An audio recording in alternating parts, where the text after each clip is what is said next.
This whole madness started with this petty little affair. Petty to the one who reads it in the paper. Less petty to the one who's getting shot. Clawville, the city of opportunity, the city of dreams, a bastion of tolerance and equality, a genuine shithole. You know, truth is a weird dame. No matter how loyal you are to her, she'll cheat on you in the end. The question is, are you gonna stay by her side? And if you do, what price are you willing to pay?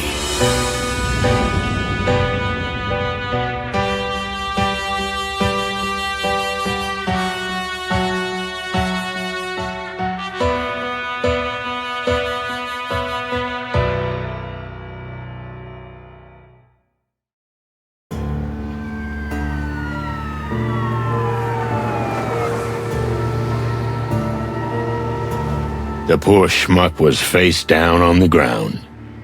Insects may breathe through holes, but this guy had way more than he needed. Probably escaped from the Hive. Was he being chased, or just happened to be in the wrong neighborhood? Who knows? I'm a detective. Those are the questions I should be answering. But I knew there would be no answers in this case. In fact, there would be no case either, simply because the victim was what he was. A fly. Really? Thank goodness you can see in the dark, old owl. Where would we be without you? By the way, what are you doing here? You don't work for us anymore. This is the third time you called me back from my little hole, boys. You must be desperate. May the great wild ones protect us if we've sunk this low. Woohoo! Very funny. So, you want some facts? Sure. Let's get started. His name was Novak, according to his papers, but almost certainly an alias. Pretty likely. Just another fugitive from the Hive, huh? Who knows? All right. I'll snoop around a little. Then we'll talk. I can't wait. And no drinking on duty, okay? On duty? Ha! I'm not a cop nor a doctor anymore. If you need me, make peace with how I work. Oh, feathery heavens, Doc. Relax. I can see you're having a bad night. Bad? Why, is there another kind? Clucking furry hell. I don't need this. So, a few sketchy facts about the victim are never enough. I had to snoop around, see if I could find anything useful. Even if I knew there would be no file on the poor bastard, it just seemed like the right thing to do.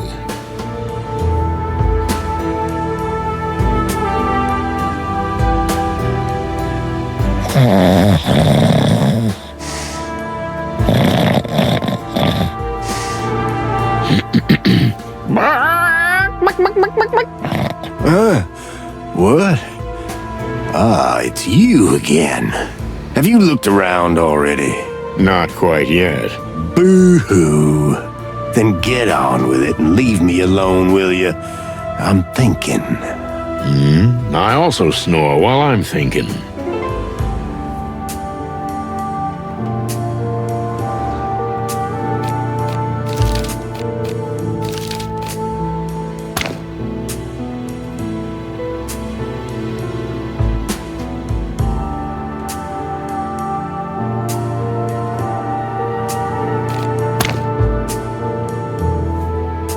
A lonely field patrol. She doesn't seem very concerned about the case.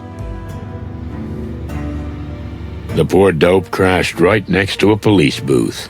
How ironic. The Times River. How much dark filth has its waters washed away? Swimming is not recommended. Another wonderful night in the City of Colors, unless you're a cop, Or a dead fly, for that matter.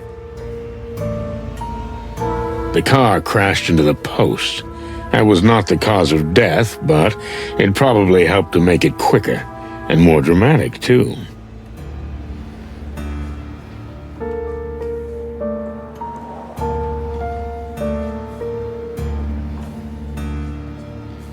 I don't know what I'll do with it, but since I've already picked it up, I might as well check it out.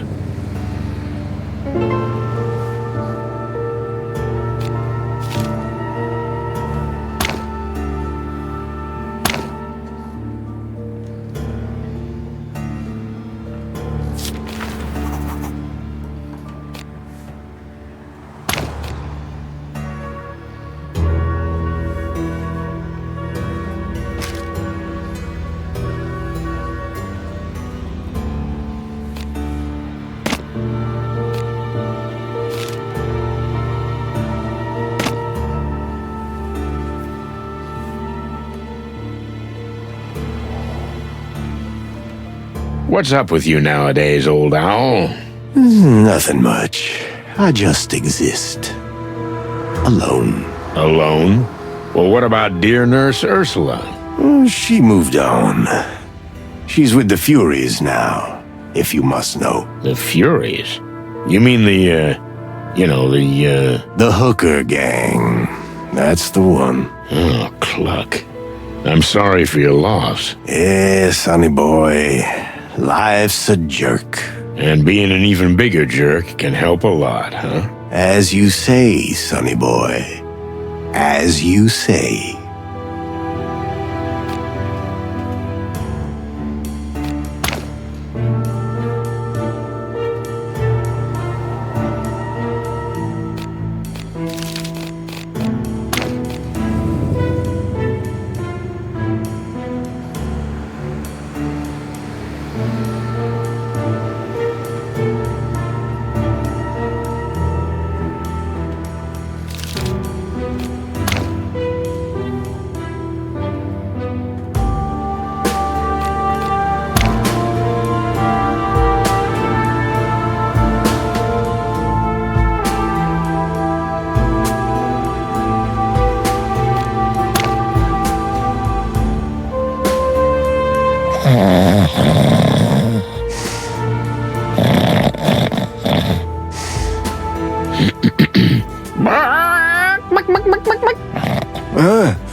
What?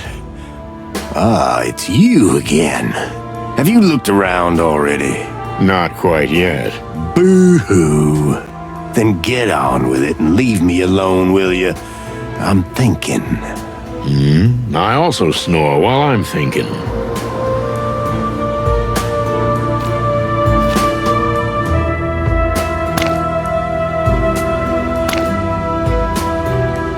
So, what about the severed legs? Are you bird-brained? Stop waving that thing around. You're a coroner. You're used to this sort of thing, aren't you? Everything has its time and place, boy. Can you tell me anything useful about it or not? The arms were carefully and individually plucked out. But only after death. Ugh. You think so? I'm sure of it. No sign of a struggle. Even his suit was barely wrinkled. Tearing off an insect's limbs isn't so easy. He would have struggled if he was still alive. You could have been a detective, Doc. Not a good one, but a detective. Thanks. I got enough misery of my own. Well, I guess I won't see you at the station. That's right. You won't. I'm only going there if they take me in handcuffs. I can help with that. I'm scared. So, that's our cue? Adieu, Mr. Novak. Or whatever your name is. I didn't know you spoke insect. Just a few words. I had a ladybug girlfriend before the Hive closed. I don't want to know about that. Oh, but it's such a juicy story. There's a lot of bang and some kiss in it. Enough, okay? Okay. Big, stupid bird. I always hated you. What did you say? Who, me? Not you, Marty. Bubo. Hey, what are you doing here? Boss? Is there a problem? You look pale. Like all the color's just gone out of you. Although, now that I say that out loud, it's like the whole world has lost its color. Oh, no. I'm not dreaming all this, am I? It's not a bloody clucking dream, is it? You tell me, boss. You're the famous detective. Oh, this is just a clucking nightmare. Actually, this is more like a game. Hey, don't ruin the whole thing. Enough.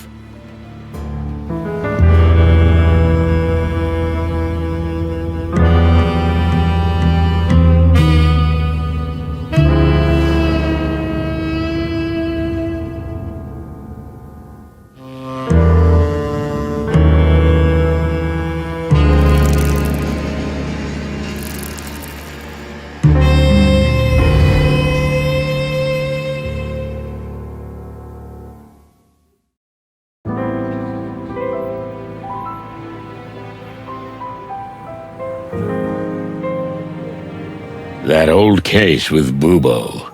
And then Marty's showing up. What the hell was that supposed to mean? Yeah, relax, old bird. You were dreaming. But she's not a dream.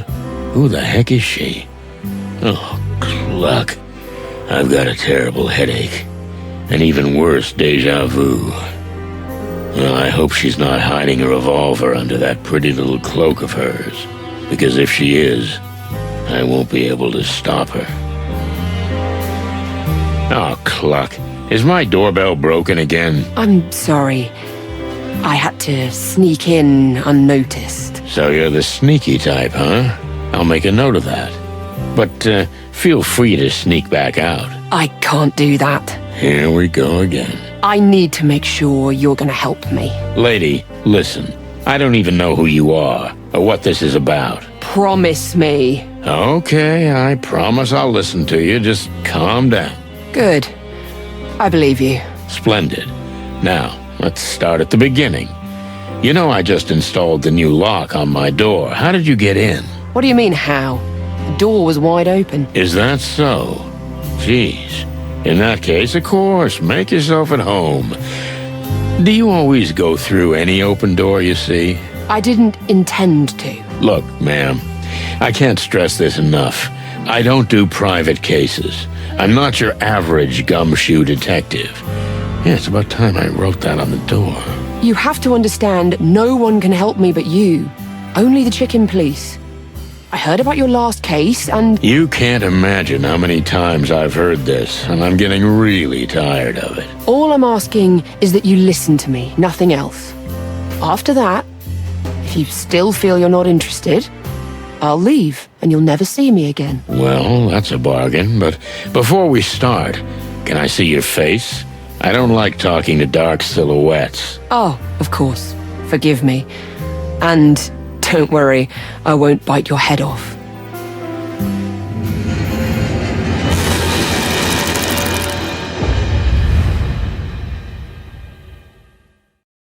That's your clucking luck, old bird. A woman from the darkest depths of the city. From the Hive with love. If we're gonna start, let's start with a kick in the gut, right? Sure, why not?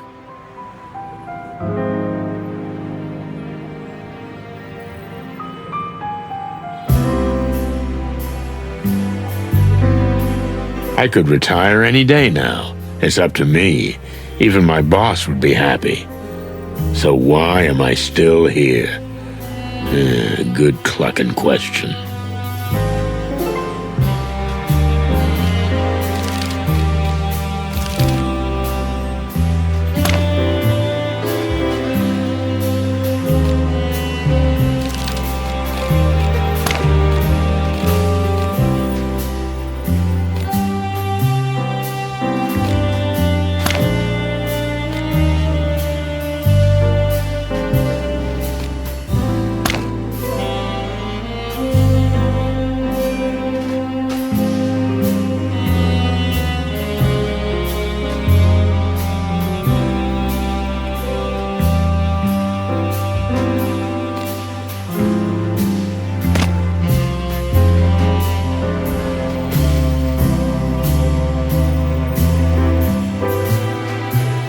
What's up, buddy? Everything all right? Oh, damn. I'm starting to sound like Marty.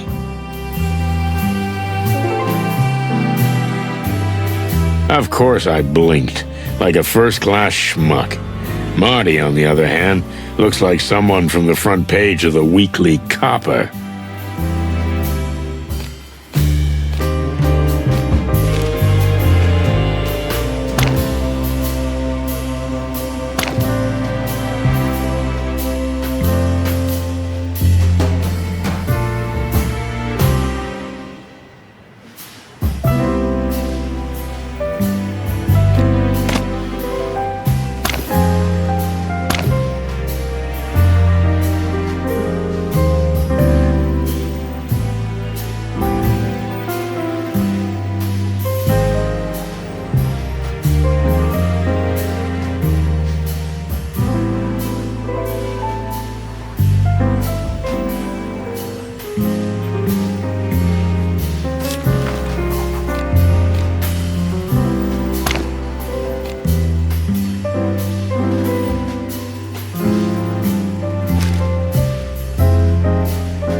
You know it was very dangerous for you to come here.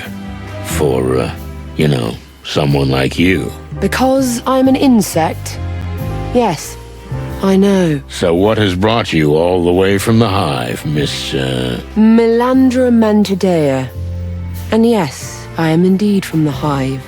I see that doesn't surprise you. Let's just say we don't really see your people outside the Hive these days, sweetheart.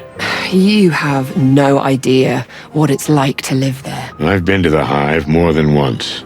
Although I admit the last time wasn't yesterday. Things are getting worse every day. But that's not why I'm here. I guessed as much. Well, I'm going to get to the point. My husband is missing. Oh yeah, I know that one. No offense, but have you looked at the local bars and joints? Most of the time... No, you don't understand. He's dead. You mean he's missing and declared dead? No, he was already dead when he disappeared. I'm afraid I'm losing the thread, and I haven't even picked it up yet. It must be my age. So, how was this again? You might want to sit down for this. Listen, sweetheart, let's not drag this out, because the curiosity is killing me. And my lower back, too.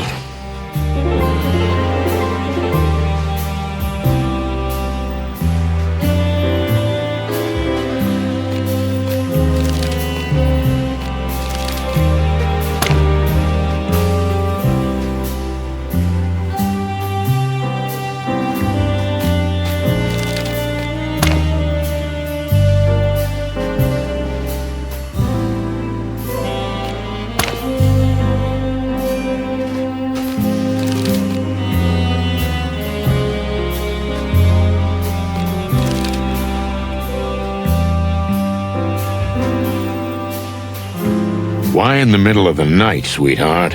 Don't you think it's a little, unsafe? Unsafe? Believe me, Mr. Featherland, as it is now, if anyone sees an insect outside the Hive in broad daylight... Yeah, I guess that's worse. Now you can see how important this is to me. You must be very desperate.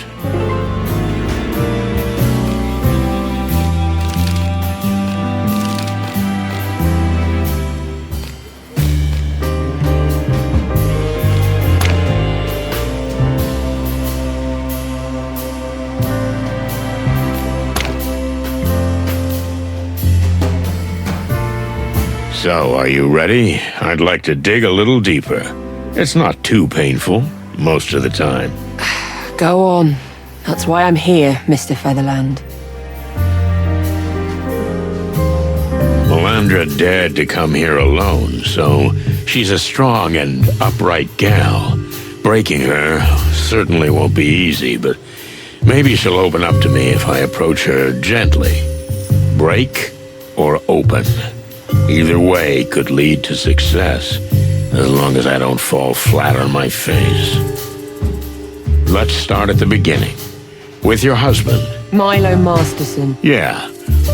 Wait a minute. Masterson? You mean you didn't take your husband's name? Don't get me wrong, I loved him very much. But in our family, women don't usually do that. It's our way of keeping more of our independence. I get it.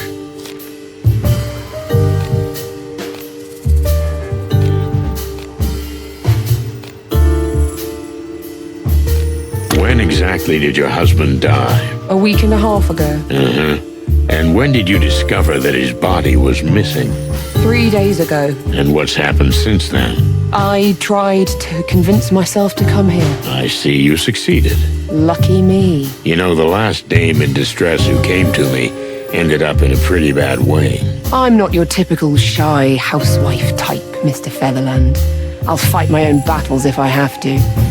But I'll also admit when I'm not up to the task. No, that's a really useful quality. I envy you. You don't often admit when you need help, do you? You nailed it, sweet chops. But let's talk about you.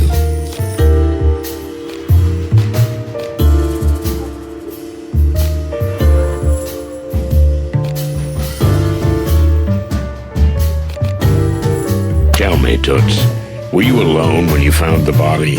I'd just arrived home, and he was in the restroom with a newspaper in his hand. That's where he met his end. Oh, tough break. Sorry. Don't be. He loved that place. A few minutes of solitude and peace. And, well, he was home and relatively happy. It's quite a peaceful death, especially where we come from. Yeah, I can think of a better way. Heroic deaths belong to heroic stories. Our story was simple and peaceful. That's why it upsets me that this peace has been disturbed. I guess you're right. You know, you have a very healthy view of the world. When you've had almost everything taken away from you, you learn to appreciate the little things. Once again, you're right.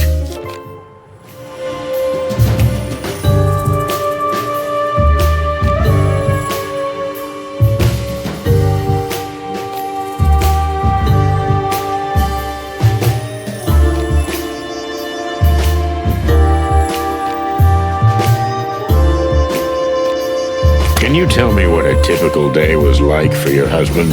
He worked in a textile factory. He got up in the morning, went to work, came straight home after work. We spent the evening together, rinse and repeat. But then he lost his job. And Milo changed? More like everything changed. The factory was replaced by a new meat substitute plant. You know, the one that makes those horrible fake meat products. Milo couldn't continue working, so he looked for anything else. Anything else? He shined shoes when he had to, ran errands, but nothing lasted long. Then he met a strange guy who pretended to be a private detective, but he looked more like a tramp. Wait a minute. One of those antlered guys? I mean, a stag beetle? You know him. Frank Half-Armed Castellini. Oh yeah, I know him. He was the only insect in the academy. And not long before the Segregation Act, he got bounced from the force. Milo helped him out for a while, all kinds of courier work. But he soon left him. He always said, Frankie's a troublemaker. Well, I can back you up on that.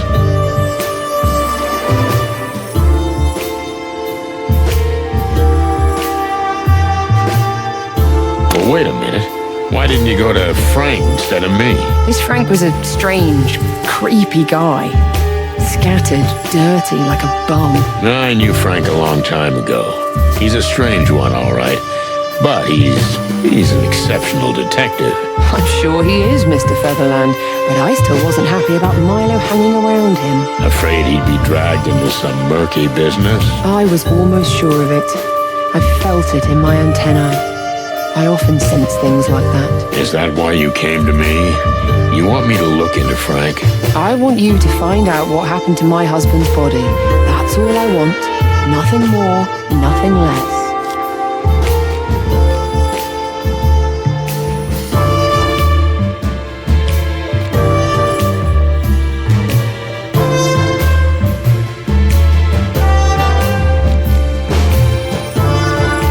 What kind of personality was Milo?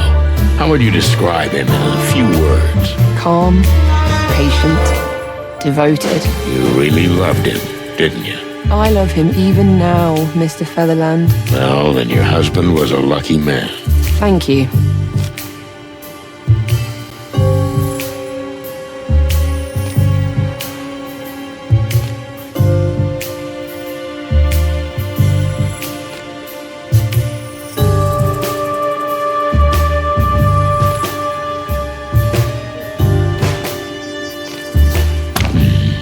Did he tell you exactly what he did for Frank? Never in detail, just that he was a kind of errand boy. He got things from A to B. Nothing more unusual than that? One night, he came home really upset. After that, he never went to Frank's again. But he didn't tell me what happened, and I didn't probe. Well, that's a pity. It could easily have had something to do with his disappearance, and maybe even his death.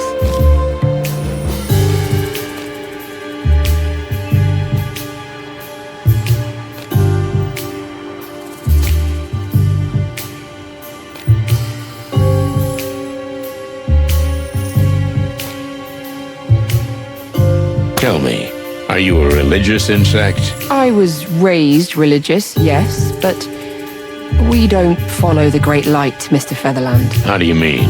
You see, old insect habits are conspicuous, and many try to fit in by abandoning them and adopting animal customs or religion instead. How did Milo feel about that? Did he support this spiritual separation? Actually, I wouldn't have supported it either if I didn't have to. But this way, I had the chance to work in town for a while as a secretary. I can't do that anymore, religion or no religion. Because of the Segregation Act. As you say, Mr. Featherland.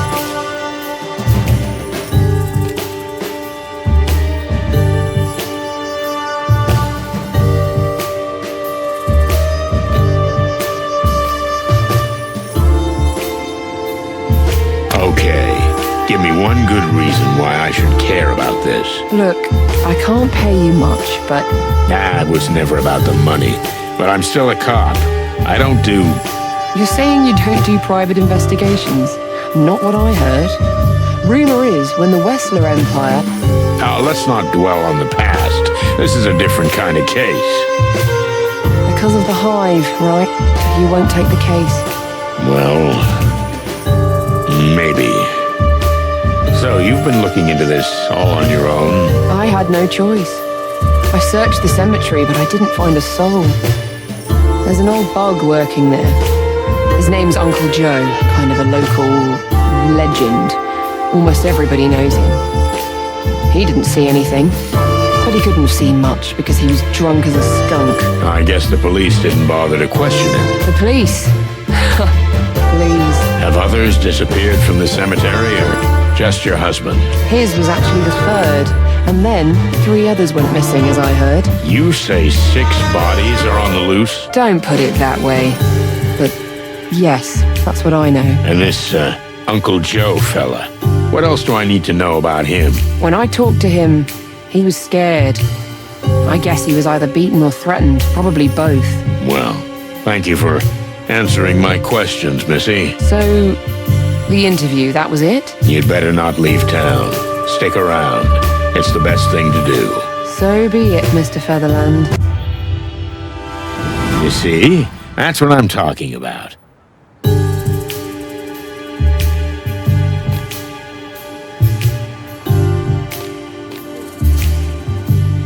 Does this mean you'll take the case? Well, if I don't do it, no one will, right? Not likely. First, I need to talk to Marty, my partner.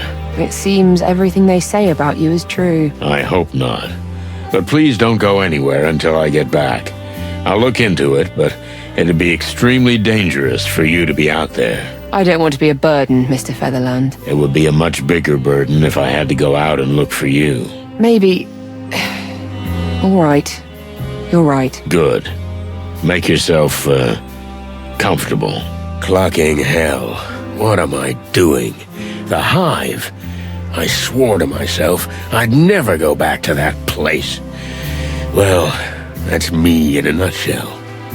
I stood there like a crumbling old statue.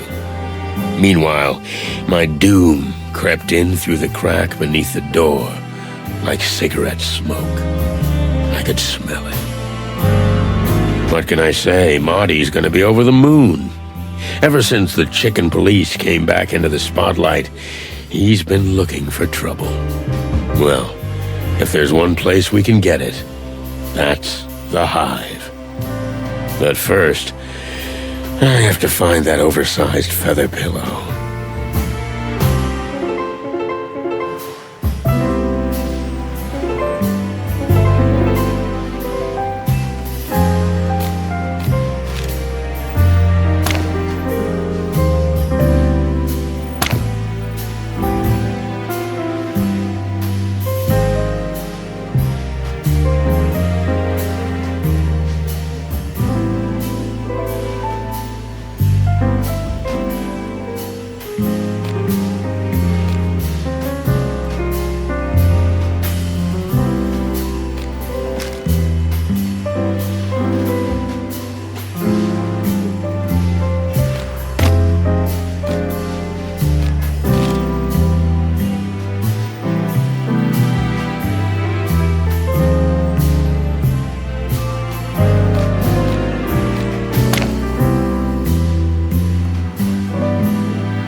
Then, are you about to start now? I need to talk to my partner, but essentially, yes.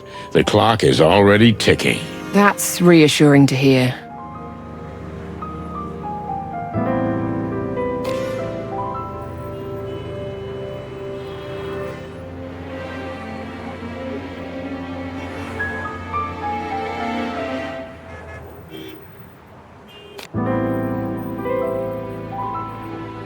All the cigarettes in the world.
Let's see.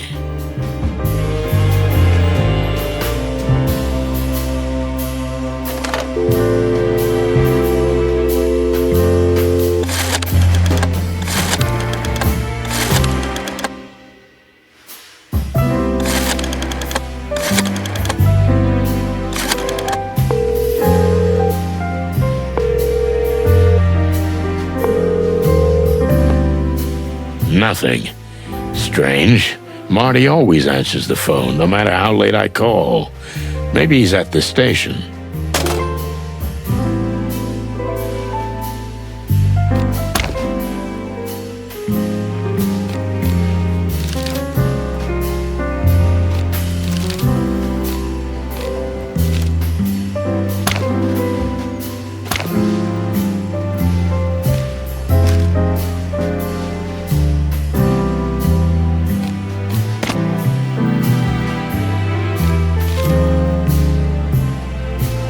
see.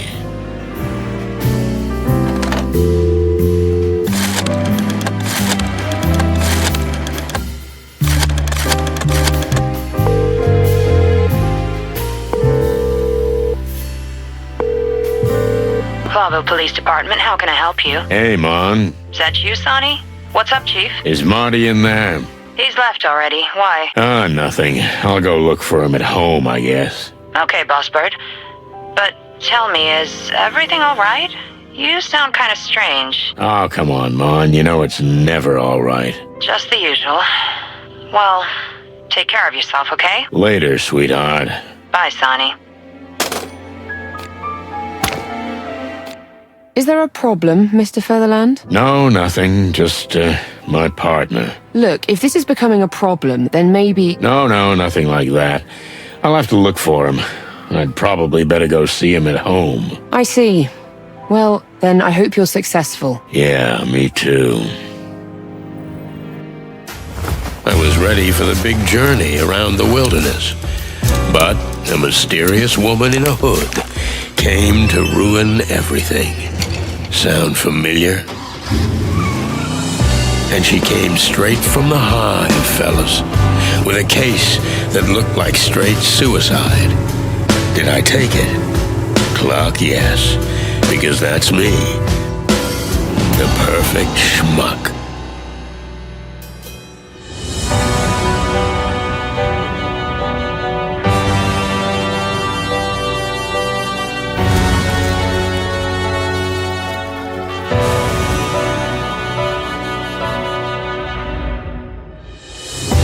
The power of the crown has been weakened, and Clawville is on the brink of total collapse. The insects exiled to the Hive are rioting, and the place is ravaged by gang warfare.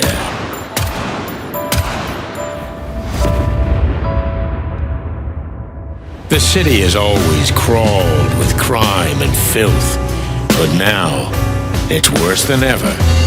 And what do? I jump right in. Now all I had to do was get Marty, my partner, to back me up. But he strangely refused to pick up the phone. I wonder what could have happened to him. You can't do this to me. You just can't.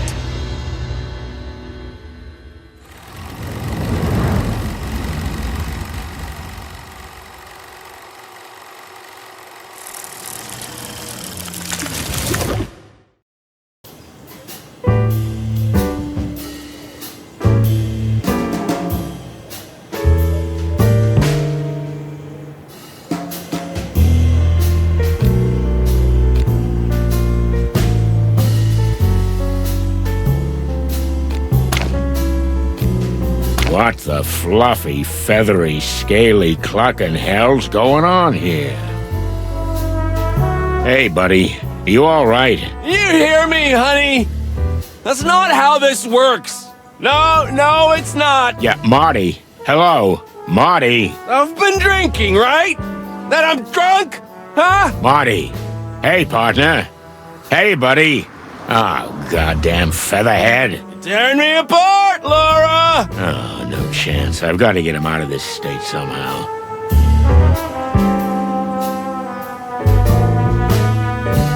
Marty's beloved Vectra Ball. Pretty cold of Laura to chuck that out, but it might just be useful.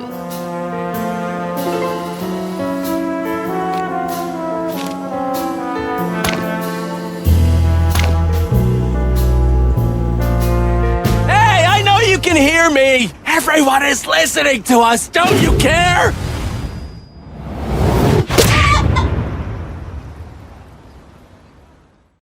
Ouch! Hey! Finally! Good evening, partner. What the hell, man? Hey, Marty. Everything, okay, buddy? What? Of course it's you. Who else would it be? Are you, by any chance, a little tipsy, Marty? You just don't cluck at me about drinking here, okay? I didn't say anything. Well, don't. Because 'Cause Listen, Marty, all this stuff here. Yeah, Laura didn't, she didn't throw you out, did she? what? Me? Ha! I can't be thrown out. I'm Marty Cluckin' McChicken. Do you hear me, honey? I can't be thrown out. Take it easy, Marty. Actually, I threw her out. Yeah? Yeah, sure. Let's get your stuff and get out of here, okay? Okay, Boss Bird, but promise us we're gonna do something stupid. Huh, that I'm sure of. Wait a minute. Just one tiny minute. Yeah, Marty, no. Laura! Come on! Laura! Oh, for cluck's sake.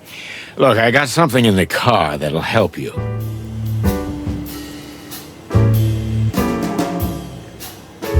Here it is, my beloved flask. Contains a killer cocktail handed down to me by good old Dr. Bubo.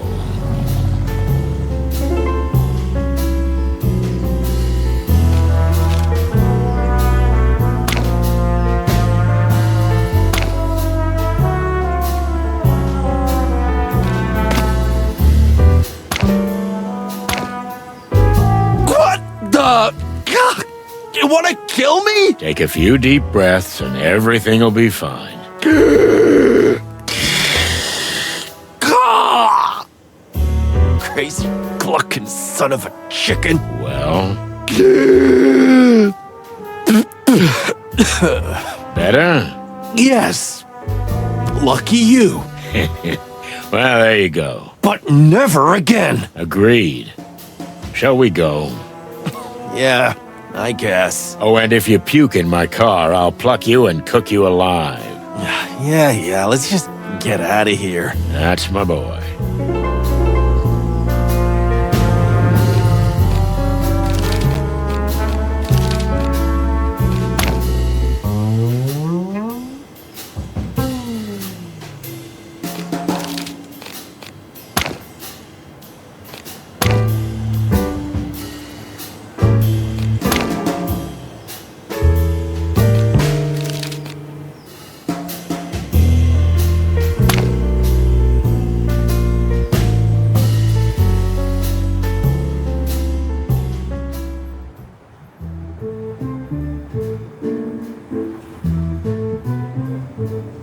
I'd never seen Marty so dead drunk.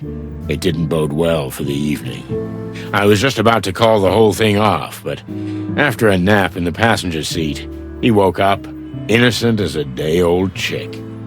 Fists, bullets, or booze, this damn cock dodged them all, but Laura hit the only tender spot he has, his overly large heart. We were standing outside the station, waiting for him to compose himself before going in. He avoided my gaze, and I didn't blame him. In over 10 years of working together, I've never seen him let himself get this low. Well, there's a first time for everything. Listen, man, I... Don't get started, Marty, okay? Just take a deep breath, and let's get going. Yeah, right. You just forgot to tell me what we're doing here. Well, I didn't want to wake you. You were snoring so sweetly in the car. Sorry. Right now, we need paperwork to enter the Hive. Yeah, sure. Wait, what? You heard it right, partner. We got some business in Roachtown. Anyway, it'll give Laura a chance to cool off. Oh, clucking hell. Can we maybe not talk about that? Whatever suits you, partner. Listen, do you have an aspirin? My brain is trying to burst out of my skull. Nope. But if Monica's here, I'm sure she'll help you. Ah, good. She's always there when you need her, huh? Uh-huh. I just hope the old bone chewer won't be in. Blood boil? You know the dog that barks doesn't bite. Yeah, right. Just sends you on unpaid leave.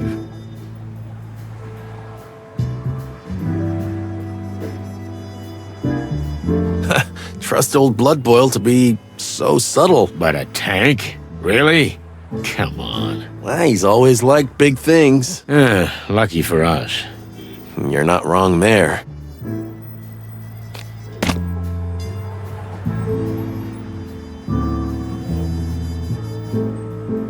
In memory of the Great Police Massacre. Rest in peace, comrades. All the friends we lost. Even Cluck and Phyllis and Royce.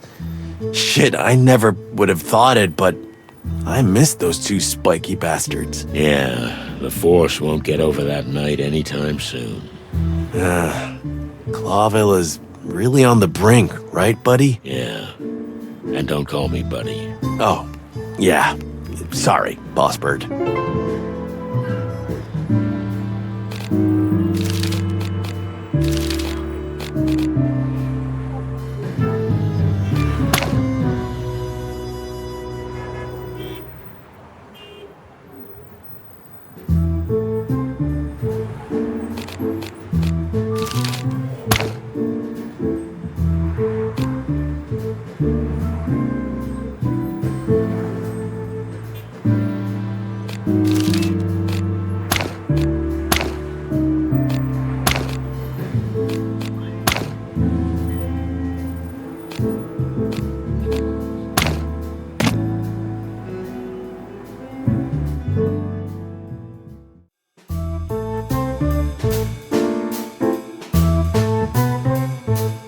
Well, well. If it isn't the chicken police in the flesh. The hens that lay the golden eggs, huh? Moses, Plato.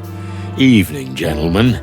Now get lost. Marty's having a rough night. Everything all right, Marty, my boy? You look like you've been swimming in the Times. Or are you just juiced up? Aw, are you mewling at me, tiny tiger? I'm sorry, it's hard to hear you from up here. Tiny what? What did you say? Please don't do this, Plato. We're so much better than that. I can't believe I'm saying this, but yeah, Moses is right. Okay. Whatever. Moses, Plato, the later the better. Indeed.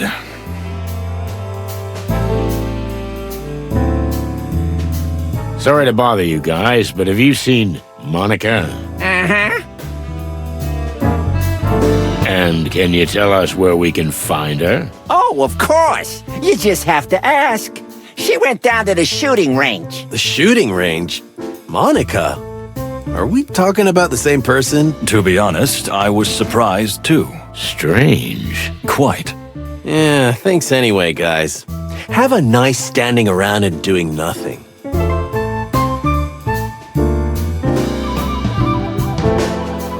While we're on the subject, why are you here this time of night? That's, classified. Oh, classified. Correct. Inspector Bloodboil has asked us not to tell anyone anything. Wow, must be important if you got the third and fourth best detectives in town on the case. What did you say? Just the truth, cutie kitten. Hold me down, Moses, or I swear. Damn it, Marty, stop pulling his tail. Look at him, his head's gonna explode. But he's so cute when he's angry. I mean, look at his fur standing on end. Calm down, Plato. We've got work to do. We have real business to do. Yeah, you're right, Moses. They're not worth it. No, we're not. So long, boys. Meow.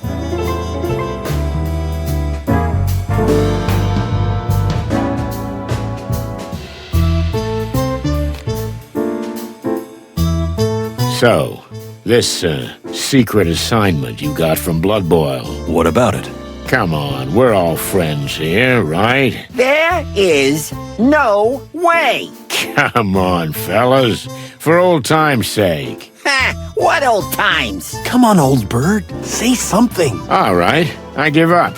Who cares? It's something petty anyway. Petty? Bah!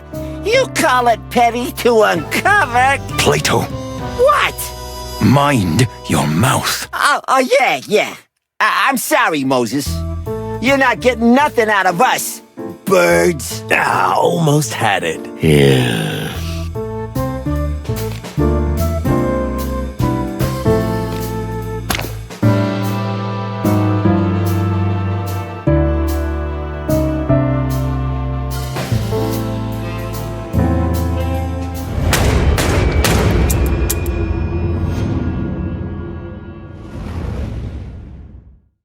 Monica Rosen. A tiny, fragile body housing a rock-hard woman with perfectly polished nails, a sharp beak, and an even sharper mind. She's a real machine, a workaholic, and a mother goose who always does what she has to do. And for us, she sometimes does a little bit extra. She's like an anchor holding a tiny boat in place on a boiling sea. So it genuinely surprises us to find her upset.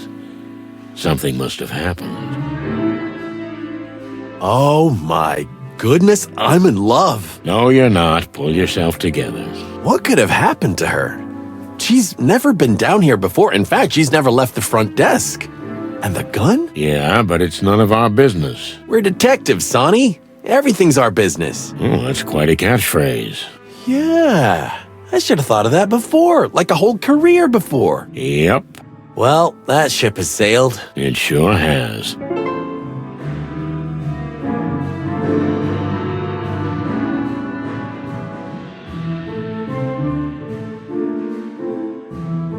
Someone here has a sophisticated sense of humor. I think it's pretty apt. Ha ha ha.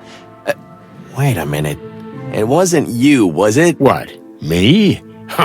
Don't make fun of yourself, Marty. It's so childish. Yeah, I'm watching you, old bird. Yeah, leave me alone. I'm watching you.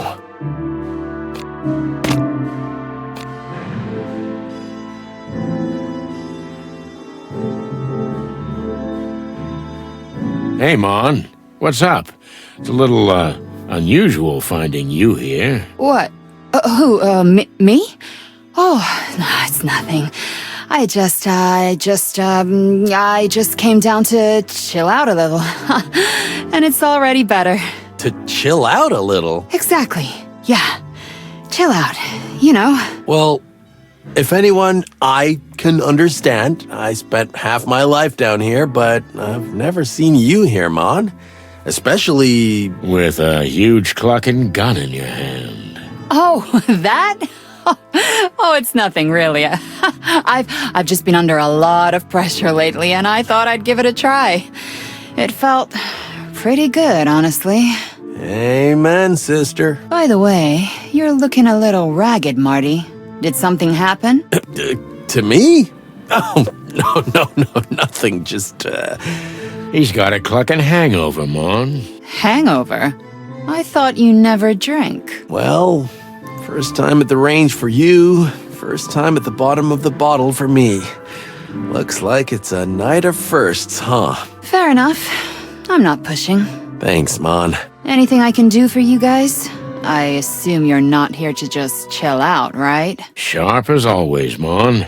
We were looking for you. Well, I'm here. So shoot.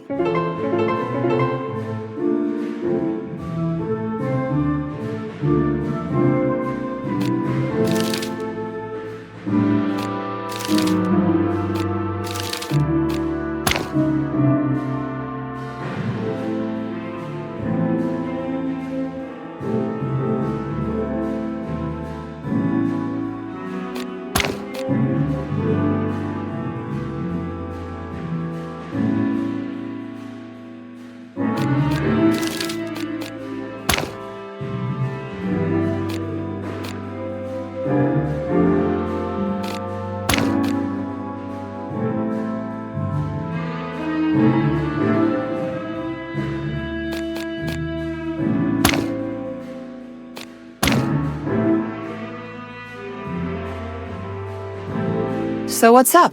What are you doing here at this hour? We could use your help, sweetheart. I'm at your service, boys. Ask away. Something must have happened to her.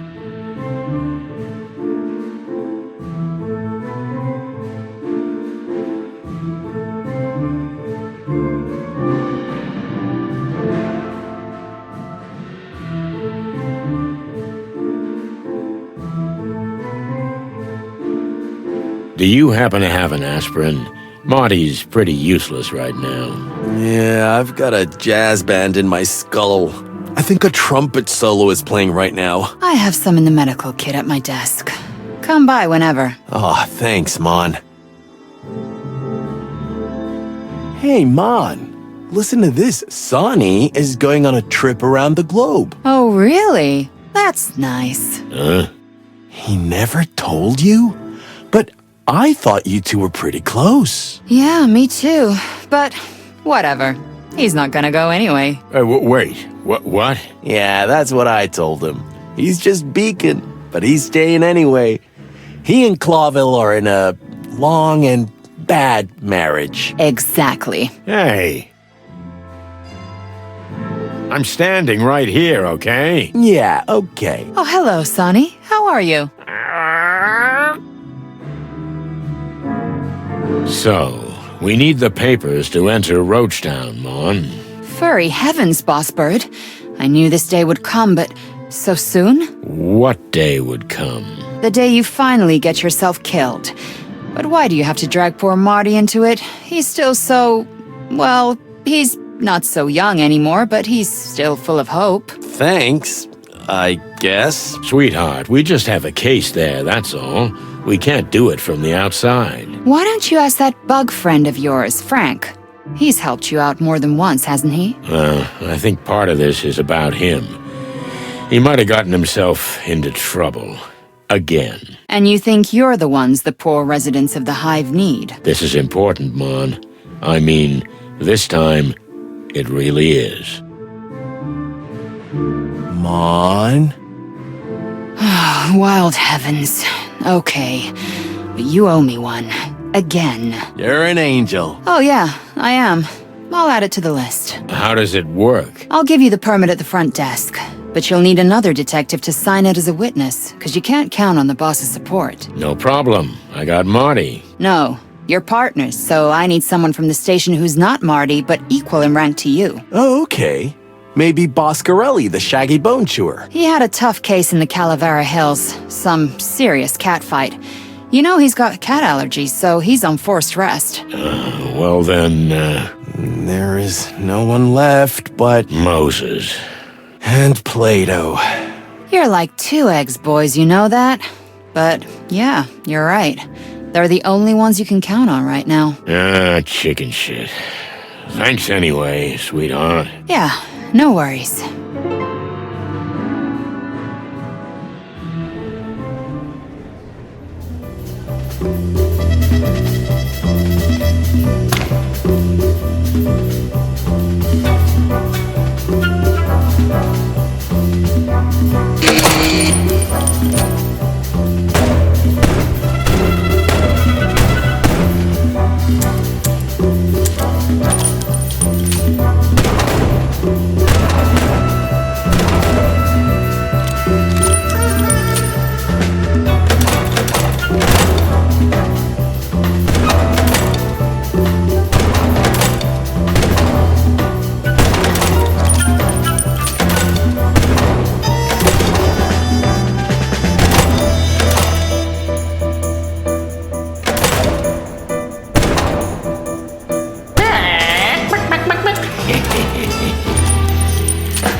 Do it.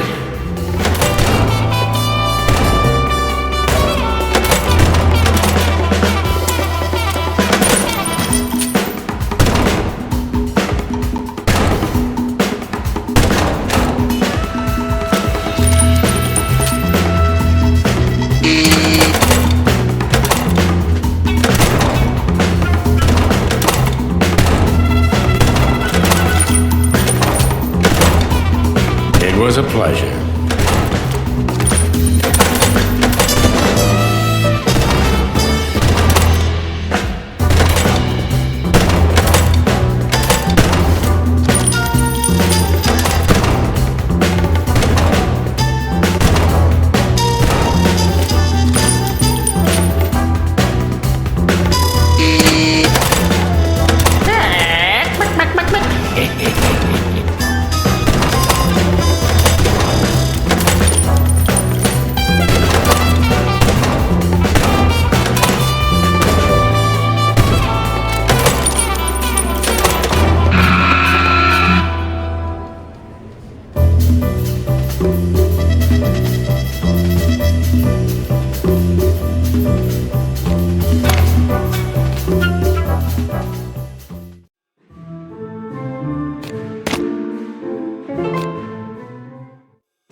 Hey, fellas. Glad you're still here. Well, well. I never heard that from you before, Santino. Make a note, because it won't happen again. What can we do for you, chickens? Oh, it's, just a little favor.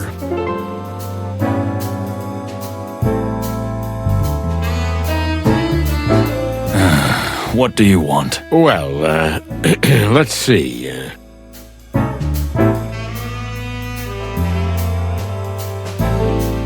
The detective genius and his pussycat.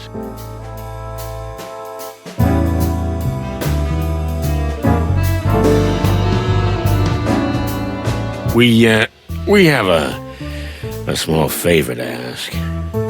That's what I call a surprising turn of events. You're telling us. I'm not gonna mince words. We need your signatures for a permit. Ah, so you are going to the Hive. I thought so. You thought so. Listen, a friend of ours is in trouble. What kind of trouble? The life-threatening kind. That could be said of almost anyone in the Hive. Moses, please. We're both on the same team, right? Fine. But you owe us one. We're used to it. Those ain't just words, chicks. Once we help you, you help us. No questions asked. As Plato says. So, we got a deal? Ah, catch it. Okay, Moses, but I'm not gonna shine your shoes. We'll see. Let me know when you have the paperwork. We will. Well, that was easy. Too easy. We'll regret this, believe me. Ah, they're gonna ask for something humiliating, right? Well, those two are competitive. They're not unprofessional, but they could put us in danger. Beyond what we already face. Exactly. Well, what's new? Our lives are a constant, needless, risk-taking roller coaster for which we get nothing but a series of scars and nightmares. Right. Hey, fellas. I heard you guys had some business in the Hive recently. There was a little incident, yes, but nothing too serious. Unfortunately, We went to ease some of the tension there, but it didn't work out that way. What do you mean? we had the one and only Mick in custody, but he was released a day later for lack of evidence. Mick? As in, Mongrel Mick. Mick Castle, the head of the Cluck and Golden Fang clan. Since you've let yourself out of the bag, Plato, my dear, Mick has been camping out in the Hive lately, because he thinks we couldn't touch him there. He's right about that. Well, unfortunately, the sly ape is, at the moment. The Hive is still off limits, and since we don't have any incriminating evidence against him, he's untouchable. And paperwork. If you have it, you can get into the Hive, right? Wait, why are you guys so interested in the Hive? Are you going to... Innocent curiosity, Moses. Nothing more. Well, well, interesting. We'd better be going. Don't take any wooden nickels, boys. You're welcome.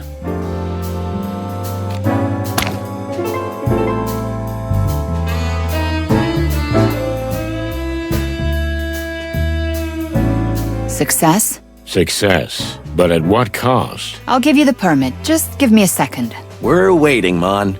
We'll wait for you until the end of the world if we have to. What?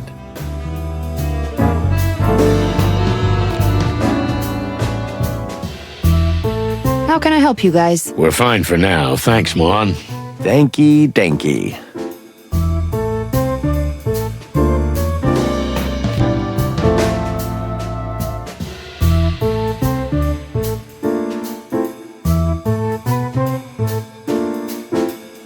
Here, just get Moses and Plato to sign it and you're done. We can jive with this anywhere in the Hive, Jive in the Hive. It's just a piece of paper, Marty.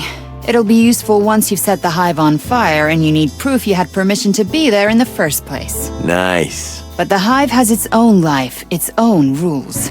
Its residents won't be impressed that you have a piece of paper issued by the Clawville PD.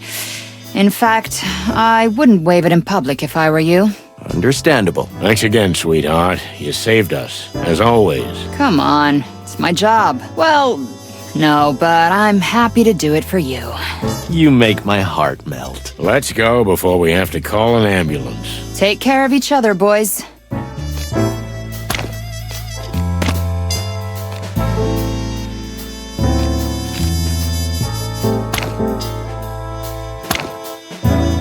Here you go, fellas. One scribble from you is enough, Moses, but you can sign it too, Plato. I'll pass. Let's see. Done. It was a pleasure. See ya, boys. Sonny, Huh? Yeah? we'll be keeping an eye on you. And don't forget, you're in our debt. Yeah, okay. Anything else? Nothing. Right now. Well, bye, fellas. Okay, so what exactly are we talking about? I get that we're snooping around the Hive, but what about Frank? And where does Mick come into it? Just relax. We'll go up to my place and I'll show you. That's what she said. Stop clucking around. This is big. You're about to see how big. That's what she said. Never mind. Ah, moron. Okay, but all joking aside, I'm getting tired of being the last to know what case we're working on. Well, someone's got to be last, right? Don't be a jerk, Sonny. All right. But you know, an hour ago, you weren't in any state for details. I know, but are you gonna keep bringing that up? I hope that was a rhetorical question. Kinda. Okay, speaking of things left unsaid, what's the deal with Laura? She dumped you because you got drunk? And you got drunk because she dumped you? You know what, Sonny? You're totally right. Let's just keep our little secrets to ourselves. Suits me. Sometimes I feel like I have a boil in my brain named Sonny, bursting with macho pride, smothered emotions, and dangerous secrets. Because you read too much chicken shit. Yeah, right.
My head's still splitting. Just take this. Thanks, Mon. You'll be all right in a minute, you big chicken. Yeah, I hope so. Because right now, I've got a feeling this is gonna be my last night. Hey, no cryptic prophecies, Marty. You're proved right too many times. Yeah, okay. So, everything all right with you, sweetheart? It's unusual to see you here. Sonny, guys, it's okay.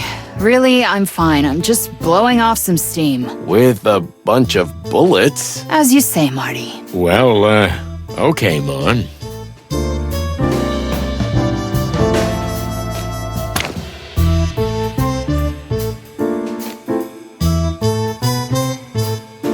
Good luck, guys. Whatever it is you're doing. We do what we do best. May the big wild ones protect us.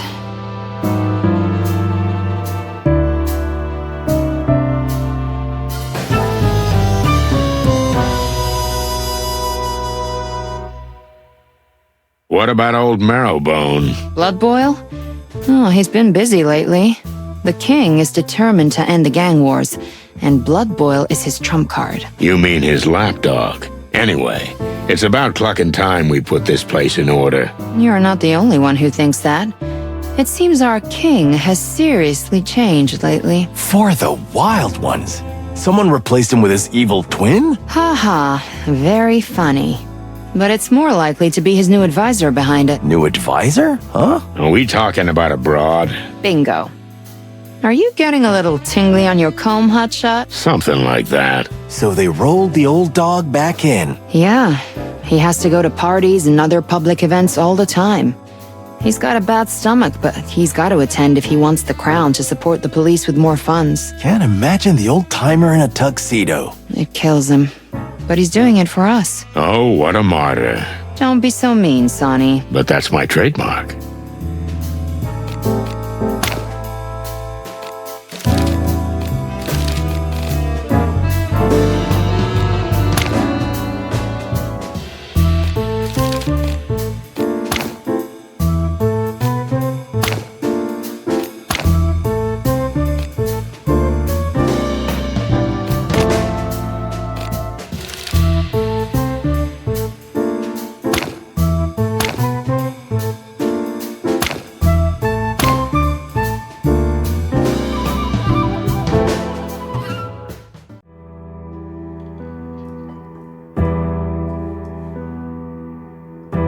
Cold moonlight, exhumed graves, like in one of Marty's horror movies, but it was real. And you could see that whoever was behind the missing bodies would stop at nothing, not even the wrath of the dead. I had chills down my spine, and I saw Marty choke on his words too. And let's face it, that rarely happens. The only thing that looked worse than the cemetery was that old bug we suspected was Uncle Joe.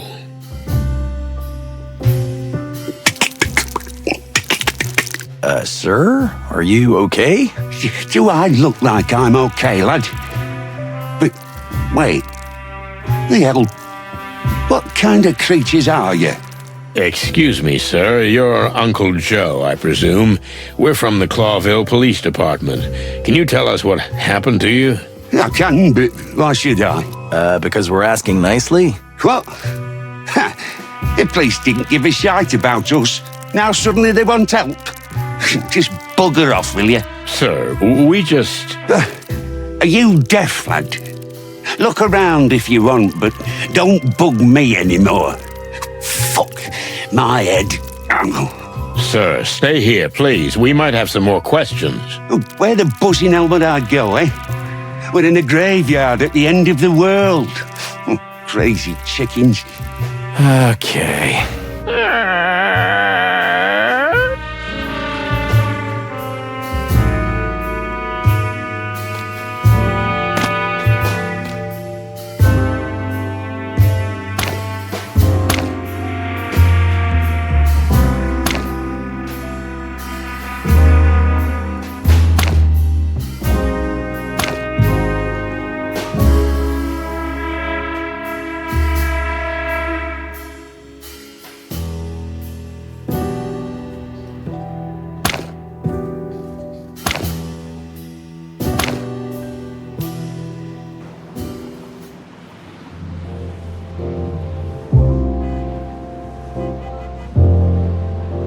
Here we are.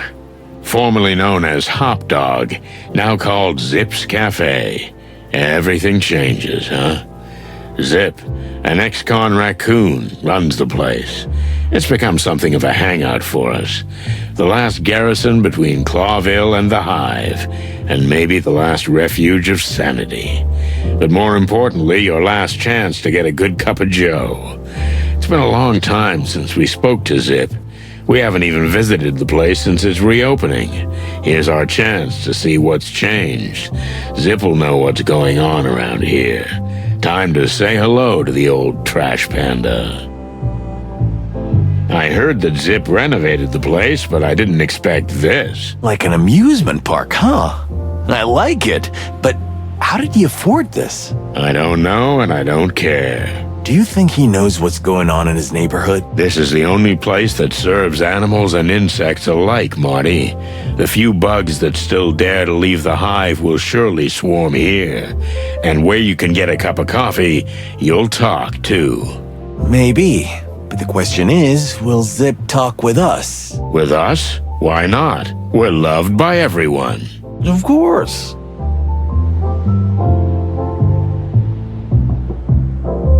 Hey, kid. Here it is, the brand new Clawville Chronicle. Yeah, we know. Tell me, do you stand here often? I stand in a lot of places, sir. The news has to go everywhere. Here's the Clawville Chronicle! Fellas, stop yelling, kid. Listen to me. Yes, sir. Excuse me, sir. Do you also take a newspaper to the Hive? No, sir. I mean, not since the last time, sir. Last time? The last time I took a paper to the Hive, sir, an ugly fella made me eat it. All of it. It was quite a lot, and hot off the press. Made you eat it? What ugly fellow? An ugly monkey, sir. I don't know what kind, but it was a monkey for sure. I should know. I'm always being taken for a monkey. Well, I'm not. Anyway, he was well-dressed, and one of his teeth was gold. Golden tooth, that's Mick. I don't know, sir. He didn't say his name. He just told me to eat that filth. Luckily, I only had 5 papers on me, but he and his bodyguards watched me eat all of them. They were fresh, sir. The ink was barely dried on them. What a mongrel. Yes, sir. But then he let me go, so I don't mind. And I didn't eat anything that day anyway, so... Were you welcome at the Hive back then? Very much, sir. The insect folk were always kind to me. They were glad to finally hear from the outside world, you know. The Chronicle was the only Clawville paper that reached them. Thanks to Pip. Pip? That would be me, sir. Messy Pip, at your service. I see. And tell me, Messy Pip, who do you work for? The master of all papers, sir. Mr. Mullen, of course. You mean Hercule Mullen? The one and only, sir. Huh. An old acquaintance. Tell me, where can we find him? He's inside having a cup of coffee and talking to Uncle Zip. Uncle Zip, huh? That's new. Okay, thanks, kid. Don't take any wooden nickels. Yes, sir.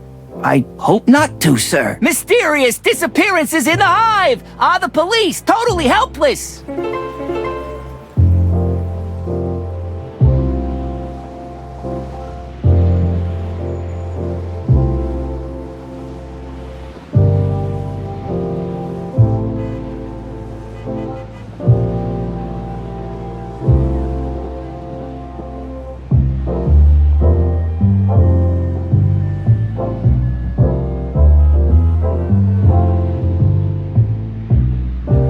Hey, what have we here? Moses and Plato, the last train to Clawville? What? Looks like Meredith isn't writing novels about us anymore. Thanks to the wild ones. That treacherous bitch. Relax, Marty. You have to accept it. We're no longer the top dogs in town. Don't you ever say that, you hear me? Hey, just relax, big boy. I can't believe she betrayed us like that. Do you think this is based loosely on reality? Like the volumes she's written about us? Well, yeah. I heard there was trouble on the Clawville Express with the Stavonian ambassador. We'll have to ask Moses and his cat about this. Whatever. Stop whining about a stupid book. Besides, we've been the subject of 10 volumes, right? But still... You'll survive, trust me.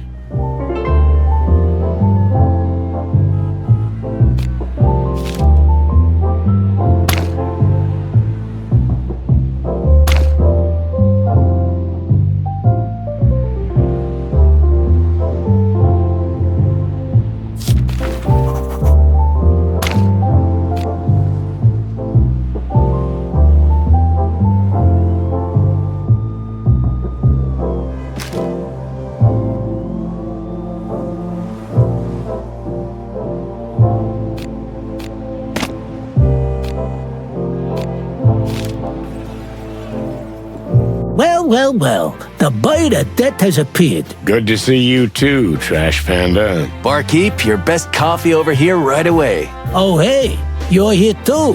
Hooray. You see, nothing changes. Only you're looking more and more like shit. I missed you too, Fuzzball. It's so nice to see old friends reunited, ain't it, boys? Hey, Mullen, how's it going? Still alive, no more, no less. Sometimes that's all you need. And what brings you to, oh, wait, let me guess. A coffee menu with double information and a good dose of personal opinion, huh? Just a fact steak. Rare, no seasoning, maybe a little salt. Well, you guys really don't change. Maybe it's the fact that the world happens to be collapsing around us. Well, at least we'll be here to see the end, huh? A restaurant at the end of the universe. You boys really deserve each other. It's so uplifting to be around you. Sorry, old man, you're absolutely right.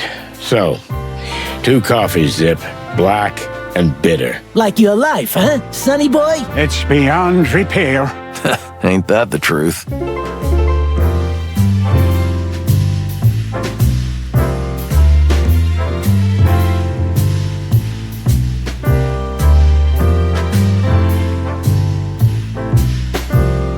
So, what's this new church thing? You live in a cave or what, sonny? Kinda. It's the New Unity Church, a fairly new organization led by a holy woman. Holy woman, huh? I know. There are plenty of crazy cults these days, but these ones seem to be different. For real. They collect a lot of money for the poor, free food, shelter for the homeless and the like. I still don't like. Maybe you should go to their mass sometimes, old cock. It would certainly do your manners good. I second that. Ugh.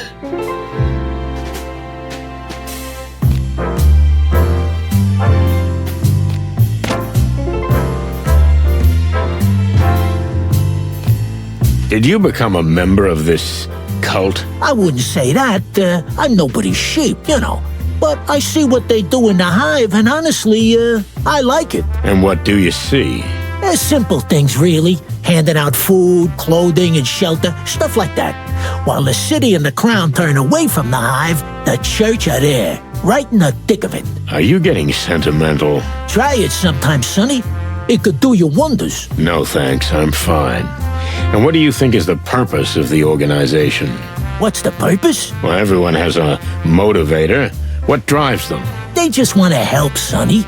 There isn't a secret conspiracy behind everything. Don't be so paranoid. Sadly, if there's one thing I learned in Clawville, Zip, it's that no one acts out of pure kindness. Except me. Except Marty. But anyway, it's the ugly truth, like it or not. I feel sorry for you, pal. A little faith, huh? That's what you need. Not even the religious kind, but any kind. Believe in Marty, for example. That's good. Believe in me, Boss Bird. Or find something or someone you can believe in. Yeah, that would be nice, Zip. That would be nice.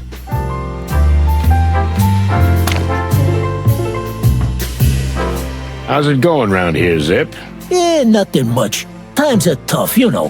Folks try not to eat each other, just the usual. And the Hive? We have some business there. Suicidal tendencies, huh? I always took you for the type. I'm surprised you've lasted this long. Don't be a goat, Zip. This is serious. Your mother's a goat. Get a room, you guys. So what do you know about the power dynamics in the Hive? There's been some major changes lately, especially with the Hive's underworld affairs. Oh, yeah? Go on. I'm just wondering, what's in it for me? Same old tune, huh? I'm running a business here, okay? And in a miserable place like this, a simple favor is worth more than a bar of gold. And you already know what you want, don't you? You always saw right through me, sonny.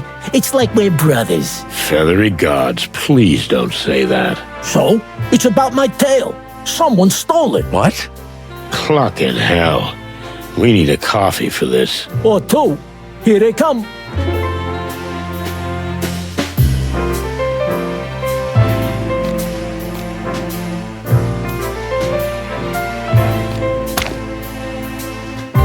Is Frank still a regular here? Funny you ask. Frank comes by every day, no exceptions, but I haven't seen him today. Quite a coincidence. We suspect he knows something about what we're investigating. And I thought you were asking out of the goodness of your heart. We just don't want you to lose a regular customer. Neither would I, especially since he's got a hefty tab. Well, we'll do something about it. Thanks for the info, Zip. Yeah, whatever.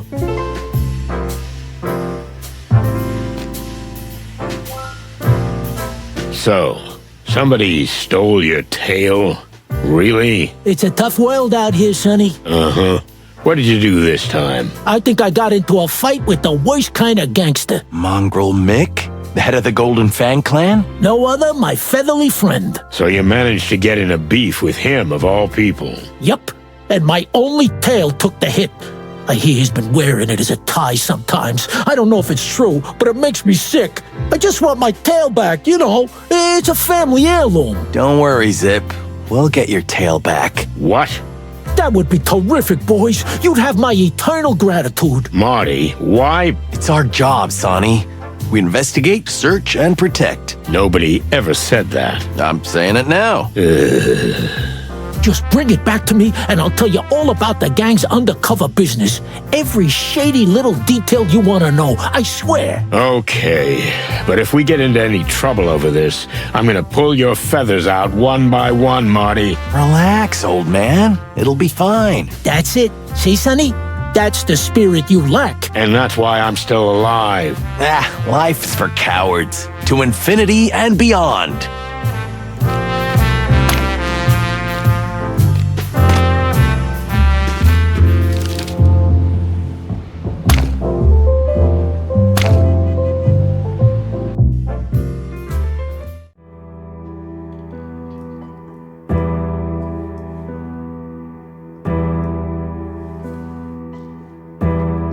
What's this?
Let's see. Distant light. What does that mean? A brand, a place? Let's ask the old man and see. Excellent idea. This is fresh. The ground is still wet. For the Wild Ones, creepy to think that this happened so recently. Yeah, the old man might have something useful to tell us about it.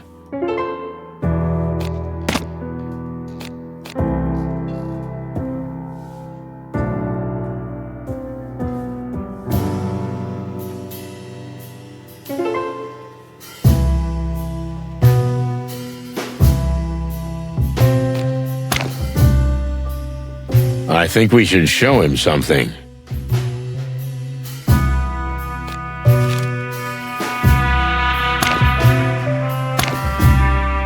We found this piece of glass here. Can you tell us anything about it? The last time I saw it, it was part of a huge bottle I got it on the head with. So they hit you with a bottle which shattered. You must be some kind of super cop to put that picture together. You know, bugs' heads are pretty hard. Mine especially. Oh, yeah, we put it together. Literally. What do you want me to say? I got slammed, and when I woke up, 2 more graves had been robbed. That's the story. The attackers were from the Hive? You mean they were insects? Yeah. And do you know who they were? Oh, of course. While they were beating my head, we had quite a nice chat. I even invited them in for tea. Okay, I see. Well, is that all you can tell us? Oh, you're the detectives, aren't you? Do I have to do everything for you? Good point. Shut up, Marty.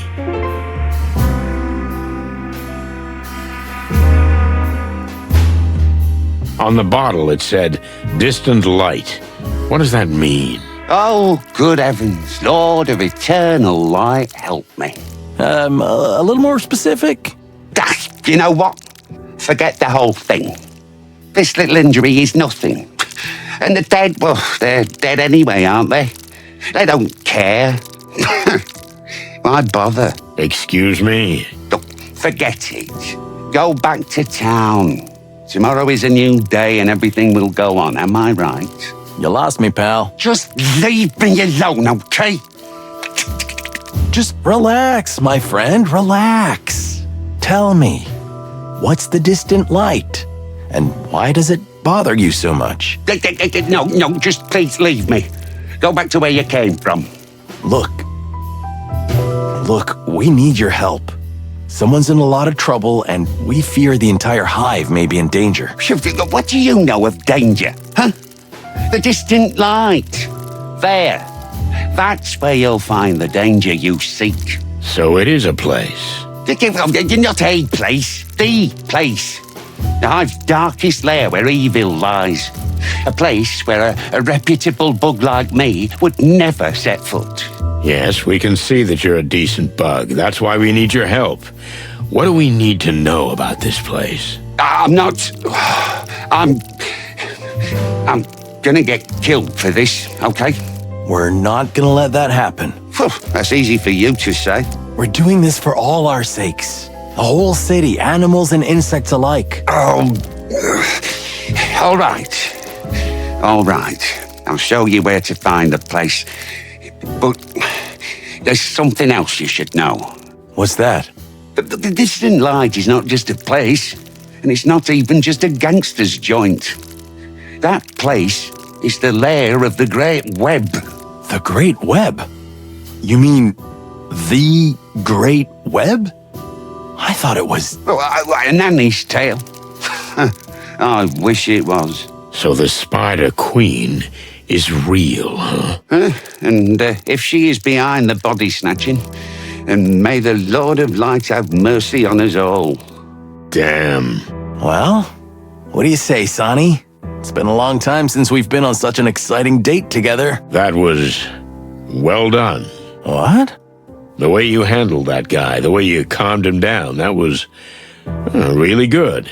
I couldn't have done that better myself. Hey, thank you. That's pretty rare for you, Boss Bird. I'm so moved I don't know what to say. Okay, shush, Marty. Don't get used to it. Yeah. I was expecting that.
Okay, just one more thing, lads.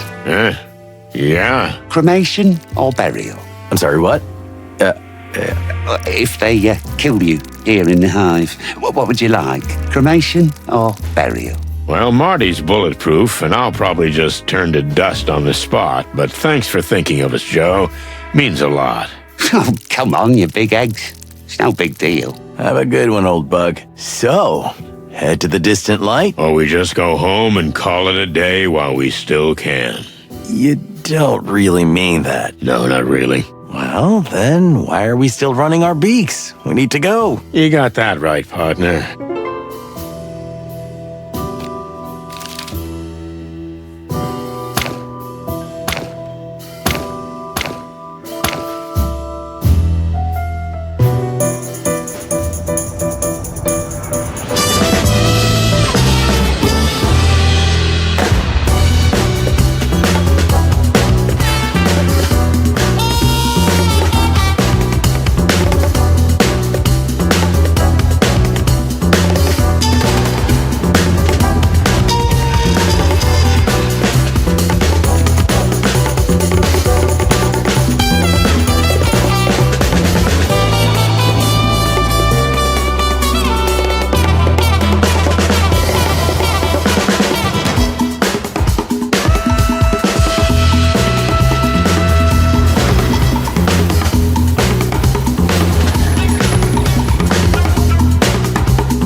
The distant light. Inviting for the locals, I'm sure, but it makes my comb crawl just to look at that collapsing neon sign.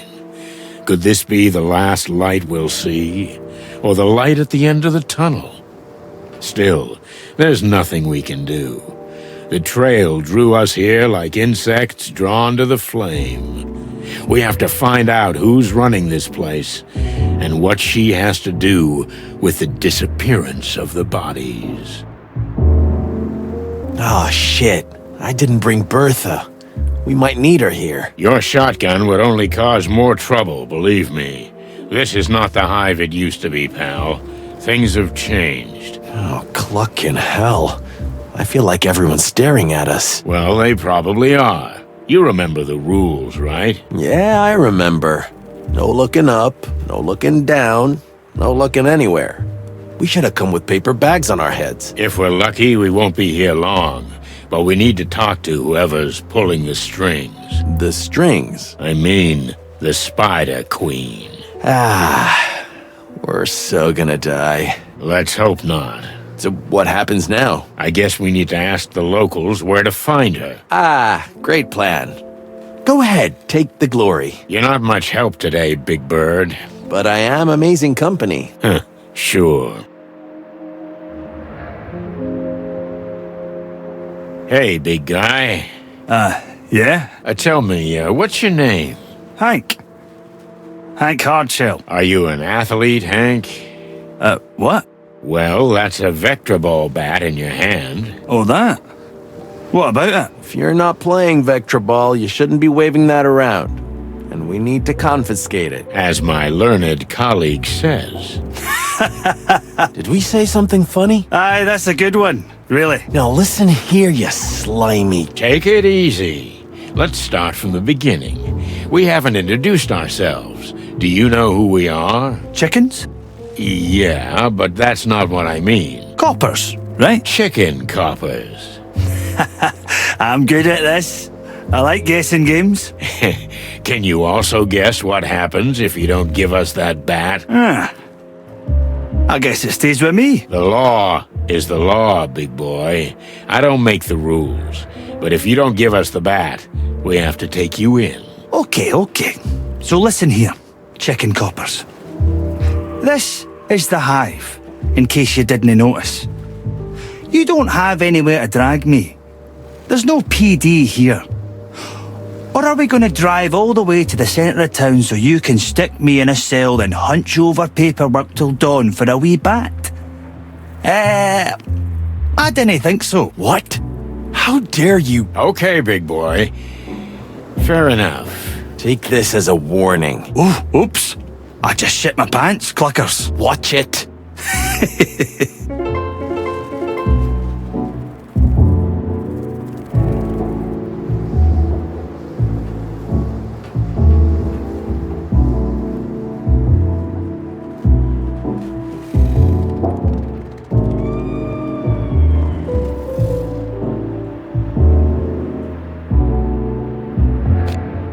Okay, so what do we have to do to get in? Just ask me nicely and hand me your weapons, that's all. What? Over my dead feathery body, pal. Well, I can help you with that. We're police officers. We can't hand over our weapons to you. It's the other way around. Aye. And I'm a doorman. I can't let anybody in with a gun. Boom. We're at stalemate. What's next? You gonna let him talk to us like that? What do you suggest, Marty? Oh, you don't want to know. We'll be back soon, pal. Good for me, I guess.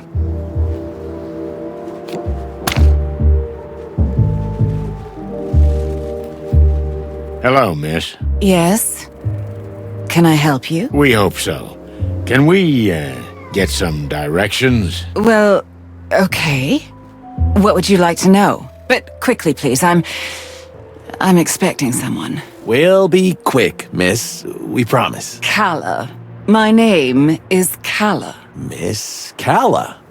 What an exceptional name. So we're actually looking for the local, We're looking for the Spider Queen, Miss Zaneta. Oh? Well, you mean you really don't know? We don't know if we know, if you don't tell us what we might not know. This is all hers. You mean the joint? The joint. And the street. And the precinct. And everything. That sounds pretty serious. It is. You have no idea how much. Good to know. So, can you tell us where we can find her? You can find out everything in here, in the distant light.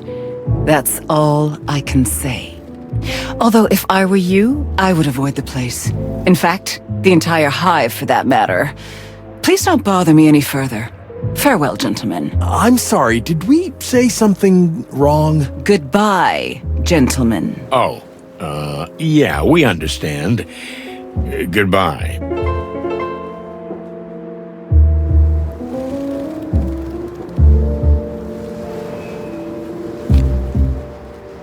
Look, we really don't want to bother you. So why are you bothering me? That slimy mountain of a guy at the door with the big bat in his hand. Oh, him? Yes, so what about him? Well, it's a bit difficult talking to him. It's like trying to have a conversation with a bowl of jelly. But you two seem to know each other. Him and me? What makes you think that? Well, it's just an assumption. You know, we're detectives. Ah, yes. That makes sense. I guess. So, do you know him? Well, it's an exaggeration to say I know him, but, well, he's Hank. Yeah, Hank. He's a very handsome fellow for a pretty lady like you. Pretty lady? Did he say that? Oh, yeah, he did. That huge masculine body seems to hide a sensitive heart. And above all, a shy boy. Really? Oh, hush my heart. So we thought we'd help him out a little to make the first move. Can you? Would you like to talk to him in private? Is it that obvious? We're just humble detectives, ma'am. Well, if you could put in a word for me. We could try. Thank you. Thank you, detectives. Oh, it's nothing, miss. Our pleasure.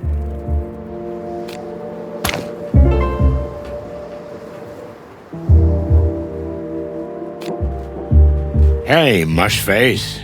You again? What now? We were just talking to, Miss Calla when... Miss, Calla? Huh? Yeah, the young lady. We couldn't help but notice that you're, eyeing each other. Me? Don't make me laugh, chickens. Ah, don't be shy, buddy. She's quite a lovely lady. Aye, she is. I mean, I suppose she is. We've, never spoken. What? Why, that's terrible. It really is. Something must be done about it. By all means. You think so? Of course. The air is throbbing with chemistry. Don't overdo it. Listen, Hank, old bud. You need to strike while the iron's hot.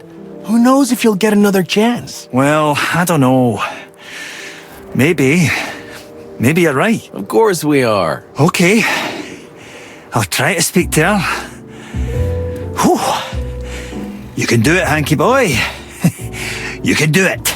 That's the spirit. Get on it, you stud. I like it when things go well. You mean when we manipulate invertebrates? I just like to look at the bright side of things. Well, be happy in your little world of pink. At least mine has colors.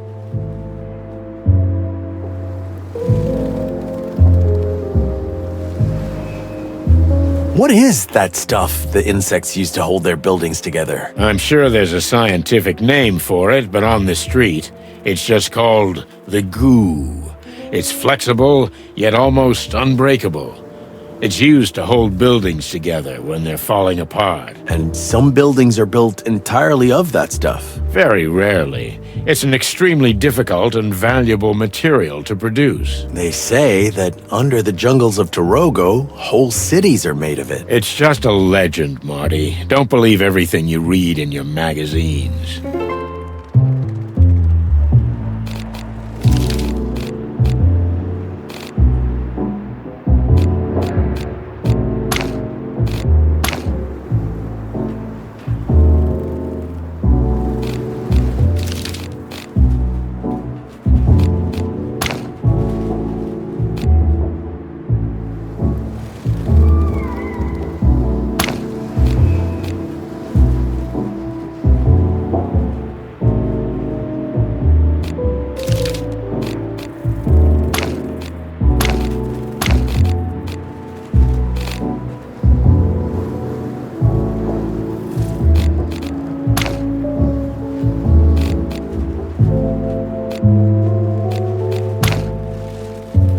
So, are you ready? Or should I say, are you chicken enough? Well, my head is still pounding, I'm nauseous, and I feel like this place is gonna kill us. Now that you put it that way... Come on, old bird. It'll be fun. Maybe the adventure of a lifetime. And besides, you started the whole thing, didn't you? True enough. Okay, Marty. Let's cluck and do this.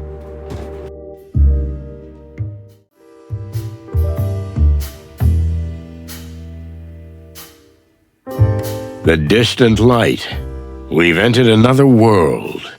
Ruined, run down, alien, yet strangely buzzing with life. Everything's different here.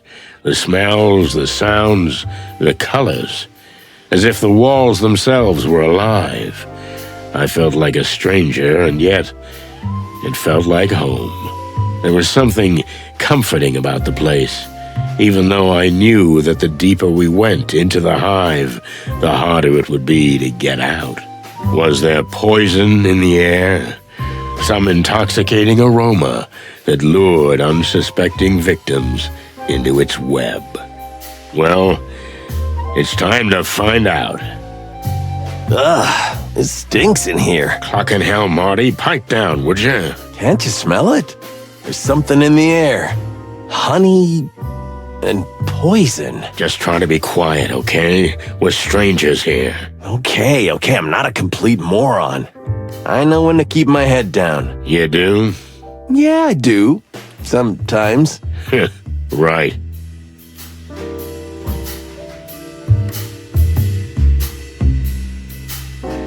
Hey, buddy. Huh? What the hell are you? We're chickens. That's enough for now, but say, kid, what's behind that iron door? For you? Nothing. Well, if there's nothing there, we might as well check it out, right? What are you? Some kind of suicide chickens? Now that you mention it... No way you're gonna let us in, right? That's your first sensible sentence, bird. No, not a chance. So fuck off. Why don't we just mention Zenaita's name? Maybe then he'll let us in. You think so? Oh, we'll get a free ticket to the other side. The other side of the door? The other side of living. Oh.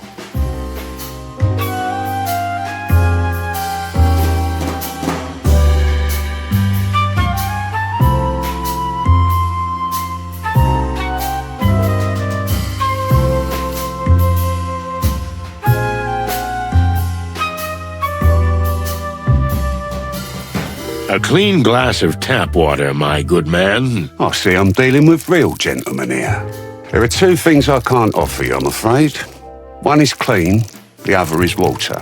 Then what would you recommend on this fine evening, Mr... Ender. Bartender. Well, we have mead, and whiskey. But I wouldn't recommend that, so mostly mead. Well, that's quite a selection. What'll it be, Marty? On second thought, I'll give this one a miss. My friend is teetotal today, and, well, mead isn't my cup of tea. But since we're here, maybe we'll have something else. And what would that be, amigo? Information. Oh, buzzy hell. So you are cops after all? We never said we weren't. You want to get yourselves killed? You know who owns this place? You mean the Spider Queen. Well, it's going to take a little more than an 8-legged urban legend to scare us.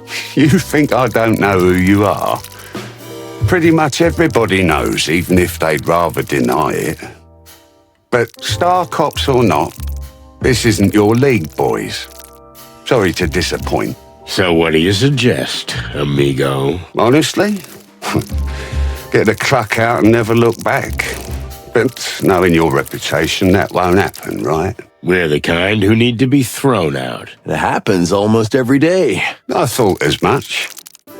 So, for the fun of it, maybe I can help you out. But no promises.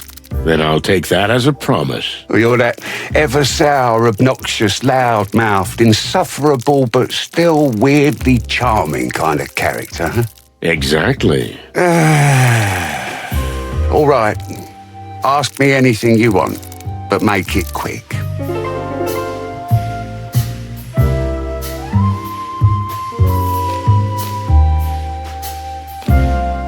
I don't want to be indiscreet, but doesn't a spider have 8 limbs? Because if I'm counting right, you have 4 arms and 2 legs. Yeah, that's 6. Your maths is exceptional, Detective. Did you, fight in the war? No, but that's what I usually say when I'm asked. Then what happened? If you really want to know, I sold them. But I've still got 2 little stumps in the middle of my back. Ouch. I was broke, you know. There were some crooks from Clawville who paid top dollar for insect limbs. That's just the way it is these days. You sold them to be eaten? Yeah, exactly. Thanks for saying it out loud. That makes it so much easier for me. Ugh, Cluck, sorry. I'm used to it. Any more anatomy questions, boys? No, thank you. I'm fine. Neato. What about that nice little cockroach at the door? One of the Queen's guards. Quite intransigent fella. When I open the place, he's usually there. When I close, he's still there. It's like he never eats or sleeps. Could he be a robot? Oh, what now? I read it in Tomorrow's World science fiction magazine. You know, a machine being that lives forever. Please stop filling your already tiny brain with so much chicken shit, Marty. You're not my mom. Lucky me.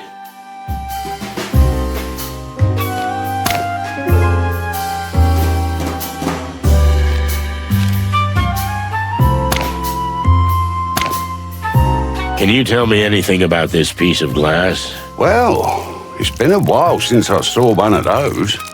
So you recognize it? Sure. Yeah. You know, the Distant Light used to be a hip place and had a couple of its own brands. But that was a long time ago. This is from one of them. Any idea how this got into someone's hands? And then ended up on somebody's head? You can't find one on every corner anymore, so I'd say whoever did what they did was sending a message. So they wanted to set this place up? Or to lure you two here. Who knows? I certainly don't.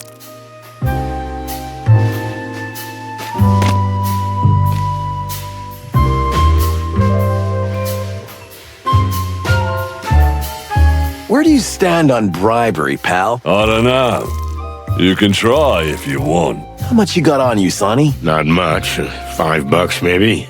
And you? About 10, I think. Well, that's 15 already. Now, get the fuck out of here while I'm talking nice. Do you think they keep the expensive porcelain behind that? Maybe they're hiding priceless archaeological artifacts. Or having illegal cockfights through there. Or a secret den with naughty ladies. You wish, huh? Feathers! I'm a married man. Are you? Well, at least I was yesterday. I hope I still am. If not, I'll marry you. Aw, thanks, Boss Bird. This door looks suspicious to you, Marty. A steel door reinforced with huge metal rivets with an armed insect goon standing in front of it? Nah, I don't see anything special about it. Yeah, me neither.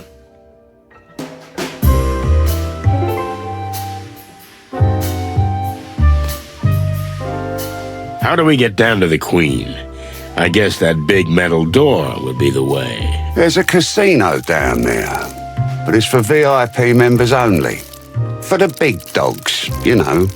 I mean, not literally. There aren't any dogs here. What do we have to do to get down there? You just have to be interesting or significant enough. Simple as that. Clawville's most famous cops aren't enough? Here?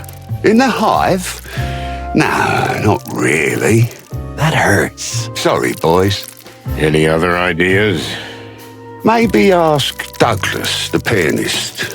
He was a regular down there until he was banned for stirring up some shit big time. I don't know. You'll find a way. Use your bird brains. Don't be birdist. Don't be a hypocrite. He's not wrong. Shut up, Marty. This Douglas fella, what else can you tell us about him? He's a bit of a loner and a drunkard, of course.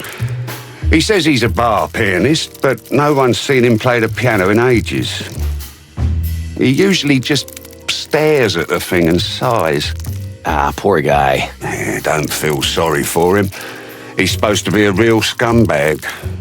I don't know him personally, but I know he used to move in quite influential circles before he got this low. I see. Well, thanks, Bart.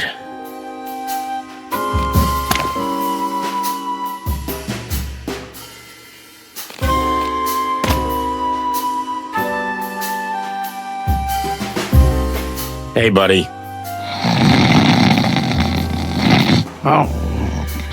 Hello? That's hopeless. Yeah, but we need to wake him up somehow. Got any more of that miracle stuff, Sonny? You swallowed every last drop. Then why the hell are you still carrying that flask around? Because it means a lot to me. Wait a minute. Who gave it to you? Yeah, that's enough. We got work to do. Leave me alone. Yeah, okay.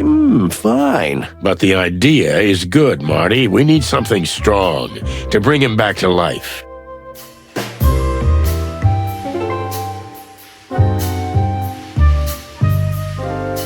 This Douglas fella is quite a drinker, eh? You guys are detectives or something? Well, you can see we're professionals. So, what does he drink? A flaming ginger honey spit, usually. What now? But if you really want to wake him up, I recommend an extra double pepper slap. Oh, I can slap him without the pepper, buddy. That's not an issue. Then give me an extra double pepper slap. Here you go. On the house.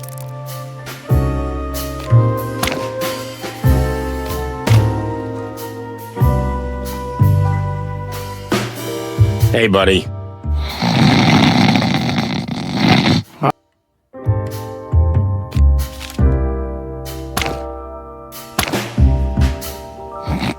What?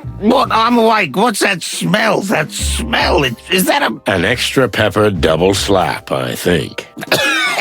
Are you trying to kill me? If we really have to. Keep that nasty stuff if you want. I'm sobered up from the smell of it. Okay, then we'll put it back. Wait, I mean, if you already have it, then maybe just a sip. Sure. Go ahead. Everything all right, pal? Whoa! Is his head going to explode? I'd like to see that. Oh, that felt good. So, what the flappy hell do you want from me? And who are you anyway? You're not even insects. Eagle eyes. You know you're not an insect either, right? Of course, but that's different. I live here. I was born here. I'm an honorary insect. Or, at least, I was one. Okay, Mr. Honorary Insect. Are you Douglas? Douglas A. Fry, at your service. And you are? Just two simple, innocent birds who want a word with the Queen. Oh, I see. Well, goodbye then. You're not going anywhere. Come on. You seem like a perfectly nice, normal guy.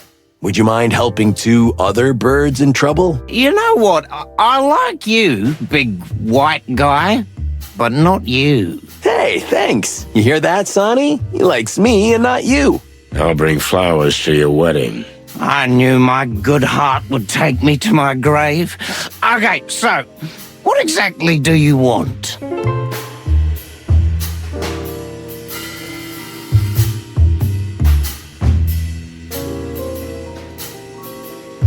We heard you were a regular down there. Indeed I was, back in the day. You know, I was the Queen's personal pianist. What happened? I had a fight with someone and I broke my hands. How? Well, I hit a guy in the head and, you know, these insect guys are hard as a rock. I see. We're sorry to hear that. And then? The Queen threw me out. Since then, I can't go down anymore. I'm done. All my prestige is gone. And is there anything we can do for you? Can you get me a new hand? I mean, we can try. Oh, don't bother. I'm getting used to it. I just miss the music. Soon I'll drink myself to death. We'll see what we can do, buddy, but in the meantime... Sure, ask away, do your thing. I don't care anymore.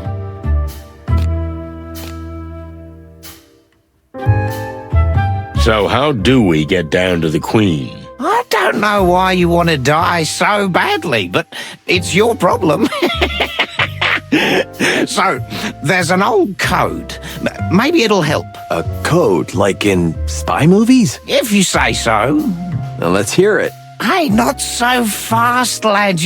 You want something? You gotta earn it. Oh, for cluck's sake. If you can beat me at my favorite drinking game, I'll tell you. Sonny, over to you. Huh? What's that supposed to mean? What? You know, partner, it's funny coming from you after tonight's events. Hey, that was a one-time thing. Yeah, I know. It always starts with a one-time thing. If you're too much of a chicken to do it, maybe you can try my world-famous Hive quiz. Or get lost. It's your call, but if you win any of my games, I swear I'll give you the super-duper secret password. All right. Maybe we'll give it a try.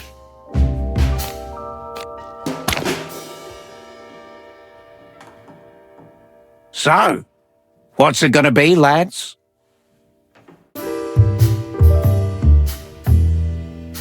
So, what is this Hive quiz? I knew you guys were tough cocks. Now, you can prove to me that you can find your place in the Hive like I did back in the day. Oh, yeah? Did you win an infantile quiz game too? What? The hell I didn't. Why would I do such a foolish thing? Well, go ahead, shoot. All right then, but I warn you, any question you get wrong twice in a row, that's the game over for you. Okay, just do it. First question. What is the name of the material that insects use to strengthen their buildings? Yeah, good answer, although a day-old chick would have known that. Thanks. Next one. Question number 2. What is the Hive's well-known nickname?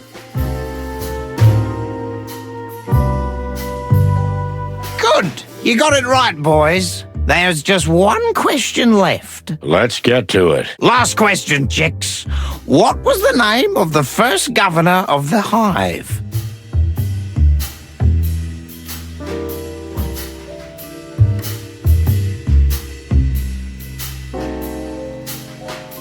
Correct. Good answer. The Hive has never had a governor because it has never had any autonomy. Yeah, we're geniuses. Like in kindergarten. Here's a password. I wrote it down for you on a piece of paper. Thanks, Douglas.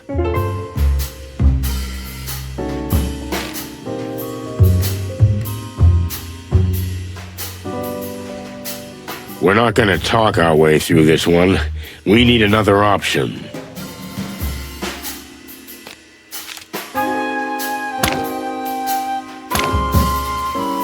What's up, meat sacks? Meat sacks? That's not nice. Your master's expecting us. Well, what? I don't have a master. We don't need the tango, okay? We know all the dance moves, and we know the password, too. Yeah, the bronze beetle bakes a brownie before breakfast. What now? What now? Just because you pulled a silly rhyme out of some drunken schmuck, I'm supposed to let you in? Ha! Give me a break. But that's the way it goes, right? In movies and books and... Just get the fuck out of here while I click it nicely, okay? Listen, pal, if you don't want any trouble, you'll let us in. It's that simple. Am I supposed to be scared now? Ha! I eat little shits like you for breakfast. You eat shit for breakfast? What? Okay, come on. Let's do this. I'm gonna kill you, meat sack. Enough. That was The Queen. Costa, send them down. Yes, Your Highness. Okay, you got lucky, boys. Go down while I'm in a good mood. Thanks, Bug Boy. Hey, we don't use the B word around here. Am I clear? Okay. Let's go, Marty.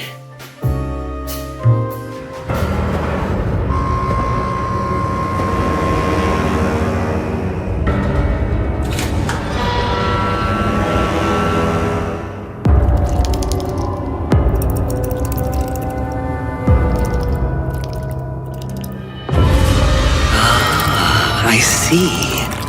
Welcome, detectives. Shall we begin?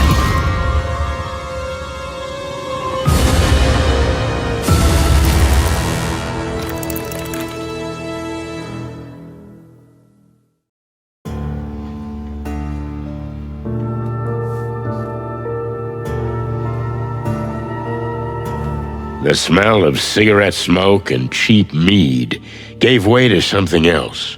An intoxicating woman's perfume mixed with a musty, lush aroma and the essence of expensive liquors. It was as if we'd suddenly descended into another time. We were standing in front of a throne, occupied by a real queen, as if she'd just stepped off the canvas of an old painting. I felt dizzy. I've been in some tough situations in my life, but this time, I shuddered. Would we ever get out of here with our feathers intact? Welcome to our humble abode, detectives. Humble? I have a different definition of humble. Mr. Featherland, we used to live in a huge castle outside the Hive. Compared to that, this hovel is an insult. Well, an underpaid cop like me would kill for an insult like this. Come on, Mr. McChicken. Don't be so modest. You've got a quaint little apartment in Harlow Street with a lovely wife. You should be proud. Wait, what? But how do you know that? Oh, no need to be frightened, gentlemen. But they call us the Great Web for a reason. We can feel even the smallest vibration of the city from our throne. Our silk threads are everywhere. Now we can sleep peacefully. It's the plain truth. And you, dear detectives, are in the truth business, are you not?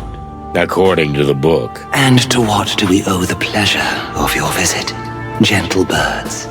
We're looking for an insect that died, then disappeared. Ah, I see. Well, make yourselves comfortable. Look around. Snoop. I can sense your hearts beat a little fast. Calm down first, and then we can talk. You can sense our... But... We'll do just that. Thank you. Maybe after talking to Her Majesty, we'll be needing a couple of stiff shots.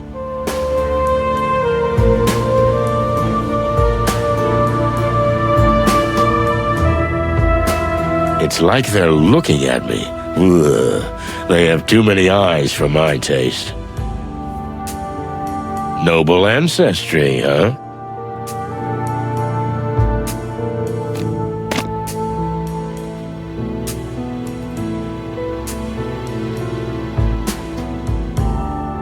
So, can we ask you a few questions? First, you have to answer us. Why are you so interested in the fate of a mere insect? Did it hurt one of your kind? Not at all, ma'am. We were hired by someone.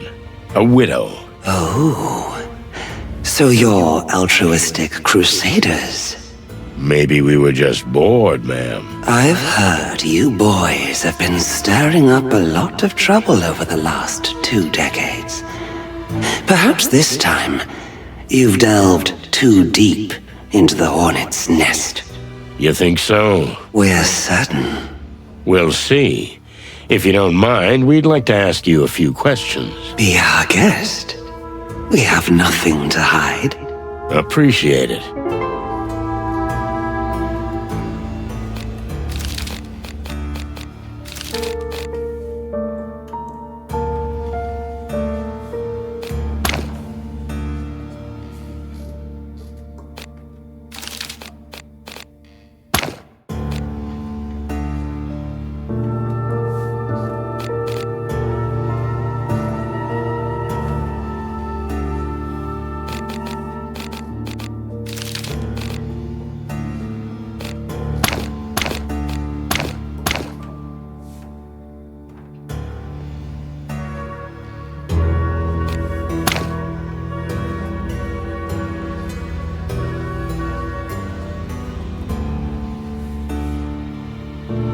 Tell me, do you remember a pianist called Douglas? He's right above us, even as we speak.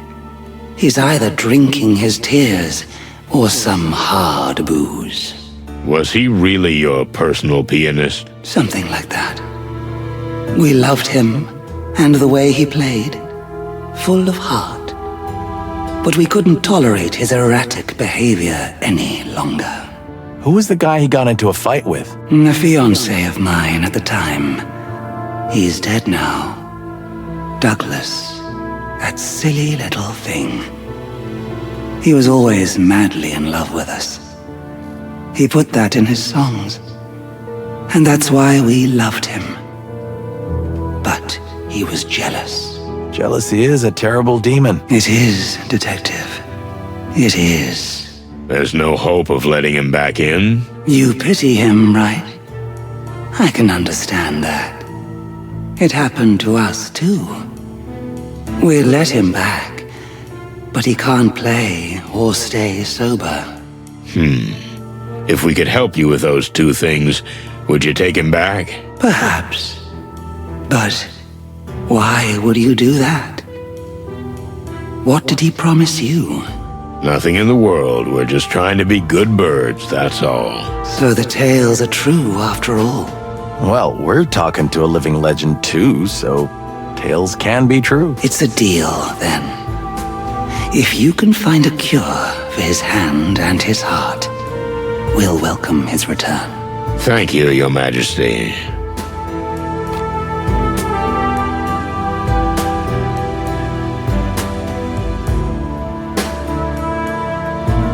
That's quite a throne you've got there. Why, thank you. It was our late grandmother's 200 years ago. Whoa, wait, then how old are you? Do you think it's appropriate to ask such a question of a lady? For cluck's sake, Marty. Oh, yeah, sorry. But it is a really beautiful chair. You're funny. We like you. Thank the gods. What can you tell us about the current state of the Hive? Did you come here with paper bags on your heads? Have you not seen with your eyes? Well, we'd like to hear it in your words. As you wish. Since the Segregation Act, our people are suffering more than ever. We are eating ourselves alive. You may think we're being figurative, but we couldn't be more literal. We're running out of flesh, of life, of soul. But before that happens, our patience will run out. The Segregation Act wasn't good for business either, right? Correct. We don't want to be seen as the selfless grande dame, or everyone's fairy godmother. No. We were running a thriving business. You mean a thriving criminal business? Call it what you like. It was blooming, but the blossom eventually withered. Now we are suffering like everyone else. The Hive is an oil barrel, detectives. And Clawville, a crazy old fool with a match in his hand. Is the barrel gonna explode? And with it, the old fool. Well, thanks for your honest opinion. Not mere opinion. This is our future, gentlemen.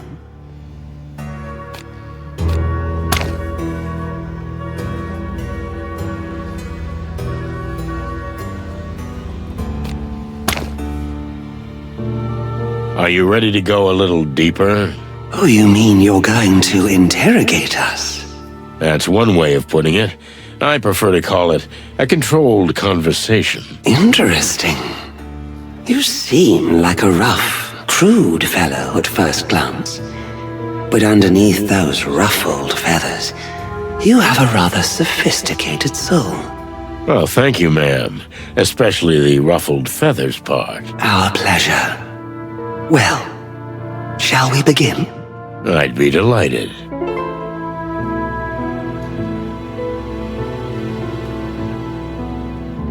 The Queen seems to like us, but that may be a simple disguise. In any case, a veteran criminal like her is probably harder to break than to open with the right honeyed words. Boost her ego. That can be a solid tactic. But either playing the good or the bad cop, nothing is impossible if you ask the right questions in the right tone. Be forewarned, Detective. What you learn here may shake everything you've ever believed in. You think I believe in anything? It seems your famous senses have failed you. We'll see, Mr. Featherland. We'll see.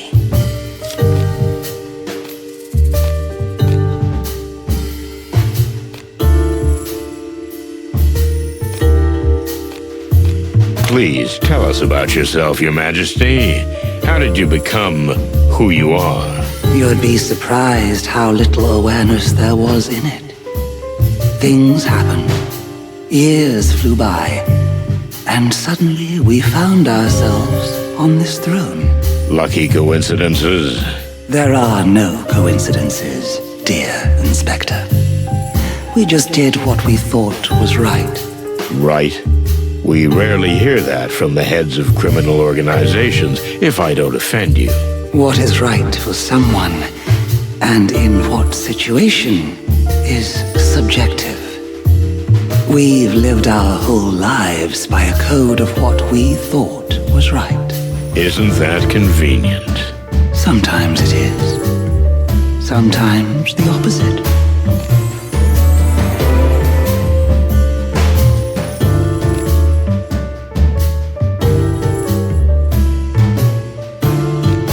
Let's get to the point. Bodies are disappearing from the cemetery, and the clues have led us here. What do you think? Why? You're not playing games. We appreciate that. Yes, in a way, we understand that some clues could have led you here. But those can be misleading. We know nothing about the missing bodies. You don't know about them, or you have nothing to do with them? Big difference. There is a big difference. We've heard things. The Great Web is everywhere. And every little bit of information makes its threads twitch. But no, we have nothing to do with them.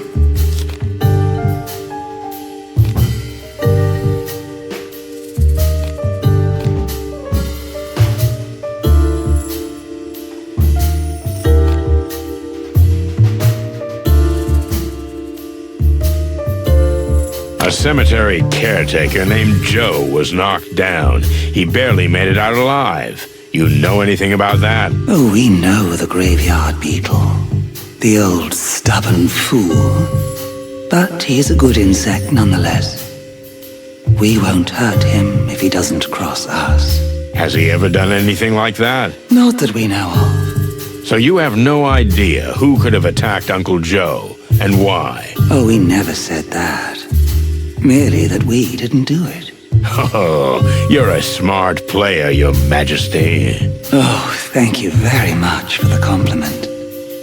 And if we may make a compliment too, we are glad that you care so deeply about the fate of a simple, old insect. It's my job. No. No, it is not.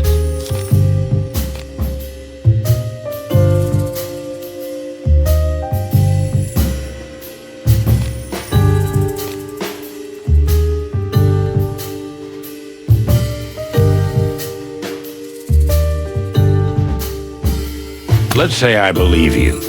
Do you think the glass was not just a weapon, but also a message? An interesting theory. There may be some truth in it. As the place is well known and has been ours for decades, yes, we can see why you might think that. So you agree that the clues lead logically here? If it is a message, we did not send it.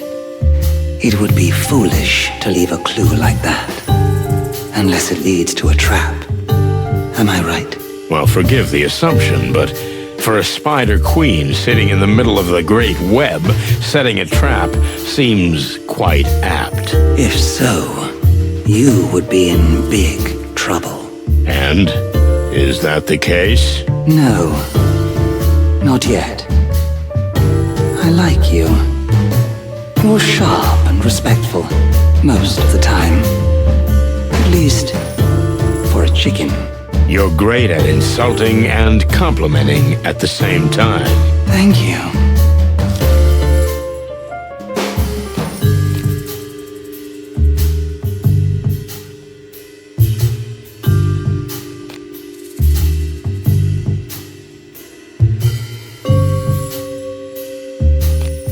Suppose I believe that it wasn't you. Why didn't you take action against it? You still think we're the feared and dreaded vigilantes of the Hive. Unfortunately, those days are over, Inspector. The Great Web is now more of an information center than a real, viable enterprise. But information is power, ain't it? Indeed, it is. But much more so for a place that is not cut off from every other part of the world. We've been enclosed, Mr. Featherland. So the world is slowly but surely passing us by. Unless you do something about it. Yes, but that's another story. You know, the people of the Hive don't need the Great Web to express their feelings. Especially their anger. A Hive-sized rebellion, for example. Of course, neither the city nor the Crown wants that. In fact, we don't want it. But sadly, we are no longer the most powerful in the Hive. There are others who say how things are done.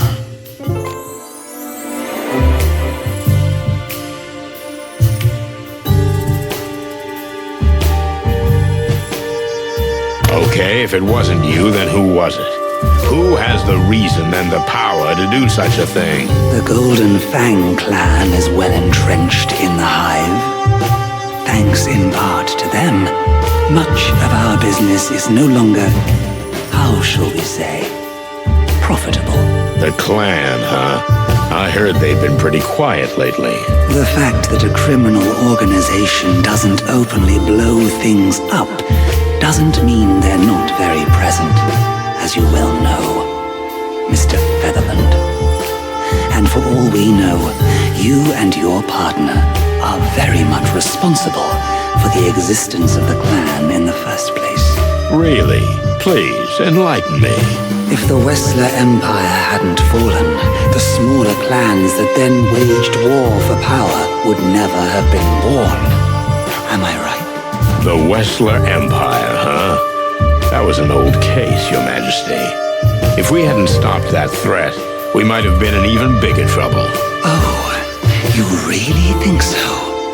That it could be worse than this? The whole city was ravaged by gangs feuding over the remnants of the Wessler Empire. These gang wars have consumed all the attention of the Crown and the police, leaving nothing left for the Hive. One angry insect, fed up, committed an assassination attempt that eventually led to the Segregation Act. See, after all, it all started when the so-called Chicken Police put the head of the Wessler Empire on ice over some petty little private matter. You know, that's kind of a loose and far-fetched hypothesis. Oh, we haven't covered everything, but you know that in the big picture, we're perfectly right. I'm beginning to feel like you're interrogating me and not the other way around. Oh, please don't. We didn't mean to frighten you. Then may I continue? We are at your service. So, it's the Golden Fang clan that's got you and your people in a tight spot. Am I right? We're not saying they're responsible for the disappearances. But if it wasn't us, they seem the most likely choice. I have to agree. Are you willing to talk about them? To a certain extent, yes.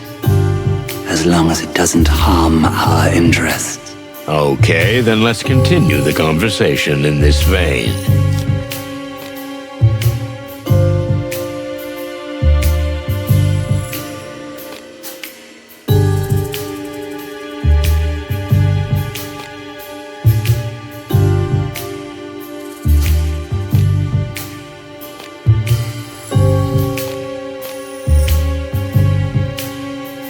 Why would the clan need a fresh corpse? What can they do with it? Did you say fresh? How fresh? Well, the last one was from yesterday. Why? What do you think? If they were old carcasses, we'd be ignoring it. But fresh meat is a different matter. Did you say meat? Have you seen how many insects walk around the hive, missing limbs? We've had the misfortune to see that, yes. The Chlorvillian gourmets pay fat little fortunes for fresh body parts. To eat them? Well, they're not going to put them on display. That's for sure. So you think the clan sells fresh body parts on the black market? That could be one reason for digging up bodies. But it could be something else entirely. Which is? We don't know, Mr. Featherland. You're the detective, not us. But we're sure you'll get to the bottom of it.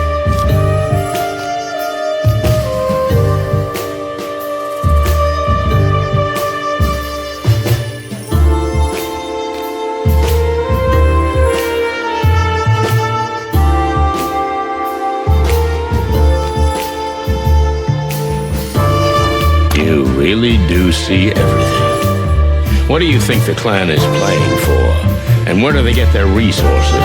For the clan, hiding in the hive was a great idea. But they cut themselves off from the rest of the city with it. So they must have connections or help from beyond the walls. Another gang? Maybe they've teamed up with someone. The Black Scales. The Furies, maybe. I don't think so, Mr. Featherland. All the criminal organizations in Clawville are different, but they all have one thing in common. They all want absolute power. That's why they don't really ally themselves with others. What are you implying? Who can support them from beyond the walls? Whose interest do you think it would be to aid and abet the clan and get them here? Whose interest is it for the hive to slowly bleed itself dry? For someone who has a problem with the very existence of it. You mean? Yes. Exactly, Mr. Featherland. Sweet, furry, feathered heavens. You claim that the clan is funded by the crown? We're not saying it is. But the city government is currently benefiting from the fact that the hive is getting on with its little infighting, instead of causing trouble on the big scale. You know, peace negotiations are coming. Well, what does that have to do with the disappearance of a few bodies of ordinary citizens? Even if it's like you say, isn't that just more fuel for the fire? It might be. Perhaps it's for a different purpose, Mr. Featherland. That detective, that private eye who was working on this. Private eye? Frank Castellini. Or, as many called him, half-armed Frank. which we always thought was funny, because he was only one arm short of 4. Shit. Frank. The fool was obsessed with pursuing Mick and the clan. He discovered something significant. Maybe he found out exactly where they were hiding. In any case, it certainly pissed off the monkey. Because Mick's got a big bounty on poor Frank's head. That's bad. That's really bad. Well, thank you for telling me this. We're surprised to say it ourselves, but we're glad we could help. You see? That's what I'm talking about.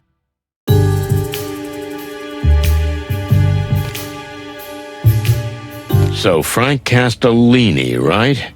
We know him. In fact, I'd say we're friends. We thought cops didn't like private eyes. Frank's helped us out with a lot in the past, and in return, we'd turn a blind eye when he snooped where he shouldn't have. There was a time when cooperation between animals and insects was commonplace. I was just a chick then, Your Majesty, but my partner lived in the Hive's neighborhood for quite some time. Oh, really? It used to be a great neighborhood, ma'am. If this was meant to make us sympathize with you and your cause, you've succeeded. You see, we're old and sentimental, but we're something else, too. Beautiful. Thank you. But that's not what we meant. We're practical, which means if you really want our help, you'll have to do something for us in return. Seems like a fair offer. We're listening. Frank was never a friend, nor an enemy. He's the kind of man who doesn't belong to either side. Always walking in the shades between them. But not so long ago, we had a quarrel.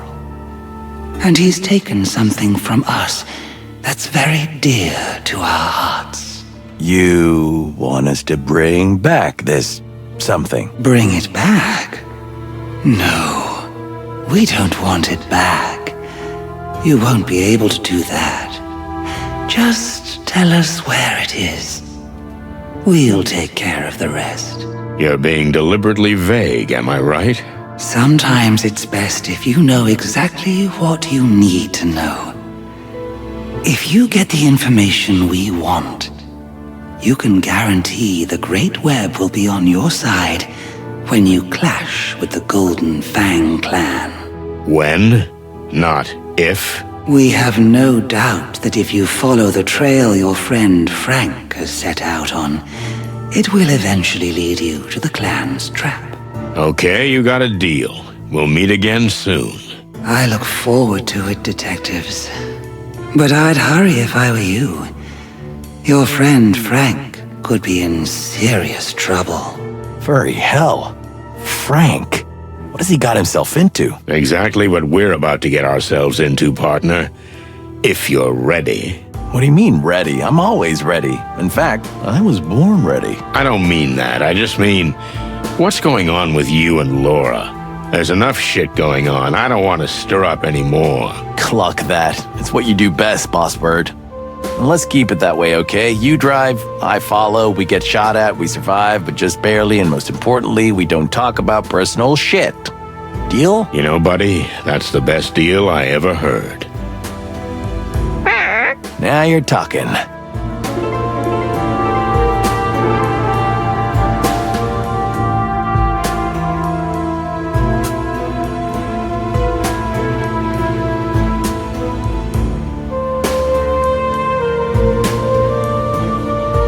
Who do my eyes see? The one and only Phil Marlowe, private Hawkeye and professional boozer. What's this old featherhead doing here? Looks like we're not the only lost fowl in the Hive. Not counting that weirdo pianist, of course. Did we say hi? Sure we do. I need to know what he's up to. He might even be in similar shoes to ours. You think so? That would be almost like a crossover episode. A what? Never mind.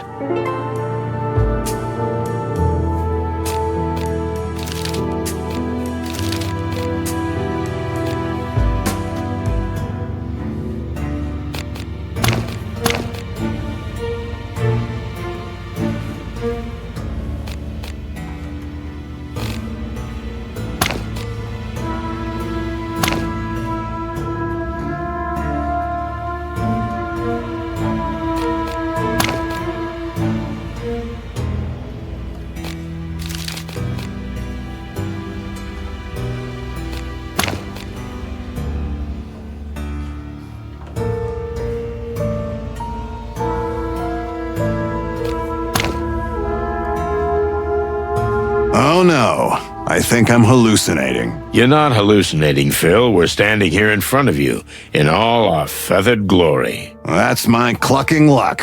Even in the Hive, I can't get away from you two. We're your living conscience, pal. And what does my conscience tell me? To stop drinking. The pot calling the kettle black? Fair enough. Shut up, Marty. Not today. I'll zip it. So, are you on a little investigation? What else would I be doing in the Hive? Do I look like I belong here? No. Actually, almost hurts to say it out loud, but you look pretty good. Thanks, sweetheart. By the way, if you're so interested, there's a gang of dung beetles who broke into the local sewage treatment plant and stole some high-quality manure. Is there such a thing as high-quality manure? Son, if you only knew. Here, manure is sometimes worth as much as gold. You know what? We don't need the details. But I do. And you? What are you doing here? Are you being teased by some hot she-cat? Never again, Phil. Never again. I can understand that. Well, make yourselves at home, if you can. They don't like our kind around here. You don't say. I'm surprised you still have feathers. Yeah, it's a small miracle.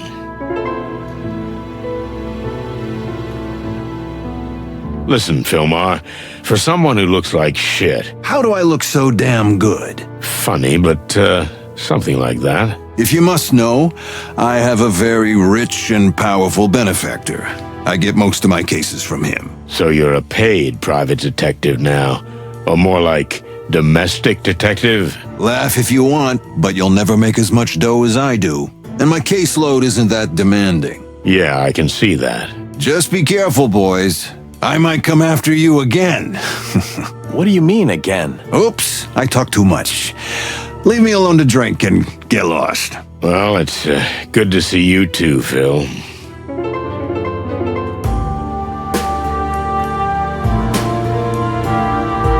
Are you here for an audience with the Queen? I've already met her. But I got the impression she's not too keen on Clavillian private eyes sniffing around. Yet she tolerates your presence. It's that indelible charm of mine, Sonny. But how could you possibly know that? Yeah, my kind of charm doesn't belong here. Now get out of here, cluckers.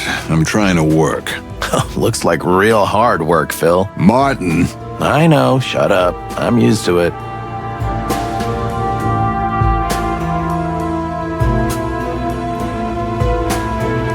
Zip has lost something very dear to him. Have you heard anything about it? Actually, it's a pretty rough story. Mick Goldfang ripped it off with his own hand. That's what Zip was referring to, though he wouldn't go into details. I don't blame him. Any idea where we can find it? You guys really want to get that thing back? The old trash panda got us out of a lot of trouble over the years, and we did the same for him. Kind of a habit between us. All I know is that Mick doesn't always keep it on him. But he does have a secret headquarters somewhere in the Hive. So there's a good chance that's where the stray body part's gonna be. Thanks, Phil. That sounds like an exceptionally useful tip. Well, I'm glad I could help. Now you might as well cluck off. Good evening to you, too. One more thing, Sonny. What I said, you didn't hear it from me. Stop treating us like day-old chicks, Phil. We never even met you. That's the spirit. Good bird.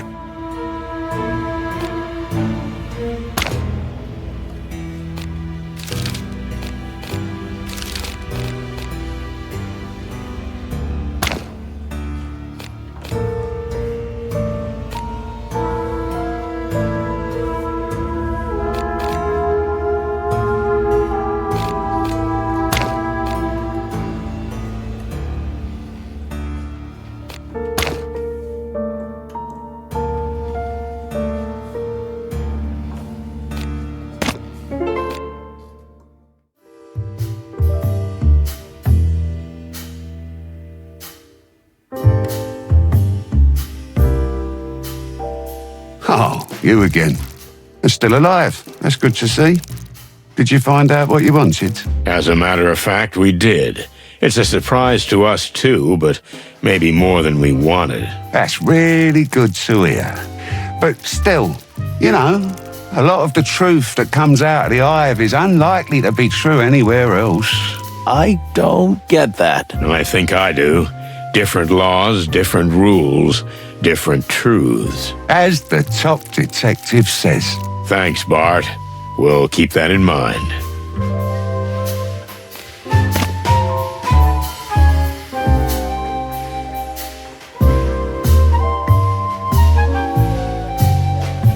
Hey, old bird. We spoke to the Queen. Ah, good for you. She'll welcome you back if you stop drinking and heal your hands somehow. Well, easy for you to say.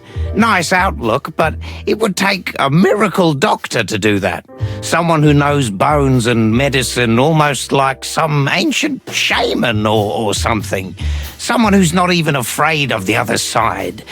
The occult, even. Someone who... Who? I think we're on the same page here, Boss Bird. Yeah.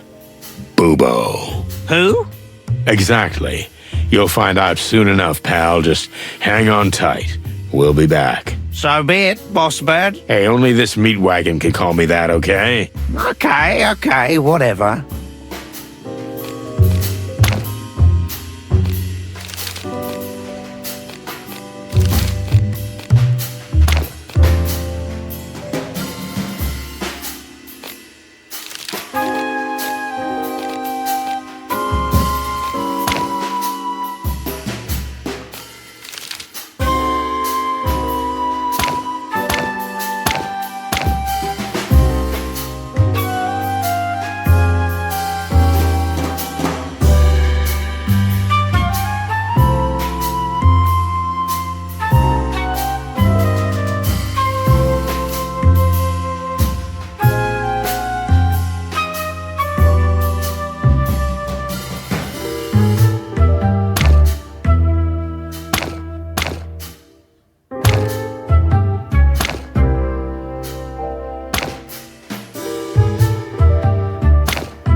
Down to the hole we go.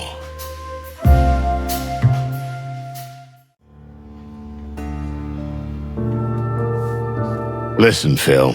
You know Frank Castellini. Of course I know him. Everybody knows him around here. Why? Well, I think he overreached himself a little and got into a tussle with the Golden Fang clan. Well, rest in pieces, Frank. You were a great insect. Let's drink to that. Don't be silly, Phil. He's still alive. At least we hope he is. But maybe not for long. Heard anything from him? I heard he had a case involving the closing of the textile factory, but that's all I know. Yeah, we heard about that too. Strange. But thanks anyway. I hope you find him still alive. He's a good guy. How come you're drinking so casually in the middle of the Hive? We almost got hanged on the first lamppost when we got here. Me too.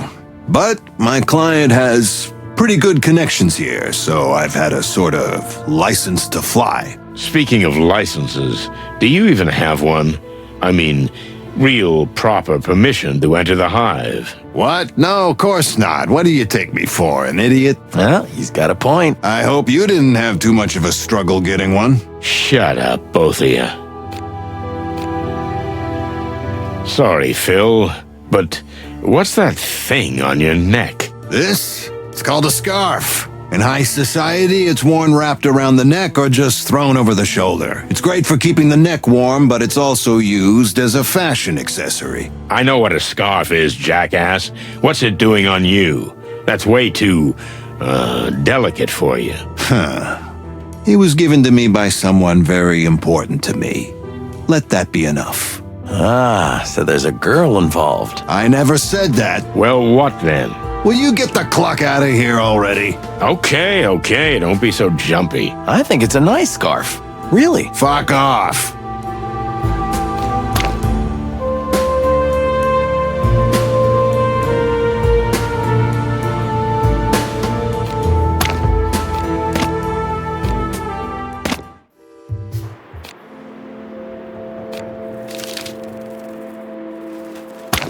Cluck,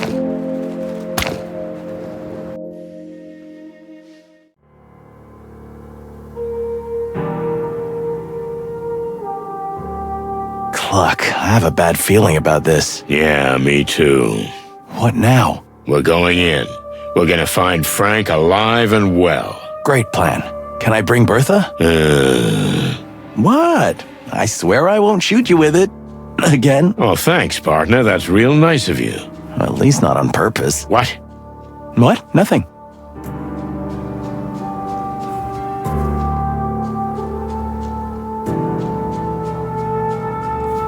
Are you ready? No, but who cares, right? Right. Let's go.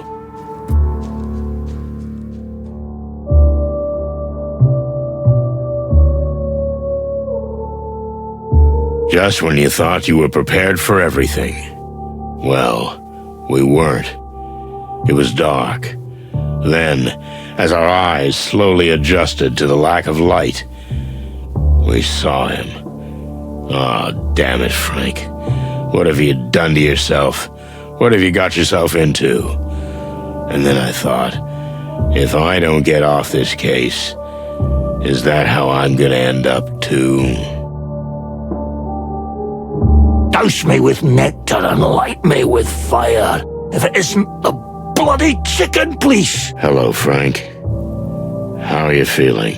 You know, Sonny, we insects breathe through little holes anyway. So I just got more air in my windpipes, right? Stop talking, Frank. We'll get you out of here and you'll be fine. Hell you will. You always were an incurable optimist, Marty. You can see your way out of a ship that's both on fire and sinking, eh? Well, actually, that really happened once. Listen, Frank. Who did this? Not just who, Sonny. It's who and why. Well, then who and why? Oh, damn it, man. It hurts like hell. I know, buddy. I know. But... Now listen. And keep your non-existent ears pointed, chickens. Yes, Frank. Oh, fuck. Come on, Frank. What were you gonna say? We are meat. What? What's that, Frank? Cluck, he's delirious. No, you idiots. Don't you understand? Meat is us. I understand, but... Nah, he's talking nonsense, Sonny. Shit. The light. I see the fucking light. It's here. Don't go there, Frank, please. It's really bright. Frank. Plucking hell. Frank. Fuck. Yeah. It's over. I know. Meat is us. What the hell does that even mean? I don't know, Marty, but we're gonna find out. And if we end up like this? Frank dug something up he shouldn't have. And he spat in somebody's face. Somebody who shouldn't be messed with. I know that formula. Yeah, me too. So? Let's take a good look around. Maybe we can figure out exactly what Frank was talking about. May the great wild ones rest his soul. Or the big bright light or whatever they call it. Anywho, farewell, buddy. Come on, let's get to work.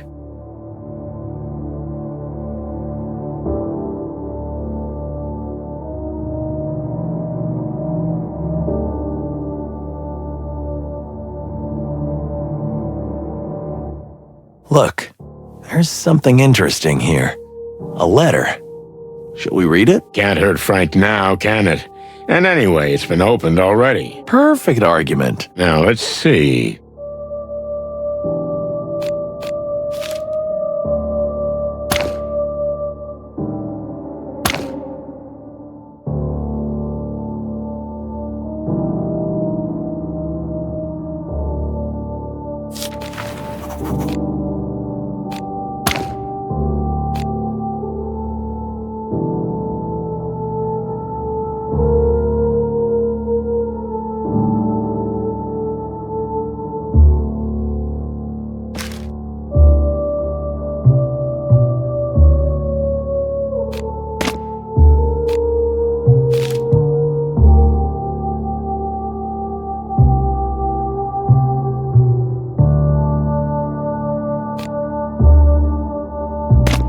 Zelina. That must be the Spider Queen's daughter. So... Frank helped her escape the Hive and Clawville. Seems like it. Wait. For the Great Wild Ones, if the Queen finds out about this, she'll have us hanged. Well, she can't hurt Frank now, but she can hurt us. Who knows how she'll react to this news? And we made her a promise. So, what do we do? We have two options. We tell her the truth, or we lie to her. Simple as that. I don't like either. Welcome to the real world, buddy boy. All tough decisions, no reward.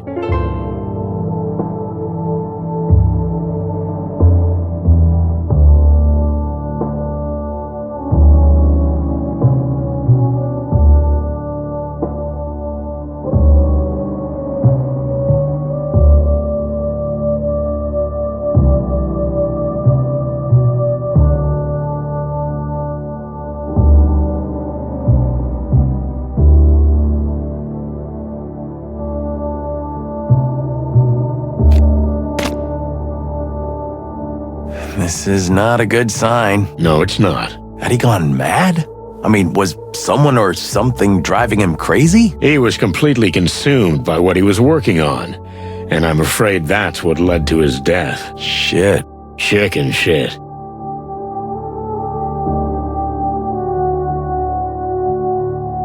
Ah, feathers. What do we do with him now? Call the police? Not yet. Sonny, the rules, the big book. You're kidding me, right? Of course I'm kidding. I love breaking the rules. Joking aside, we need to know more before we make this case official. You know, our colleagues would just bag him, clean the place up, and be done with it. I mean, he was just a bug. They wouldn't even open a file on him. It's unlikely. So, what now? We know someone who can help. Oh, no, you don't mean him, do you? Yes, I do. Bubo. Well, the old ex-coroner owes us a few favors. Ugh, don't we owe him a few? Well, it's basically the same thing. Okay, so we're gonna cruise around with a clucking dead body? No. We're bringing Bubo here. Once he's examined him, we'll give Frank a proper burial, don't worry. But first, we have to finish what he started. And we gotta leave no trace that we were ever here. Like ghosts. Exactly. Chicken ghosts. Or ghost chickens. Are you finished? Oh yeah, I'm finished.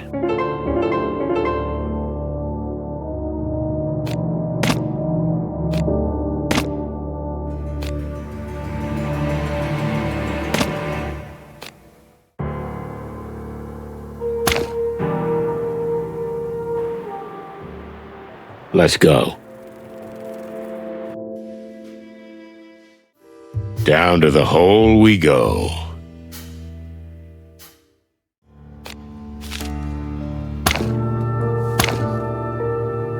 To what do we owe the pleasure of yet another visit, gentlemen? We went to Frank's. And how's the good Mr. Private Eye doing? Well, he's been better.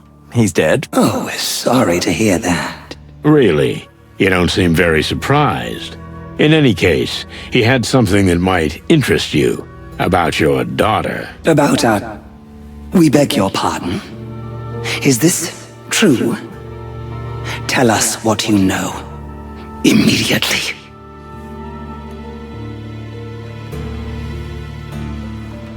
Frank helped her escape. Your daughter is in Averia. Is that so? In Averia? We found a letter from your daughter thanking Frank for helping her get out of her prison. And she describes how happy she is in Averia. How happy? Your Majesty, your daughter is free now, and she does seem happy. Why don't you just let her go? Like you did, Detective. What? You haven't seen your daughter in years because you don't want to, have you? That's quite different. Really? Anyway, thank you for telling us. What we do with this information is our business. But you have fulfilled our bargain, so we will do the same. Meaning? If you have any trouble with the Golden Fang clan, or any other criminal organization for that matter, you have the support of the Great Web. We give you our royal word. That's good enough for me. Though to be honest, I hope I never have to ask for your help. Let's hope you're right.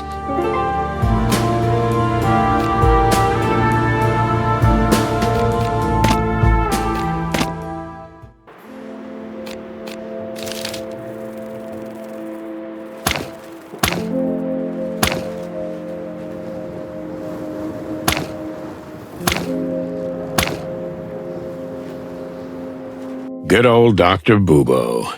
He used to be a coroner at the station, but he was fired a couple of years ago.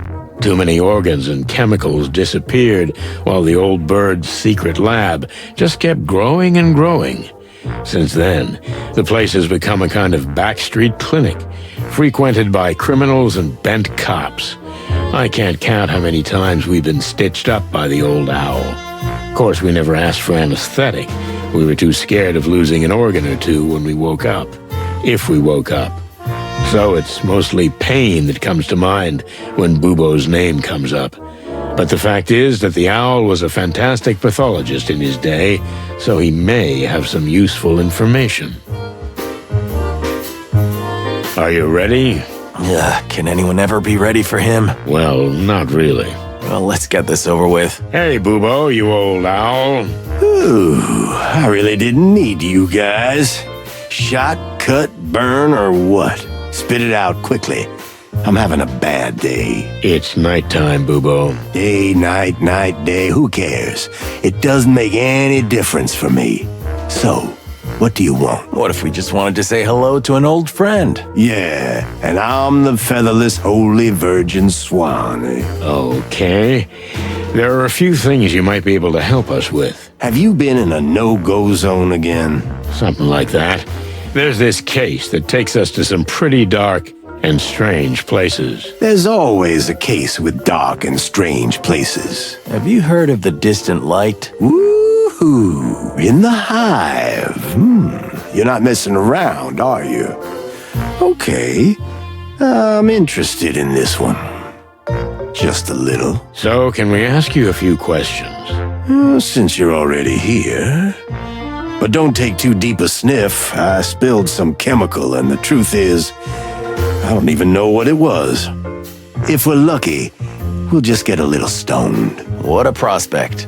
No coffee? You don't want to drink the coffee I drink, Marty, my boy.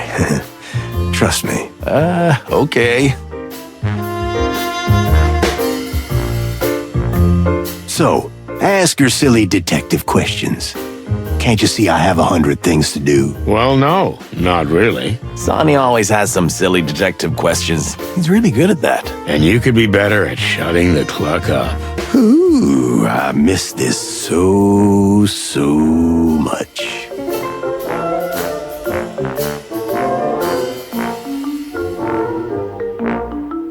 You are a master of bones, old man. Ooh, thank you very much. If you gotta break 'em or fix 'em, look for old Bubo. What a slogan. We have a friend who has a badly broken hand, a pianist from the Hive. Do you think you could fix it? I can't tell you anything offhand, but get the guy, or at least his hand, and I'll see what I can do. That's it? No, you have to do something for me in return? Oh, you're right, Marty boy. Marty. So, since you're going to the Hive, speak to the Queen for me. I want an audience. Why would you want to speak to the Queen? That's my secret, okay? That's all I ask. Deal? Deal. And the pianist will be sent here. So be it. There's this new meat substitute.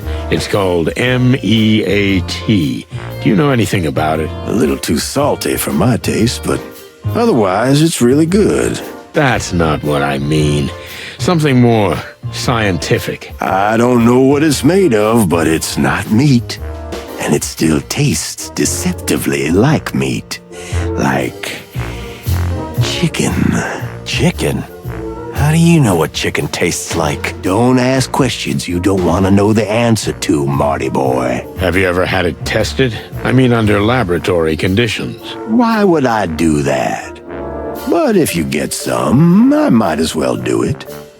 For a price, of course. That's what we're gonna do. Good for you. Good for you.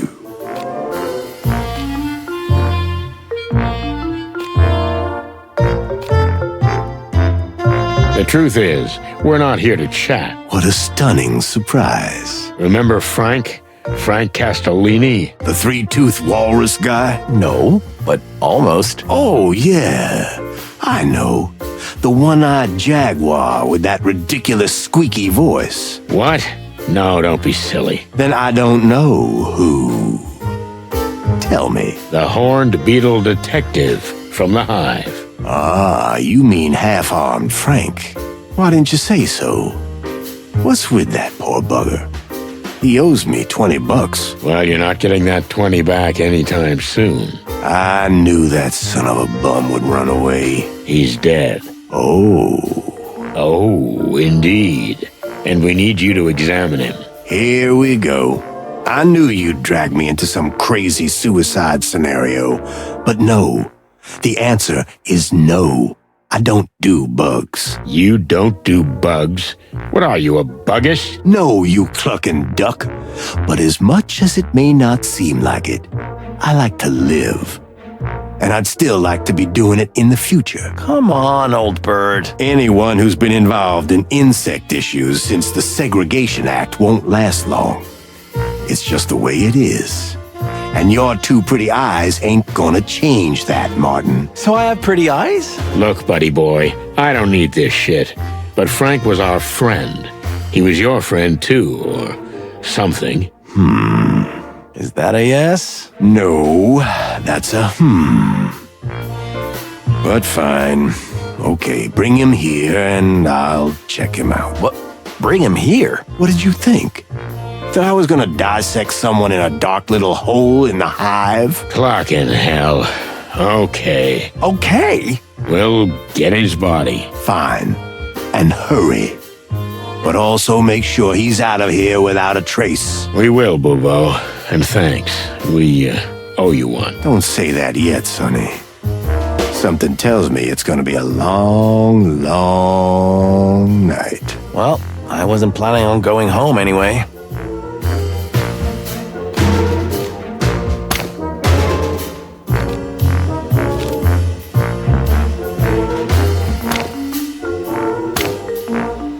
Hey, Bubo. Could you fill my flask with your usual magic formula? Sure, Sonny. Hey, give me a minute. Thanks, old man. Don't worry about it.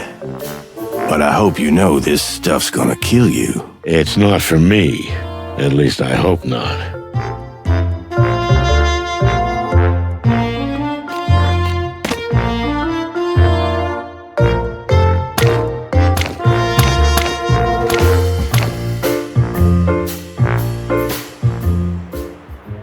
Let's go.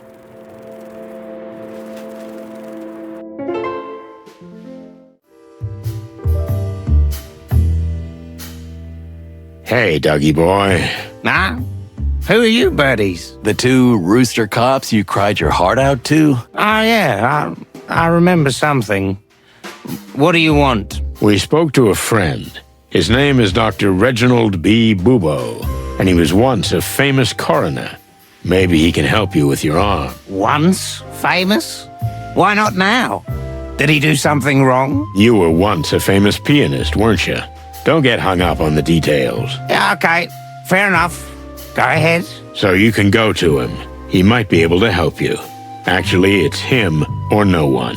You got one shot. Do you always make everything sound so glamorous? Well, let's not get into that. So have a nice trip downtown.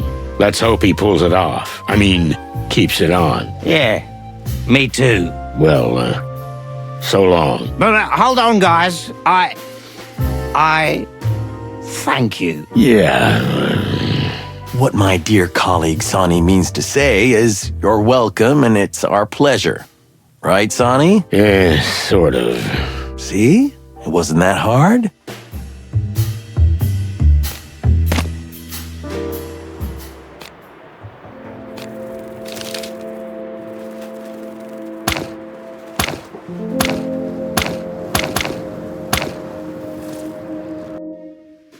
Let's go.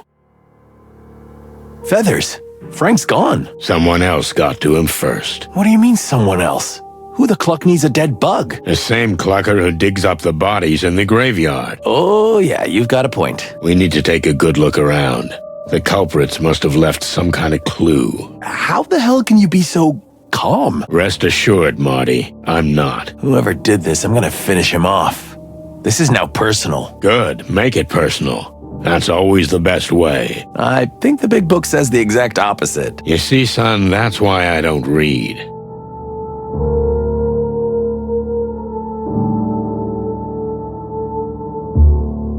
Damn, Frank. Look, there's something in there. What do you see?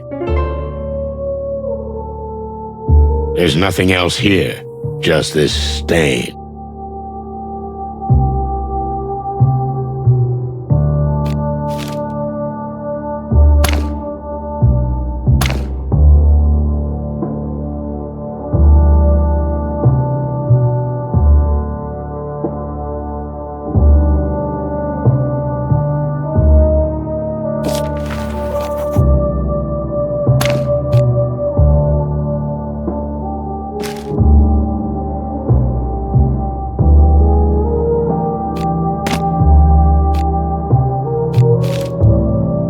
What about this? It's a tooth, Marty. Or a fang, to be more precise. Made of gold.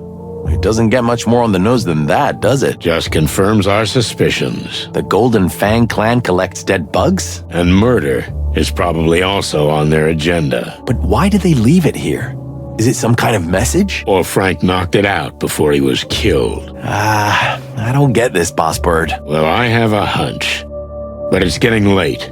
Let's figure this out in my office. You mean in that dark little hole you call home? If I remember correctly, you don't have any place better at the moment. You're right. I'll zip it. Good. Let's make like chickens and get the cluck out of here.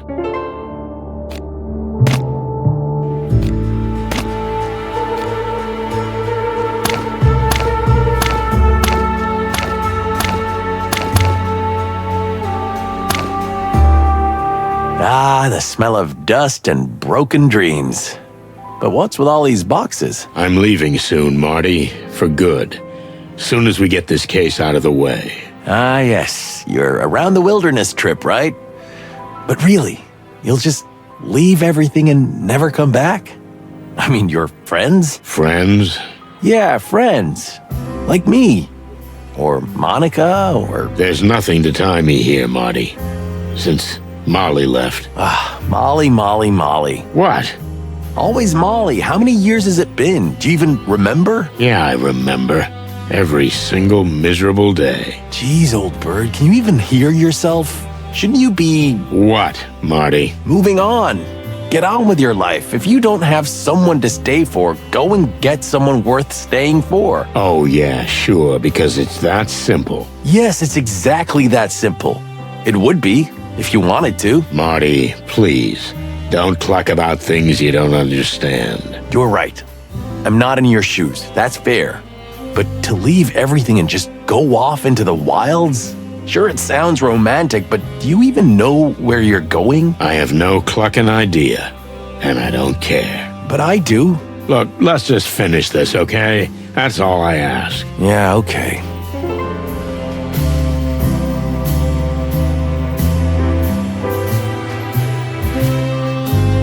Listen, Sonny, about what the Queen said. What do you mean? That it all started with us? This downfall? Because we caused the Wessler Empire to collapse? I've never thought about it like that before. I have, countless times. And? What's your conclusion? I've been over this a million times in my head, Marty. And you know what? Maybe she's right. Maybe we did cause all this. But if I had to do it over again, well, I'd do it over again. Why? Because it was the right thing to do. And because it was our job. Maybe you're right. But still... You don't know what would have happened if we hadn't done it. Maybe everything would have been better. Maybe a lot worse. So what's the point of dwelling on it? Huh. Usually you're the gloomy, depressed, pissed off, grumpy type. And yet now, you're comforting me. Well, maybe I can change. Ah, chicken shit. You're Sonny. You'll always be Sonny. Don't go weird on me, Marty, okay? Understood. So, let's get our act together and see what we've got. A mysterious woman, missing bodies, the Golden Fang clan, the Spider Queen, and Frank. All in one night. This could be a new record. Concentrate, Marty. We need to piece together a logical chain of events from this whole mess. Yeah, let's investigate the cluck out of this shit. Is that your new slogan? Yeah. Work on it.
This Milo guy was working in the textile factory, which suddenly closed down. So he started to work for Frank, our old pal. But the job wasn't long-lived. Neither was he, and even his body disappeared. Along with several other bodies, so his wife came to you. Who didn't paint a pretty picture of the Hive. And then we found a clue in the cemetery that drew us to the distant light. Where we learned a lot from the Spider Queen. For example, that the Golden Fang rules the Hive and is keeping them in its thrall. And that our old friend Frank was neck deep in it. Sadly, Frank won't be providing us with information. Unless it's from beyond the grave. And then his body disappeared. Which we have to find. And we know where to look. But we're gonna need some heavy artillery for the job. And we can't pursue this case officially. So we have to keep it a secret. Quite a prospect. The chicken police are back in action. Shut up, Marty.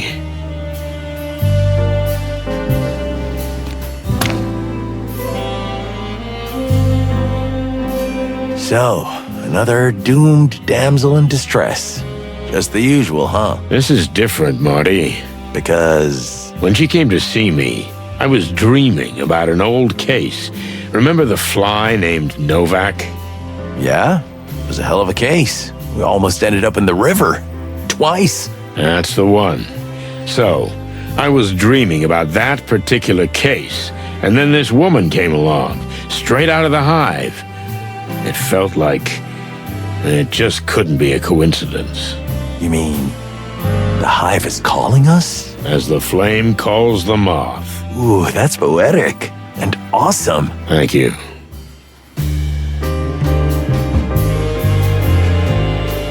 Listen, Marty. I've got something I've been trying to tell you all night. Well, go ahead, boss. You can always be honest with me. You look like shit. Thanks, man. Jerk. What was that? I said jerk. Oh, yeah. I got that right.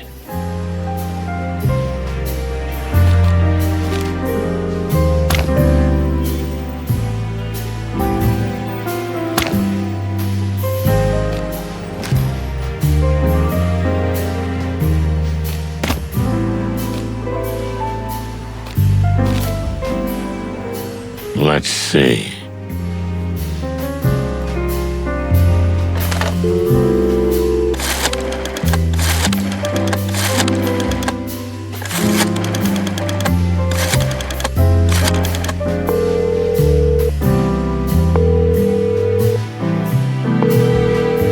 Hey, you old carrot chewer. Hello, Sonny, my dear friend. It's been a long time since I heard your voice. How can I help you tonight? Sorry to call you at this hour, but could you get Marty a room just for tonight? Well, I was just leaving, but sure.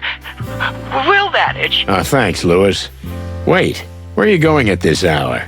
Isn't it almost morning? Oh, it's just a little business, Sonny. Don't worry about it. I'm opening the apartment for Marty. Thanks again, buddy boy. A picture was beginning to form. Not clear, not a masterpiece, but I could pick out details already. Worrying details. A queen of a hidden world. A king of a dying world. Graves dug up. Bodies missing. A golden fang. And a dead friend. Quite a night. Marty's here, and he's confident as ever. But I can see the skin on the corner of his beak twitching a little. He's holding on tight as he rides along with me on yet another crazy, dangerous, and overly mysterious case. But he should be at home to save his crumbling marriage. I should be somewhere else too, on that round-the-world trip I've been planning for so long. But yeah, this is me. This is us. Chicken police till the end. Well, that end may be close. What is it, Sonny? What's worrying you? I was just thinking that maybe this is the very case that really is gonna end the chicken police. Eesh. It must be depressing being Sonny Featherland 24 hours a day. It is, Marty. It really is.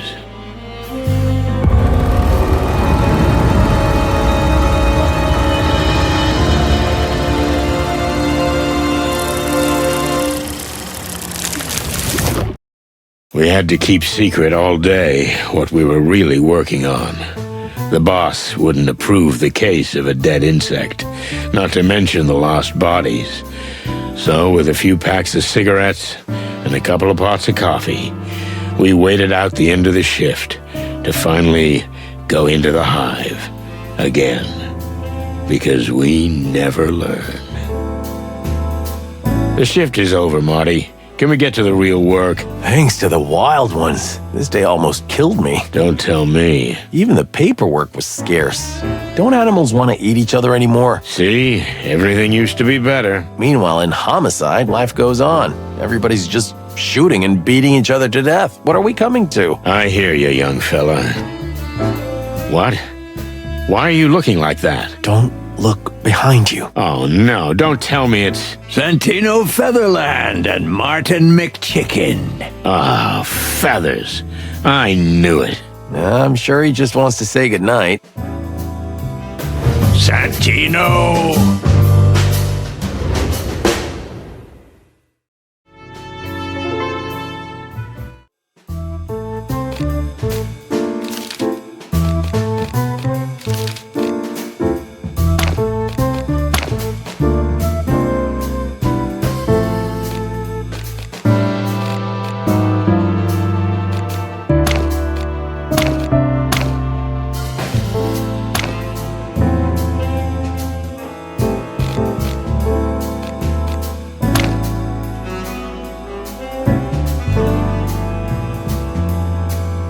Hey, boss. How nice to see you. Is that a new coat? Yeah, it looks good on you. But we were just leaving. Not so fast, chickens. Yeah, I knew this was coming. Such a classic. I see you're still full of life. How about a little overtime? I don't know, boss. My back's a little stiff. Yeah, it's been a busy day. All that paperwork. And target practice. And paperwork. We said that already. Yeah, but today was twice as much, so... Enough. Yep. Someone's waiting for you in your office. You might pop in there once in a while for a change. But who? At this hour? Is nothing sacred anymore? I don't mean to be disrespectful, boss, but whatever it is, if it's not an urgent predatory case, then... Featherland, do I need to remind you that you're only still here because I graciously allow it? No, sir.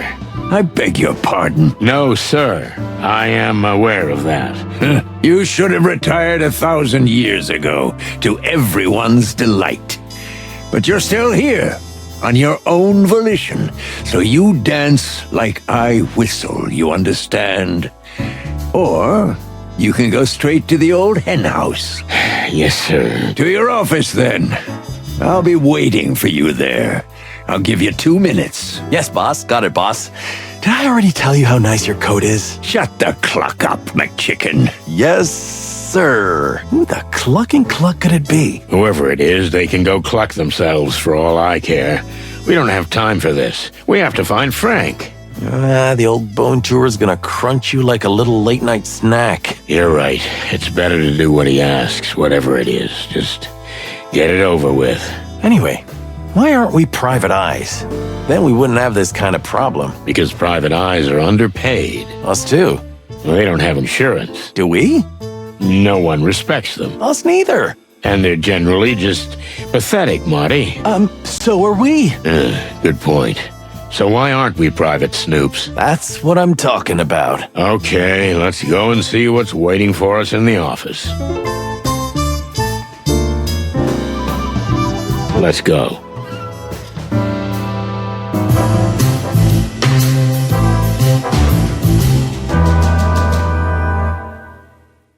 What can I say? Home away from home.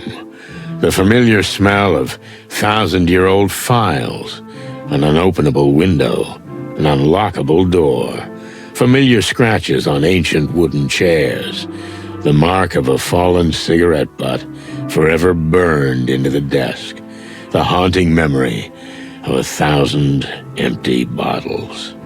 If I die tonight, bury me here, under the cold, dead cases. But first, let's talk to this clown. This gentleman here is... Cassidy Lupus, the Silent Wolf. The who? I see my reputation precedes me again. Exactly as my white-feathered friend said. I'm Cassidy Lupus, actor, artist, and idol to some. Wow. Cassidy Lupus is speaking to us. Well, that's just fantastic. Mr. Lupus has a problem and asked for our help. We don't usually get involved in such personal matters. Mr. Lupus is a well-beloved movie star and close friend of our great king. Just what we needed. Excuse me, Detective Featherland? I said we're honored. You know, they say wonderful things about you boys. Epic adventures, bloody affairs, crime gang shootings, arson. Just an average Monday morning. Sadly, my Monday mornings are not exactly cloudless these days either. And especially not average. Oh my, are you out of caviar, perhaps? Oh, please, don't be so base. I understand I'm from a different circle. I'm not as tanned and wild as you, but I'm coming to you for help. Don't listen to him, Mr. Lupus. He's always like that. But otherwise, he's a great detective, I can assure you. So, what can we do for you? Well, it's a complex and delicate matter, but I've been threatened. I need your protection. Protection? Excuse me, but we're detectives. We're not here to prevent trouble. We're here to find the cause, if it's already happened. Oh, there's plenty of detective work in this case, believe me. I'm afraid I don't follow. But okay, fine. How about if I ask you some pointed questions first? Like an interrogation? Like in a movie? That's fantastic. You know, I've never played a detective or a murderer before. Let's hope you don't have to do it this time either. Shall we begin? Just do what you do best, boys. Don't hesitate, gentlemen. Feel free to ask anything. Okay, let's see. I can't believe we're questioning the great Cassidy Lupus. Yes, right. Me neither. Feathery heavens, please make this quick.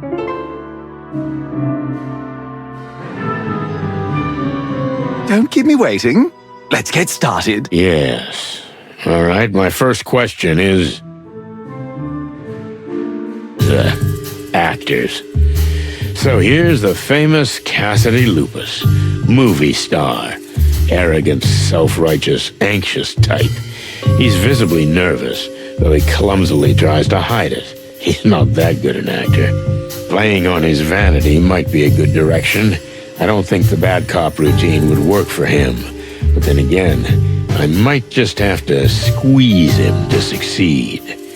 I'm not in the mood to patronize him, but if I have to, I'm sure I can get more out of him than he's willing to say with a little charm and finesse.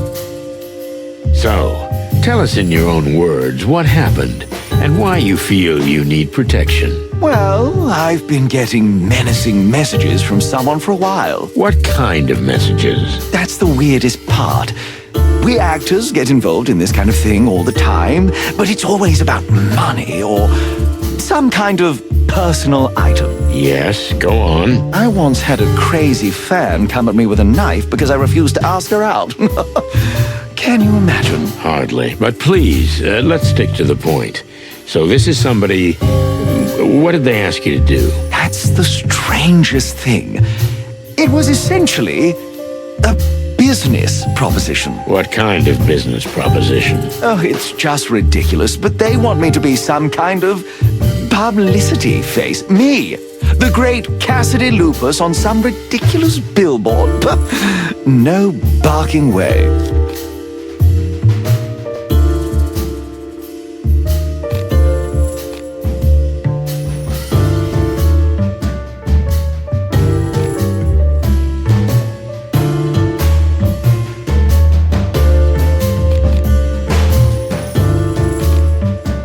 Understand. You're just too sensitive for simple commercials. I didn't know you had such a bright mind. Yes, you're right. A great artist doesn't sell himself for peanuts. So you're holding out for a premium price. The big money, right? There is no such money, Mr. Featherworld. Land, Featherland. But please, tell me why you think they're making you an offer in threatening messages. Isn't that a little, unusual? A little? It's bizarrely unusual. So much so that I thought for sure it was just some childish prank. But the messages, well, there was something really sinister in them. And what they're trying to blackmail me with, if only you knew. Well, that's what we're here to find out.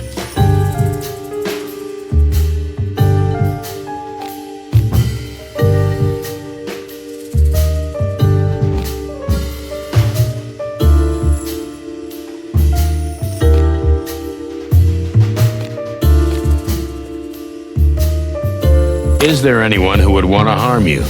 A jealous colleague, perhaps. Jealousy can make animals do crazy things. I've got a lot of people jealous, that's for sure.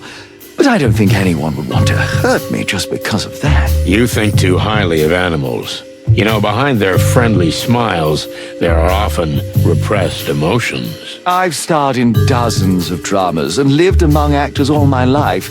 I know all about lying. But I don't know anyone who wants me done for. You mean who wants your death?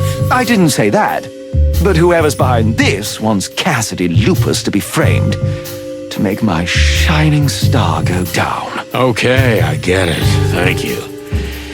Let's dig a tiny bit deeper. Do your job, detective. What exactly is in these messages? And how did they reach you in the first place? We had just finished shooting my latest picture when my stunt double, Percy, handed me a letter. He said they thought he was Lupus and someone, a dark figure in a dark suit, had pushed it into his hand and run away.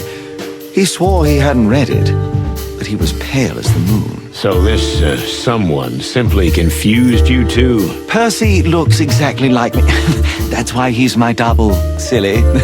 But to tell you the truth, his profile is a little less chiseled and his stance could do with some work. Do you think someone who knows you well can tell the difference? Not from afar, but if that someone knew me really intimately, They should have seen he wasn't the real me. Didn't you ever think that your double was just making it all up?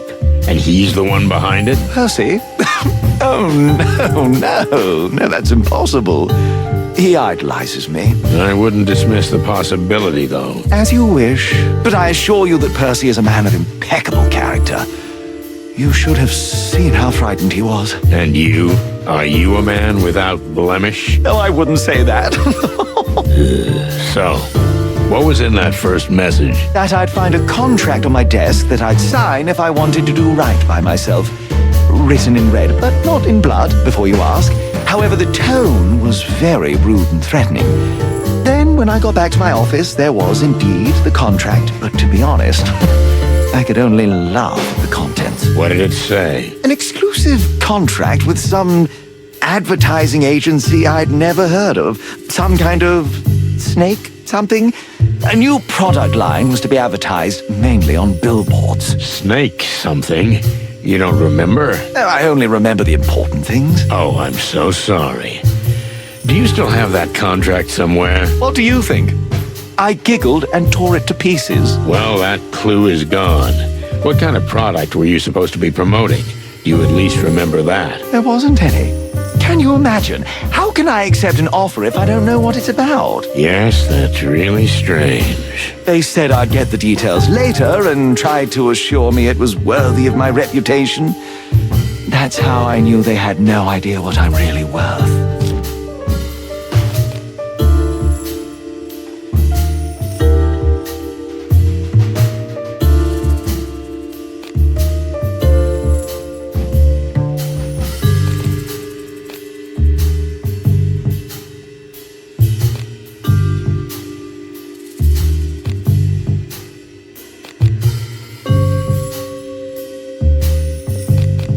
You're used to starring in historical epics of a grand scale, am I right? Well, so you have an eye for it after all. A pleasant surprise. A simple cop like me can't like art? It's not that usual. So what were you working on? Some historical drama, maybe? Our last film was El Wolf, a real historical epic, yes. I was on the set when I got the first message. It was quite a long and turbulent shoot. Turbulent? What do you mean? You know, when two oceans meet, it becomes a flood. That's not exactly how it works, but let's not get hung up on the details. You know what I mean. Two giants, two legends, an actor and a director, each with his own vision. I see, so it didn't work out with your director. Nobody gets along with that animal, if I can be honest. You must be honest. That is actually the point. But of course. So no, I didn't get along with him, and neither did anyone else. Charles Rufus Vidor is an insufferable, arrogant, violent, and ungrateful bastard. But the film was ultimately finished with great difficulty, and there's no question that it will become an everlasting classic. Is that so? You're a confident fella, aren't you? Modesty is the refuge of the untalented. Oh, gee, I better write that down. Thank you.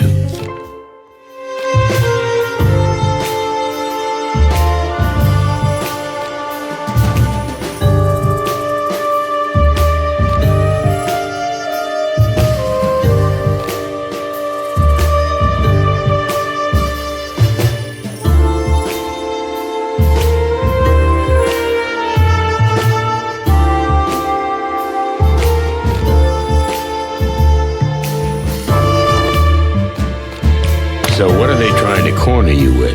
A lie, maybe? I take it you're quite clean. That's very kind of you to suggest, but I'm no saint. Oh, no. I have some bad old habits, but I'm working on them. Give me an example. Oh, it's nothing really. Look, this could be very helpful to the investigation. Help me to help you. Just because you ask so nicely. Oh well.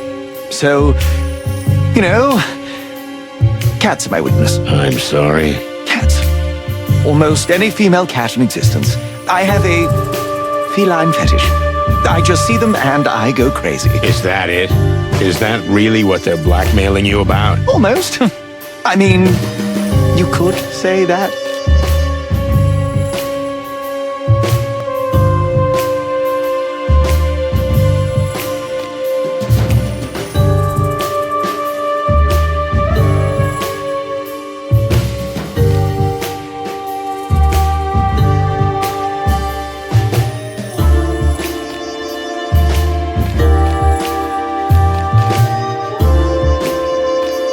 have to trust me if you want me to help you.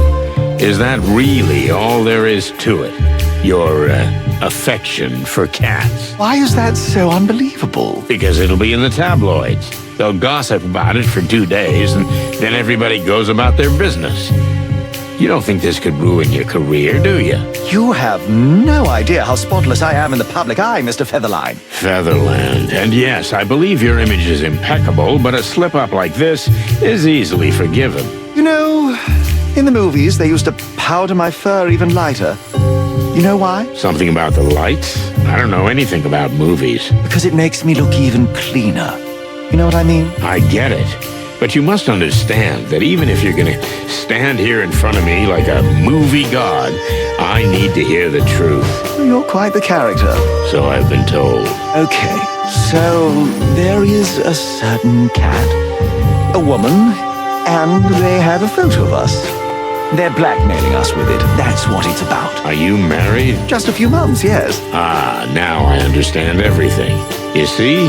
It's that easy. You have to understand, if that picture gets out... Oh, now that we've got that out of the way, are you finally willing to speak frankly? Ask away. What difference does it make?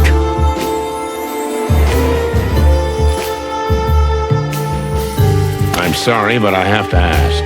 Who is the lucky cat lady who's put your privacy and reputation at jeopardy? You know, it's almost humorous, but you know her. Really? I wasn't expecting that.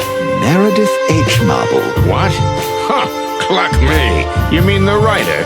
The creator of the Chicken Police book series? None other. A real predator, am I right? Oh yeah, our lives have been taken and torn apart by her, that's for sure. But I see, in some ways, yours has too. You need to understand, that woman is a nobody. I mean, no disrespect, but she means nothing to me. It's just, you know, she's a cat. And sometimes that's enough for me. Then why did you marry a rabbit? Because Faye is the love of my life, that's why. This cat thing is, you know, physical and nothing else. But it's incredibly strong. Okay, big fella, calm down. Now, why do you think they're trying to kill you? Isn't it enough that they leak the picture and you're done? Maybe it would be enough, but I didn't let it go. You may think I'm a big fraud, a rip-off, but Cassidy Lupus is not to be intimidated. I made it clear to them that I wouldn't give in, not even if they leaked the picture. Oh, maybe you do have some nerve. I'm genuinely surprised. Thank you. Or maybe you're just too stupid to realize how serious this is. Ouch. So then they threatened you? Mortally. The last letter was just a poster folded up. It's a poster from an old movie I did. And you took that as a threat? It's called The Last Howl. The last part of a series in which the protagonist I play dies. That's a little on the nose. Right. I knew right away I had to get help. That's why I came to you. So that's it? There's no more? I think I told you everything, yes. Quite a story. But I'm glad you finally managed to open up. You know, Mr. Feather something? Yes, that's right, Feather something. Maybe you are as good a detective as they say. Then maybe I thank you. You see? That's what I'm talking about.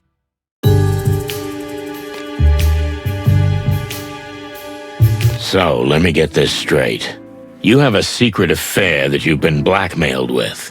But because you didn't give in, you feel you have a death threat, and it'll be fulfilled soon.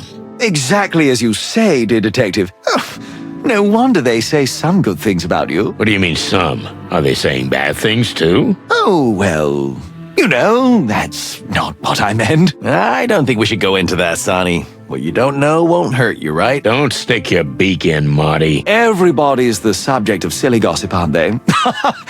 Your partner's right. It's better to let it go. Fuzzy heavens. Right. So, there's this premiere, am I right? Yes, the premiere of El Wolf at the magnificent Ivory Palace. Have you heard of it? For all things feathered, of course.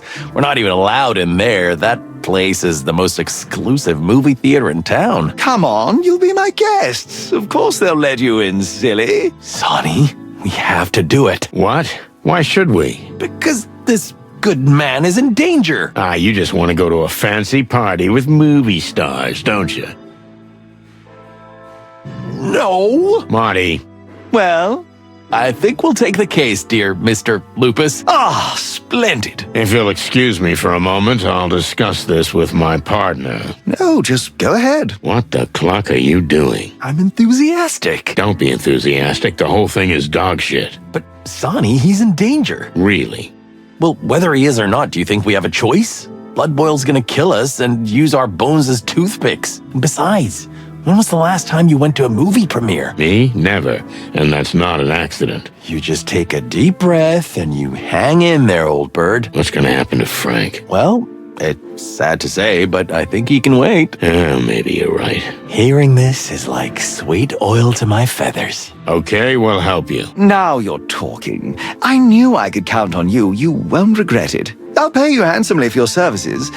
Speaking of which, how much were you thinking? Well, if we add it all up, the trip, the time, and of course the costs. I mean, that won't be necessary. I guess we'll be doing this in our police capacity and out of the goodness of our hearts. How nicely summed up, Santino. Yeah. So, see you at the party? Very well, detectives. Can't wait. Don't get yourself killed, okay? Well, your sense of humor, it's one of a kind.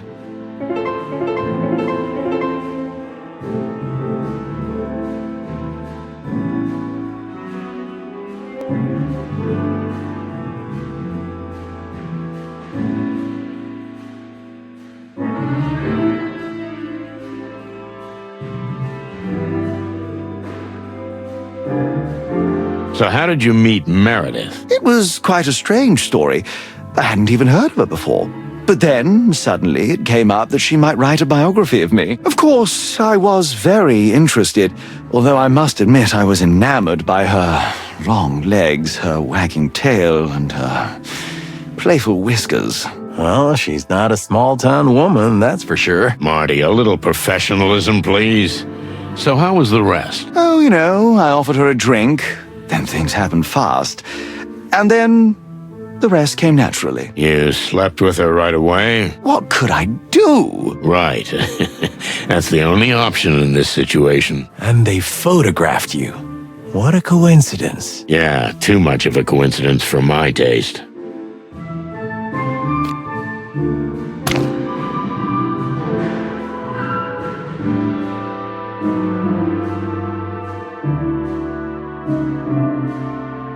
Moses' desk. Quick.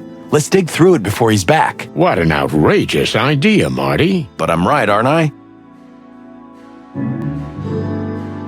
Furry heavens, look at this. A letter. A letter from the royal palace?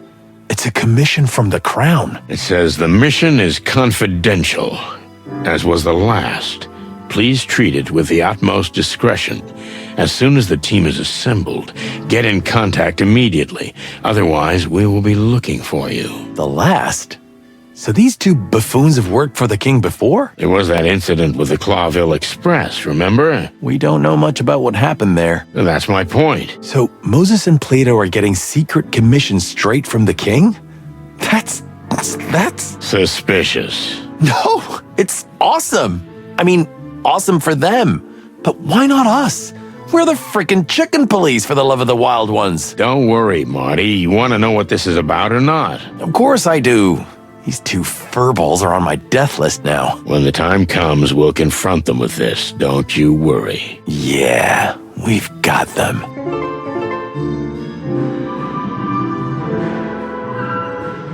I understand the king himself will be the guest of honor at the premiere. Hector.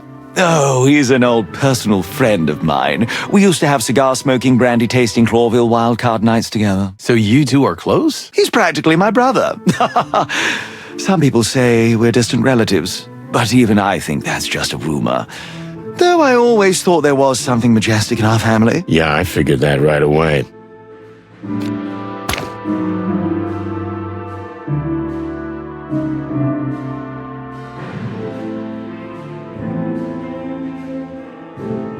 You put this here, right? Why do you think that? Come on, Marty. This is 100% McChicken energy. So what?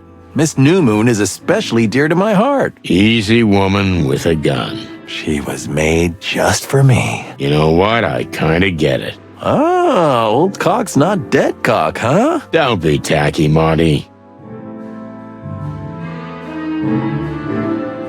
How come Blood Boil hasn't taken it down yet? I know somewhere deep down he likes it. Not because of the girl, but the subtle irony of it. Subtle, huh?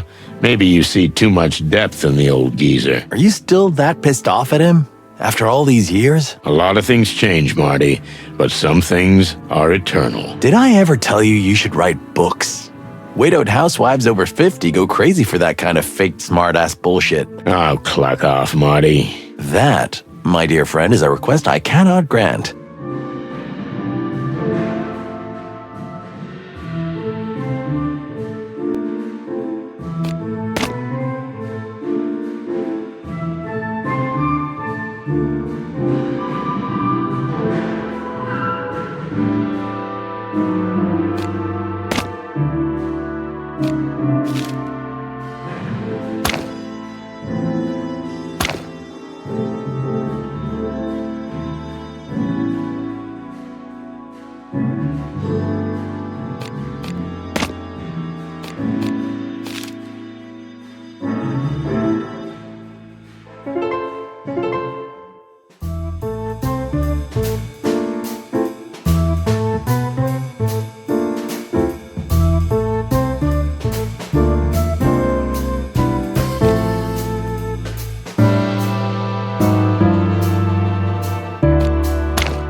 Hey, Mon, tell me, what the hell is all this? Who's waiting for us in the office? You know what? I've not a clue, and it makes me furious. You don't know? But you know everything that... Listen, Mon, what do you know about this Lupus fella? Well, not much. Just what everyone else knows. Sonny didn't even know he was a movie star. What? Where do you live, Boss Bird? In a cave? There you go, old man. What did I tell you? Ah, leave me the cluck alone. So who is this guy? Oh, as Marty says, a movie star, a personal friend of the king. And he's got quite a reputation as a ladies' man. Yeah, well, he seems like a big jerk to me.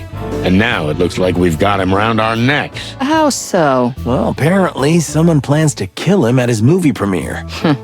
No wonder. What? Oh, forget it. So what's the deal? You'll have to take care of him, or... Yeah, like babysitters. More like bodyguards. In this case, same thing. The guy's a giant toddler.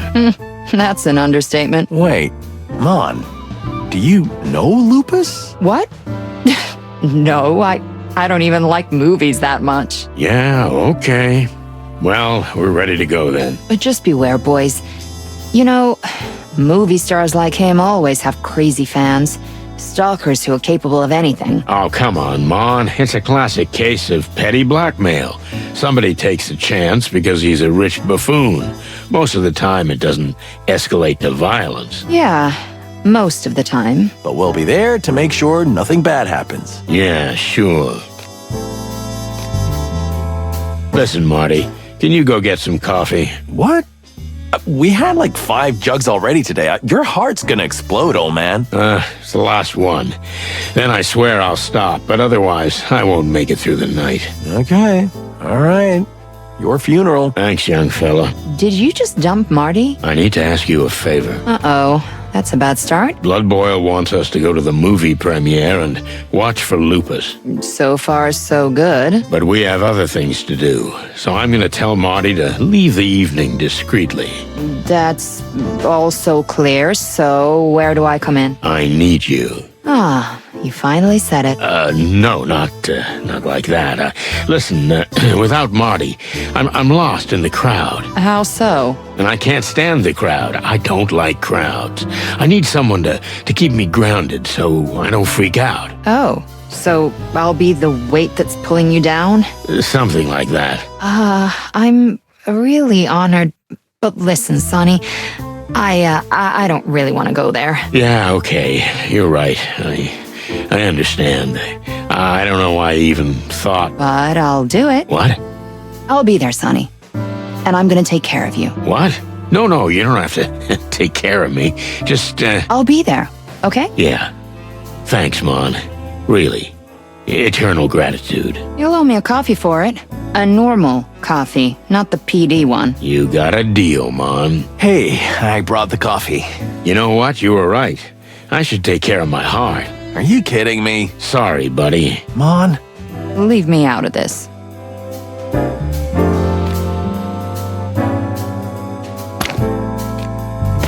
Something still smells fishy to me. You think Lupus didn't tell you everything? Of course not. And we don't know enough about him. I know all his movies by heart. Thanks, Marty. That's a big help. You're just saying that. Listen, why don't you go home and try to reconcile with Laura? Oh, so you're gonna dump me again? No, I'm not. I'm gonna go home and get my shit together. And I'll talk to Lewis. What do you want with Mr. Bunny Ears? You know, he used to move in some pretty high circles. As far as I can tell, he's managed to climb back up to the top recently. Maybe he can tell us something useful about the wolf. That's not a bad idea. So I'm gonna... Relax, Marty. You can do it. You're strong. You think so? I think so. You can't run away forever. You also can't take endless advantage of Lewis's kindness. You've been doing it for years. That's beside the point, Marty. You can't end up like me. You have to talk to Laura. It's kind of weird getting relationship advice from you. Shut up.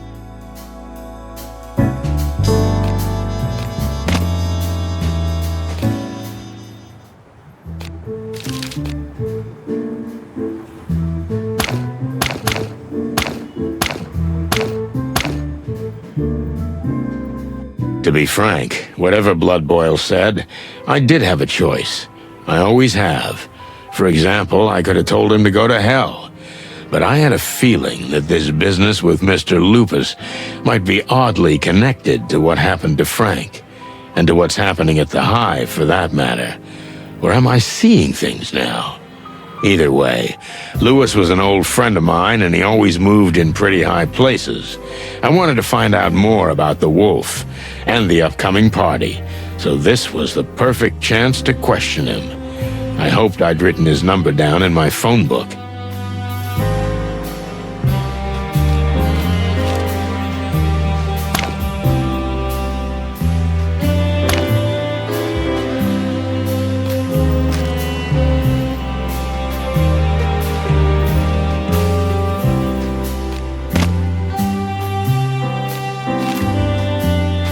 Let's see.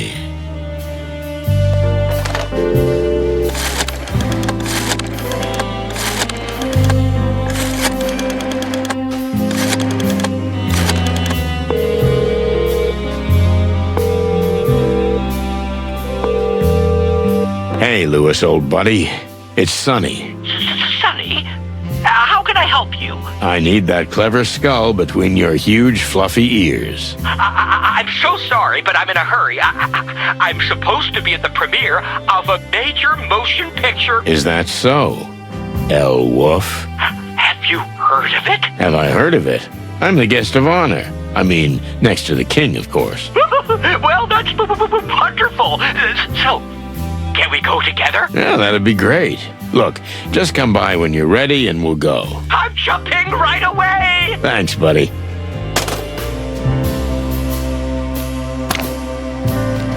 That went smoothly. I suspected that he was invited to the party. He's never missed one. And if the king is also attending, Lewis will take any opportunity to restore his once illustrious family to its former glory. Besides, I was very much hoping that he might have some useful information about Lupus, the king, and the other guests in general. He might even have a clue as to who might want to harm the silent wolf.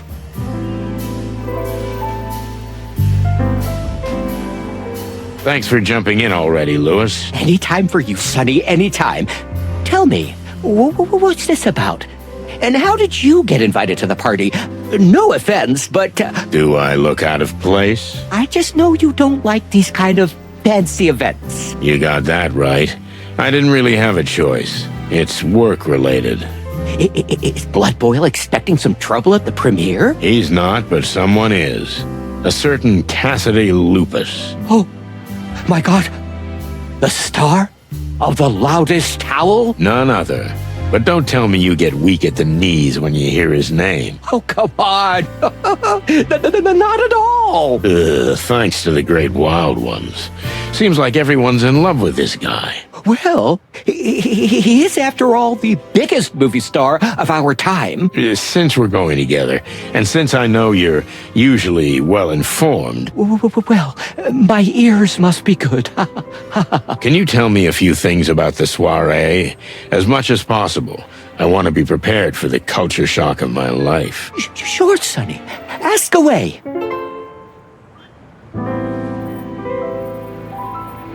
Well? I'll get my thoughts together in a moment. Take your time, Sonny. How are you these days, bunny ears? Even though we live in the same building, I hardly ever see you. The Atlas Hotel is huge, Sonny. And lately, I've been spending a lot of time locked up in my suite. And when I have to go, I have to work abroad. What kind of work? You know, Sonny, ever since my parents' fortune ran out, I've had to work like regular people. But I'm not complaining. Business has been good lately. If I didn't know you so well, I'd think you were avoiding the subject. So what kind of business is it exactly? Oh, it's nothing really. Mostly real estate. You haven't even renovated the Atlas yet. What goes around comes around, Sonny. I'm glad you're doing well. You've suffered a lot and you deserve it. Oh, come on. That's nothing compared to your everyday life, Mr. Star Detective. You still think it's romantic after all these years, even in today's world? If I had another life, I'd want to be a Clawville detective, too. Damn your taste.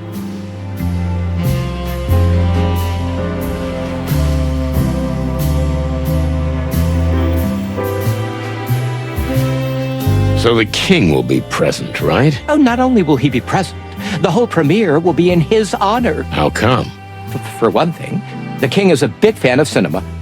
But there's another reason. Which is? The king's reputation is in tatters. Gangs are ransacking the city, and the crown and the police seem helpless. Thanks. Just the facts, Sonny. Elwolf is about the founding war, when Clawville was torn apart by multiple powers, and the first true king of Clawville brought order. So the situation today is symbolically tied to the founding war. Exactly. And he is the great king who brings order to chaos. It's all political posturing. What isn't these days? But I'd say it's more a kind of self-reflection. The people of the city have less and less sympathy for the king who lives in seclusion in his citadel. He needs to step out among the people. Well, a fancy movie premiere isn't exactly a typical case of going out among the people. True, but it's a start. Kinda. Still, this isn't like our Hector. You got that right. It's his new advisor's doing. She's pretty serious about image building. The new advisor, huh? I thought I'd heard of her, but I'm not sure. You live in a cave, Sonny? Everybody's heard of her. I usually don't care about these things. Until you get involved. Well, I guess I'm a little involved now. Don't worry, Sonny. The king is bread and butter. I know. I worked for him. You worked for him? For the king? I missed that one. Oh, you know, back in the old days, when I was young, the king could use my personal connections and my ability to blend in easily in any environment. Yeah? Well, that's fascinating. Thanks, Lewis. Listen, pal, I don't want to be indiscreet, but...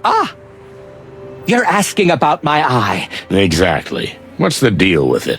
I've been traveling a lot lately. I've been going to some dangerous places. What do you mean? You know the real estate business. Basically, I buy up abandoned buildings, like this one, the Atlas Hotel. Then I renovate it and sell it for a lot more money. That's understandable. But your eye. Well, yes. Sometimes I have to go to places that are too dangerous for a simple real estate agent. Have you ever been to the Torogo colonies? Oh, they say pretty wild things about them. It's beautiful. And the capital is a wonder to behold. But unfortunately, its jungles are still teeming with animals that are still quite wild. You're not restoring an ancient pyramid, are you? No, not at all. But let's just say, I'm too far from the safety of the capital. You don't really want to talk about it in detail, do you? If you don't mind, it's still fresh. I understand. What do you know about Mr. Cassidy Lupus? You know him personally? I wouldn't say that, but we've crossed paths. Our acquaintance is rather superficial. Do you go to parties like this often? More and more, thankfully. Ever since word got out that I've got some serious real estate in the colonies, I'm welcome back in high circles. I'm glad for you. So what do you know about this buffoon? Well, just a few things. He's quite a gambler, likes money and women. Not very good with either of them, though. His father was a serious con man who came out of nowhere and made himself quite a fortune. Oh, really? That's interesting. But he's mostly harmless. Today, he's the star. Tomorrow, someone else will be. And I think he already feels the rope around his neck. He must feel a rope because he hired me to protect him tonight. Is that what this is about? That's why they invited you to the party. I wouldn't call it an invitation, more like an order. A stinky, dog-mouth-smelling order. Well, it's understandable. Lupus is a great friend of the king. When he asks for a favor, it's only natural that Blood Boil would jump at the chance. You know, my friend, I don't like the idea of us having to go to such lengths to curry favor with the crown. We used to be more independent. No, you weren't, Sonny. You just weren't into politics. I don't like it now either. Life's not just laughter and rainbows, is it? There are no rainbows in Clawville, Lewis. That's for sure. Listen, Lewis, have you seen a strange woman coming and going lately? Are you dating, Sonny? Finally! Are you... No, it's not that. A woman came to see me in a black robe. Very mysterious. She was. Only then she disappeared, just as mysteriously, like I was dreaming the whole thing. I don't know. I didn't see anything like that. But like I said, most of the time I'm locked up in my suite, or I'm abroad. I rarely walk the halls of the Atlas anymore. Well, thanks anyway, pal. You're welcome, Sonny. So what about this new advisor? She appeared out of nowhere after her predecessor mysteriously died. And no one found that suspicious? Well, the previous advisor was quite fond of life. They never found out what killed him exactly, but they found so many different substances in his system. It could have been anything. I see. And that's when the new advisor came on the scene. Partially. In fact, she'd been on good terms with the king for some time. How so? Have you heard of the new Unity Church? Oh, their leaflets and posters are everywhere. It's an organization that welcomes members of all other religions. They're a charity. They are working for a new, better world to come. Yeah, at least that's the slogan. Yeah, something like that. So they twisted the king's head off with his bullshit. Pretty much. But for now, he's only seen the upside. He's been showing up more and more in public. He's a generous benefactor. He advertises that he's fighting the gangs and the rest. And you believe that? Maybe I do. But that woman, there's something really weird about her. When you meet her in person, you'll understand. Well, I can't wait. Shall we go? I think so. Take a deep breath. Hey, Sonny, everything all right? Yeah, just, You don't really like crowds, do you? What? How do you know that? I used to be like that. You get used to it. Take deep, long breaths slowly. If that doesn't help, spot an object in the room and focus all your attention on it. What is this hocus pocus? Just take my word for it. It'll help you. Okay, thanks, I guess. Now let's get going. After you, Sonny.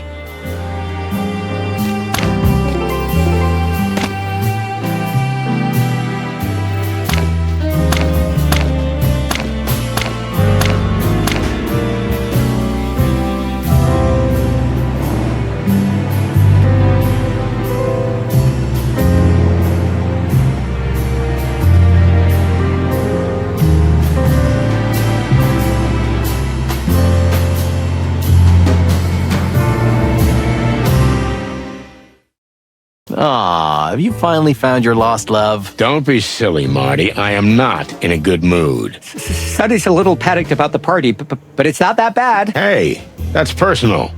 Was. Hi, Lewis. Hey, Martin. Everything all right? Sort of. I'm not sure where I'll sleep tonight, but, yeah. I'm glad everyone's so happy today. Looking normal, Sonny? I knew you weren't gonna dress up. I'll do it at my funeral. But I see you didn't put in much effort either. Well, how am I gonna look in a tux next to you, huh? And Laura wasn't in the mood to iron your clothes, huh? Sorry, buddy. I didn't mean to. It was a reflex. As usual.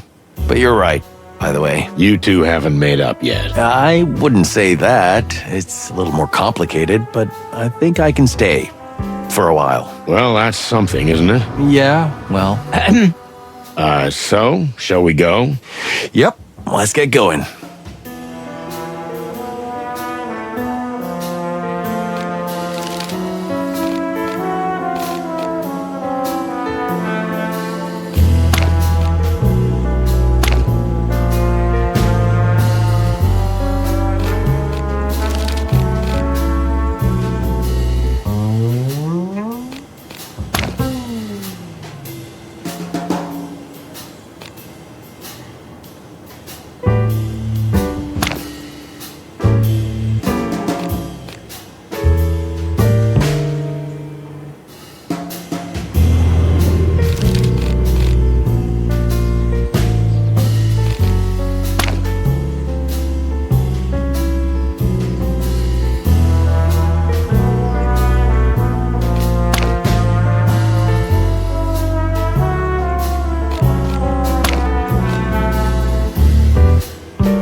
So, shall we go? What? Bad memories of standing around here, huh? Haha, you're very funny. This is so exciting. I can't believe I'm on patrol with the chicken police. It's just a ride, Lewis. Don't overreact. You know what? Don't listen to him. I like your enthusiasm. Thanks, Martin.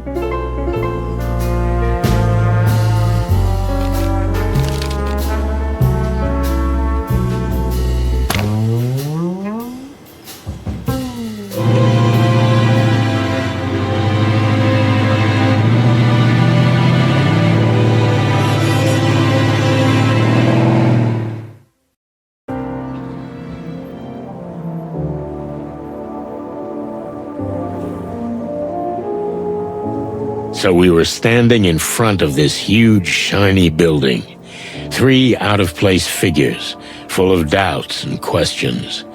Meanwhile, the guests kept arriving, the cream of Clawville's high society. If I can say one thing, I certainly wasn't expecting this twist. But there was nothing to be done. I knew I had to swallow my distaste and survive the night, somehow. I couldn't wait to see Monica. I hoped she would keep her promise. Well, I'm off to mingle. Thanks for the ride, guys. Have fun, Lewis. We'll be right there. Wow, he bunny hopped out of here fast. He doesn't want to be seen with the likes of us. I can understand that. I wouldn't either. Hey, what's wrong with you? Laura Stern? And Bauer Michaels, Aaron J. Hallenhall, and Ruby Ray Ramone? Everything okay, Marty? These are all the biggest stars, Sonny. Not just in Clawville, but in the whole world. I thought you had a stroke. Don't be an ass. I can't believe we're here. Really? Is it that big of a deal? Yes, it is. Okay. Jeez. So, are we going in? Let's get this over with as quickly as possible. I'm not gonna let you crush my enthusiasm with your negativosity. Oh, really? Is that a new word? Where did you learn that? Fuck you, Sonny.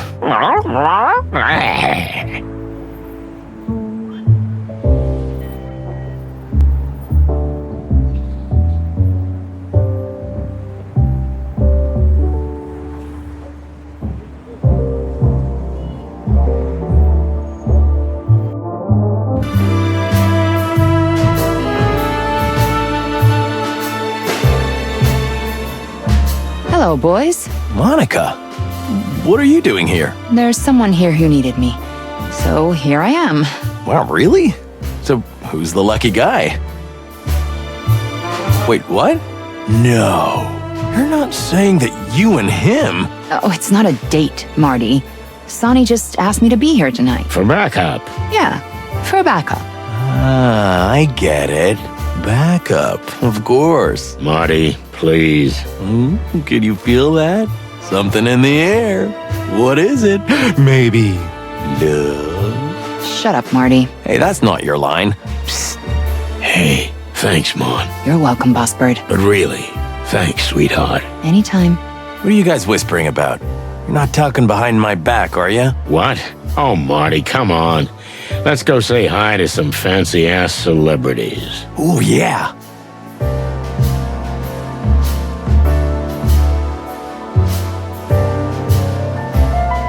Finally, you're here. I've been worried to death. To death? Oh, please, it's not funny. It is a little. Have you had a good look around? Have you questioned everyone? Questioned? Why would we do that? You might find out something. This isn't how it works. We're here to observe, that's all. And we don't get paid overtime for that. I told you, money's not a problem. Don't worry, you'll be fine. We're here to look after you. Stop being such a chicken, Cassidy. The chicken police are here. You... Cassandra Ruby Faye. To the best of my knowledge, I am. And you know who we are? Silly. Of course I do. Who wouldn't? Hold me, Sonny. I think I'm gonna faint. Hold still, you big oaf. Excuse me, ma'am. My partner's a bit of a bird brain. You're funny. Are we? Well, that's good to know. Ignore Cassidy. The Premier is getting to him. It's like that before all his big movies. Well, anything, try to enjoy the evening. We'll be here if you need anything. Thank you, Detective. See, Paw Paw? You'll be all right in here. Don't call me that in front of people. I've told you 1,000 times.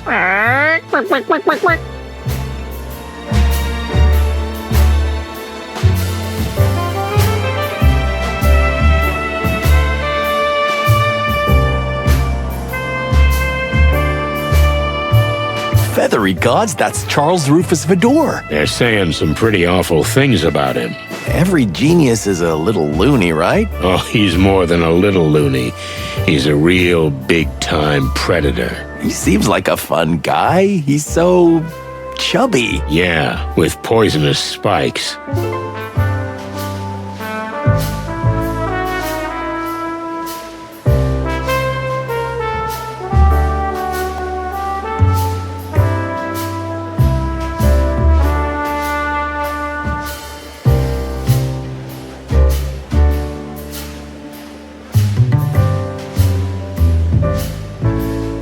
Sonny. Mr. Featherland? You're both right. I've been looking forward to meeting the famous chicken police in the flesh. You know who we are? You're Charles Rufus Vidor, the director of El Wolf and a myriad of other movie wonders. Looking at his partner, I'm not surprised he knows who we are, Marty. Hello, Meredith. Sonny, Martin, how surprising to see you here. Well, it's a surprise to see you too, believe me. How are you? Looking for inspiration for a new book? As a matter of fact, one of her books will soon be made into one of my movies. One of the Chicken Police stories? No, not at all. You know, at one time, I would have liked to have made a film about you chickens, but it wouldn't have been good for business. You understand, all those nasty rumors. Nasty rumors? They say all kinds of things, am I right? For instance, that you're the reason these horrible criminal gangs are flooding the city. Oh, is that all? It's nothing. And that you may have even planned the assassination of the head of the Westler Empire at the request of a rival gang. But I wouldn't bore you with such nonsense. Animals can be cruel, can't they? That is an understatement. Yeah? Well, that's a little more disturbing indeed, but if you ever want to make a movie about the famous Chicken Police, we're ready for it. Oh no, young man, that ship has sailed. But I have heard of 2 other aspiring detectives. Please. No. Not them. Moses and Plato. That's their name. Well, I think it was. Oh, that's it. It's over. Kill me, Sonny, please. It's for the best, Marty. Filmmaking isn't a life insurance policy these days. Well, what do you mean? We're here for a reason, but the rest, unfortunately, is classified information. I see. Interesting. Our life is always like that. All excitement and danger. Now, if you'll excuse me...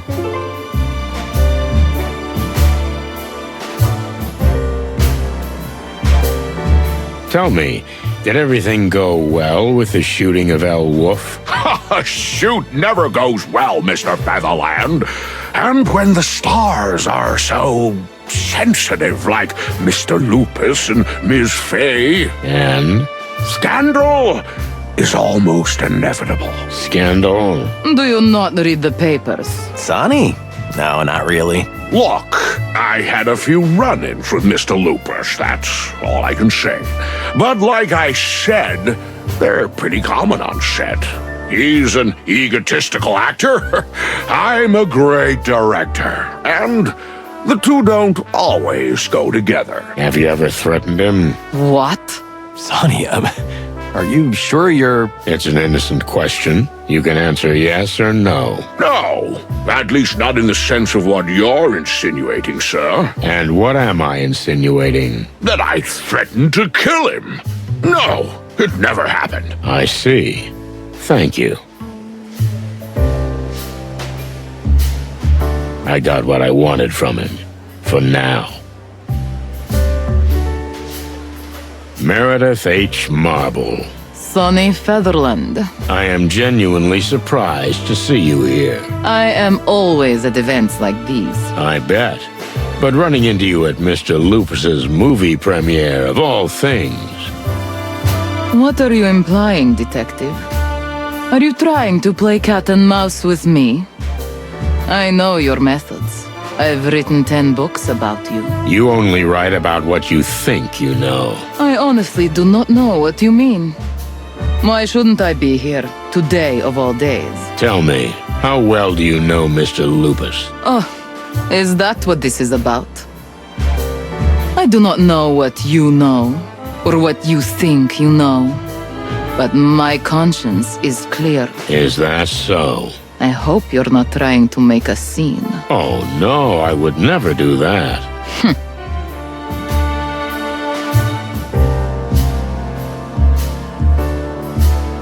I'm done for now.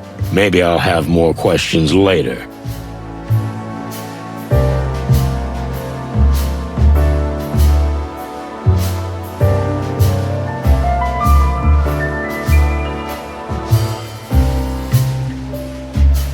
I haven't introduced myself yet. My name is Cassandra Ruby Faye. Nice to meet you all. For the love of the wild ones, is it you? In the flesh? You're even more, you know. I don't really know what you mean, but it's sweet of you. You're beautiful. Oh, my. Please, a little quieter. Sorry. I mean, yes, I said it. You're a knockout, you know? I'm married, and I love her, but you, I mean, I love your movies, and... Okay, Marty, take it easy. Everything's gonna be fine. Take a deep breath. I'm really very honored and pleased to have made such an impression on you, but it's a bit awkward for me. Sometimes I forget how excited he can get. Excuse us. But he'll be all right, won't he? Don't worry, lady. This isn't the first time he's got like this.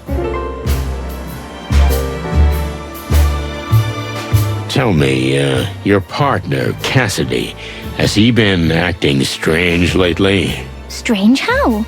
Well, you know, he's always been the nervous type, but lately he's been a lot more paranoid than usual. You know what's causing it? Well, maybe it's the film, you know. It wasn't an easy story, the hardest shoot of both our lives. How so? Well, let's just say, and I'd like to end on that subject, because I don't want to spoil the evening, but two geniuses like Lupus and Mr. Vidor didn't quite gel. I see. Two roosters in a hen house, huh? You could say that. I see. Well, thank you, sweetheart. Not at all. Enjoy the evening.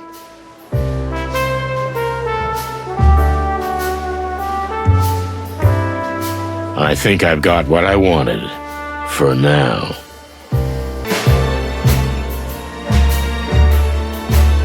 Sir. So you came. I am glad to see you. We had no choice, sir, but I'm glad we're still able to surprise you. Just keep a close eye on Mr. Lupus. His fears may be unjustified, but if they're not, and you're not around... We'll be watching, sir. You have our word. Good. Now go and blend in. As if it were so easy. You'll find a way, chickens. The old dog is right. If anything happens to the wolf, we'll be fried chicken. Tell me, boss, where are Moses and Plato? What's that got to do with you? Well, we got a tip they might be working on some kind of super secret assignment. Maybe for the king. How do you know about this? Well, you know, we are detectives. Don't joke with me, Santino. If the king finds out that the secret mission is known to every little detective in town... Little detective? That's not nice. If you know what's good for you, you won't stick your beak into this case. Understood? Understood, sir. But you do realize that by making statements like that, you're just ruffling our feathers. I'm not kidding this time, boys. If I find out you've gotten involved in this case, you'll be out of the station. Yes, sir.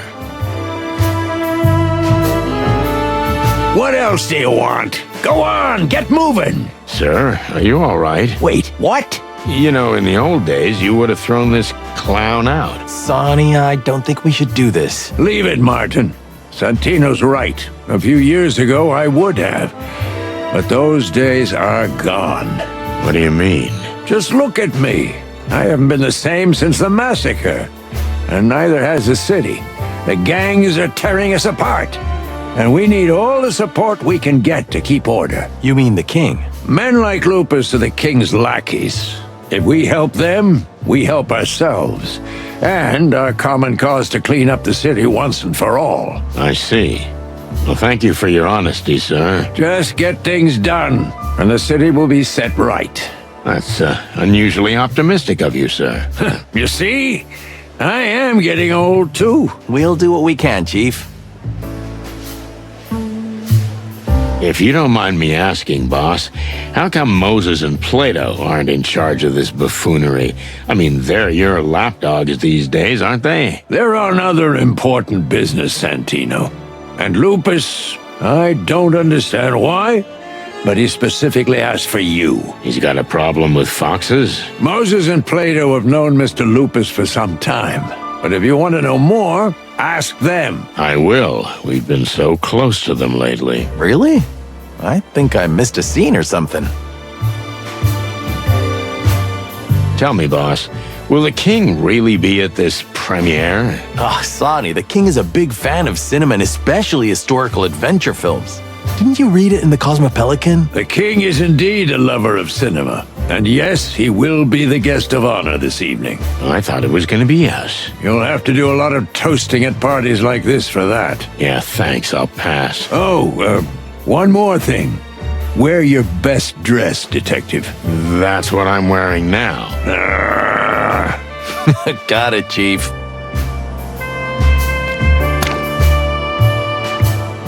Is everything okay with the guests?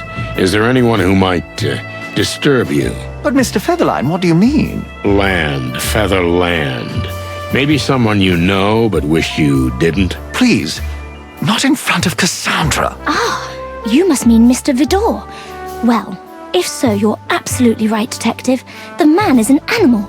He's a monster.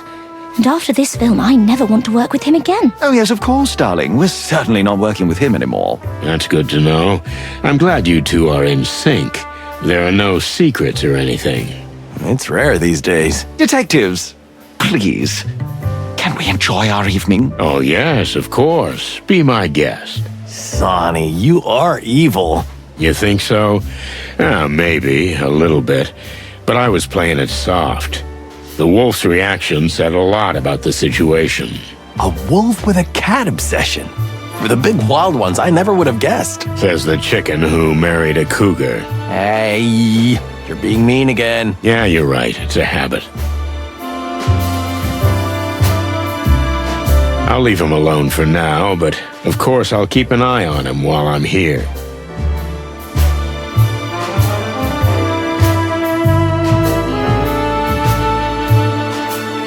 Hey, Mon.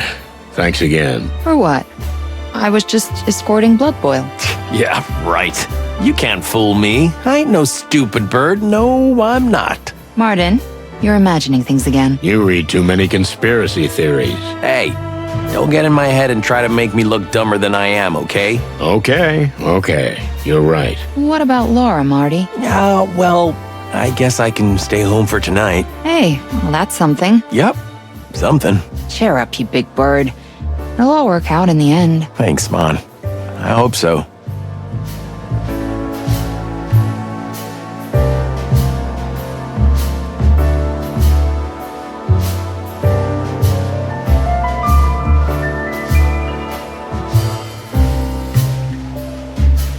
Thank you for being here, Mon.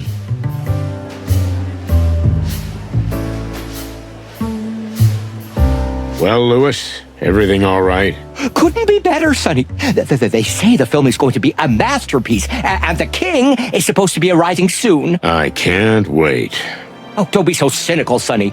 Being nice to the king can't be all bad. You know, I don't think we're gonna find common ground, but, you never know, huh? Now you're talking. Finally something positive from you, old friend. Must be the champagne. But we haven't had any yet. Really, where can I get a drink around here? Haven't you learned anything from last time? I don't want it for myself, but I'm sure it'll loosen you up a bit. You don't want to see me drunk, Marty. I'd like to see you both drunk. Okay, that sounded weird. A little. Just a teeny weeny bit. Have you seen anything strange? Anything interesting happen? Other than everyone being a braggart and me feeling like some village bumpkin who got lost in the royal court, nothing worth mentioning. You're telling me. I feel like a lump of coal in a chest full of diamonds. It's actually the other way round. You know, Sonny, not everything that glitters is gold. Yeah, maybe.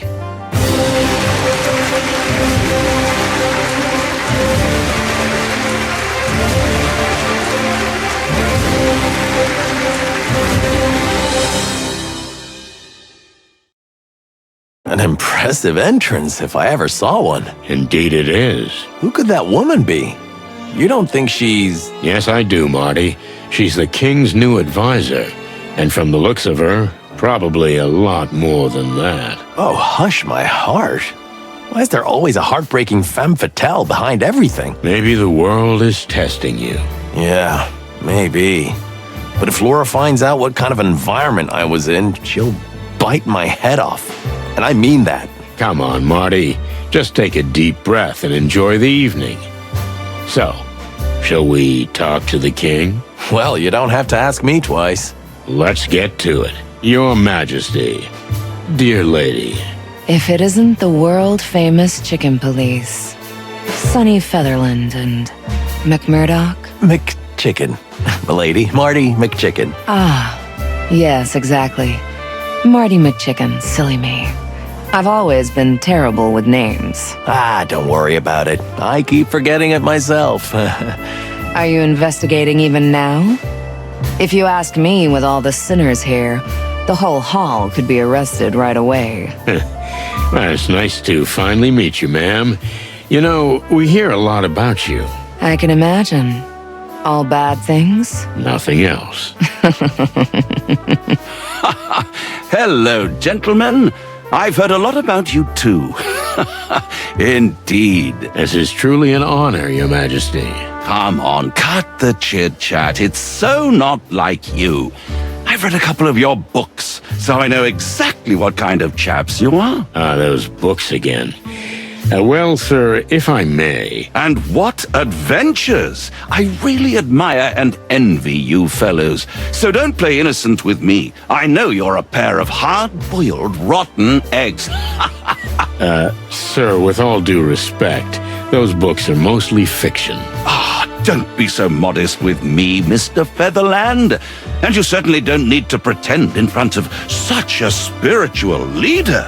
You see, she can see right into your soul. You say, spiritual leader? Hector always exaggerates. There's a small community of souls of which I am indeed the guide.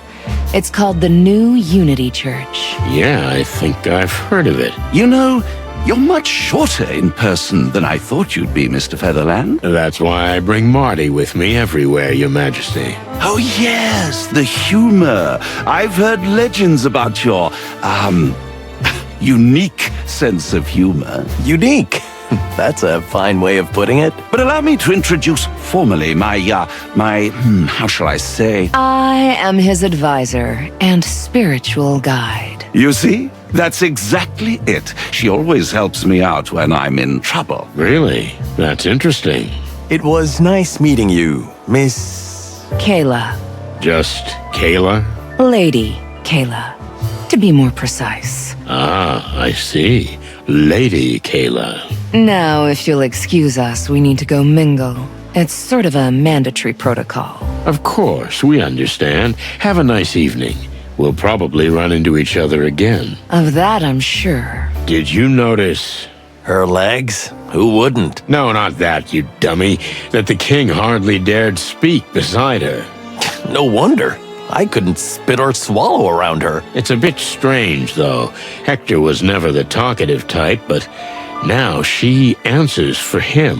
Isn't that a counselor's job? Maybe. But I'm suspicious of this dame. Of course you are. You can tell she's a demon a mile away, but that doesn't necessarily make him an evil conspirator. That sentence was a bit contradictory. 2 roosters live in my body, constantly fighting with each other. Listen, Marty. Wow, why are you so serious now? We're splitting up. What do you mean we're splitting up? In the heat of the party, Blood Boy won't even notice you're gone. If I disappear, he'll notice it right away. Oh, I see. You mean Frank? We have to find his body. To do that, we need to know where the factory is and how to get inside. Okay, great plan. Is it? Yeah, sure. Oh, I thought you didn't want to leave the fancy party. Come on, Sonny. You know me better than that. Fancy parties or not, Frank was our friend. And this case is more important. It is. You're right. Thanks for trusting me, boss. Who else am I gonna trust? Okay, I'm on my way. If I hurry, I can catch the midnight bus. Bus? Get the hell out of here. Take my car. You're serious? I've never driven her before. She's your little rickety treasure. Just keep her in one piece, okay? And keep me in one piece too, if possible. Yeah, that's important too. Now go. Okay, Boss Bird. I'll come back for you, and I'll find out what I need to find out. You do that, young fella. Well, how'd he take it? Surprisingly well. You know, you can say a lot of things about Marty, but you can always count on him in times of trouble. A real partner, huh? More than that. And? What about us? What about us? I mean, what's the next step? Here. Tonight? Oh, yeah. Well, we're mostly just trying to survive the night. There's one more thing I want to ask the king's new advisor, and it'd be nice if another woman were present. I suspect she'll speak to me in a very different tone. I'm ready for her.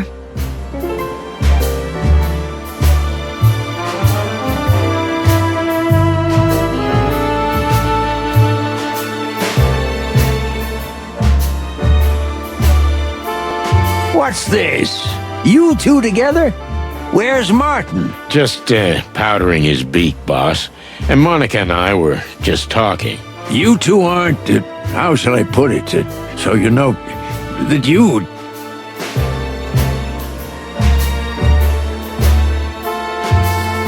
What? No, furry heavens, what are you thinking? Hey, no need to deny it that hard. I mean, no, nothing like that, sir. Nothing like what, Santino? Well, it depends on what you were thinking. You're the detective, find out. That Monica and I, you know, that we're, romantically... go on. But that's not it, I swear. Yeah, Sonny, we got it. It's clear. Thank you. Enough, enough. I just wanted to see you blush, Santino. Ha, ha, what a sight. Yes, sir. Thank you, sir.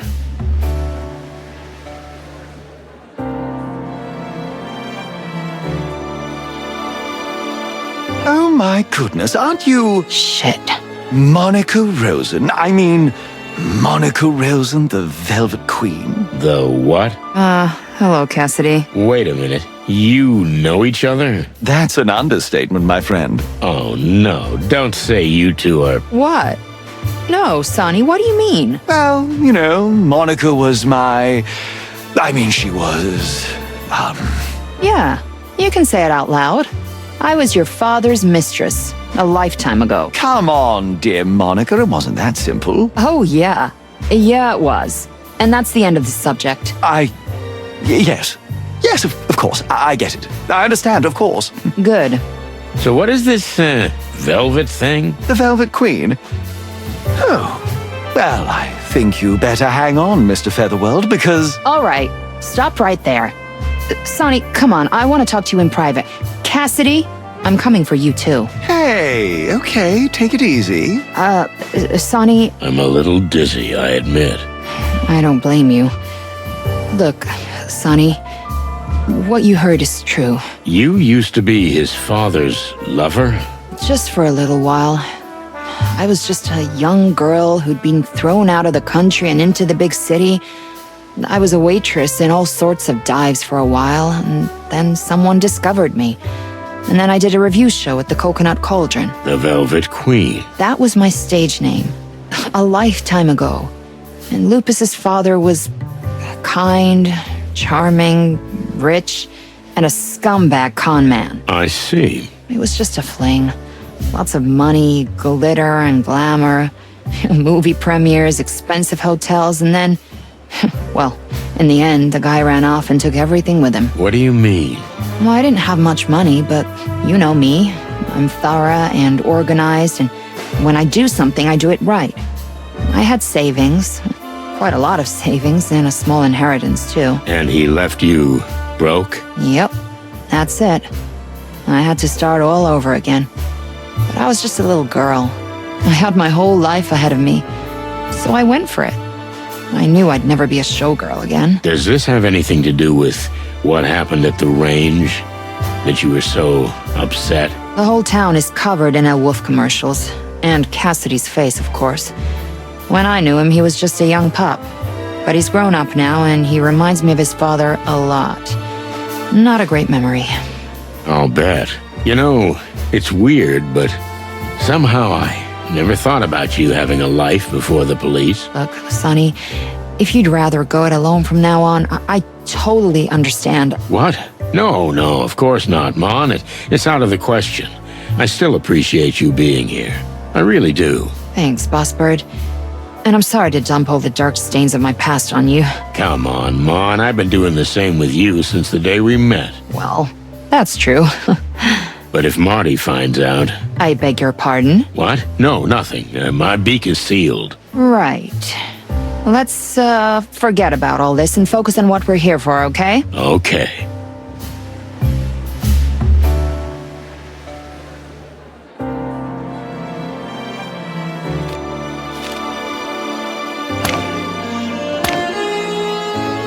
I came across a letter the other day, by chance. I think it was addressed to Moses Wildflower. It must have fallen out of his jacket. Oh my goodness, that's both personal and classified. Moses and his partner are doing secret errands for you, the king? Well, that's interesting. Hector, His Majesty's, just had a little bit too much to drink. Haven't you, Your Majesty? Oh, yes. My dear lady, I'm babbling nonsense. I see. Then, thank you. There must be some misunderstanding.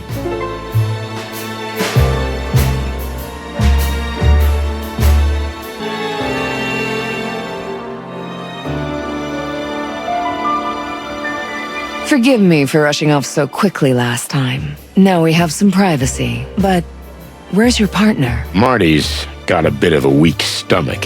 He couldn't take all that syrupy chit-chat. And who is this fine young lady? Monica Rosen, ma'am. Ah, Monica Rosen. Mother Hen on duty at the police station. I beg your pardon? Please don't take this the wrong way, but I have a personal acquaintance with Chief Inspector Bloodboil. He's told me a lot about you and nothing but good things. I can imagine. Monica's been helping me out while my partner's indisposed. Oh, I quite understand. But please, I'm at your disposal. Ask me anything you want. I have a feeling that even though you're not here to work today, you have some rather interesting questions. I always have, sweetheart. Sonny, this woman makes my feathers stand on end. Oh, come on. She's perfectly normal. Did you hear the way she talked to me or to you? She looks down on everybody. Don't judge, Mon. She may be gold on the inside. Yeah. Then open your eyes and shake your head a little. You think I'm gonna be charmed by a babe like her? I don't know. Are you? Never mind. Let's ask her while we still can. Fine. I know what I wanted to know.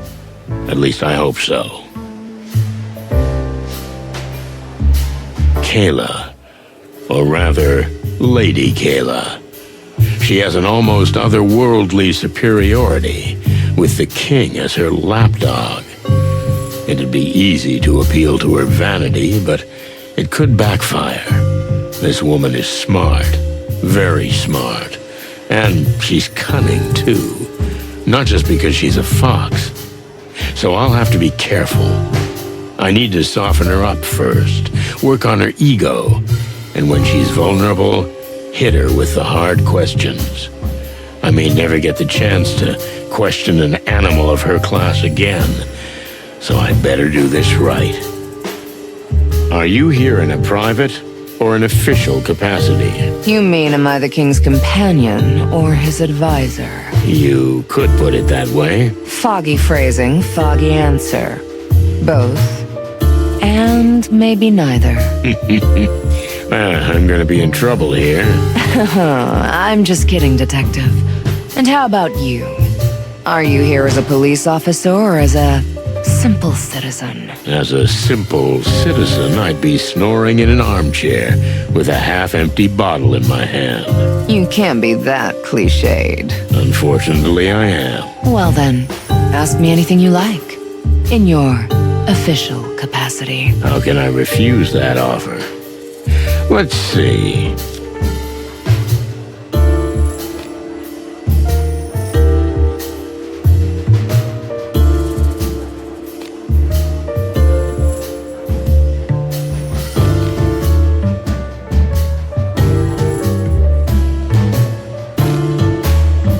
You know, you're exactly the kind of woman who fits in with the barons and kings. I know you're just trying to flatter me, but I like it anyway. What can I say? I'm a vain woman. But you forgot to ask me your question. Yes, I did. So, how did you get in touch with the king?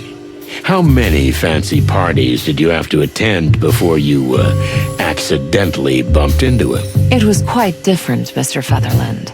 You see, I just happened to be in the right place at the right time. Please don't take this the wrong way, sweetheart, but you're the type of woman around whom coincidences just don't happen.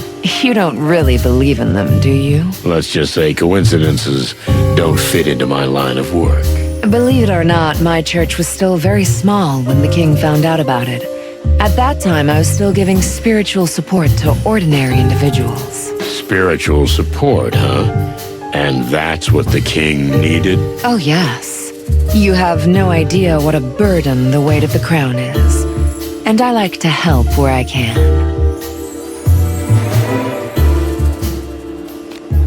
What kind of church are we talking about?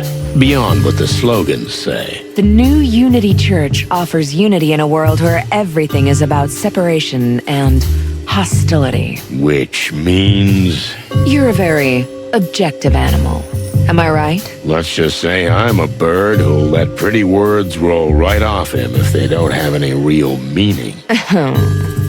Our organization is here to help. Mental comfort, but also financial aid. We clothe, we shelter, we feed those in need. You see, in the Hive, we have already set up 4 homeless shelters and 2 orphanages. Really? That sounds nice.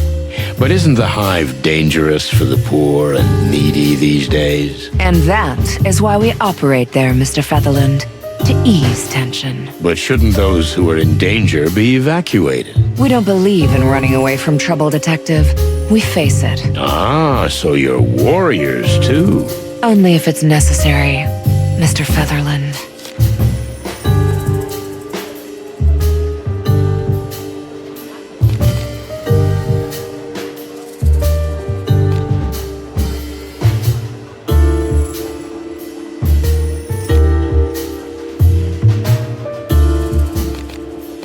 Would you say your organization is the cure for the city's illness? We are not naive, Mr. Featherland. The city's problems are so deep-rooted that they cannot be fixed in just a few years. But we're not afraid to take responsibility. If it takes a decade, it takes a decade, but eventually, Clawville will be something different. Different? How exactly? We can go back to our old values, to the dream Clawville was built on. Equality, fellowship, shared fulfillment. That does sound good. How's it going? Because all I see from here is flames. Don't be so cynical, Mr. Featherland. Believe me, the signs are there. You just have to look for them. I'll try, once I've wiped the ashes from my eyes. How's your great healing crusade going? Unfortunately, we're only treating the symptoms for now, Mr. Featherland. But that's changing. What do you mean? We're radically changing the way the animals of this city think. And we've started in the Hive. Because the desperate are easily radicalized? Because the desperate need help and guidance the most. But they don't have much choice, do they? This city doesn't have a choice, Mr. Featherland. Either let it be overrun by filth, or look to the glory of the past. Brace itself and confront the evil. Confront? Well, you're just a charity, right? Or you mean the riots? Violence is not always the answer to violence. Not always. Is it sometimes? You, Mr. Featherland, like twisting words beyond recognition, don't you? Busted, baby. It's my favorite hobby.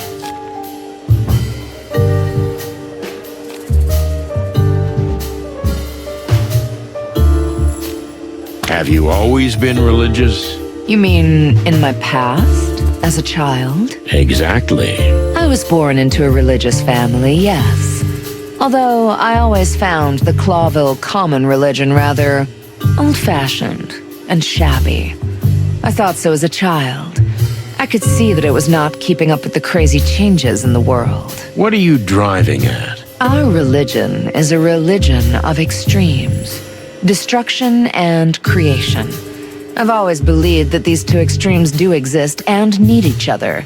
There is a real middle ground, paved with gold. Hence the sheep and wolf on your posters.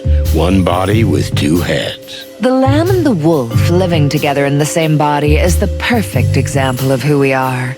We are animals, We are savages. But if we recognize and accept ourselves and stop trying to be something we're not, we could become enlightened. Everyone equal. Wouldn't that be wonderful? This city was built on that dream, sweetheart. And as I see it, it's rapidly falling apart. That's exactly why we're here. We want to change that.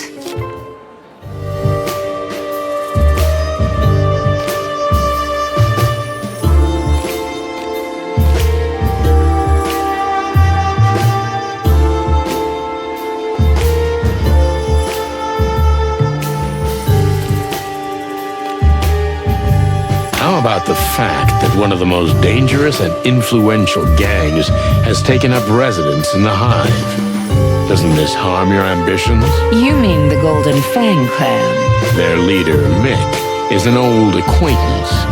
We took out his boss. And you should be proud of what you've accomplished. Although your actions have set off an avalanche that's accelerated the process. You think it's our fault the city's run by criminal gangs? No, not at all. I simply said you accelerated it. A process that was going to happen eventually. For that I am grateful. Thanks in part to you, the church is thriving. If it weren't for you, there wouldn't be so many desperate souls wanting redemption. I don't know what to make of that. Be proud of it. You're making your mark, Mr. Featherland. No one can doubt that. Mm-hmm. What do you think of the clan? Whilst the clan and the Great Web are busy fighting their petty battles, they're not bothering the common folk. That's a dashingly optimistic statement. Perhaps. Or maybe it's just practical.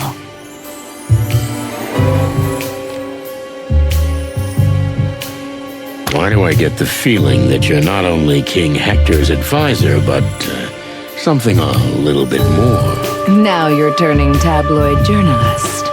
But yes, as the press have been gossiping for a while now, Hector and I are closely connected, spiritually speaking. Oh, that's quite an elegant way of putting it.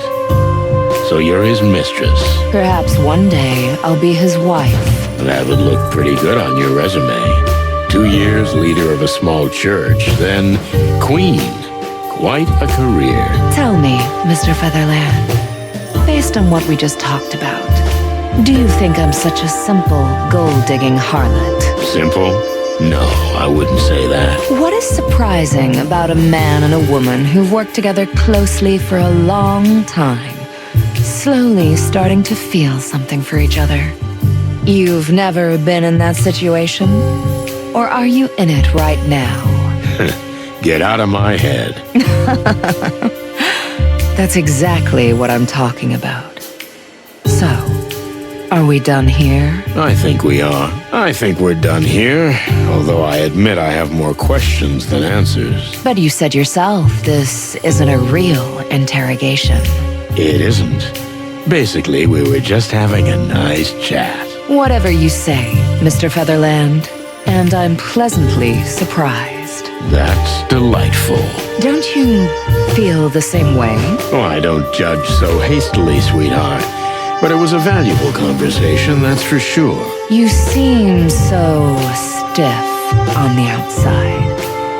But I think, no, I feel that inside the opposite is true. You're very emotional and vulnerable. Good to know. You see, that's what I'm talking about.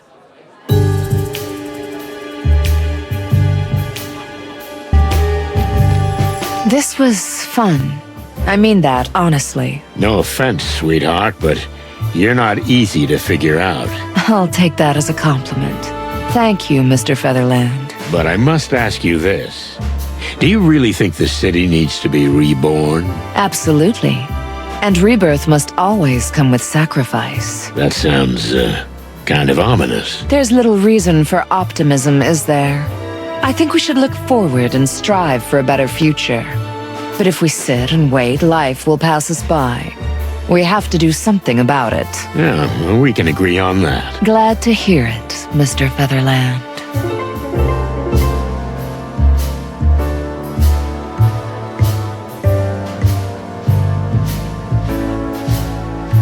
Detective, and your lovely lady partner. How can I help you? Well, Your Majesty, I just thought, as this is a special and hardly repeatable occasion for me, I'd like to ask you a few questions. Oh, of course, I'd be delighted. Unfortunately, Hector, His Majesty, is extremely tired.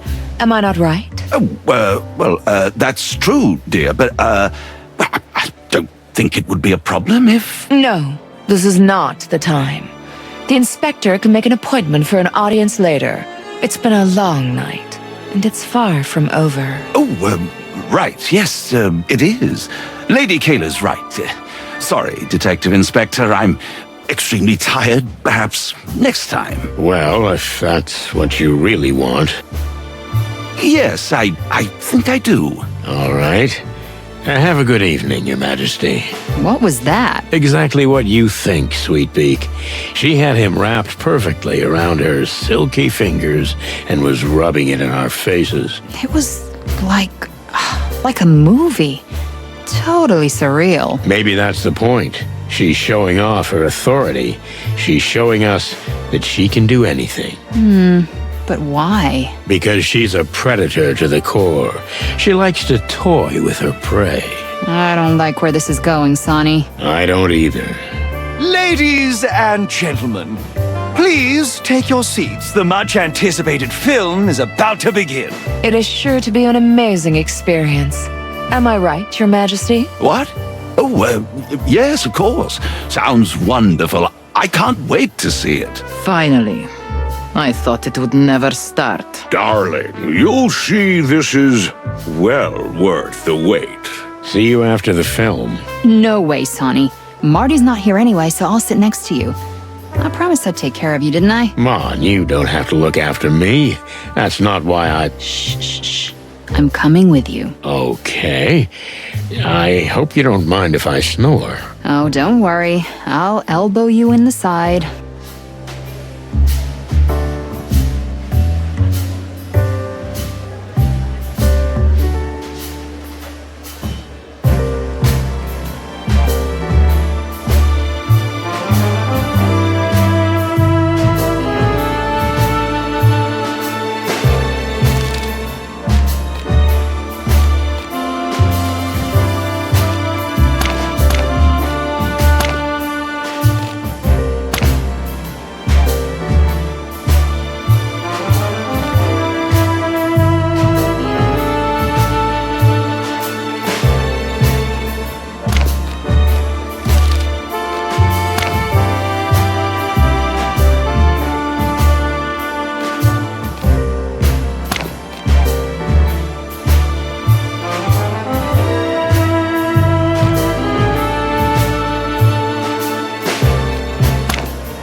Maybe later.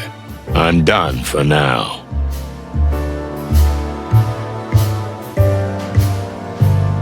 I'll leave him alone for now, but of course I'll keep an eye on him while I'm here.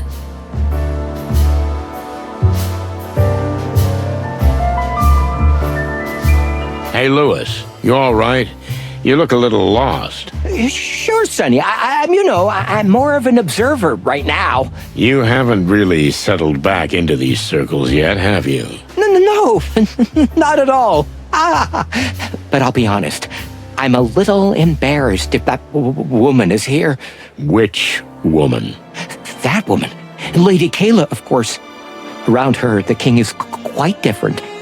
She makes my ears itch. That's never a good sign. No, it's not. Do you think she's leading the king astray? It's a strange thing.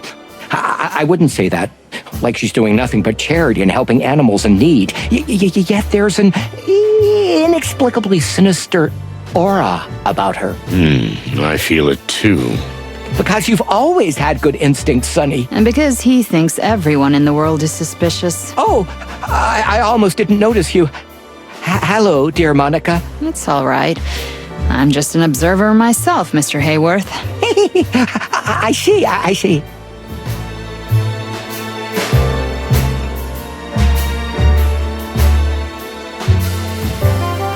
Wow. The balcony? Well, this is something. I thought I was sitting with the boss. Won't old Blood Boil be barking if you're not with him? Probably, but he'll get over it. Wow. You know, I've never seen you like this. Like what? Helping a friend? No, I was thinking more like... What? It's like, well, I don't know. You're, liberated and, spontaneous. That's cute. But, shh, the movie's about to start.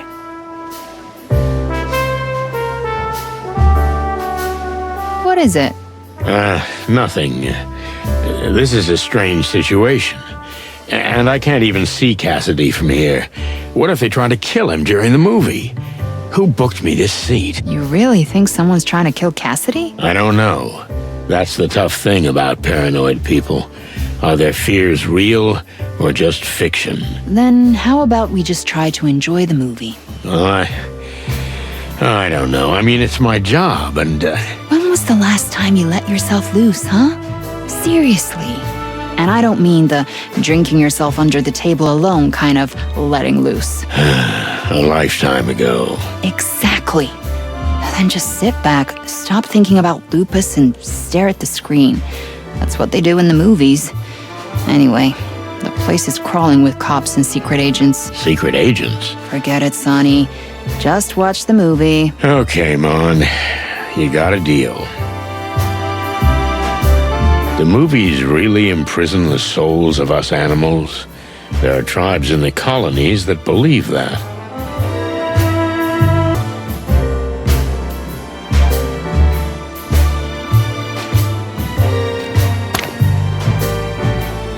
It's a pretty nice place, I'll give it that. Thanks for coming, Mon. Really. You're welcome, Boss Bird. Now be quiet.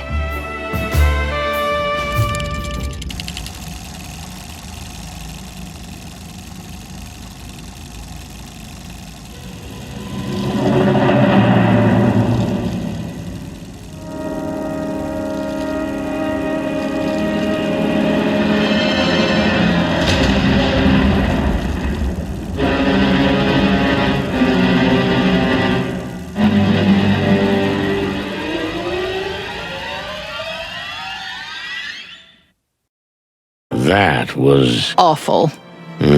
So tacky. And so long. And, romantic. Yeah, but not in a good way. No, not in a good way.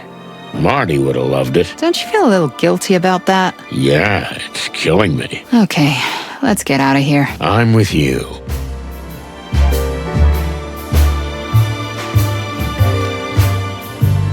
Let's go. Here you are! Finally! Hey, what happened? He's dead! What? Who's dead? Me! Well, no, not me, but almost. Cassidy? Yes? Take a deep breath and slowly tell me what happened. Okay. You're right. So? See, my double. He's dead. He died? Where? In the studio. At the film studio where we shot El Wolf. Is he still there? Yes, as far as I know. I haven't told the police yet. I'm telling the police right now. Take it easy. Big breath. I am calm. Thanks, Monica. You're always so good at this. Remember when... Okay, we're not gonna get into that now. Listen, Cassidy, you got a car? Of course I do. You think I took the bus or what? Okay, we'll hop in your car and we're on our way. What? No, we're not. My car is a two-seater sports cabriolet, and I'm not leaving Cassandra alone. Okay, that makes sense. Ah, damn it, Marty took mine. We can take my car. I'll come back for the boss later. You sure you don't mind? But I'm driving. You got a deal. Let's go. I'm following you closely.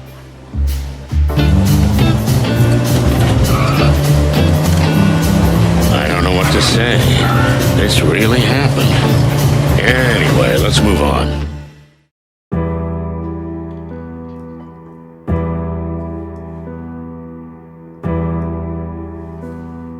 El Wolf was filmed here. I recognize this set. You do? You're a better detective than me. Well, if you didn't snore through the movie, you'd recognize it too. Who, me? I didn't fall asleep. Oh, come on. You don't have to act in front of me, Boss Bird. Although the location is perfect for it. Okay, you got me.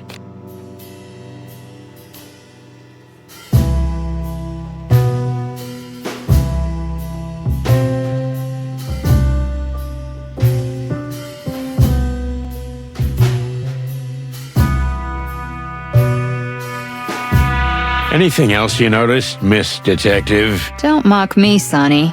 You're getting cocky. Okay. Let's take a good look around, Mon. Yeah.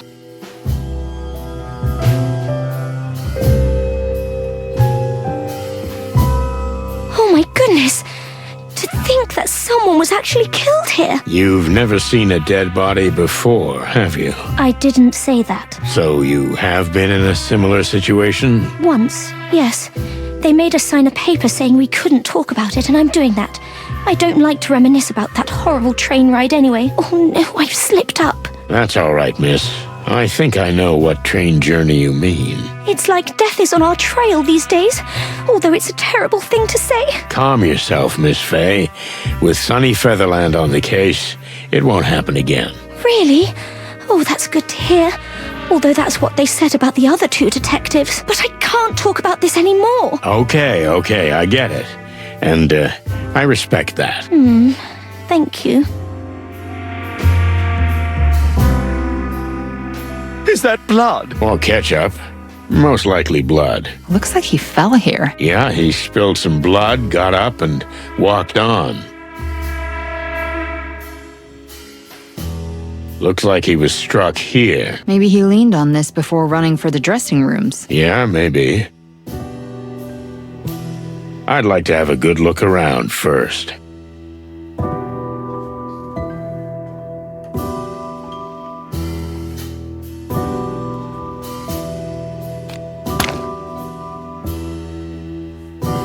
It's amazing how much money they put into these sets. Yeah.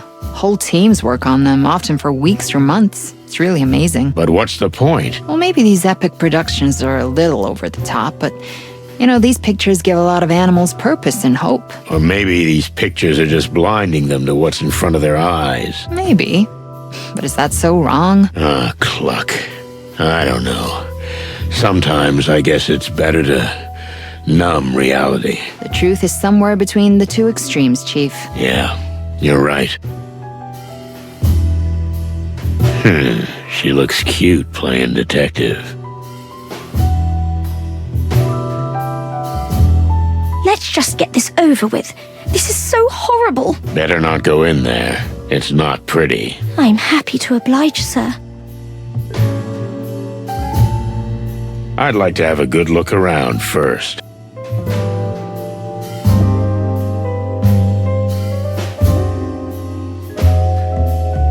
I've always wondered what goes on behind the scenes.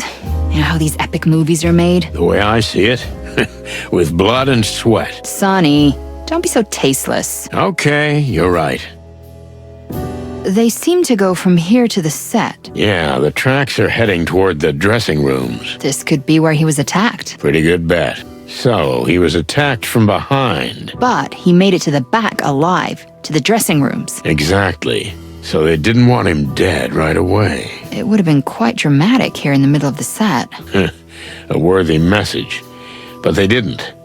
There has to be a reason. Oh, dear Percy. So, what's next? Well, there's nothing left to do but look at the body. May the great wild ones have mercy on us. Let's go.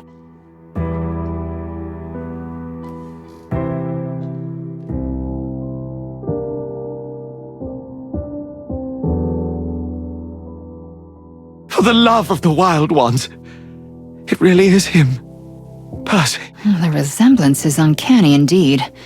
Do you think they thought it was you? I don't know. Maybe I'm gonna puke. He's got something in his hand. Are you going to touch it? Don't worry, I'm wearing gloves. I always wear gloves. I don't know if I've ever seen you without them. Maybe one day, Sweetbeak, you might get lucky. Are you really chatting over a dead body? What is wrong with you two? Calm down, will you? We're just getting a good look at the scene. Yeah, professionally. So, What do you see, Boss Bird? It's some kind of note. Maybe a letter. Remarkable observation, Detective. No, I'm definitely going to throw out my lunch.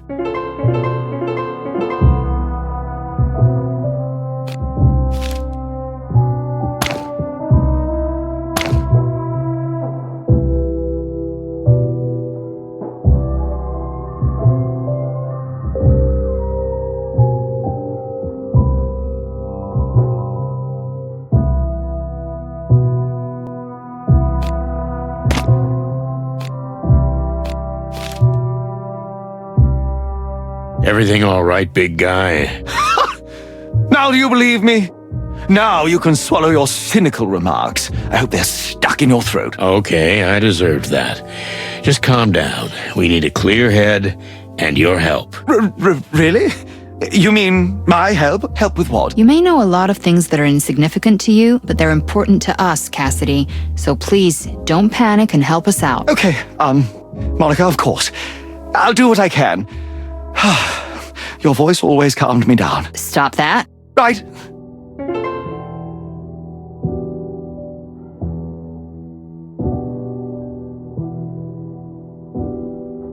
Farewell message.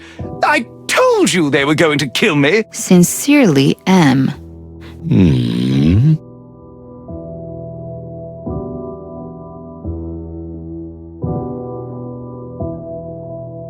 Mongrel Mick. That son of a... That's exactly what I was thinking. Well, it's obvious. Mick. Mongrel Mick. Can't be anything else. Son of a bitch won't even hide it. What makes you think it's him? Philmar, what the cluck are you doing here? Yeah, I just saw you two running away. Of course, I followed you. This is a police matter. Sorry, you can't be at the crime scene. Aw, come on, cut the crap, Sonny. Just let me help you.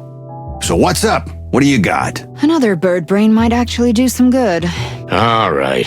Mick is the head of the Golden Fang. Am I right? Everyone knows that. Even me. They've been camped out in the middle of the Hive lately. I knew that too. Do you know where? Nobody knows that. Nobody so far. But I've got a hunch. And? What's that got to do with anything? Mr. Lupus was going to have his face on a product in which the Golden Fang has a big stake, a product owned by Mick's former boss. Feathery hell.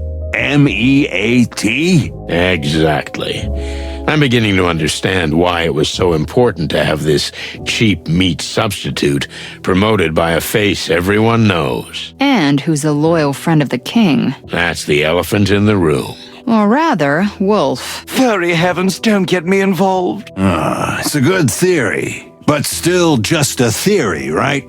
This bloody letter with the monograms. Very little to go on. Indeed, but it's a start. I'm gonna need Marty for this.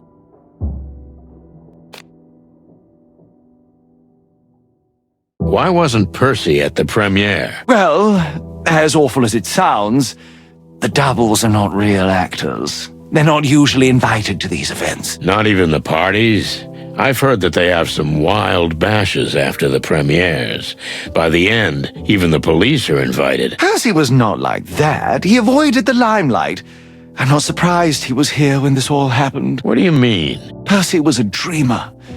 He wanted to be me, a great actor. He was probably trying on my clothes and imagining he was me when he was attacked. I see. Well, thank you. You're welcome, Detective. Oh, this is so awful.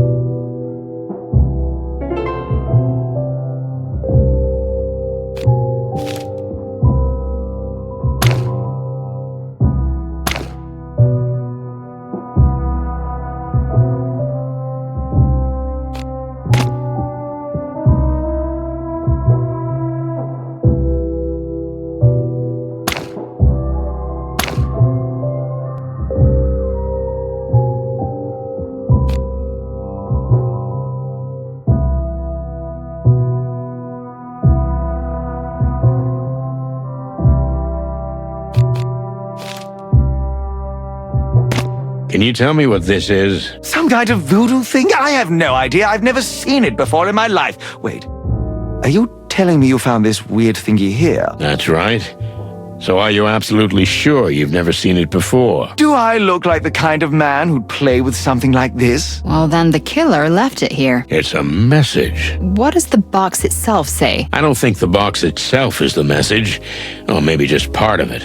But this box is also a toy and an instrument. Do you think it has to be solved? Maybe, but, I don't know. I've never been good at that sort of thing. I'm tone deaf. Oh, give me that.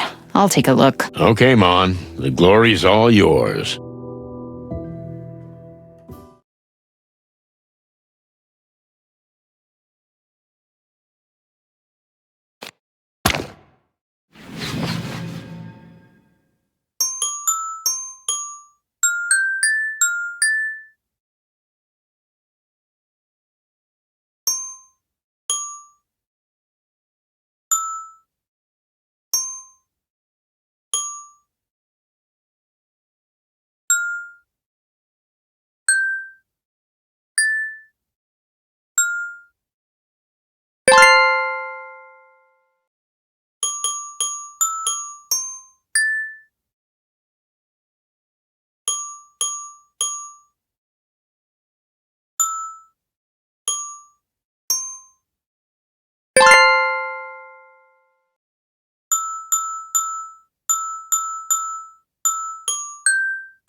Success. So, what is it? Honestly, I've never seen anything like it. Neither have I. But it must be important if it was hidden in there. It could be. Or maybe they're trying to throw us off the trail. That's possible, but we'll never know until we find out what this thing is. Yeah.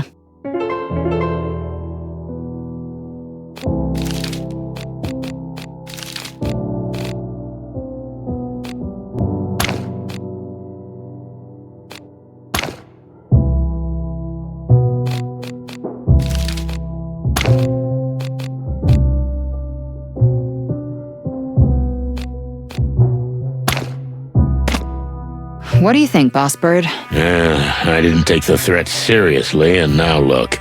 We got a dead body. Blood Boil's gonna chew my drumsticks. It's not your fault. Don't beat yourself up over it. Everyone was focused on the premiere, and this poor guy was in the wrong place at the wrong time. It's no coincidence he was here. The guy was set up. That's part of the message. Well, it's pretty drastic for a message. But why do I get the feeling that this is all just a diversion? Because it probably is. But what are they trying to distract us from? Good question.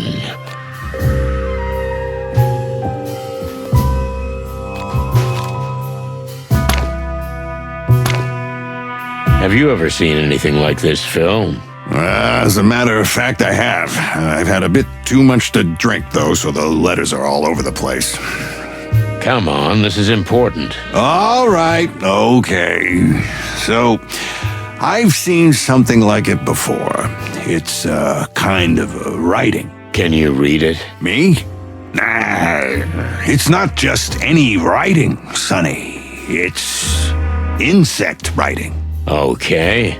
Can you translate it? Only an insect can read it. Well, that shouldn't be a problem. Well, hang on, darling. You're not very familiar with the Hive, so you may not know, but this kind of writing is no longer used. Not even by insects. It's well known that everyone has used the common alphabet now for about... Well known, huh? Well, cluck you. So we need to find an insect who's either old enough or well-versed in this sort of antique stuff. Well, at least that's the route I'd take. Thanks, Phil. Hey, Sonny. Yeah? You sure you want to go down this road? This whole thing looks like a game of cat and mouse to me. In fact, it smells more like a trap. I can't help it, Phil. A friend of mine's dead, and Marty's in the middle of it. I'm not gonna let that happen to him, too. Well, then watch your back, darling. That's all I'm saying. When did you get so sensitive? Me? I didn't. But Monica would be heartbroken if anything happened to you. Hey, that's not true. Really? Let's go. What about the wolf, hotshot? Isn't it your job to protect him? Good question.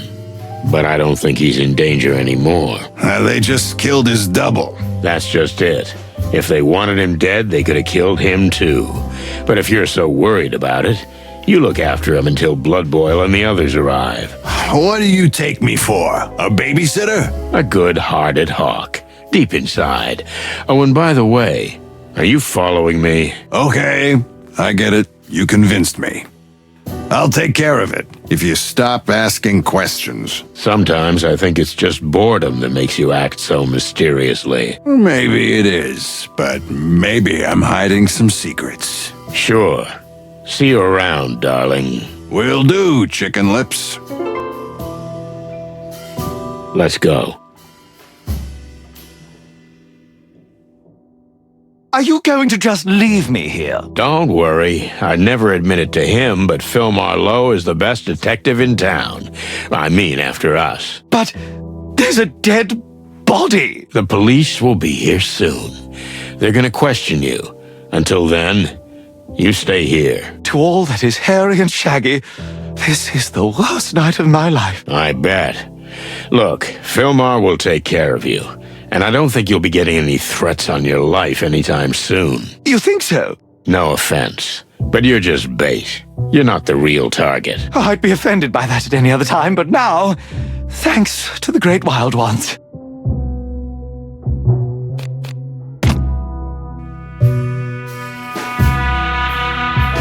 Now what? So, what's our next step? Now I take you home. How? On your back? No. I mean, you're gonna take me to Marty's, and then you're gonna go to your home. Are you kidding me, Sonny? That's not how it works. I want to help you, and I will. And I adore you for it, Mon, but you can't. I gotta do this alone. I mean, me and Marty. You think you can just whistle and I'll jump anytime? And then when you don't need me anymore, you drop me? What? No, Mon. I just don't want you to get hurt. That's all. Just trust me. I'll take you to Marty. But promise me you'll come down to the station and tell me what you've got when you're done with all this. Okay? I will, Mon. Good.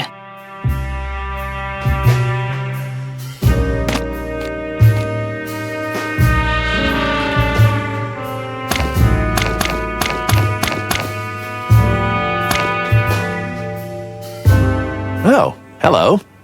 I see you've already replaced me, Sonny. First Lewis, then Mon.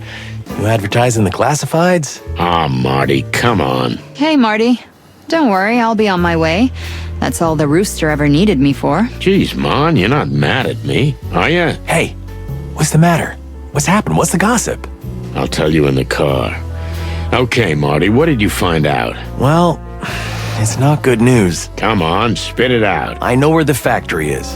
If that's where Mick's hiding, we can bust him. But that is good news. It should be, but they're guarding it like a fortress. Barbed wire, watchtowers, everything you can imagine. Those bastards don't even hide the fact that that's not just a factory, but the headquarters of a criminal gang. They're confident. It's our fault. We shouldn't have left them alone. You mean the insects or the gang? The whole segregation act. It's almost like it was because of the factory. Nah, even the Golden Fang clan isn't that powerful. Not by themselves, Marty. But we need to find out what's on this paper. I'll be damned if the two things aren't connected. So, young fella, both roads lead to Roachtown. We're going into the Hive. Hey, title drop. What? Nothing.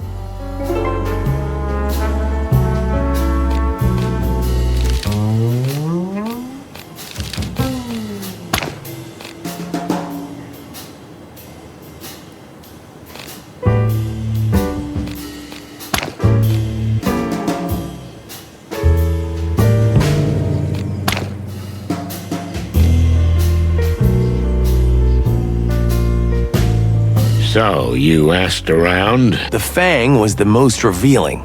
Anyone I mentioned that we'd found one of these would immediately shut up. I don't know, it's like there's clan spies on every corner. Because they are. They're deeply embedded in the fabric of the Hive. No wonder. Zero police presence. Basically, they can do whatever they want. Yeah, but not for long. That's the spirit.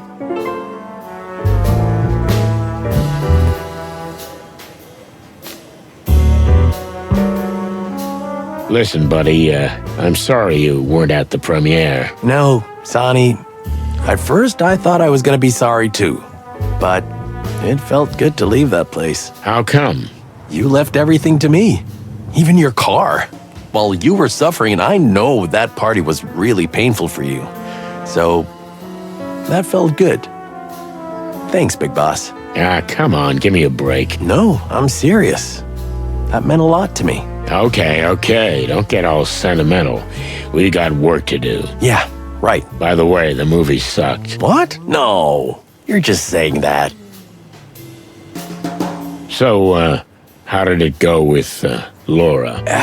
You know, it could have been worse. That's not very encouraging. Well, I guess we're staying together. For now, but I have to change. But why? You're perfect. Yeah. But I don't think Laura can keep up with this life. You being a chicken policeman? We're here now in the dead of night. But it doesn't have to be this way, Marty. You can always say no. I know, Boss Bird. But, you know, I don't want you to kill yourself. Hey. What do you think I've been doing for over a decade?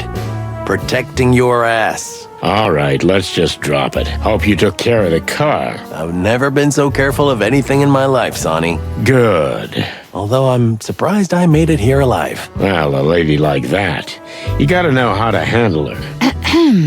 Well, speaking of handling ladies, I'll be going. Glad I could help, boys. Take care of yourselves. Thanks, Mon. You know, we're in your debt for life. I mean that. Well, maybe you can buy me a cup of coffee someday. If you make it through the night. I'll try. Ooh, that's cute. Shut up, Marty. So what's up? Where to next? We need to get back to the Hive. But first, we need to gather our thoughts. Well, there's much to unravel, that's for sure.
guys threatened Mr. Cassidy Lupus, the famous movie star.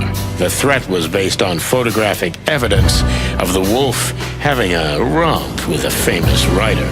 Filmar says the message was written in some kind of ancient insect writing, which could have something to do with the disappearance of the bodies, and Frank.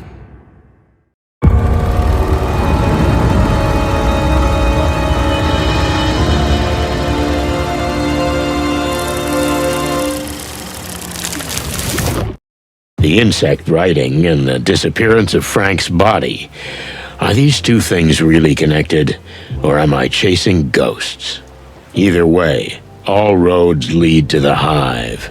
As we slowly left downtown Clawville, and the ominous outlines of the Hive's buildings began to appear, a kind of panic took over. "Turn back," screamed a voice in my skull. I knew I was going to need an insanely strong cup of coffee before we crossed the border into Roachtown.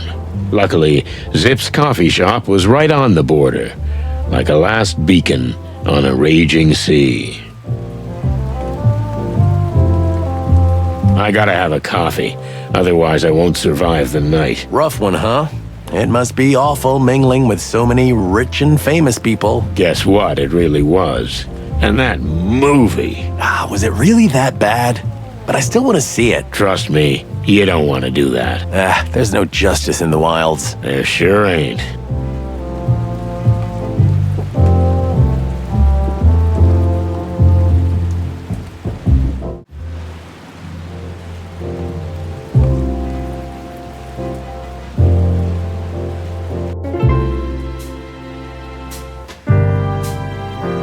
Tell me, are you still doing shady business? What, me?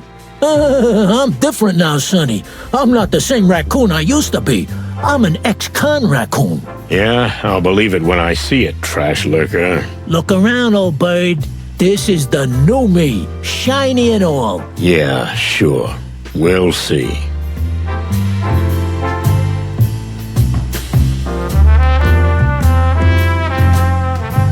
So what do you know about this MEAT? It's a meat substitute. The cheapest and yet the best one. It crushed the competition like it wasn't even there. And the new factory? The old textile factory was converted into this new plant.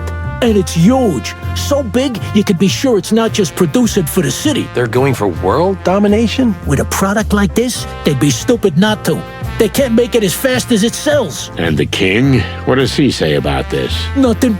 Or maybe his paw's also involved. Who knows? Well, we have to get a can of this. I want to know exactly what's in it. I got one right here. You want a sample? $5 Clavillion bucks. What? But Zip, this is public interest. It's a police matter. If you have a warrant, you can seize it. Otherwise, $5. You want it or not, cheapskate? You're such a piece of crap, Zip. Here you go. Thanks, my man. Here's your can.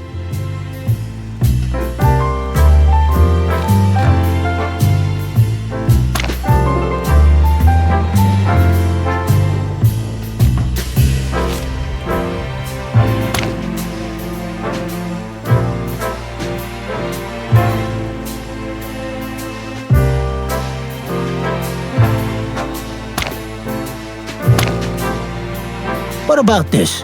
What's with the chicken scratches? So you've never seen one of these? Actually, I have. It's some old insect writing, I think. Someone used to scribble these on my wall. It didn't make much sense because most insects don't even know that language anymore. Do you know anyone who can read it? Nah, I don't think so. But I have a guess who you should show it to. Who? 8 limbs, otherworldly voice, blood-curdling looks, and implacable manners. The Queen? Cluck, we barely made it out of there alive. Any other ideas? Who knows how old that witch is? 100 or more? If anybody knows anything about old writings, it's her. Yeah, maybe we'll try. Thanks for the tip, Trash Panda. You're welcome. But order something or I'll throw you out of here. This is a decent place now, okay? Okay. I could use a cup of Java. Make it 2, bartender. Wow, where did you find this? Maybe in an antique shop? Does it look familiar? I even had a book with similar writing, and my dear wife Desiree knew a few words in that language, although the writing didn't look exactly like this. You mean this could have been manipulated somehow? I don't know. I'm not a writing expert, but anything's possible. I think they used codes like this in the wall. They did? Oh, that's interesting. Thanks, Pops. No problem, boys. But don't go yet. I've got a new beaver joke if you're interested. Oh, no. Sure, Uncle. Hit me. So, I gave my assistant a to-do list, but he only did jobs 1, 3, and 5. Turns out, he only does odd jobs. Oh, jeez, help me. I love it. Hope you never run out of them, old beaver. I wish my wife shared your enthusiasm, Martin.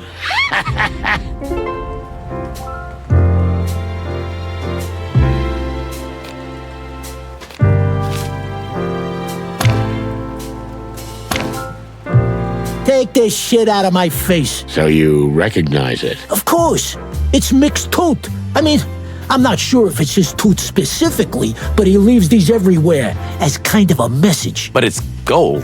That's quite an expensive message. That's the point, Marty boy. Power play.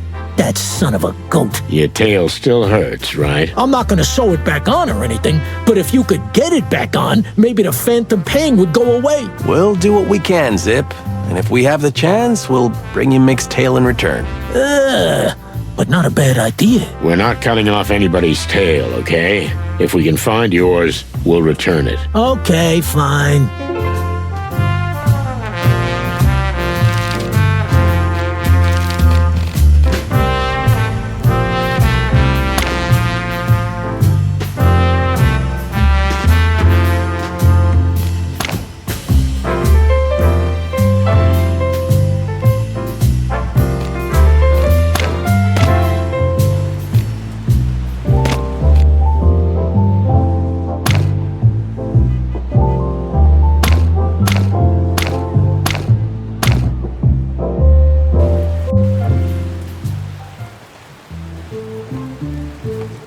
Now the boss is gonna kill us. Not if he doesn't notice we were here. Yeah, we'll be like the insect ninjas of Titania. Featherland! Ah, shit.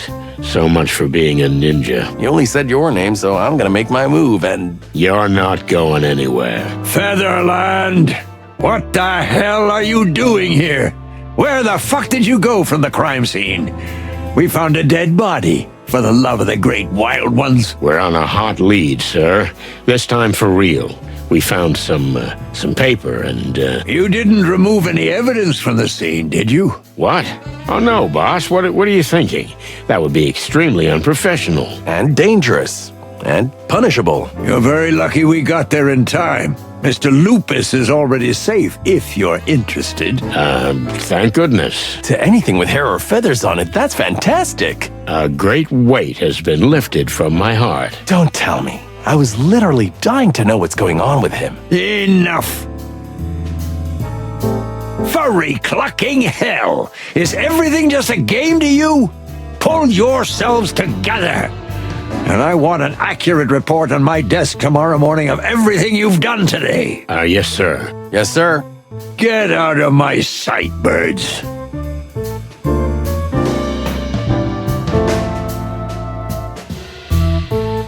Hey, Mon. Hey, Birds. You're pretty bold coming back here already.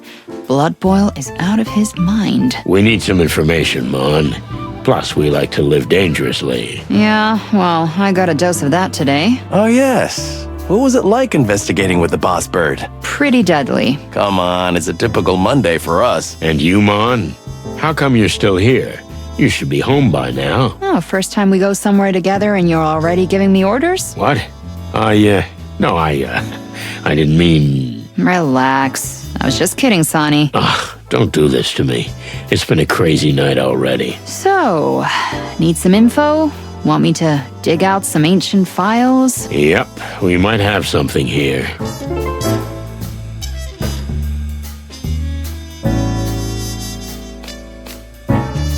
What do we know about the meat factory?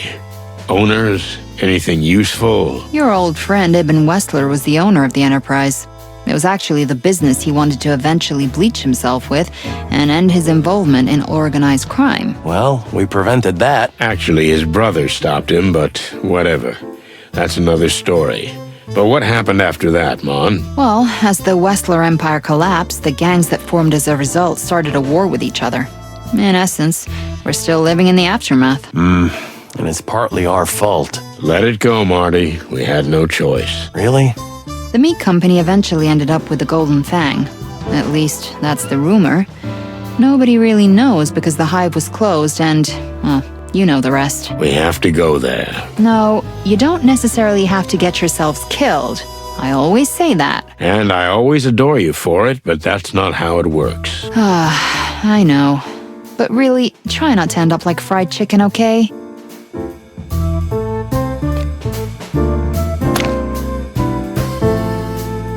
Listen up, guys. I've got a job for you. An important and delicate task. Well, this is new. Yeah, I usually pull you guys out of trouble, not the other way round. Touché. So, it's Chief Inspector Bloodboil's birthday. Good for him. He's 65 now. You know what that means? It means he should have retired 20 years ago. Pot calling the kettle black. Shut up, Marty. It means he's been a cop for 40 years. 20 of those years as a superintendent. And that's worth celebrating. But, Mon, the city's a wreck. We're in trouble and the chief can't see out of his head. That's just it, boys. Doesn't he deserve a little celebration? To forget for just a moment what's around us? Actually, yes, he does. Few people deserve it as much as him. That's it. And I need you to help me make that happen. What do you want us to do? We need 3 things. First, get word to his friends. Does he have any? Well, not real friends, but acquaintances, at least. Moses and Plato, Zip, Mullen, and Bubo will do. Wow, what a bunch. And we need a present. Something that means a lot to the old dog. Okay, we'll think of something. What's the third one? Just be here. Tomorrow night, get it all sorted and get back here before you hit the clan for good. Afraid we won't make it out alive, huh? And you'll have to get through the party alone. No, don't be tacky, Sonny. I just want everybody here. So we got a deal? Well, no promises, but we'll try. Good. I'm counting on you guys. And the old dog, too.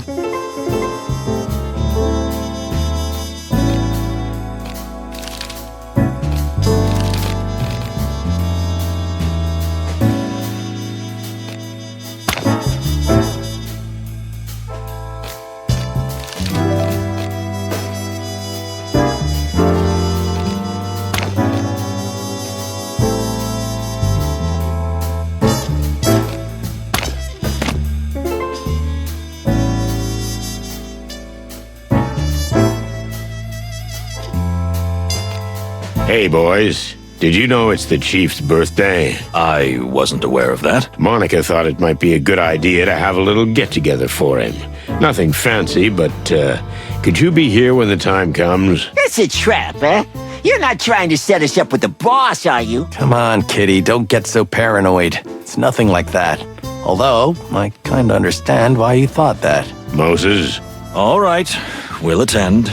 The boss really deserves to be celebrated for the extraordinary work he does. Oh, so you're gonna give the big speech? You can forget that, Santino. Okay, just be here.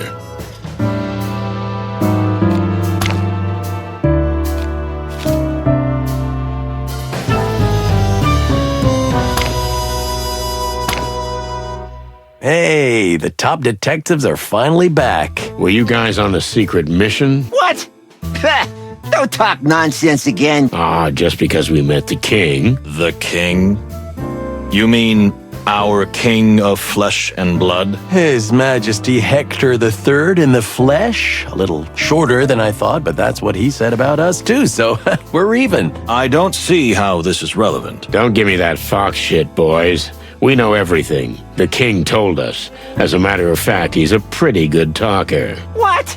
He told you everything? And then some, Kitty. So, You know, all right, after all, there's no point in hiding it. No point in hiding the fact that... The king is organizing a secret strike force against the gangs, and he's asked us to recruit volunteers. Us and Detective Boscarelli, who's recruiting abroad right now. Plato. What? What have I done? I think Sonny and Marty were only bluffing, and you've laid it out for them. Wait, what? Thanks a lot, Kitty. Now we know what we need to know. Secret strike team, huh? That sounds interesting. I hope Blood Boil never finds out you told us. Otherwise... Okay. I see where this is going. We owe you if you don't tell him. You can ask for anything. I like that. Nice work, Marty. Congratulations to you too, Santino. You guys done yet? Wait, a little more. Yeah, now we're good. I enjoyed it. Thank you. Secret squad, huh? The king seems to have had enough of the gangs tearing the city apart. I wonder if this was Lady Kayla's idea, too. Do you think the king would do anything without her knowledge? Who knows? Maybe he's more cunning than we think. Do you really think so? No, I don't. But we can't dismiss the possibility. True.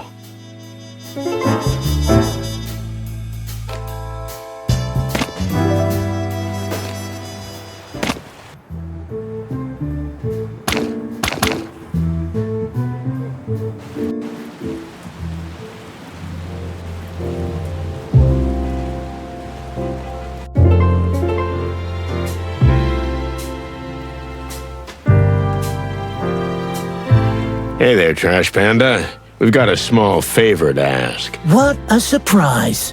Go on. What do you need? It's old Blood Boil's birthday, and we're having a little get-together at the station. And should I serve the coffee or what? Actually, we wanted you to come, but yeah, good idea. Bring some of that fine Java of yours. Life's too short for bad coffee. Like my mother said. Okay. I actually like the old man. He's a rude bastard. Never had a kind word to say to me, but still. Yeah, right? He's so huggable. Let's not go overboard. Okay, I'll be there. You can count on me. Thanks, Zip. It'll mean a lot to him. Yeah. Why do I have a feeling we're gonna get shouted down anyway?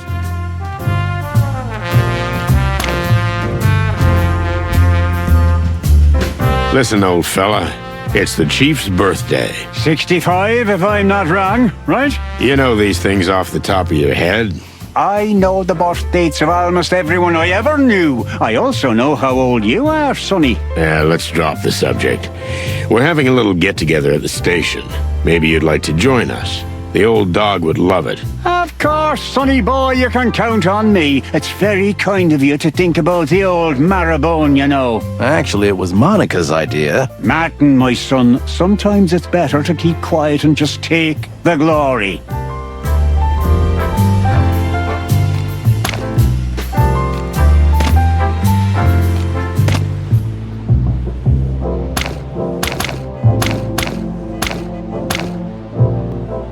Well, did you bring his body? The truth is... He's gone. Gone? Oh, great. Did he run away or someone take him? They took him, and I think we know where. Disposing of evidence, huh? Pulped. Pulped. That sounds interesting. You know what? We didn't say anything, old creep. If you find him, let me know. I might be able to help you out. You got it. But no funny business. You're not gonna eat Frank, okay? Ooh. What are you thinking, The very suggestion is offensive.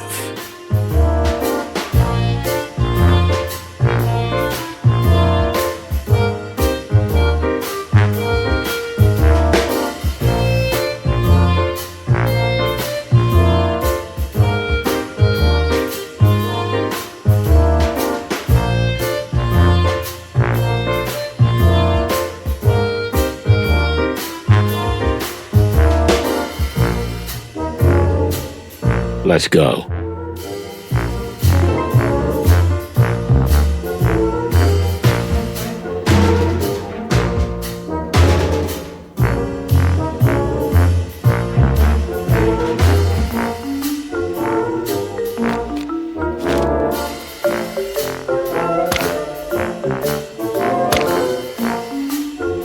managed to get a can, Bubo. You want to see what's in it? What am I gonna open it with? My beak? Bubo, you've got an operating theater in the back room full of sharp things to saw bones with. Go on, open it. Those are precision medical instruments, Sonny. I'm not gonna wear them out on a tin can. Okay, we'll figure something out.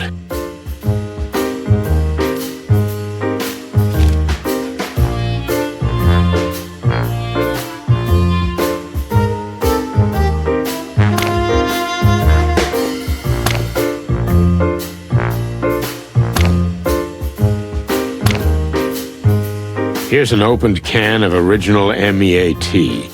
Can you test it for us? Sure. Come back later and I'll tell you what I've got. Yeah, don't eat the whole thing. Save it for the test. What do you take me for? I know you, old owl. We'll come back later. I can't wait.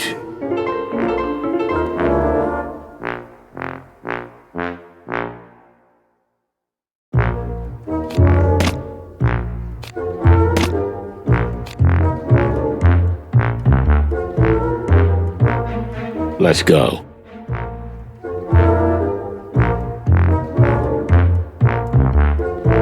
Hey, Doc. Look. What? Who? Why? You again? What do you want? Who died? We just want to ask you a favor, old owl. Who could have guessed?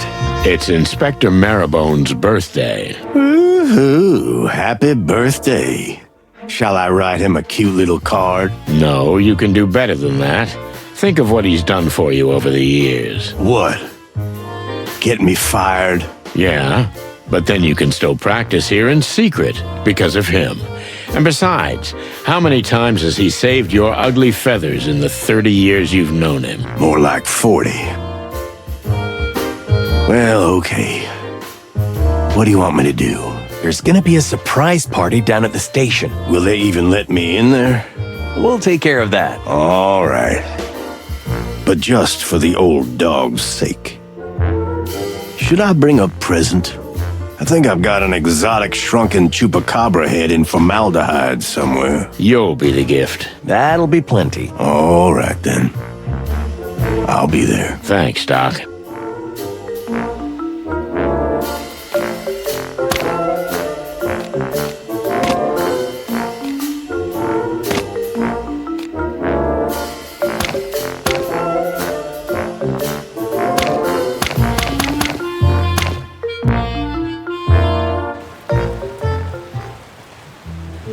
All set, boys? I think so. You got the present? Well, we've got something I'm sure the boss would like. Okay, let's have a look.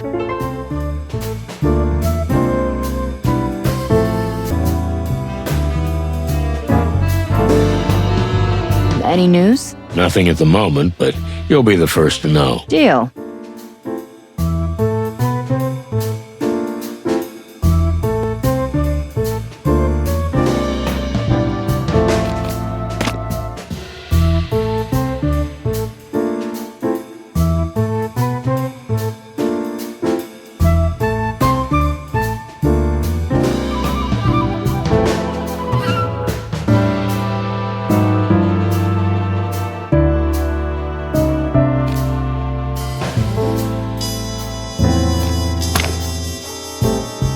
Sir, if I may say so. Sonny, Yes, sir? you made the right decision. I'm glad you did. Did I have a choice? No, not really.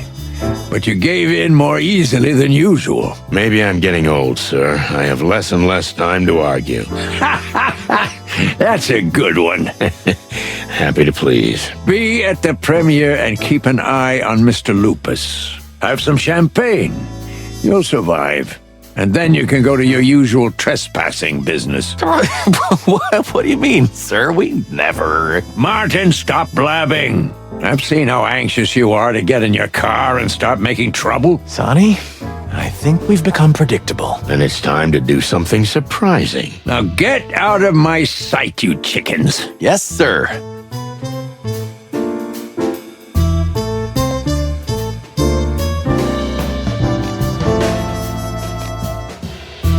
This is Lady Kayla. Do we have any information on her here at the station? When I got back here, I started asking around. And I found out a few things, but not much. She's a bit of a mystery. That's Sonny's type. Marty, not now. Her real name isn't Kayla. It's Gloria Jane Gardner. She grew up in a small village. Her family was neither poor nor wealthy. Pretty average so far. Too average. She went to school, not good and not bad results. Then she went to a small, not very prestigious college. And then she got engaged to a small-time melon trader. And she ended up back in Clawville, right? No, she didn't. And that's the weird thing.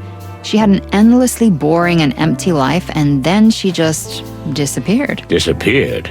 You mean she just left? Maybe she did. Nobody knows. 10 years of her life are completely missing. Not a note, article, photo, bank statement, land registry, birth certificate, nothing. She disappeared before her wedding, and there's nothing for 10 years. Then she came back. Yeah, she did.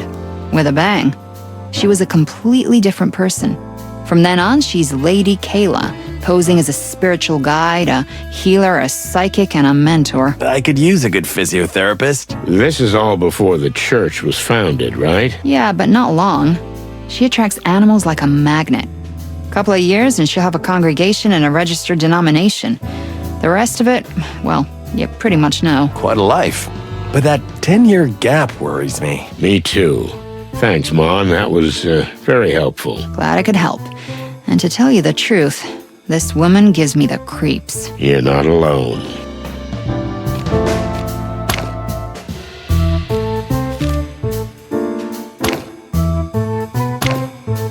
Well, not your usual gift. Blood boil's not your usual boss. That's true. Okay, I guess that'll do.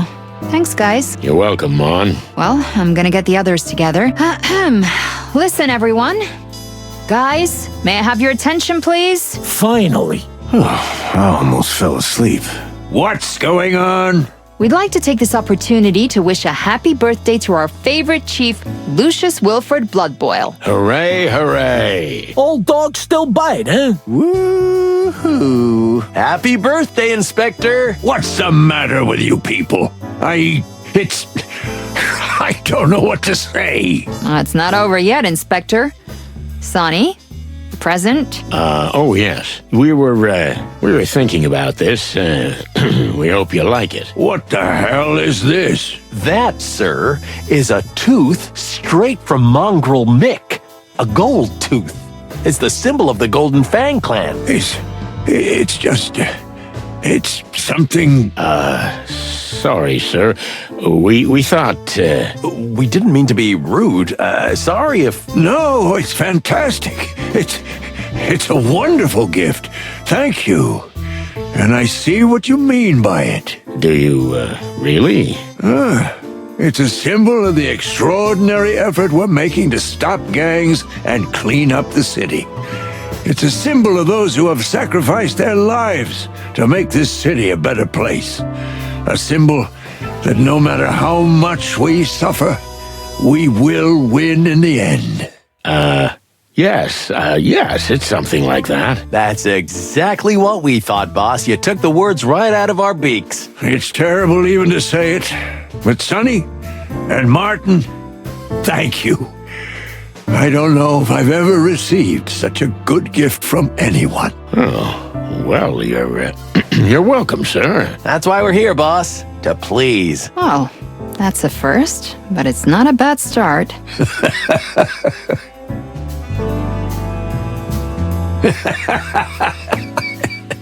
All right, let's not get sentimental here.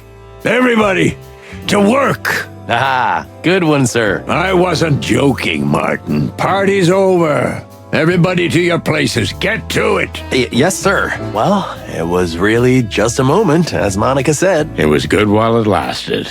You speak the truth, brother. Still, it was nice to see the old man almost get emotional. He did. You know, he almost touched something in me, too. You know what, Sonny? You two deserve each other. I hope someday you end up in the same old folks nursing home where you can play Clawville wildcards and bitch at each other for the rest of your lives. And I hope you'll come visit me and sneak me some bourbon. You can count on me, old cock.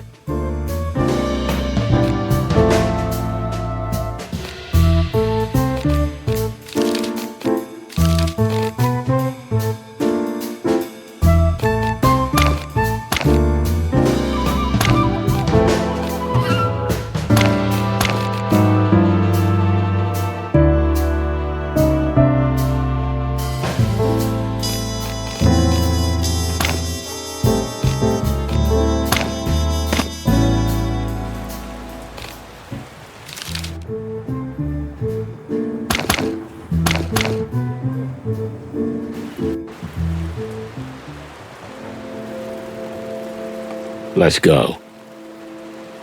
Huh? Wait a minute.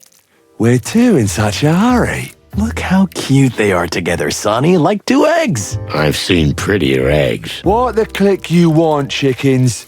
You think you can just jive in and out of here at will? Yeah, we don't like your kind around here. What do you mean, our kind?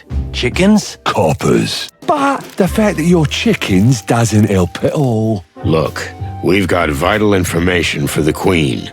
Stand aside and let us through. Yeah, if the Queen so decides, you may as well eat our heads afterwards. What? Well, let's not get carried away. Okay. Fine, Castor, let them go. You can go in, but we'll be watching you. Birds. Ugh, you give me the creeps. Yeah, that's the point. Down to the hole we go.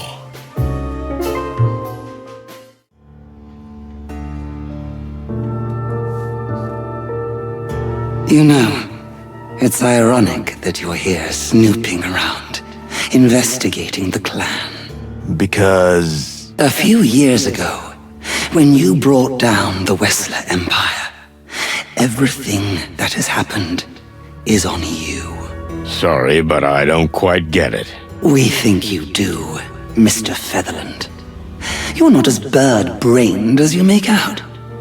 Your heartbeat gives you away. Look, Your Majesty, I have nothing to be ashamed of. We did what we had to do. If the Wessler Empire hadn't collapsed, all those new gangs wouldn't have risen from the ashes. Gangs like the clan, clamoring for power to this day, forcing the city back into the Dark Ages.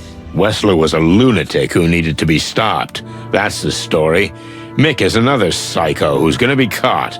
Simple as that. Is it really that simple? Always is. We can't decide if you're just saying that, or if you really believe what you say, which is quite rare. I'm happy to be the exception that proves the rule, Your Majesty. We can't help but notice the tension that pervades the entire Hive, but especially this place. Unfortunately, we suffered heavy losses yesterday. The clan has taken a number of our most useful and hard-working people, and we have not yet been able to find out what happened to them. Any idea where they might be holding them? It's an open secret, Mr. Featherland. The MEAT factory is a fortress, and clearly a clan hideout. We're pretty sure that's where they took them. Why and what they're doing with them there, we have no idea. You know, we were planning to visit that place.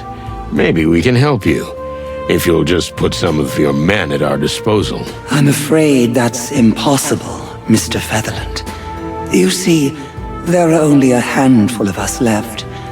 We must protect what little we have. This is not the time to take risks. I see. Well, if we learn anything, we'll let you know. We are obliged, detectives. Hey, Sonny, are you sure it's a good idea to ally with a criminal organization? It's not an alliance, Marty. Just a common interest. The Great Web may be a criminal organization, but they're weak, vulnerable, and currently helping us eliminate a problem far more threatening than themselves. How did our goal go from a small missing insect case to taking down the most powerful criminal gang in the city in just 2 days? Good question, Marty. But I have a feeling it's not even the bottom of the well. Son of a bitch. Next time, tell me to bring a scuba suit. I thought you'd gotten used to it over the years. You don't get used to this, Boss Bird. Maybe a few well-thought-out questions might help us here.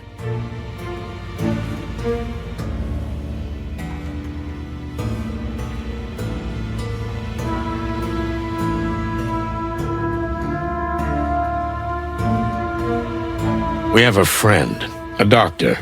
He'll help us with the pianist, but in return, he wants to meet you. Really? Why would he want to meet us?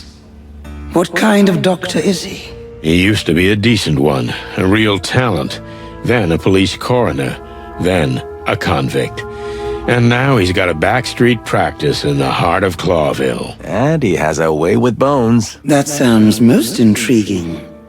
The Great Web doesn't know about him yet, which frankly surprises us. But yes, we'll allow him to see us.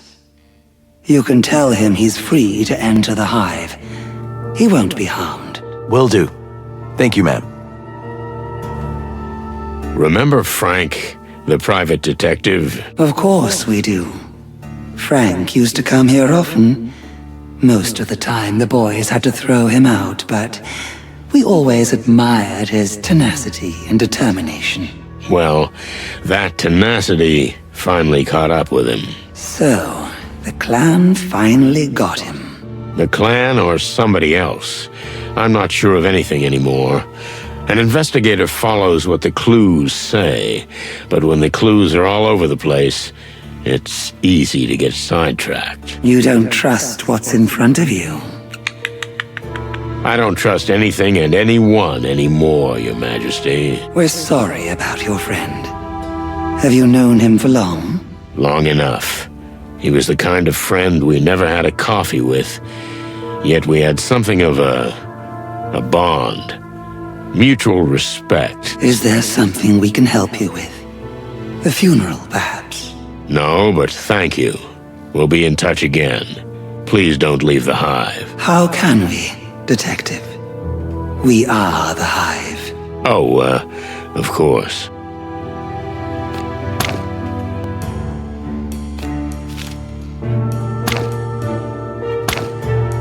We found something we need your help with.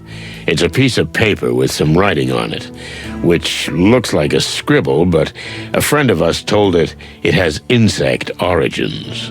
Yes. We've actually seen this before. It's a very old writing. In fact, it's a distorted version of it. Distorted? Altered.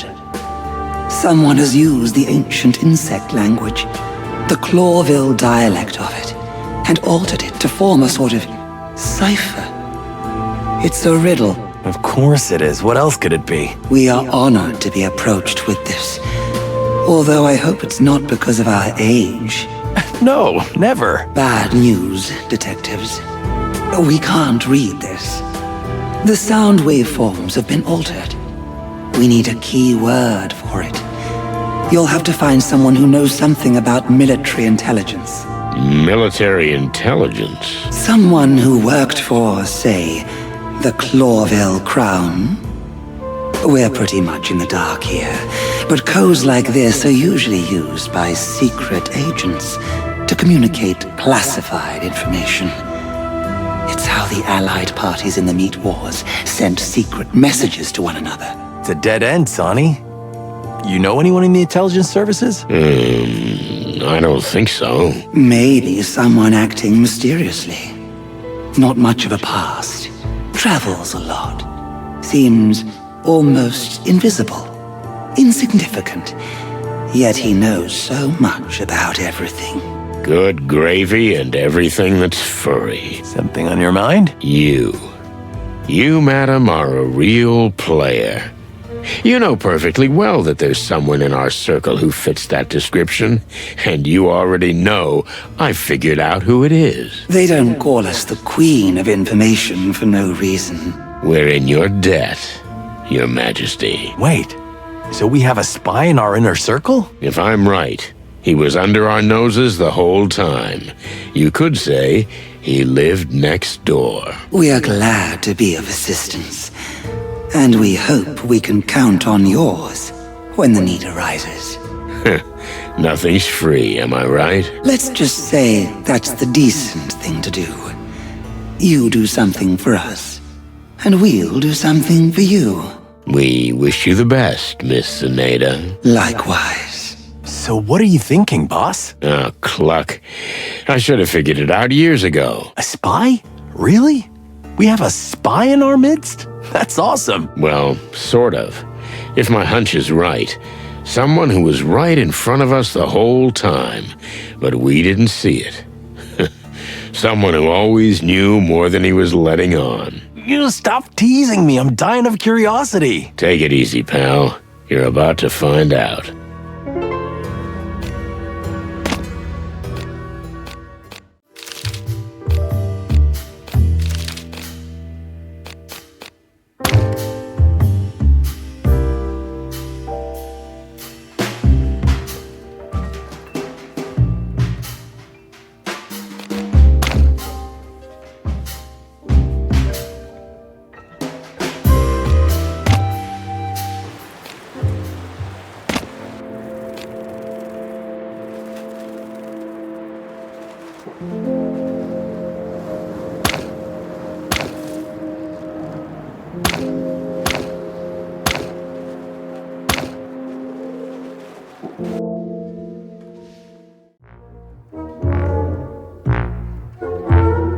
Let's go.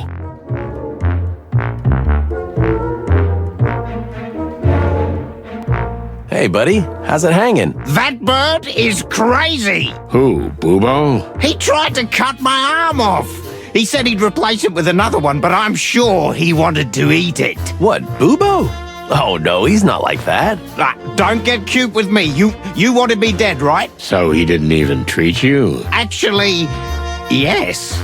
After I told him that I wouldn't let him cut my arm off, or anything else for that matter, he finally just set the bone straight, and voila! Good as new! So you can play the piano again? Well, my first thought was that I could grip the bottle with both hands again, but damn the feathered heavens, yes! I will play the piano! That's fantastic. Glad we could help. But your friend is still a crazy-ass son of a duck. He may be a fantastic doctor, but he's a madman, and almost certainly a cannibal. Well, nothing can be ruled out. So, if you don't mind, I'll be getting back to my future. And my love. You mean Zaneta? And my piano. Yoo-hoo! Into the hive! Title drop again. Stop that right now, Marty.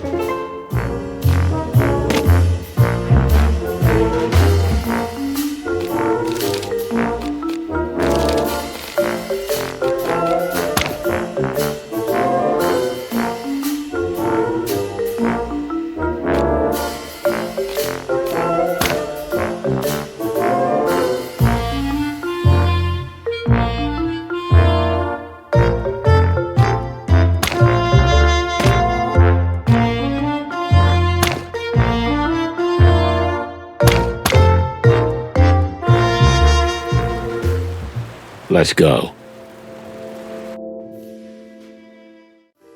Down to the hole we go.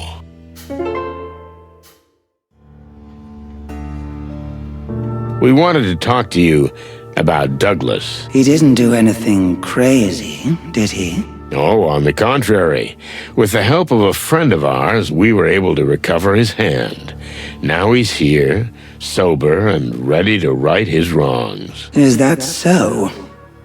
You say he's sober. How long will that last? We believe in the healing power of music, ma'am. Douglas said now was his chance to win back both his loves. One is music. The other is... No need to go on, detectives. Very well. We'll give him one more chance. Thank you. On his behalf. Let's hope you don't regret it. We hope so, too. My queen. Douglas. It's good to see you. Really? That's very nice to hear.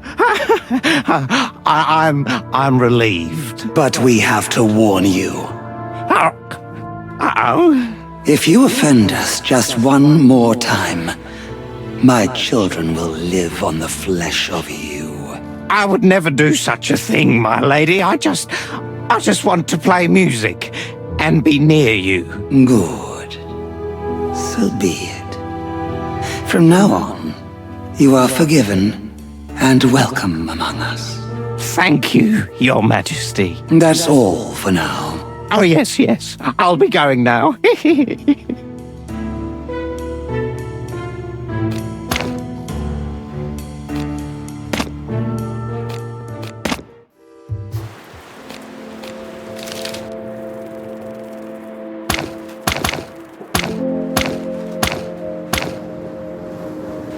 So?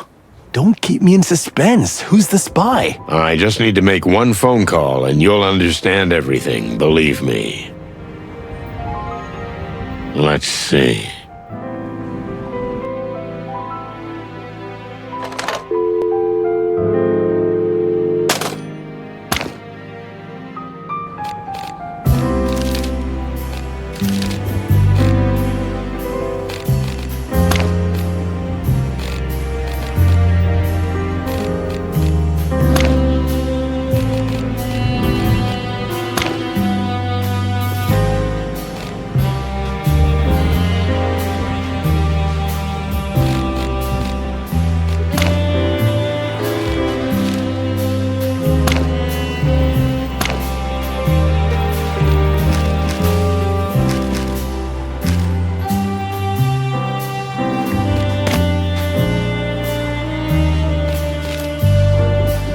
Let's see.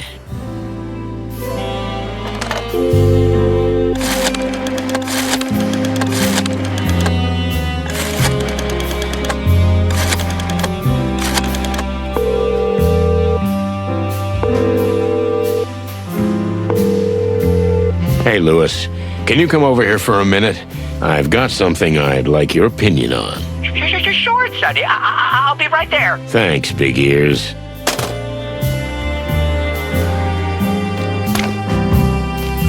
What do you want from Bunny Ears? You think he knows who the spy is? Just watch and learn, Spring Chicken. No shit. Hey, Big Ears. Thanks for stopping by. No problem, Sonny. Say, what can I help you with? Let's see.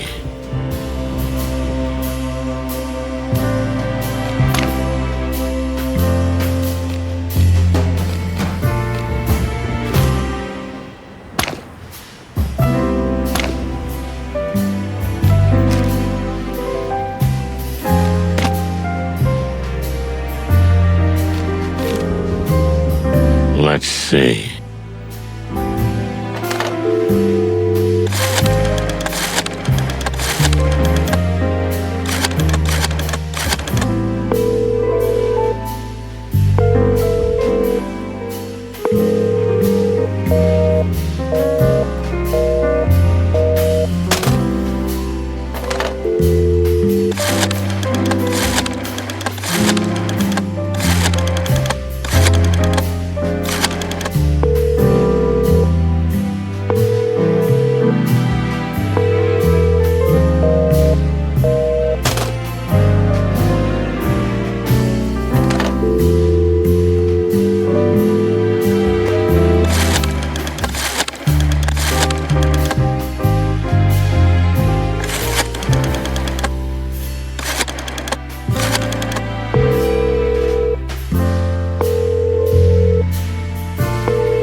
Is that?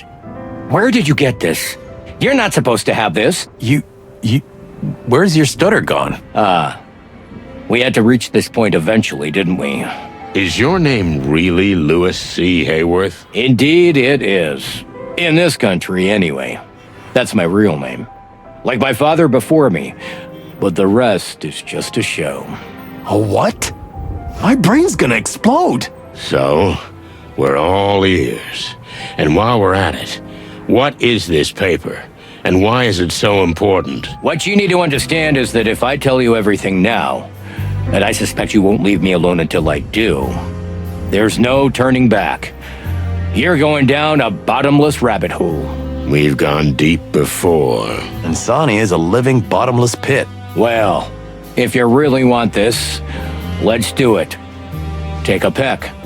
To tell you the truth, I've been waiting for this moment since I first met you two.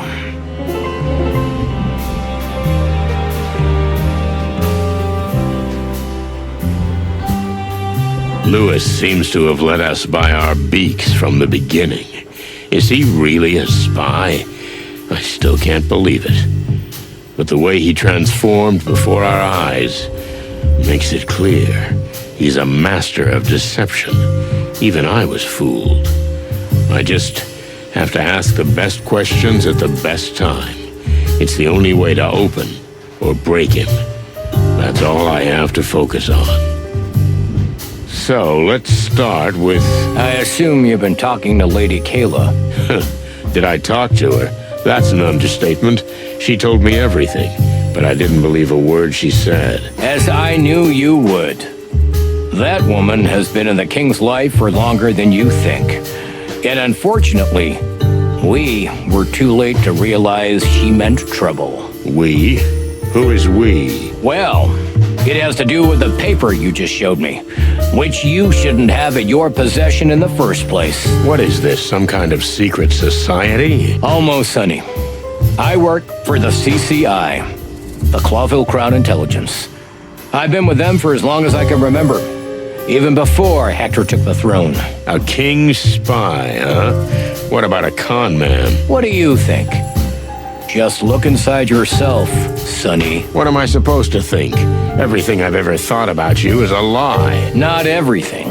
And when I needed to lie to you, there was always some truth in it. Foreign trips and real estate deals, huh? I was on missions for the king all over the wilderness.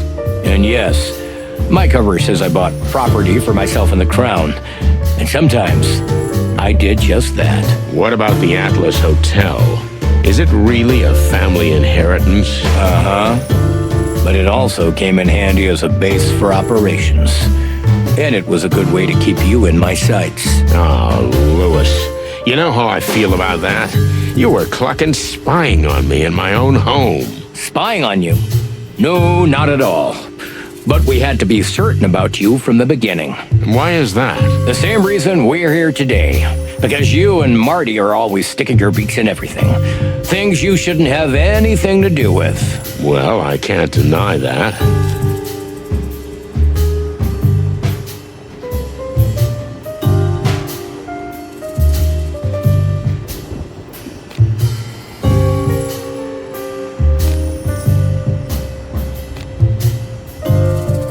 Tell me, can I still consider you my friend? I'm surprised by that question. Why? Because I know you to be objective, Sonny. But yes, you can. How would I know? I don't even know who you really are. Well, if you want to know the naked truth, I was a carefree but aimless youth. Sure, I devoured women, fast cars, wild parties. I didn't care about anything in this world. What happened? I made a serious error of judgment, and someone closest to me died. I was destroyed. After that, I decided to make a change. And become a spy. That's not how it works. It was a long road. So you converted and became a new rabbit. If you boil it down, I swore an oath to the king and have served the crown ever since.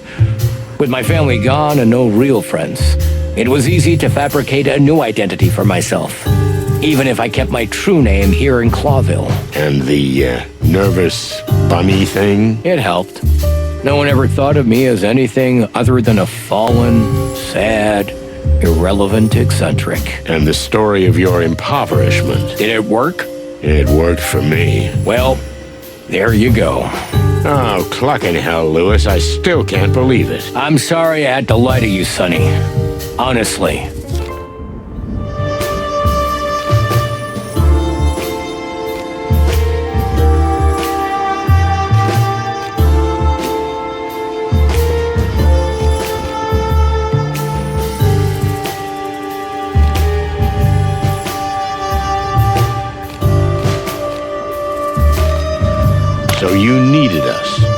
Why? To be honest, you were considered a dangerous element by the Crown from the start. Later, Marty too. How's that? You have to ask? Sonny, wherever you go, skeletons fall out of closets. Bridges burst into flames and secrets are revealed that never would have been. So we were too much. Why weren't we simply eliminated? Because you're valuable. If you do what we want you to do. So you were there all along? Throughout our whole career? Something like that. I was there when you were assigned the rookie Martin McChicken. Ever since he left the academy, I was there on the bloody New Year's Eve. Which, it shouldn't have gone down the way it did. But we were also the reason the legend of the Chicken Police was born instead of you going to jail. You're saying we owe our fame to you? I played a small part. Prosecutor Hamtaro did what he did for a reason. And the press wrote what we wanted them to write. Two roosters who survived and saved the day and became heroes. Damn it, Lewis. That case ruined my life. But gave you another one. The legend of the cop duo. How'd that work out? Well, I still don't know how it ends. Okay, enough of this small talk. What's written on the paper? I don't know. Well, that's convenient. Sonny, it takes a skilled cryptographer.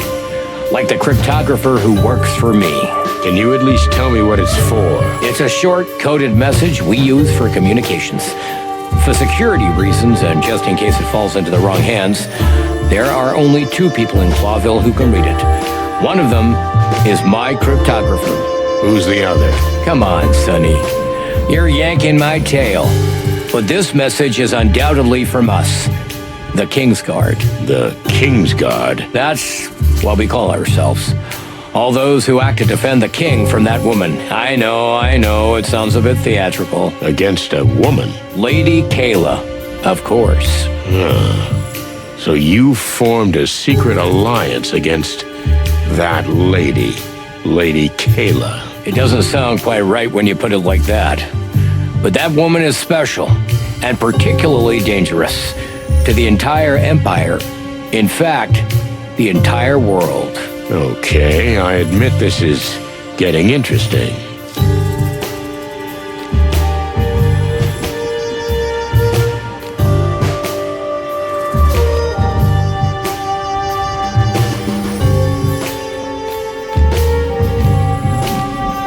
Why is this woman so dangerous? What are you really afraid of? We should have kept a close eye on her when the cult first reared its head. The cult? You mean the New Unity Church? I thought that was a serious religious denomination that was involved in charity. It is, but the purpose for what it does is another matter. Do you think Lady Kayla is trying to get animals to support her for her own ends? The church has been quick to get the poor on her side. The Hive is essentially hers. But Lady Kayla, being as appealing as she is, many of the upper classes attend her seances. So she essentially has her paws on everyone. Even the king himself? Even the king. That's right. And what do you think she's gonna do with that power? That's what we don't know yet. So, here we are. But we can be sure she doesn't want world peace. If our suspicions are correct, the church and the Golden Fang clan are somehow connected. Is that so? That's an interesting theory.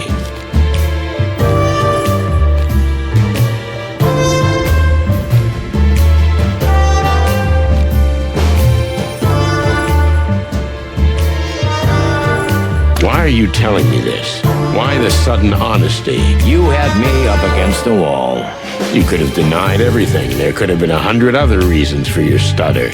Besides, if you're really an experienced spy, you know that. And you're a master liar. I just didn't want to play a part in front of you anymore, Sonny. You may take this as manipulation, but I consider you a friend. And I'm afraid you're digging yourselves in so deep that we're gonna have to work together. Because this thing is bigger than all of us. The city's existence is at stake? More than that, my friend. The whole world order. Do we need to preserve that world order? It's already going down the drain as we speak. Order must be maintained at all costs. If the Clawville dream falls, or if we admit it has already fallen, anarchy will break out. We'll eat each other. And not just figuratively. What's in it for you? Why are you risking your life? Are you really such a patriot? I don't have a family, Sonny. And neither do you anymore. While you chose booze and self-destruction, I chose a higher purpose. So, you're an incurable idealist. I swore an oath to the king of the city. You know, it's good to belong to someone or something, Sonny. Where do you belong? Oh, shit, I don't know. Maybe just the bottom of the bottle. You see, that's what I'm talking about. So, here's this woman, and she's completely messed with the king's head. Is that the problem? One problem. The other is the registered church. Her organization is essentially inviolable. The police can't touch her with a finger. The whole scheme seems pretty well thought out. You said it. So there's this woman. First, she charms the upper crust with her special little seances until word eventually gets to the king. The king then asks for private sessions. And of course, he falls madly in love with her. Just as written in the big book. So, what comes next? The king's former advisor dies mysteriously. Many suspect poisoning, but the investigation is quickly closed. And the king appoints Lady Kayla, his personal spiritual guide, as his primary advisor. And as such, she becomes an honorary member of the Council of 12. The most influential animal after the king. See? See the dark and dangerous path she is slowly leading us down? And what's next? Would she kill the king, too? We don't think he'd be much use to her dead. We're more afraid that she's somehow trying to gain even more influence over him. More than this? I mean, the king wouldn't fart without her permission. And that's the first point you're wrong about, my friend. What do you mean? The king is socially rather awkward. In company, he seems powerless and confused. That is true.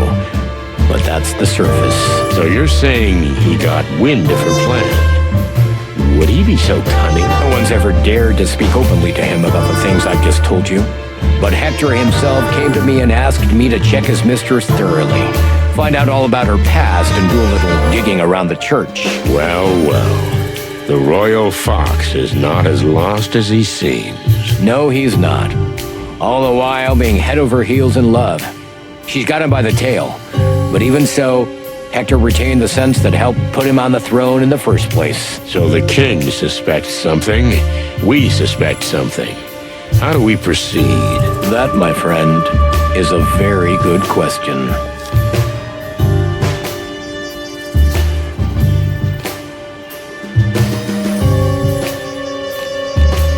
So what's the next step?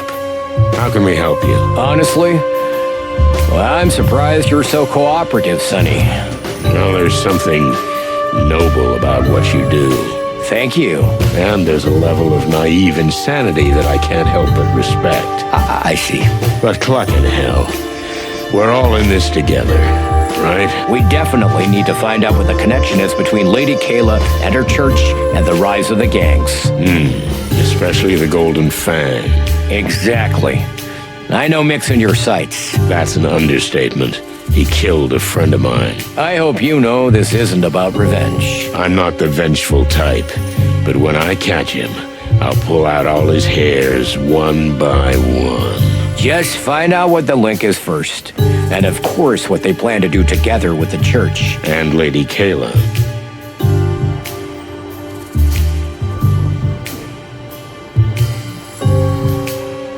Deal. So, what's our cue? How does the big plan begin, Super Spy? First, find out what the paper says. Yeah, but at this point I admit I'm stuck. Calla will help us. She's the best spy in the Hive. In fact, in the entire Empire. Wait a minute. Don't I know her? You might have met her. She's our agent reporting on the situation between the Great Web and the Clan. Damn. Do you guys really have your hands everywhere? I don't want to be modest. So yeah, all over the wilderness. If you must know, you have two longtime lady friends who worked for us. One in Stavonia, and one in the exotic southern swamplands. The she-cat and the crocodile? You know what, though? I'd prefer not to know. As you wish, Sonny. Philmar works for you too, doesn't he? How did you know? Look at you, stuttering again. Come on, he's been acting suspicious for years.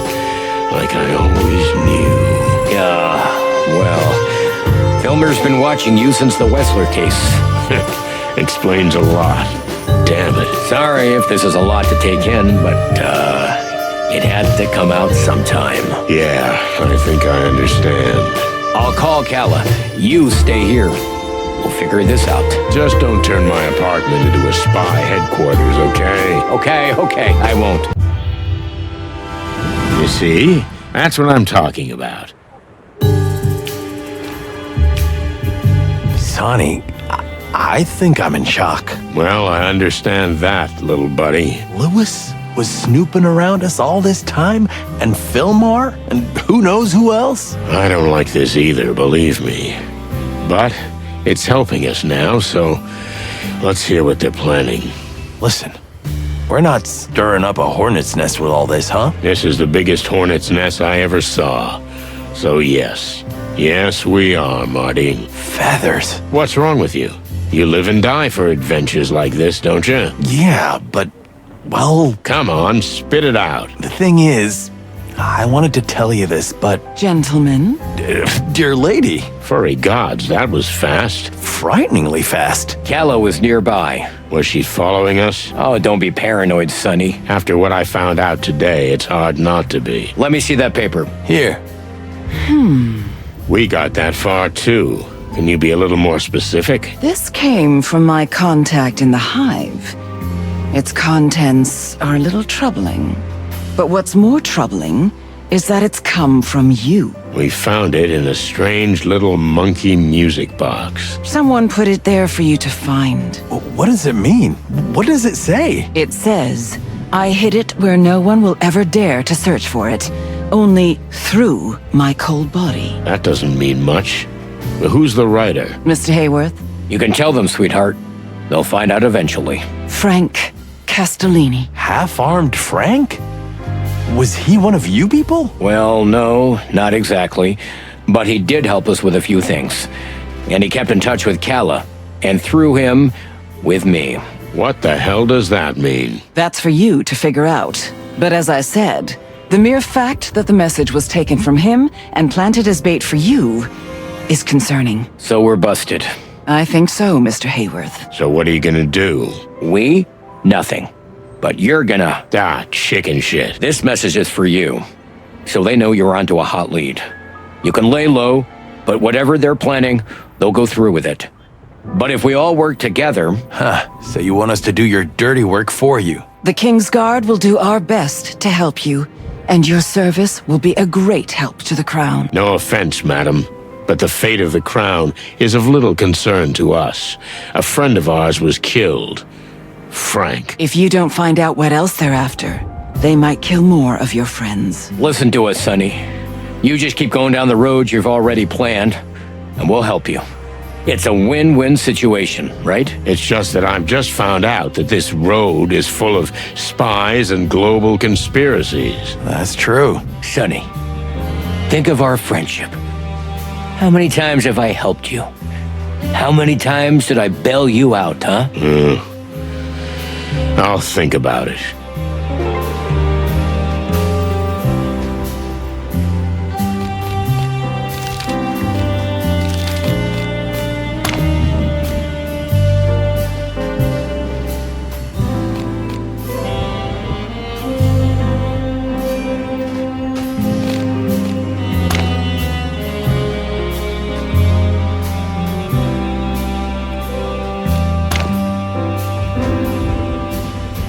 Please consider carefully. You may not understand yet, but you are extremely important here. Cut the cryptic crap. Is this some kind of occupational hazard? Maybe it is. To be honest, I don't know. Well, honey, if you put your mind to it, you can always find me. Should I take that as an invitation? I'd like to know who you really are. I mean, behind the acting. Thank you, Detective. Appreciate it. Listen, Lewis, you've always been a loyal friend, but how can I trust you from now on? I understand if you can't look at me the same way, Sonny, but believe me, we're not that different. What do you mean? Well, you know, I lie to everybody. It's my job. You lie to yourself because of your job. I'm not asking you to give me a lecture on morality. Just think about it.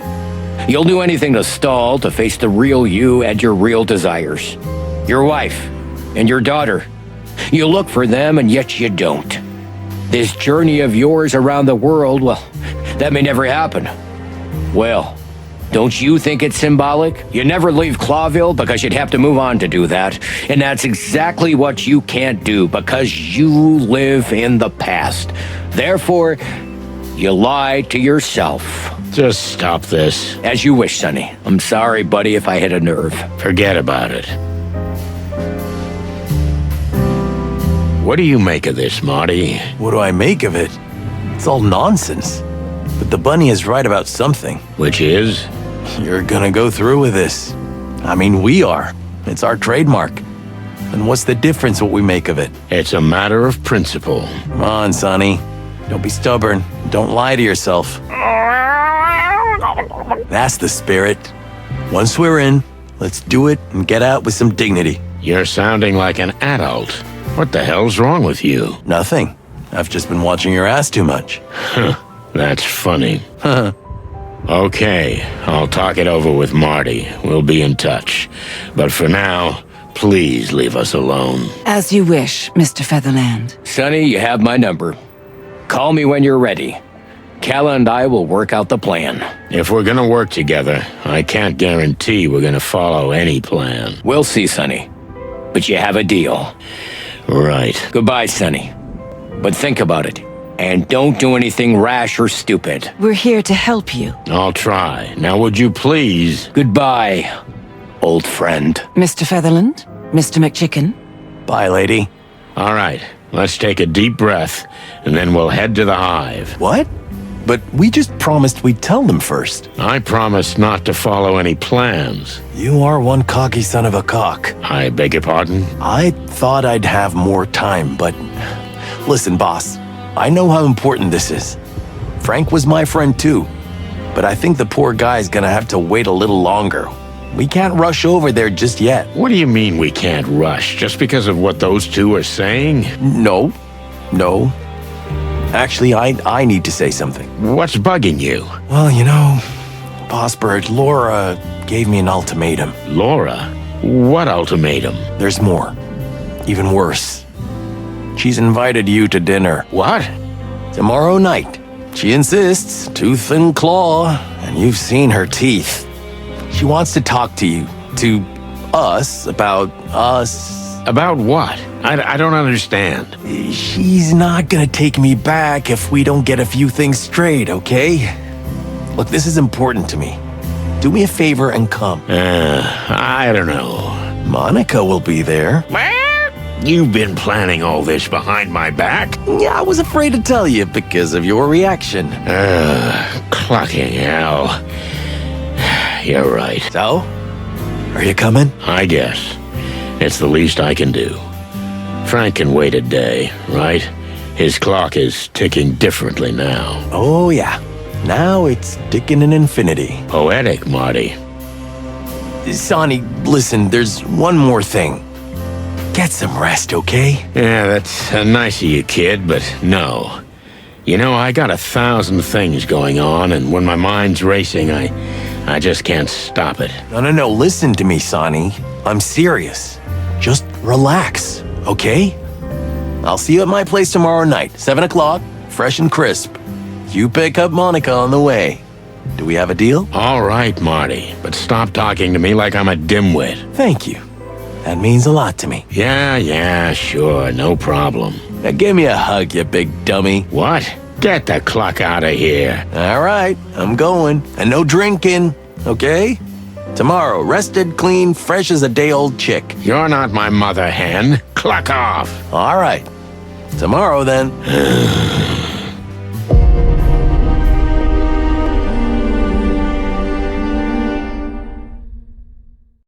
Molly? You're too late. Again. I don't know. I'm not even surprised. Just... I was so scared. Why weren't you here? Why aren't you ever here? What happened? Where's Tessa? She's fine. She slept through the whole thing. But that man, he was just standing there. He stood there in complete silence. And then he just disappeared. I saw his eyes. They were yellow, so bright and yellow. They burned. Listen to me, baby. You have to concentrate. Who was it? I don't know. You have to know. I don't know. I'm sorry, okay? I don't know. Okay. It's okay. I can't take it anymore, Sonny. It's not just about you and me anymore. It's Tess. I know. And I will find whoever did this. I'm gonna find him. And I'm gonna... But I don't want you to find him, okay? I want you to find me. Find us, for all the God's sakes. I understand, Molly. Don't you understand? If you find him, what then? There will be another case, another madman. It will never end. We're getting out of here. We'll forget this whole thing, I promise you. It'll end. Believe me. But we won't be here then. Molly, you can't be serious. I'm not gonna watch you destroy yourself and everything around you. You can burn the city for all I care, but we're not gonna burn in it. Your family or Clawville? Choose. It's not that simple. Of course it's not. It never is. I was surprised, but Marty was right. I had a terrible nightmare about that old case, but I slept like a log afterward. And I woke up a brand new rooster. Sometimes you need a break, that's all. Even if it's just for one day. So I rested. And I wondered a lot about a lot of things and a lot of people. And then the day was gone, just like that. I got myself together and went to pick up Monica. I knew I was in for more than a friendly chat at Marty's. I was more afraid of Laura than I was of the Golden Fang clan, or this crazy conspiracy that was beginning to form in my head. I was afraid that what she was going to talk about would change everything. Here we are. Here we are. Then, shall we go in? Listen, Mon, can I ask you something? Sure, go ahead. Is this, I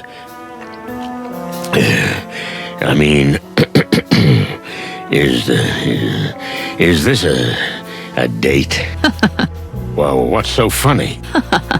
You're right. It was stupid to even ask. No. It's just... Sonny, do you want it to be a date? It's not polite to answer a question with a question. Do you? Did you just answer my question with a question? Mon, please, I'm dying here. Yeah, this could be a date. If you want it to be. And only if you promise to make it even better. Well, I can try. I know a good place we could go after. You don't mean Zip's Cafe, do you? How did you know? Oh, I'm not good at this. Cluck in hell. Okay, then I'll take you somewhere. Let's just get this over with, okay? Deal. Hey, what's going on here? What's going on? Nothing. Nothing at all. Absolutely nothing. Why? Right. Come on. Laura's waiting. Okay, let's go.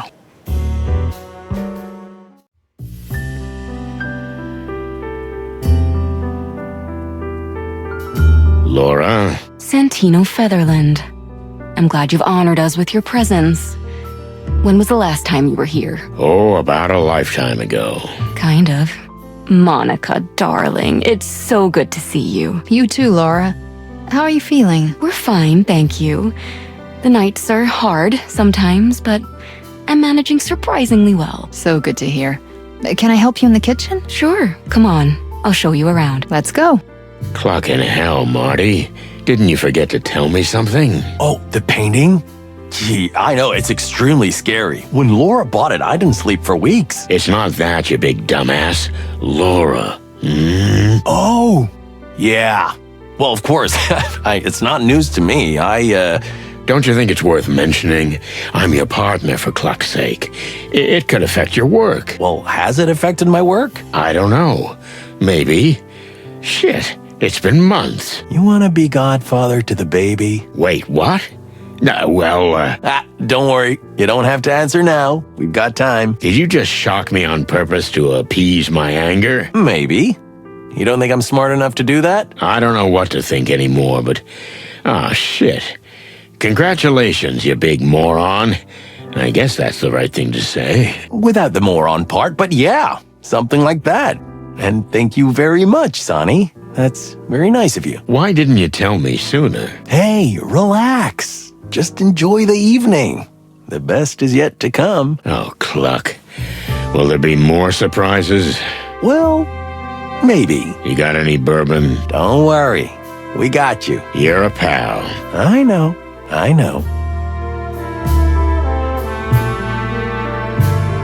We'll eat and then we'll talk. I'm, apprehensive. Oh, come on. It's just a little dinner with friends. If we had a normal relationship, we'd do this every month. Really? Is that a thing? You think Moses and Plato go up to each other's places? Cluck, no. Moses is even more socially insensitive than you, and Plato probably lives in a cardboard box in an alley. But that's not the point.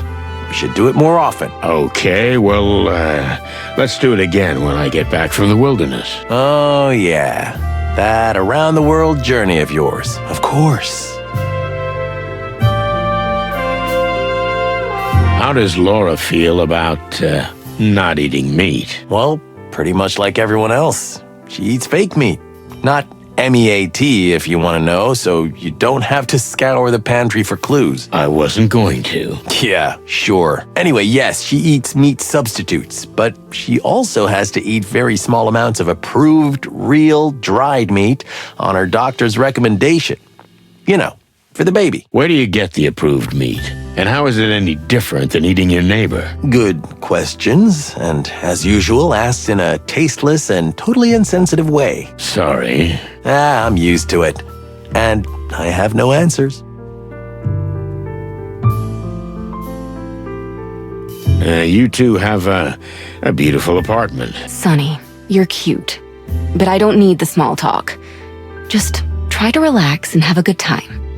I'm glad you came. I'm glad too. I guess, yeah. Anyway, I was kind of surprised to hear the big news, but congratulations. Thank you, Sonny. It really is a miracle. Yeah. I remember when Tessa was, yeah, never mind. Silly stuff. I'm gonna go get a drink now. Okay, Sonny. Everything okay, Mon? Of course. I feel fantastic. And Laura is so beautiful. Thanks for inviting me, Sonny. It wasn't me, but thanks for coming. You're welcome. This could be a regular thing, right? Maybe we shouldn't get ahead of ourselves.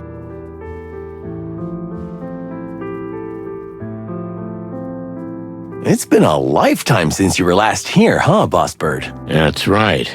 I hardly recognize it. Well, you should have come more often. We invited you. I know, Marty.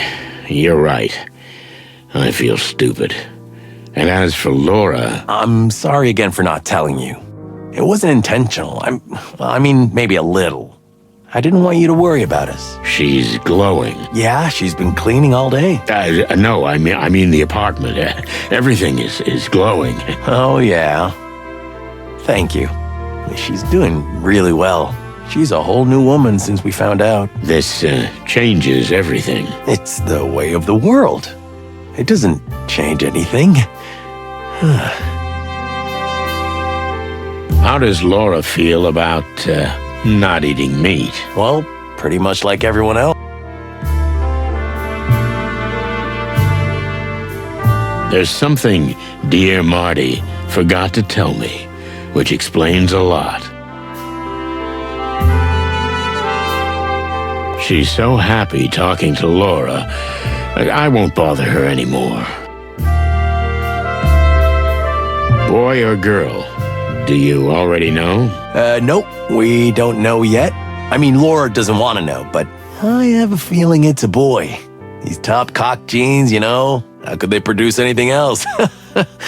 Well, yeah, I'd be shocked too, but don't get ahead of yourself. Life is full of surprises. It sure is. The last few days are especially full of them. Tell me about it. First Frank, then Lewis, then this. I don't even know if I'm a boy or a girl anymore. Take a load off, Sonny. Dinner will be ready soon. Okay, I've got some digesting to do. Yes, you do. How does Laura feel about,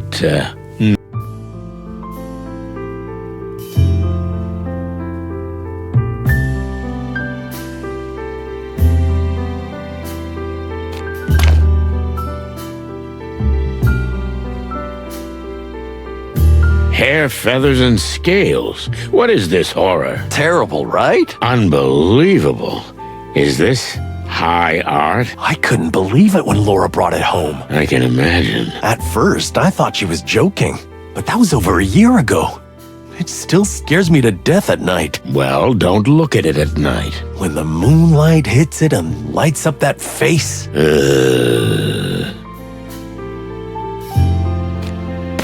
Are you ready?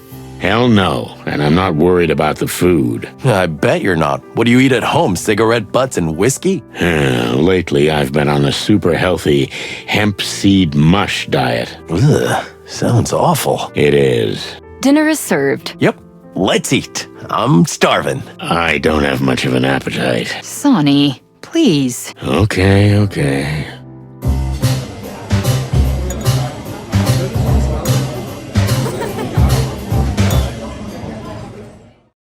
And then the rhino says, if you gotta go, you gotta go. Oh, stop it, Martin. Classic. Yeah, that was good. Yeah. Martin, how about giving Monica a hand in the kitchen? I'd like to have a word with Sonny. Sure, darling. Mon? Yeah, let's go. So, here we are. What did you want to say? I think you know exactly, Sonny. Ever since you walked into the apartment and saw me. You're right. Well, it was hard not to notice.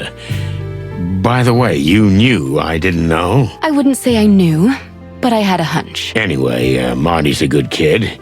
In fact, he's not a kid anymore. I'm sure he'll be a good father. Martin has always been a very devoted husband. But when it comes to work, I'm out of the picture. It's like I don't exist. Yeah, I know. And it's my fault. Now that I'm in this condition, it's time for him to decide. His job or me. Effectively, you, Sonny, or me. I tried to shake him off more than once. Cluck, we didn't even talk to each other after our incident. And yet, somehow we always found each other again. As the bullet makes the wound. Yeah. I know. And that's why I'm asking you in person, please. Let him go, Sonny. Send him away. Even if it means breaking his heart. Because he'll never leave you on his own. Okay, Laura. I'll do it. Promise me, Sonny. Not the usual way, but for real. No more someday, no more soon. Will you do it? Now. I think so. I mean, yes, I'll do it. Thank you, Sonny. You don't know how much this means to me. No, I don't, but I understand, and you're right. Hey, what's with the dark mood? You didn't bite his head off, did you, darling? We were just talking, and besides, it's getting late. Yeah, I got work tomorrow. Well, thank you for your hospitality. It was wonderful. As Sonny says. Thank you, Laura. Dinner was fantastic, and you are beautiful. Oh, come on. I hope you'll come back more often. You mean together? Well, I don't know. I'm sure there'll be an opportunity, Laura. I'll lock you out. Yeah, thanks, buddy. Could you please get in the car, Mon? I'd like a word with Marty. Sure, Sonny. Whoa, that sounded serious. Listen, I know Laura's cooking, well, it looks better than it tastes, but... Shut up for a second. Oh, okay. Listen, Marty. Laura and I have been talking, and although I had a hard time admitting it at first, she's right. This is starting off bad. Listen, I'm not gonna stall, I'm just gonna say it. You're having a baby, and I'm old. It's time for you to go right and me to go left. The Chicken Police was a great ride, but it's over. Wow. Shit, that's a lot, huh? Yeah, it is. I knew this day would come, but I always hoped we'd die first. Clucking hell, don't say that. I'm just kidding, Sonny. Well, we both have a new life to start, don't we? You and your adventure into the wild, and you've got an even bigger adventure into the wild waiting for you. Yeah. I'm scared to death. You should be. Nothing can prepare you for it. Hey, you're supposed to be encouraging me. Yeah, you're right. Well, I survived it. So can you. I'm not sure you're the best example, Sonny. I know I'm not. So that's what all the drinking and shouting was about? Yeah. Laura gave me an ultimatum. The job or her. I wanted to tell you, but I couldn't. Then I stumbled across a bottle of whiskey, and it was easier than facing you. Oh, shit, kid. Don't be like me. Yeah, I guess I figured that out the hard way. So, are we okay? I asked you to do something, you did it. Now it's my turn to do you a favor. We'll go get Frank back, and then it's over. We shake hands, you go on your around-the-world trip, and I go raise a kid. That, sounds pretty good. There you go. So stop whining and step on the gas. Let's finish what we started. You're right. Let's do it, Marty. One last time. Okay, don't say that. It's as if we're gonna die. Oh, just shut the clock up and let's go. That's better. That was tough. Furry hell. So, the date's off, right? Oh, hey, Mon. Yeah, I guess so. Are you at least gonna drop me off at the station before you go kill yourself? Well, I'm going there anyway. Okay. I'm a little angry. No, look, I promise I'll make it up to you. You will? Just take care of Marty, okay? I will. As soon as we entered the station, I got a strange, gloomy feeling. Or maybe I still hadn't recovered from the shock of the dinner. No. I had the feeling that something bad was going to happen, that we were heading straight to our doom. I haven't had that feeling in my stomach since I was a rookie cop. My feathers were fluffing up, my chest was tight, my crest was tingling. Should I hit the road? Just grab a bottle of bourbon, get on the first train, and never look back? I'm so glad we're over that, big guy. No more surprises today, okay? I'm a little dizzy. Come on, don't be such an egghead. Let's get this over with tonight and finish the whole thing, huh? The whole thing. I mean, the Chicken Police. Oh, no way, man. Don't take it like that. We may not be working together anymore, but the Chicken Police will never end as long as we're alive. I needed that. Ah, come on, you big old bird. Give me a hug. Get that clock off me.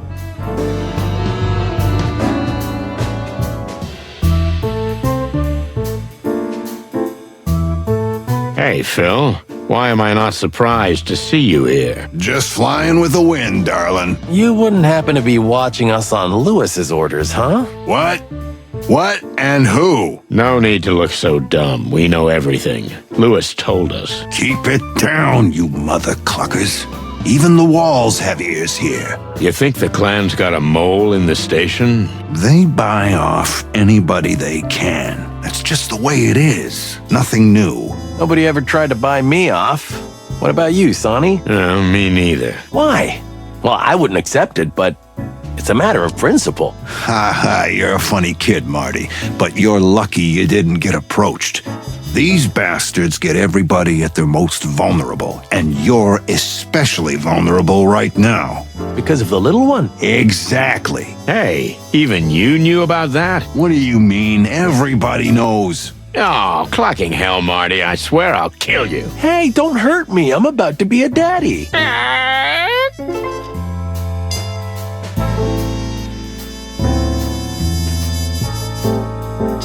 So, since when? Am I standing here? Since when are you a member of the King's Guard, you buffoon? Ah, so you even know our lame name. I didn't make that up, believe me. Phil, get to the point. A few years ago, Lewis recruited me. It was good money, and I agree with what they're doing. Plus, I was tired of chasing sad dames' husbands around in smoky joints. I wanted more. Didn't we meet in a smoky joint? Yeah, but now I'm chasing kings and queens in smoky joints. Makes my beak taste a little different. I'll bet. And you were watching us. Who do you think called for help when you broke into the Wessler estate? Or who softened up the queen before you got to the distant light? Oh, wow. So, a big thank you is in order. At the very least, you pluckers.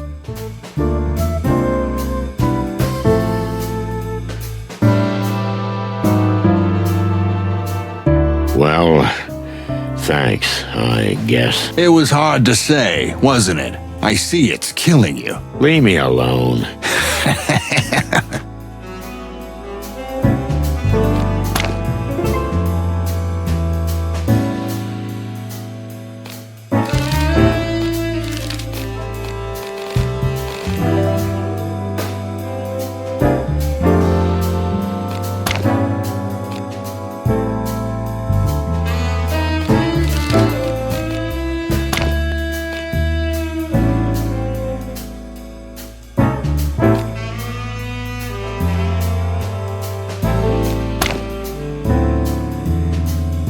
We hear you've got a hot lead. Just don't burn yourselves, chickens. I'm afraid we're a little burned already, kitty.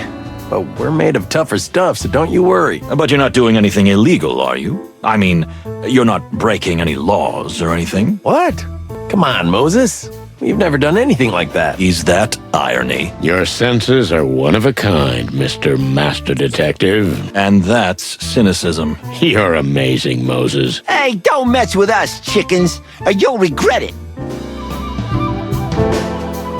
Just kidding, guys. Relax, we're all on the same team. I'm not always so sure of that. Don't be such a misery, Moses. Laws are there to be interpreted freely. What? No, not at all. I don't like what I see in your eyes, Boss Bird. We're gonna get to the bottom of this, Mon, once and for all. Just get out of this in one piece, okay? And let me know if there's anything I can do to help. You're an angel. I know, Marty. But I don't want you to meet any other angels tonight, okay? Understood. Good.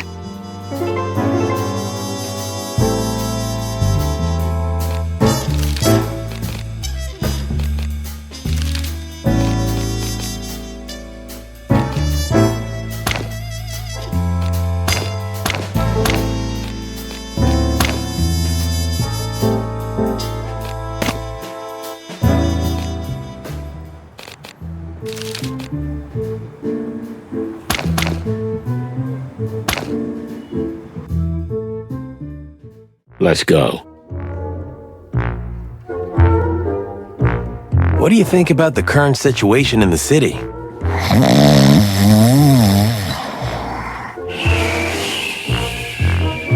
And the Hive, the riots? Aren't you suspicious of what's happening around the meat substitute factory?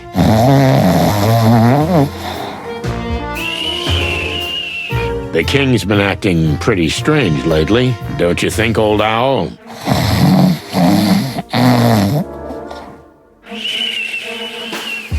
Asleep, is he? Yeah.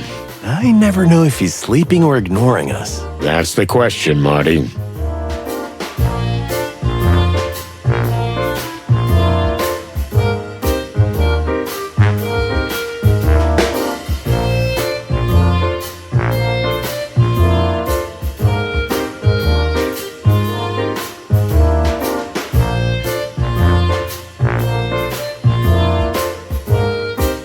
corpses are disappearing from the cemetery in the Hive, Bubo. Have you heard anything about this? You're asking me of all people? We know you were deep in the Clawville organ trade in the past. We're not here to judge. Well, I am. Those times are history, okay? I'm off the organs, or any other body parts. I've been clean for 7 years. Okay, that's not why we're here. Have you heard anything about the disappearances? Afraid not. But if I ever get any salesmen peddling insect organs knocking on my door, you'll be the first to know. Thanks. Thanks for fixing the Kakapo's hand, Doc. It was an interesting procedure. It would have been easier to just cut that hand off. But for some reason, he persisted. A bar pianist attached to his hand, huh? What a freak. Thanks. Let's hope he can get his life back on track. Who cares? Good night. Good night, Bubo. He sleeps all the time. Do you think it's his age? How do you, as an insider, see it? Pluck you, Marty. Besides, he's probably just had too much morphine and formaldehyde. And he probably doesn't care about anything in life anymore. That too. Shit. It's not good for him to be alone. Everybody needs someone. Oh, I didn't mean to offend you. You've got me anyway. Yeah, you're right. Something is different here. Busy times, boys. I'm a little more scattered than I should be. No, it's like something's missing. You mean Ursula? That's it. You feathered bastard. Has the poor she-bear finally come to her senses and left you? Again? Ooh, you know the situation very well, don't you, sonny boy? And me. We're kind of like Bachelors Anonymous now. She's gone again, but this time for good. You just feel it when they leave in such a way that they never come back. Shit, I was just trying to be funny. I'm sorry, old bird. I don't need your pity. Since then, I'm a free bird. And I can work as much as I want. Good for us. Good for you. Ooh. But, well, I don't know. Take care of yourself, okay? Cut the crap, Sonny, or I'll puke. Yep, there's the Bubo everyone knows and loves.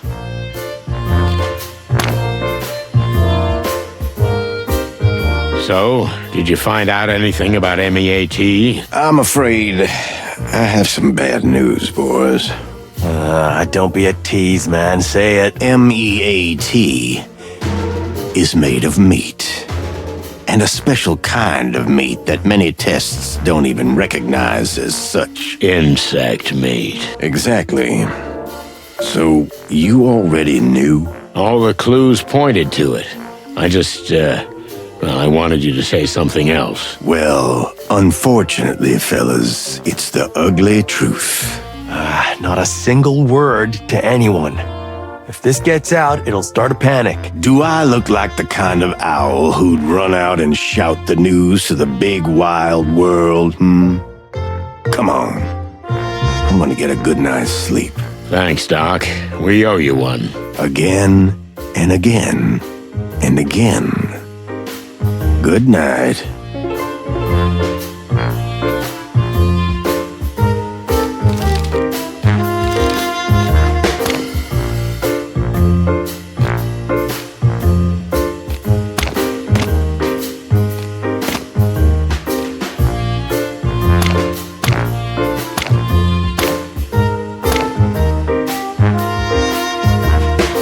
All done. It was time to put an end to the matter. When I looked at Marty, I saw nothing but confidence. Perhaps naive, but determined and brave. Like some demigod from ancient mythology. An indestructible rooster. And then it occurred to me, I wanted to be like him. Slowly, the outline of the factory began to appear. The sky was even darker here. Was it the smoke, or was it some ominous cloud? Either way, I had to summon all my strength. Marty was counting on me, and so was the city. One last run, old cock. One last run.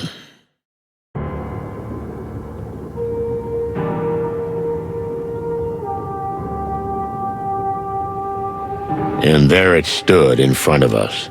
The former textile factory, looking like a fortress. While black smoke rose from its chimneys, beams of light from its towers searched for anyone foolish enough to trespass. Well, here are two dumb cluckers doing just that. It really is a fortress. Barbed wire, searchlights. They don't make it easy. Hiding in plain sight. No sane animal would set foot in the Hive. We're nuts. I still want to get these guys. And if everything goes to plan, they'll be behind bars soon, Marty. Amen to that. But no heroics, okay? All we have to do is get proof of what we suspect. And of course, get Frank's body out of there. Well, the main entrance is impossible. Unless we come in with a tank. If only Blood Boil's poster tank was real. A tank is never a good solution, Marty. Wow. What a wise saying. Is that from some general fella? Yeah, from Colonel Santino, I'm too old for this shit, Featherland.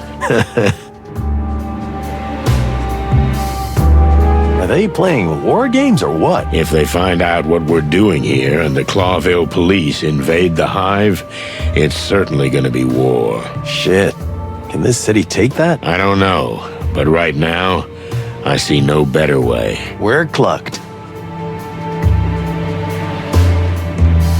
Quite a building. It was one of the largest clothing factories in the whole city. In fact, the whole empire. Wouldn't it have been in the Crown's interest to protect it? By the time the Klan got their hands on it, the business was already going bust, thanks to the Segregation Act. So the Crown is responsible for this madness in the Hive. This economic, political stuff gives me a headache. You don't have to think about it, Marty. Just be there when the fast bullets fly. That I can do.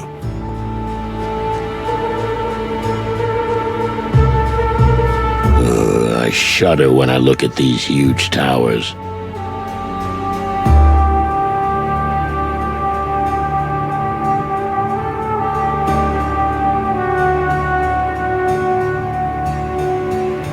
I don't want to know what's in these. I think we already know, partner.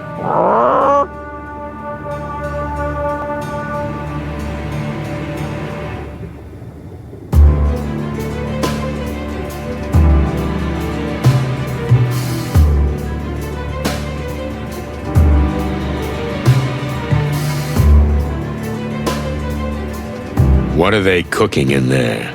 Do we really want to know?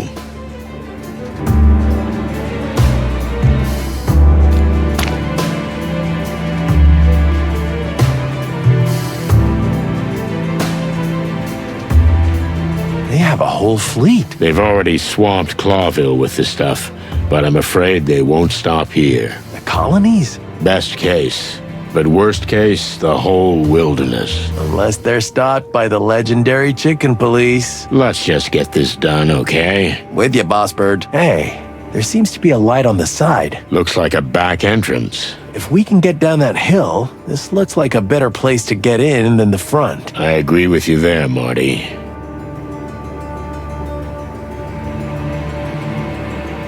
Look at this, Marty. A back door. Away from everything. All lit up. Isn't that a wonderful coincidence? They could have written in big red letters, crap. Yep, kinda on the nose. We're just going in anyway, right? That's what we do, young fella. You ready? Always ready, partner. I wish I shared your enthusiasm.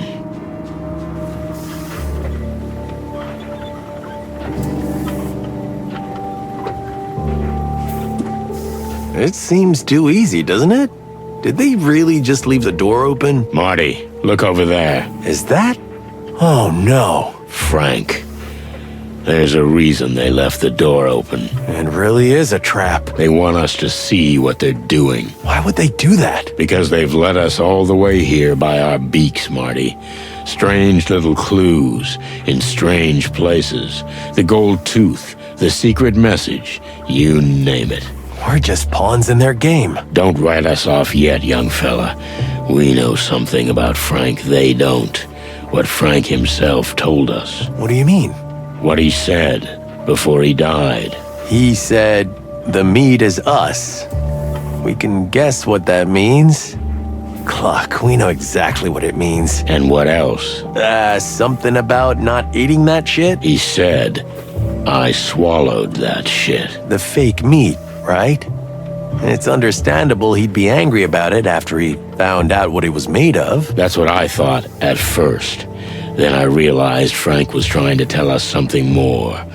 Before Mick shot him, he swallowed something important, a piece of evidence. That's what the note on the strange paper said. I hid it where no one will ever dare search for it, only through my cold body. This means that... Brace yourself, Marty. Oh, no. We're not. Yeah, we have to open Frank up and get that thing out of him. So we cut open our dead friend, take out what he swallowed, and then somehow get the cut-up body out of here? That's the plan, and we've gotta hurry. Good plan. Fortunately, there's not a single filthy psychotic element in it. You know me, always trying to think sober. Yeah. Well, another check mark on my bucket list, that's for sure. So, how do we get started? We start by taking a deep breath. Great wild ones, have mercy on us.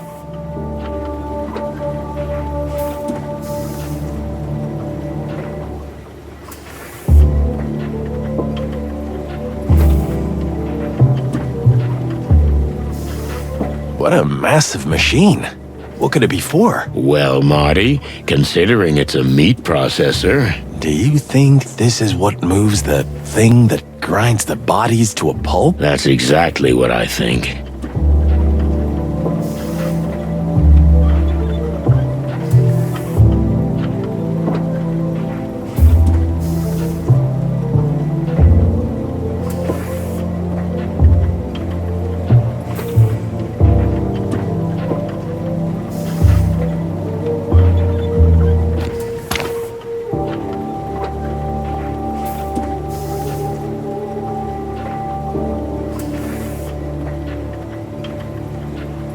Look at that. It looks familiar. Zip's treasured tail. It's surreal to see it like that. Well, get it off. Ugh, I'm not doing it. You get it off. You know, for a rooster, you're a real pussy.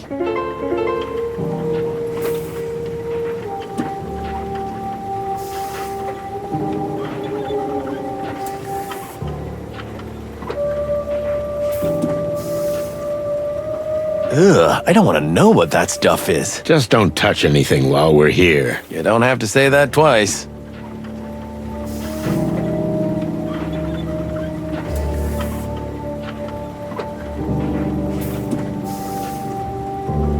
Oh, shit.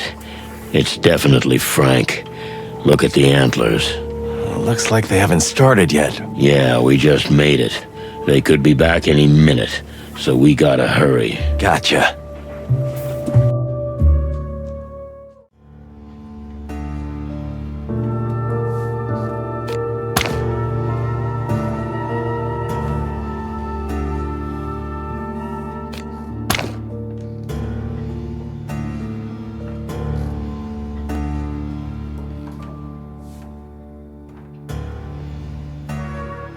Don't lose your head.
What is this? Yuck, how disgusting. It's covered with some kind of tough, sticky slime. We should get it off. But how? This is where they did the autopsies, right? More like brutal dismemberment. Whatever you want to call it, there must be something we can use.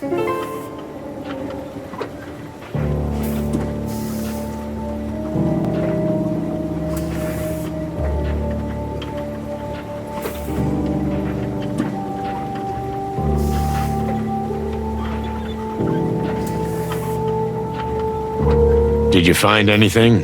There must be something here that might be of use. What about this? Some kind of acid. Or maybe it's good for the goo ball.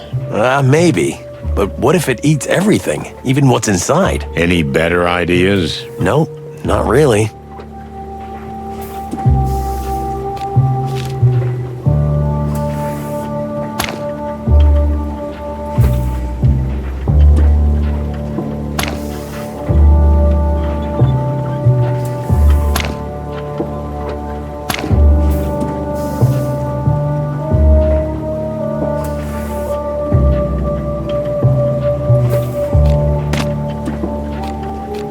Look. Is this the king's signet ring? It is. Which means... What does it mean exactly? The king himself formed an alliance with a clan? I might have thought so yesterday. But after what Lewis said... Lady Kayla. I'm not sure. She could be dealing with the clan on the king's behalf. They needed a new hideout. Kayla gave it to them. The Hive.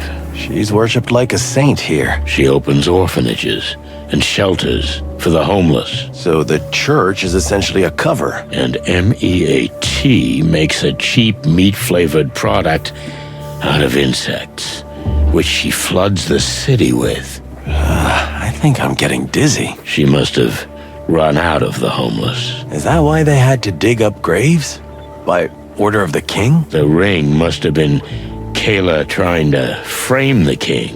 But why would she want to frame the very man who gives her power? I don't know yet, Marty. But either way, Frank got the ring somehow, and before he died, he swallowed it, so Mick and his gang couldn't get it. What have we got ourselves into again, Sonny? Well, we got what we came for. We got even more. Let's get the cluck out of here. That's the spirit.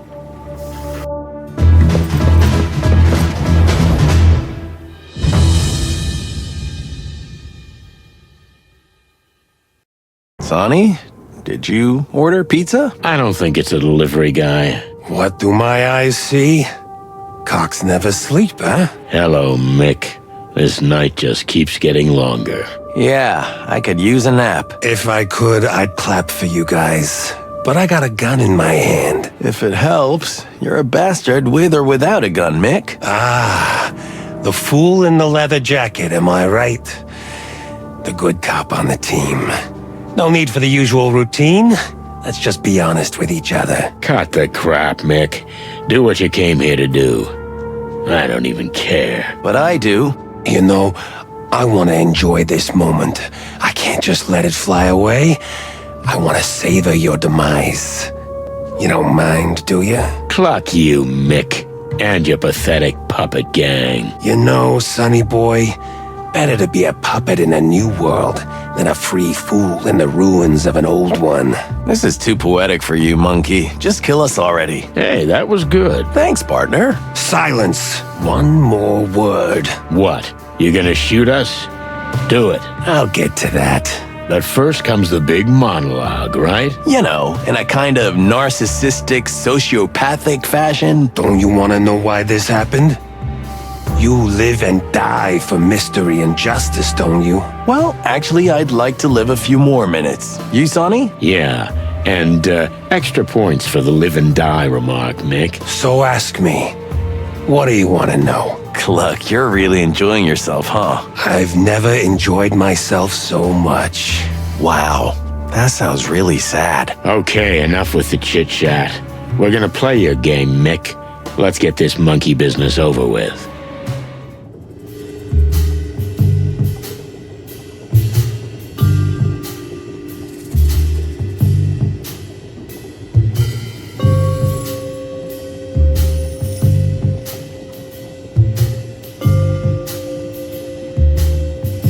I'm sorry it has to end this way, but you walked into the trap, and you did it of your own free will. You killed our friend, Mick.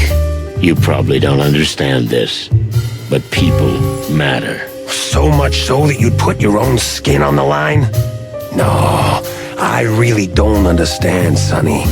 You know, where I come from, the strong stays on top. The weak gets left behind. Come on, Mick. Before we killed your boss, you were just a little monkey on his shoulder. Oh, yeah. I wanted to thank you guys for what you did for me. Our pleasure. But you're next in line. Then maybe your secretary can be the new leader of the gang. Oh, if I were you, Sonny, I wouldn't crow so hard. The gun's in my hand. See, that's the difference between you and me. A gun doesn't make me feel big. Oh, really? I remember now. You didn't pull the trigger, did you? At the Westler Palace, someone pulled it for you.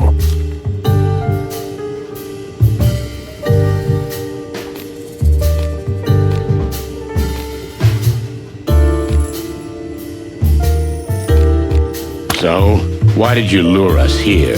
Why didn't you shoot us outside my apartment or in front of the PD? The clan is strong, but we're not stupid, Sonny. We do what we do for a reason.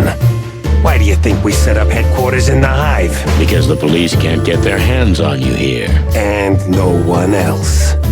So if we're gonna execute 2 cops, what better place to do it? But still, all the headaches and planning. It's a bit sophisticated for a simple thug like you. We didn't want to make martyrs out of you guys. It's that simple. That doesn't add up. Sonny, you're always thinking, and maybe that's why you can't see what's in front of your eyes. We just wanted to get you out of the picture. Simple as that. No body, no clues, no case. Nah, you're not that slick, Mick. Oh, you'd be surprised, Sonny. Oh, you'll be surprised at what I've got up my sleeve.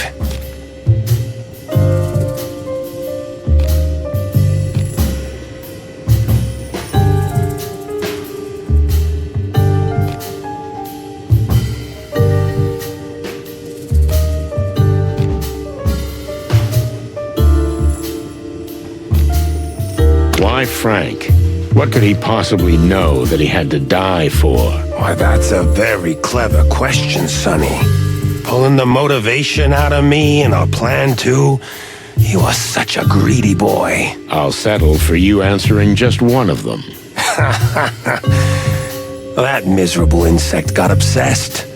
It amused me at first, but then he really got his antlers into everything. And finally, He took a thing that belonged to me. Some valuable trinket? I have a feeling you know the answer to that question very well. We have the king's ring, Mick. But why is it so important to you? I thought you were smarter than that, Sonny. If Frank had leaked that we're operating in the Hive with the king's blessing, and the meat is in the hands of the clan, it would unleash chaos too soon. Your house of cards is collapsing, Mick. No matter how hard you try to hold it together, even if you kill us, the animals will find out. The animals? Come on, bird brains. If they wanted to, they'd have found out by now. Just like they would have found out what's in those pretty little cans. Clawville isn't just monsters like you, Mick. Clawville is made up of sheep. Greedy, shy little sheep. It doesn't matter what you shove in their faces. What are you getting at? We like chaos, Sonny. Chaos got us where we are.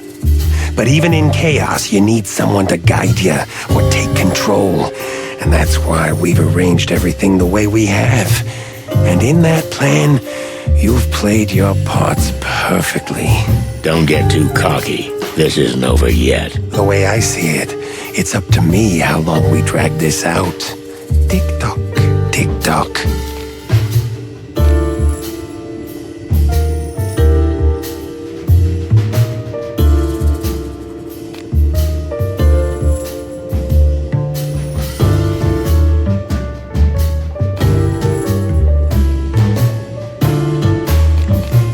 You may have won this time, Mick, but someone will come along and crush you too. Maybe. But you know what, Sonny? I'm gonna enjoy this while I can. Then what will be, will be. That sounds nice. But why do I get the feeling you're just lying to yourself? Sonny, I don't need the psycho talk. There's nothing to decipher here. I saw the chance, and I took it. And here we are. I've got the famous chicken police in my hands. Is that such a big deal? For the city, it is.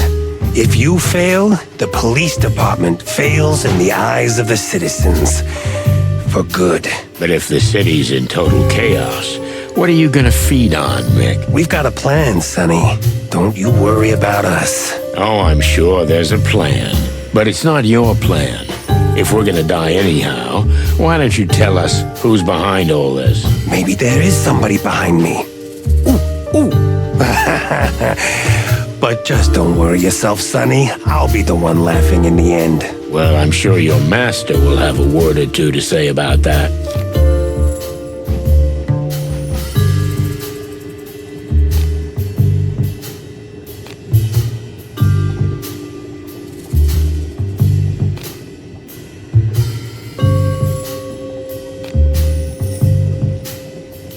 Is there no one who matters to you, Mick? Somebody who's gonna get hurt if everything goes to hell. What do you mean? You may be a lowlife, but even you have a family, right? What's that got to do with anything?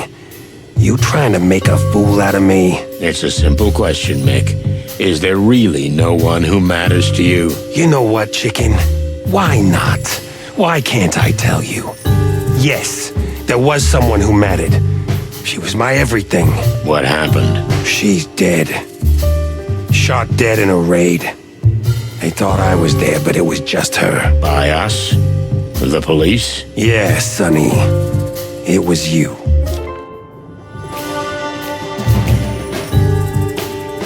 So you blame us for the loss of your loved one? No, Sonny. I'm more intelligent than that. I know she's dead because of me. She was there because of me, and she died because of what I do. You were just a tool of fate.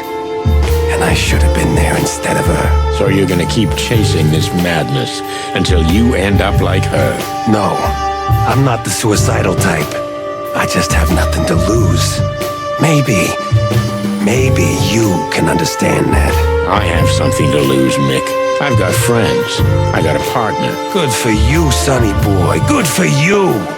But unfortunately, the plan can't be stopped, and one of the cornerstones of that plan is you.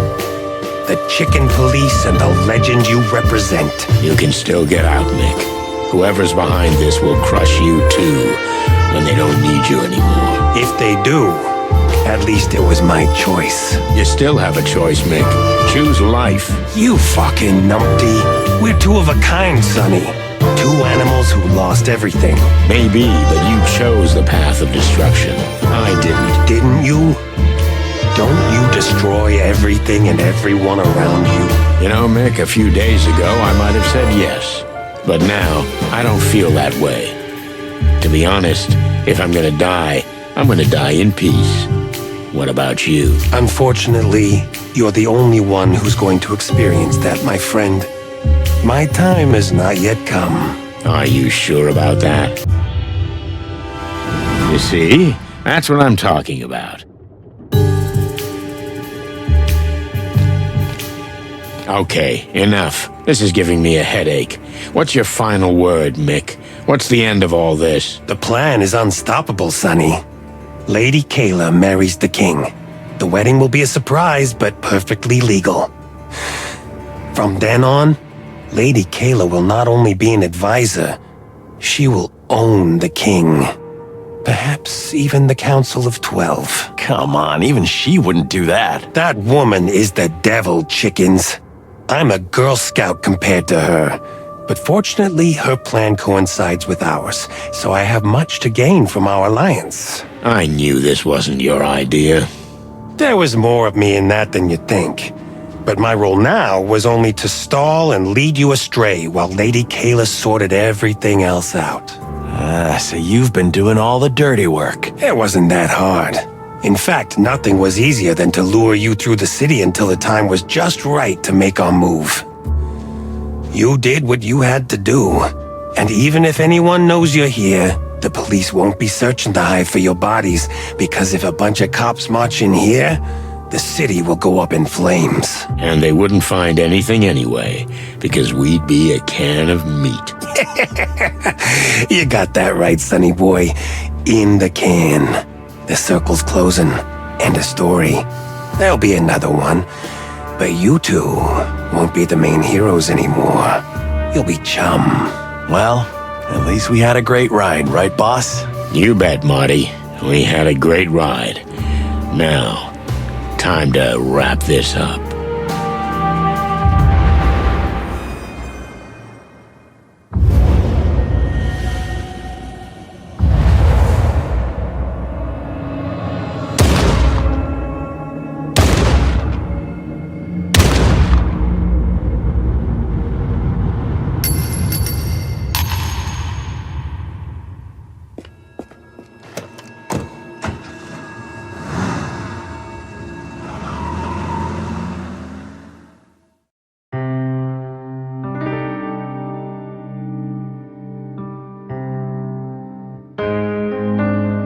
Marty, where are we? Don't you remember, Sonny? This is that night. Oh no. Please, don't. It's hard to forget, isn't it? The bloody New Year's Eve. How the hell did we get here? And why? I don't know, Sonny. But since we're here... Yeah, let's do what we have to do. Take the glory. You go first. You know, I was pretty green at the time. Yeah, you were.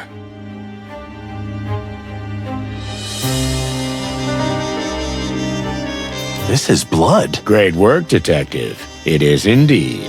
That was irony, right? You'll get used to it. Now we just need to follow the clues. Right, Chief. I don't know much about these places. It's a home for young mothers and abandoned eggs. But there's also an orphanage. Ah, poor nestless little wretches, huh? Something like that. A good friend of mine runs the place. We need to find her fast. No one here. The place is deserted. The silence is eerie. Do you think that everyone's dead? I don't know, Martin, but we'll find out.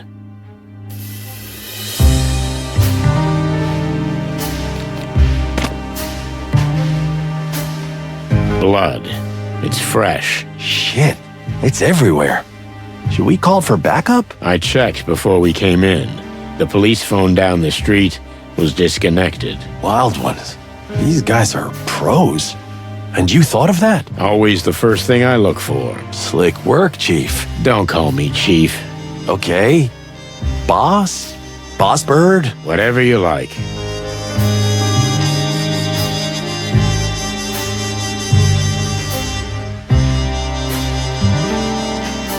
Holy feathers, these are... Eggs, Martin. We're in a hatchery.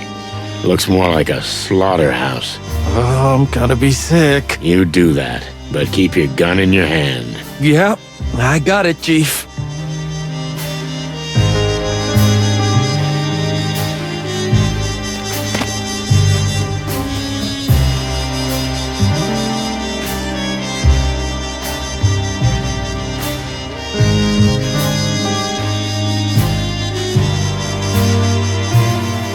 Blood trail here, too. Whoever it was, they tried to escape in the elevator. Looks that way. The person was wounded by the counter, then tried to get upstairs, where the hatchlings are kept. The feathered furry hell. You think they didn't? Prepare for the worst, rookie.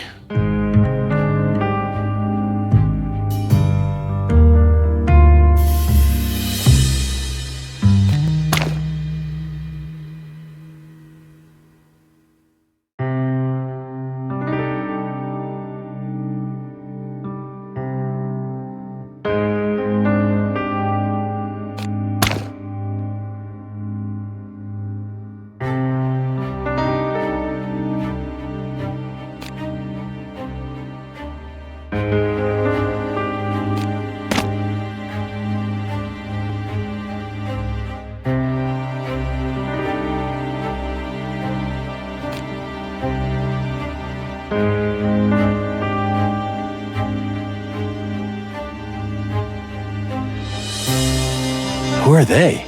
That's Mercedes Rivera in the middle. A very good friend of mine. I shouldn't ask you any more questions, should I? She founded this place.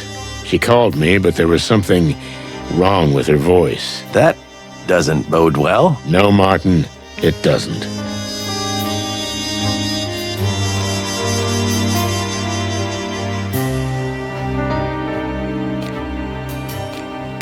Marty, look over there. Wait, what?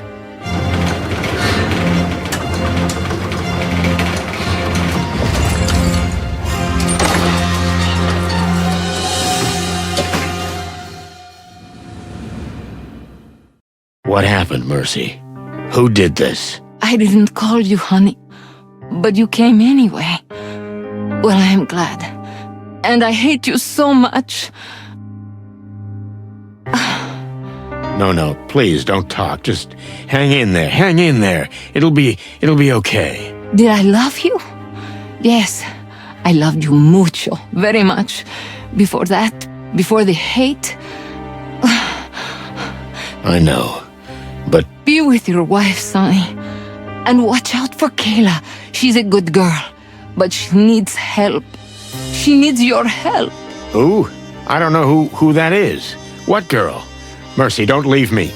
Don't leave me, you hear? Mercy! Say hello to Molly. And be good. Mercy, please don't.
I barely slept.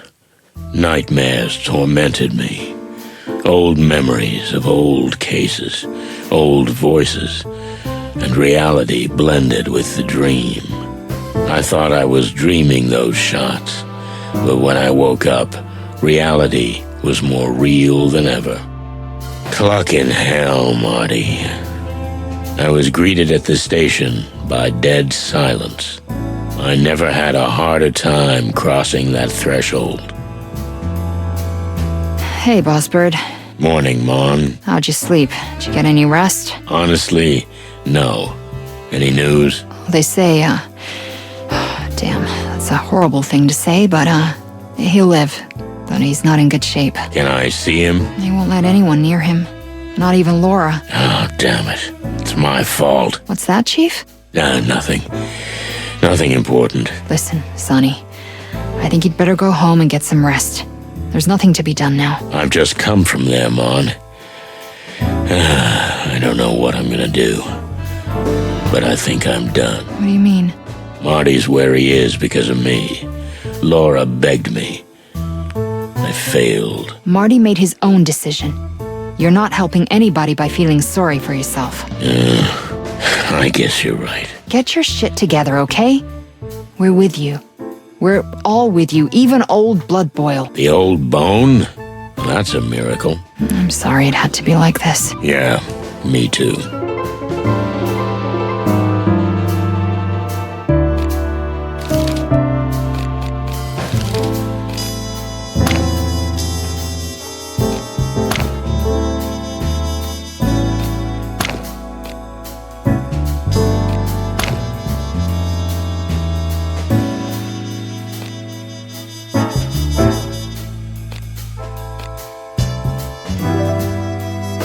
Santino, I don't know what to say. No need, sir. I know how you feel. And I know you barely survived a shootout, too. If anyone can make it, it's Martin. I'm sure he will. Thank you, sir. That's very kind of you. And the case you were working on? Look, boss, officially we're not. Cut the crap, Santino. I'm well aware that you've been investigating off the books. I've known from the beginning. But tell me, did you find out anything? Well, I think so, sir, but the last piece of the puzzle is still missing. If you need help, just crow, okay? How's that, boss? Don't make me repeat myself, Santino. Just do your job. And if you need backup, you know where to find me. Well, yes, sir. Thanks, boss.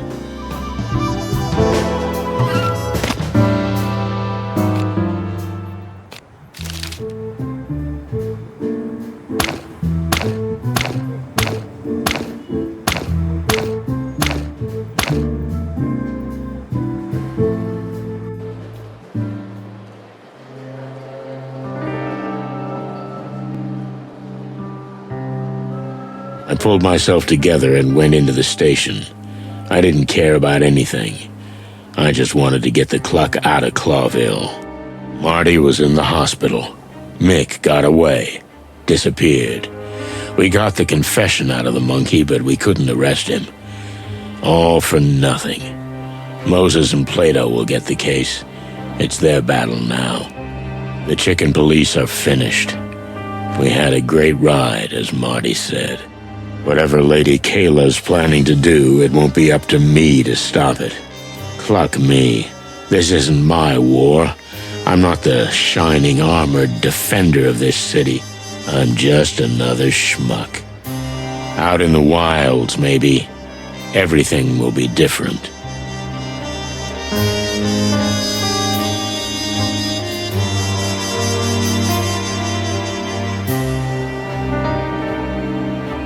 Leaving Clawville. For others, it's easy. Why does it make me weak in the knees?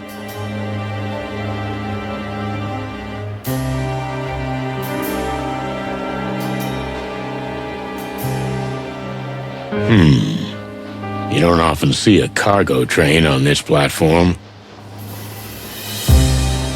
Sonny. Mon? Oh, I'm glad I caught you here. What's up? What's the matter? Did something happen? Listen, I know you want to leave, and I totally get it. I started my life from scratch once too, you know? The Velvet Queen, eh? You've had enough. You want to move on, and what happened to Marty? I don't want to talk about it. Maybe you feel like he doesn't need you anymore. He has Laura and the baby. I'm just a pain in the waddle. And I did this to him. And don't you think someone else might need you? Oh, Mon, I have to move on. This city, it suffocated me. I know, Sonny. But if I can't convince you, then let me show you something. It's not going to change my decision. I know. But if you've made up your mind, a few minutes won't make any difference, right? Well, I guess a few minutes can't hurt. So, with Philmar's help, we tracked a shipment. This shipment, right in front of you. Why is it so important? Where's it going? To Stavonia. Uh-huh. Take a good look around, Sonny. That's all I ask, and then we'll talk. Well, okay, I can do that.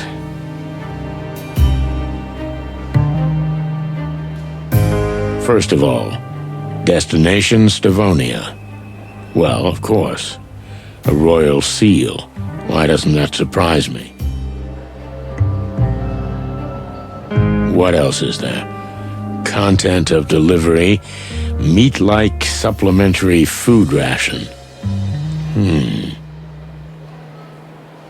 Finally, type of shipment, aid donation. And they also scribbled something. Issued by the new Unity. For all the furry, scaly, and feathery gods. There's MEAT in all of those boxes. All of them will be taken out of Clawville, and not just anywhere. Straight to Stavonia. Peace talks still haven't started, so... If the scandal over the meat substitute blows up... I don't need a vivid imagination, but if half of what I think is true... That woman doesn't just want the throne. She wants war. The wedding is tonight. But if you're leaving, just leave the rest to us. You are one devilishly smart cookie, Monica Rosen. I don't know what you're talking about. Okay, I'll drive. We'll get the team together and meet back at my place. Sonny? Yeah? You're not here. I was just thinking about Marty and the Hive. About why we got into all of this. Sonny, the whole city's counting on you right now. Marty knows that, and that's what he wanted. Maybe, but if I'd done it alone, I'd be the one in hospital, not him. This is not helping. Just focus, okay? I know. Global conspiracy. Cluck, cluck, cluck. That's right. Come on, let's get the trash panda.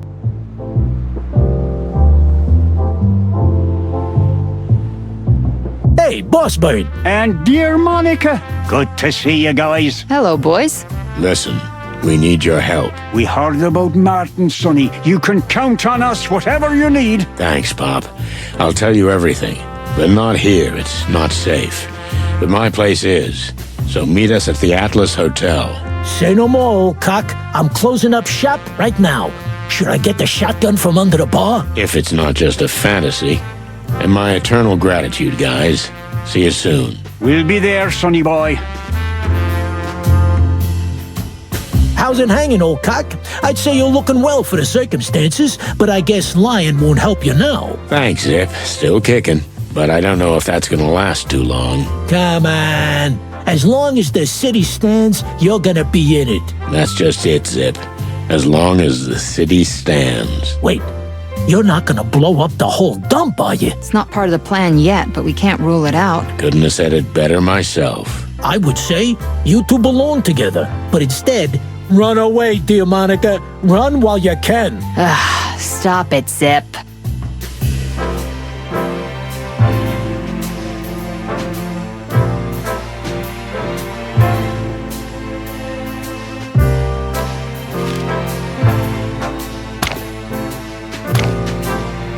Hey, Zip. Listen, before Marty caught those slugs, we got your tail back. Call me a goat and milk me dry. Thanks, Sonny. That means a lot. I'm gonna give Marty a pat on the back when he gets out of the loony bin. He'll get the chance. Hey, Sonny, really, thank you for this, man. I know it's just a miserable, ugly, raggedy, scabby tale. I can never unhear that sentence. But it's still mine, and it means a lot to me. Well, you'll have to take better care of it from now on. Don't get mixed up with the most feared gangsters in town again. No promises on that.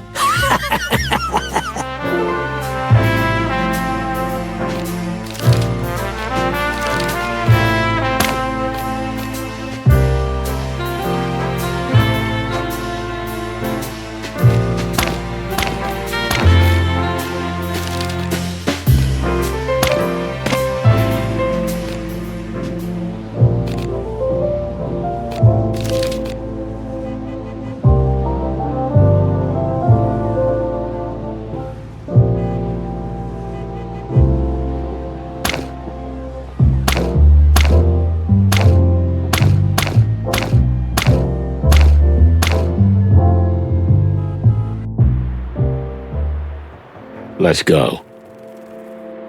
Hey, hold it right there, chicken. No entry to the Queen today. Out of the way, boys. We're not here to play around. Huh? Who the hell are you? Wait, are you the Velvet Queen? Yeah, so get out of the way. We came to see Zenaida. Yeah. Thanks, boys. What the? Okay, we need to talk about this whole Velvet Queen thing when this is over. You sure you want to know? You know, Mon, that's the worst thing about being a detective. I want to know stuff I know I don't want to know. Okay, I'll tell you one day. But we have work to do. Deal. Let's go. Down to the hole we go.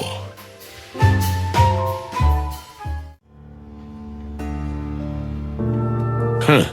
You don't waste time. We're as busy as a bee, Mr. Featherland, now that the web is willing to help. As long as we have our interests in common. And how long will that take? Who knows? Maybe only days. It's a fragile thread. Be ready. We have a plan, and we'll need everyone. I'm always ready, Mr. Featherland. Ah, Monica Rosen. It's been so long. A lifetime. Now, I have a favor to ask of you, Zenaida. Oh, Cluck. How much easier it would have been if you'd been with us from the beginning. I'm sorry? Nothing, just go ahead. We heard what happened to your partner, Detective.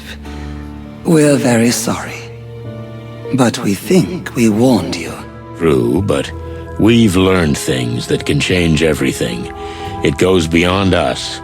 It goes beyond even you, Your Majesty. Our silk threads are always quivering. The storm is coming, and we feel it too.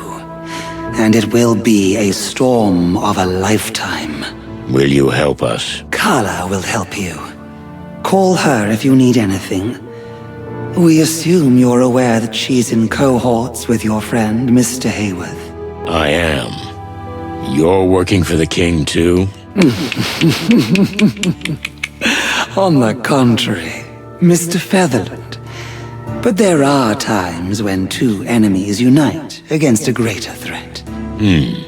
Glad to hear it. The Great Web will help you, as long as our interests are aligned.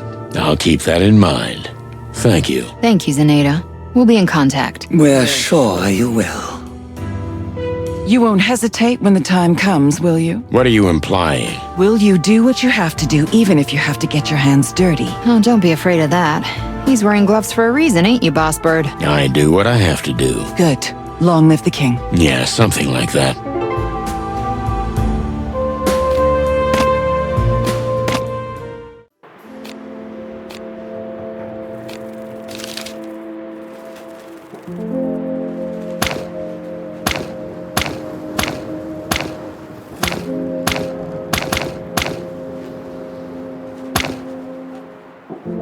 Hey, Sonny.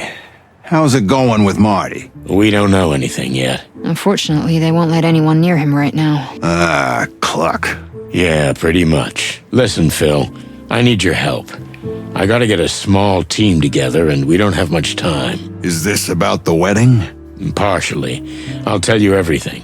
You know where I live, right? Of course I do. I've been watching you for a long, long time. Oh yeah, I almost forgot. Tonight? Tonight. How romantic. Mon. I'll be there, Sonny. You can count on me. Thanks, Hawkeye.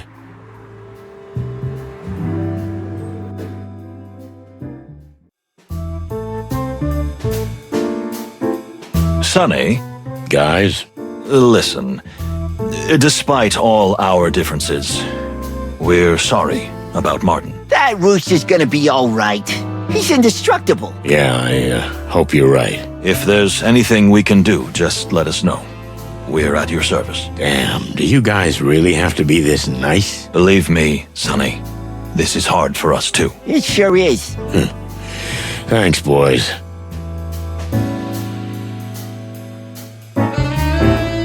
You said if I needed anything. But we didn't think that time would ever come. Especially not so soon. Guys, please. All right. We promised what we promised. Of course, we're at your disposal. What do you need? I'll tell you everything, but the walls here have ears. Yes, I must agree. Bah! Even the police aren't safe anymore. Meet me at my place, and don't tell anyone where you're going. Is this about Marty? Unfortunately, it's bigger than him. Bigger than any of us. That sounds cryptic. Cryptic is an understatement. So, can I count on you? We'll be there.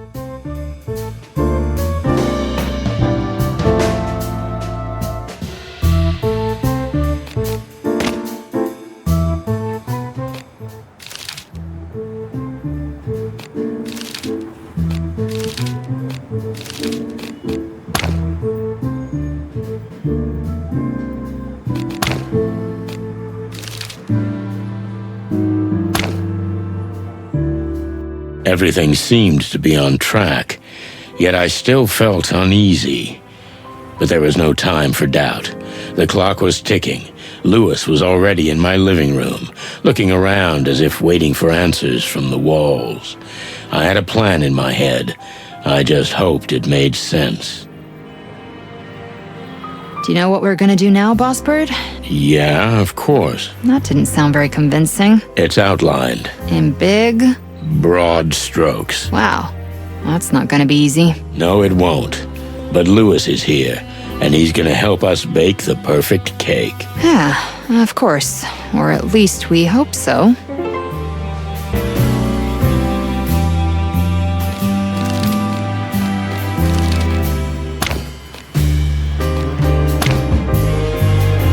So what's gonna be your first destination? I don't know. Just away from here. Oh, come on. You must have thought of somewhere. Actually, Averia has always tempted me. Not just because I'm from there. It's because it's as different as it can be. I get it, Sonny. Send me a postcard, okay? I will.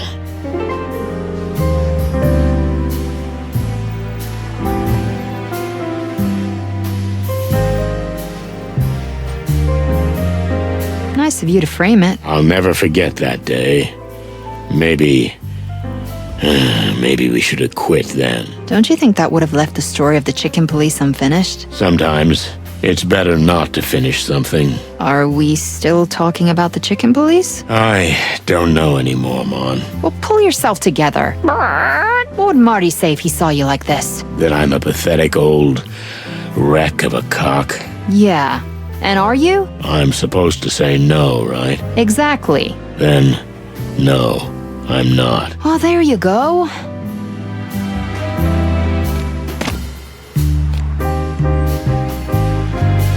Oh, you're back. I'm thinking you're not surprised. No, not at all. I guess I'm predictable. More like reliable, Sonny. I knew your sense of justice wouldn't let you go. Actually, Monica wouldn't let me go. She's my sense of justice. Yeah, I've her to thank for everything. Although, I don't know if there's going to be any thanks in any of this. We'll see, Sonny, but I am glad you're here. Yeah, it's good to be home. You know what you need for this apartment, Sonny? A woman's hand. Don't you start, Lewis. You need some color in here. How are you getting along with those plants? They don't like bourbon or cigarette ash. weak creatures. Hey, I bought you a plant once. You still got it, Sonny? The remains are somewhere in my bedroom, but I don't dare go in there myself, and I wouldn't advise you to either. I wasn't planning to. I smell something in the air, guys. Some strong tension. Some chemistry. Shut the clock up, Lewis. I don't like the new Lewis. He's too cocky.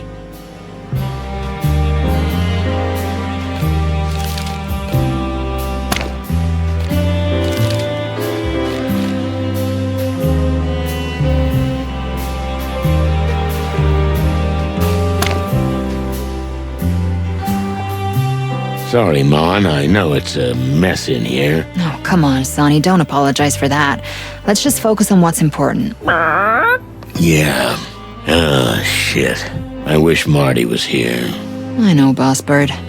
I know. It'll be okay, right? What? You're asking me? Right now. You're what's keeping me alive. Oh, shit, Sonny. Don't talk like that. I mean it. Why not? It's the truth.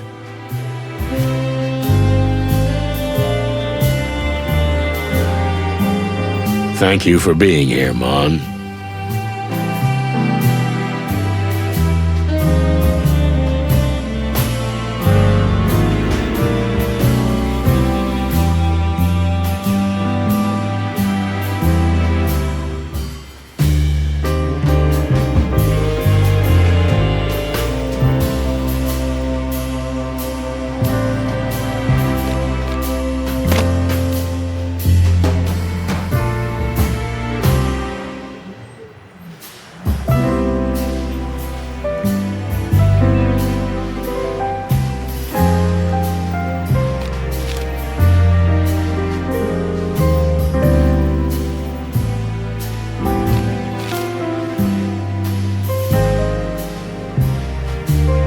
We'll investigate the cluck out of this shit, Marty.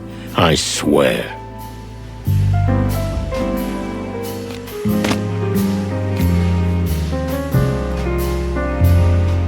I don't like the new Lewis. He's too cocky.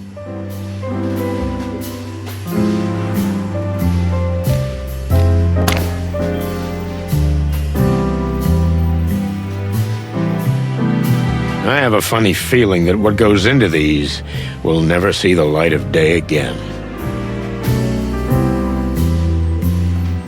Is the city ready for what's to come?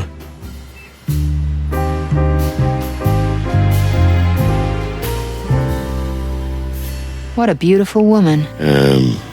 Yeah. Do you know anything about where she is? Afraid not. I wanted to track her down, but then I realized she'd hate it if I found her. You sure about that? It's for the best, Mon. If you say so, Boss Bird.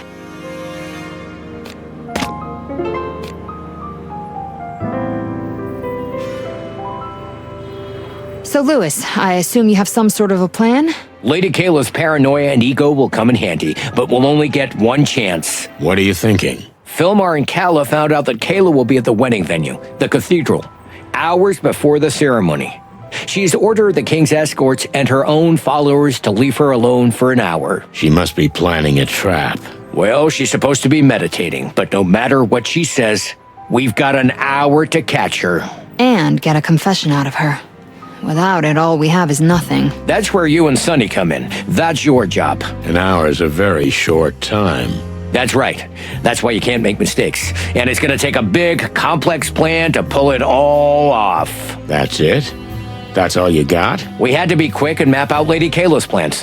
What did you come up with? Listen up, twitchy nose, because I've put together a plan that'll blow your ears off. Oh yeah? Well, I'm truly all ears.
meet using his extensive network of contacts, and of course, Pip. Kala and the Queen will organize the first wave of the Hive rebellion. Moses and Plato will do everything they can to stop the shipment before it leaves for Stavonia. Lewis and Filmar will go to the king and warn him of the plot before the wedding ceremony. Meanwhile, Monica and I will personally confront Kayla, who'll be alone in the cathedral. Sonny? Stupid plan, right? No, on the contrary. Careful. And well thought out, and there's one element in it I didn't expect from you. Which is? That you rely on others, not just yourself. You don't want to change the world all by yourself. Is that a good thing? Yes, it is. Well then? Shall we go? Yeah. Let's investigate the cluck out of this shit. I beg your pardon? Marty and I were working on a slogan. That's what we came up with. Well, work on it more. Good point.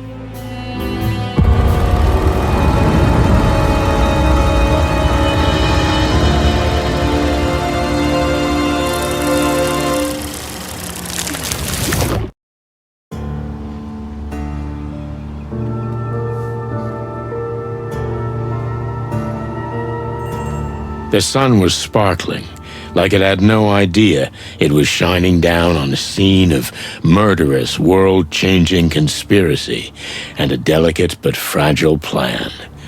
The cathedral loomed before me like a divine revelation. It was a building that evoked awe, fitting place for the end of this case, whatever that end may be. In just a few days, I'd gone from sitting in a small, dusty office to standing before a wonder of the wilderness. I'd met kings and queens. I'd plunged into the underworld, and I survived. That's quite an achievement for a burnt-out old bird. It's too quiet in here. And quite haunting. But that won't last long. Great wild ones, watch over us. Are you religious, Sonny? No, I'm not, but I leave nothing to chance. The main entrance. And the door is wide open. What do you think, boss? Are we just going in? Well, as much as I love grand entrances, we'd better take a more discreet route. What would Marty do? Well, he'd probably kick the door down with shotgun in hand. And you? The exact opposite. What do you think, Mon? Let's explore the possibilities. There may be another way. I agree.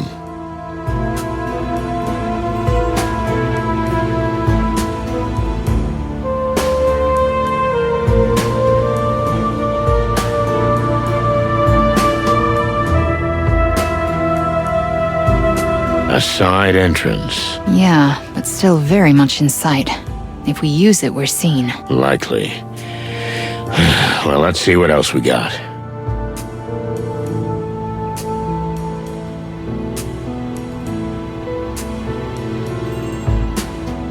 What a building. Makes you dizzy. Yeah. Did you know that this is one of the 9 great wonders of the wilderness? I'll check them all out when Marty recovers. Yeah, we could all go together. Like a big, happy family. That would be nice.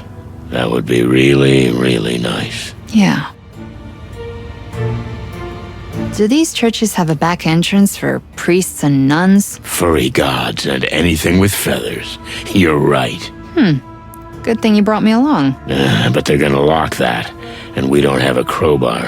I think I can solve that problem for you. You can? You are full of surprises, Monica Rosen. Sonny, look at this. A big door. Locked. Okay, that's not gonna be a problem. I'll break it open. You're gonna...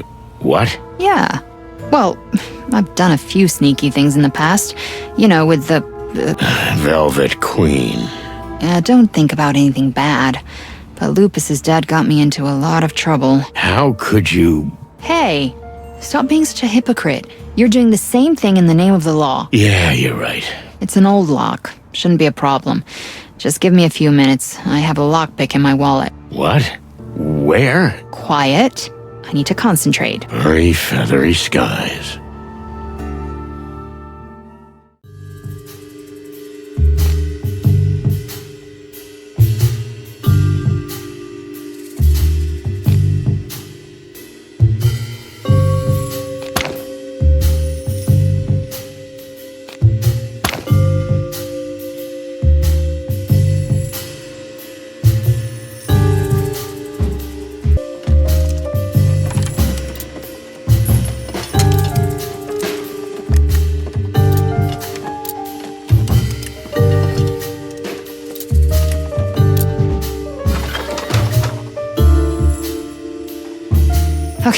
It's open. Cluck and cluck.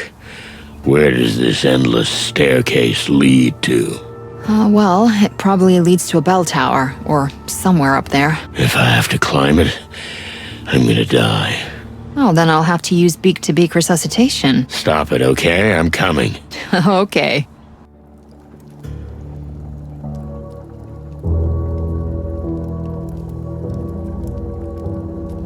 Damn, hairy, feathery, scaly.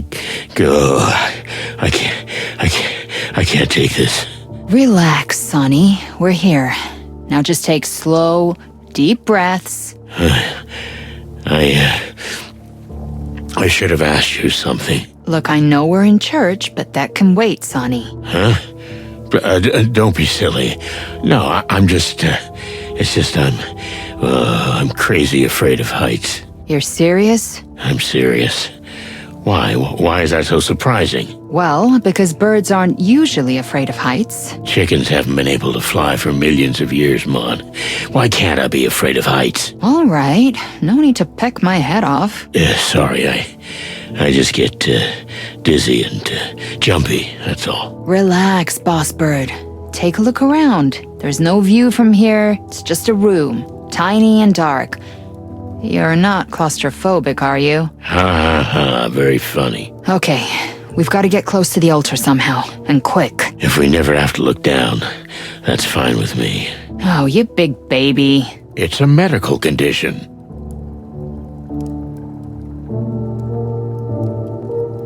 From here, we can probably get to the scaffolding. Just don't look down, Sonny.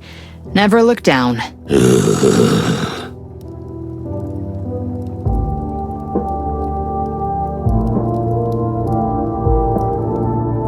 Please, just don't.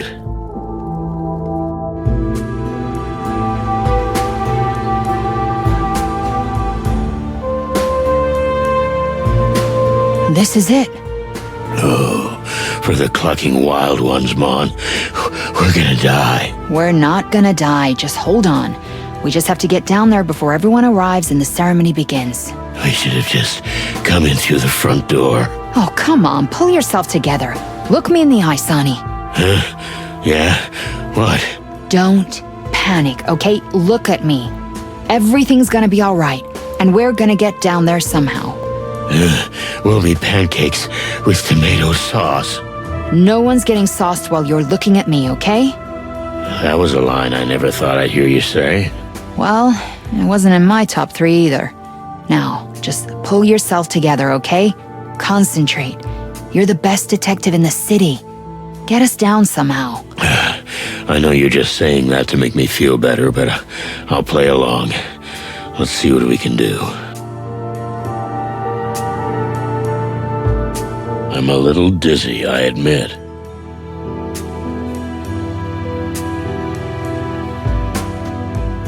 Okay, we'll figure something out.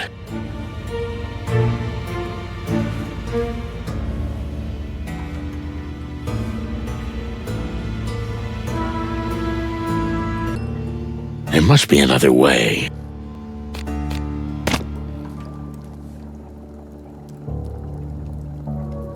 Mon, look.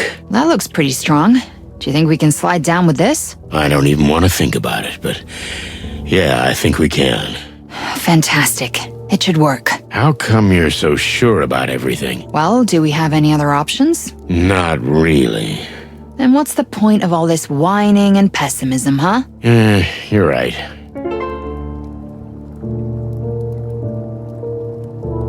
Please, just don't. There must be another way. Just don't look down, Sonny. Never look...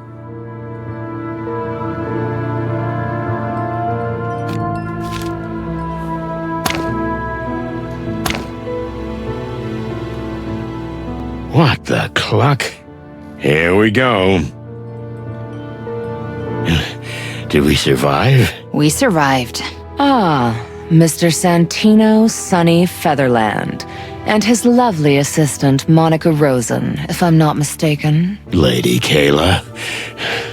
Sorry for our over-dramatic entrance. And that we foiled your plan. You two are sweet. You really are. But no, the plan is going exactly as I expected. Oh, come on. Don't say you planned this. Mr. Featherland, you're a clever rooster. Even if you are blinded by your moral compass. Did you really not notice you were being led along like a puppet on a string? I know the routine, sweetheart. You're buying yourself a little time. But unfortunately, it's over. Oh, but don't you see, Mr. Featherland? Not only is everything going according to our plans, but you didn't make a single move we didn't want you to make. We've carefully planted clues to distract you. We played you from the beginning. That woman from the Hive. Melandra? Everything she said was true. The missing husband, the bodies, except for whose orders she was following. And Lupus? The attempted murder? Lupus's mistress, Miss Marble, was blackmailed by us into sleeping with that fool. They all danced exactly as we wanted. The fame and power they craved is what made them so vulnerable. Manipulated from the start? You wouldn't believe how useful it is to know something dirty about everyone. And the upper class of Clawville. Oh, gods. A gold mine. What about the piece of paper with the insect writing on it? We figured that out. You figured it out. And yet you still walked right into the trap. Isn't that wonderful? Because you couldn't bear not to know what you already knew. That meat is insects. But as long as it's not public knowledge, animals can eat with absolute impunity. It's disgusting. Okay, I admit it. You fooled us. But what did you gain? We have the reins now. We know everything. It's all out in the open. You think so? Please, think again. The once revered chicken police, shining symbols of the forest, the last bastions of hope. That was you. But your prestige has waned since the Westler case and the rampage of the gangs, and now you're finally putting the final nail in your coffin. Don't be so sure, Missy. We'll bring your whole rotten plan to light. Every dirty little detail. But that's exactly what I wanted. Don't you understand? I wanted you to find out the secret of meat. I wanted you to bring it to light. To fuel the fire that's been smoldering under the city for a long time. What's the point of all this? Chaos and anarchy, Mr. Featherland. Civil war, even. The final purgatory. And then comes a liberator. So, you're starting to get it. The strong advisor to the weak king, the head of the only church that cares for the needy, emerging from the flames to bring order to the chaos. So you want the city. Is that your goal? Oh, come. Don't think me so small, detective. The city's already mine. But Clawville's not just a city. It's an idea. An idea so corrupt, so failed. It's time for it to be gone from the wilderness. Why did you want to send your meat to Stavonia? Oh, I didn't just want to, Mr. Featherland. The shipment your friends are trying to stop is the latest in a long line. The starving of Stavonia have long been fed by the new Unity Church. And once word gets out, the peace talks are over. And there'll be war. Isn't it wonderful? The city of Clawville is being consumed by flames from within, while the Empire is being destroyed from without by one last great war. It's like poetry. I thought you were more imaginative than that. Total destruction. Destruction? Perhaps. At first. But don't take it that way, Mr. Featherland. There is a new beginning, a new foundation, a new dawn. And eventually, the animals can return to where they came from. to their ancient principles. Devouring each other. Isn't that what we're doing now?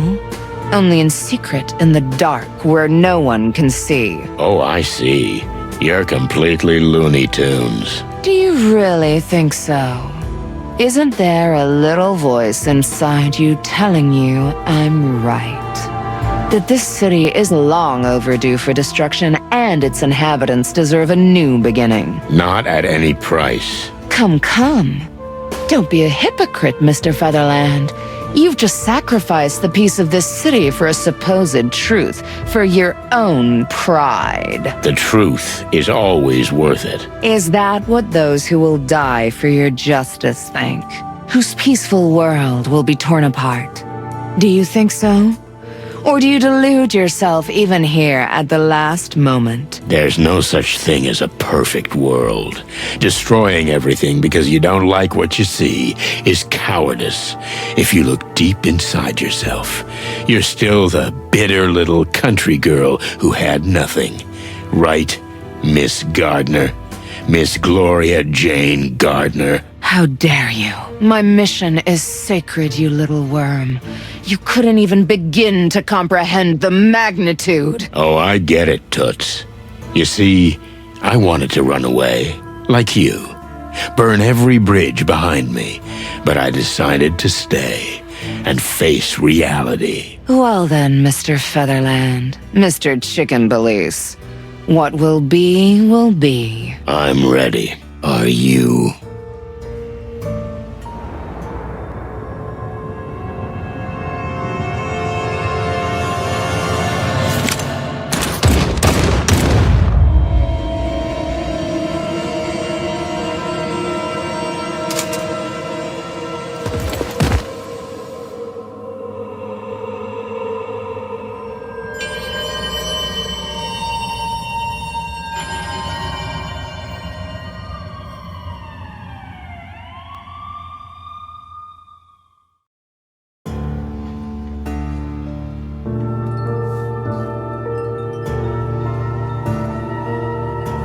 Feathers? Why is it always a woman who pulls the trigger? Because you are a chicken. Well, I can't argue with that. You know, I was really scared at the end, but you were clucking amazing. To be honest, Mon, I was scared too. More than up there. Oh, well, anyway, it's over. And we survived. Yeah. Oh, hello, Lewis. Just in time. Unfortunately, you missed the big arch-villain monologue. Oh, bury me in my hole. I love those. This one was especially good. I almost believed it. What the hell happened here? What's that in the air? The smell of cordite. But I didn't pull the trigger. What a surprise. You always get someone else to do it. Hey. All right, well, at least you did what you could. The king will be pleased. I don't give a rotten egg about the king. Maybe a little quieter. Shit, is he here? And the police, and the National Guard, and from the looks of the place, the good Lord's almighty too. Sonny, I think you should have a word with the king. I should? It would be appropriate. Go get him, Tiger.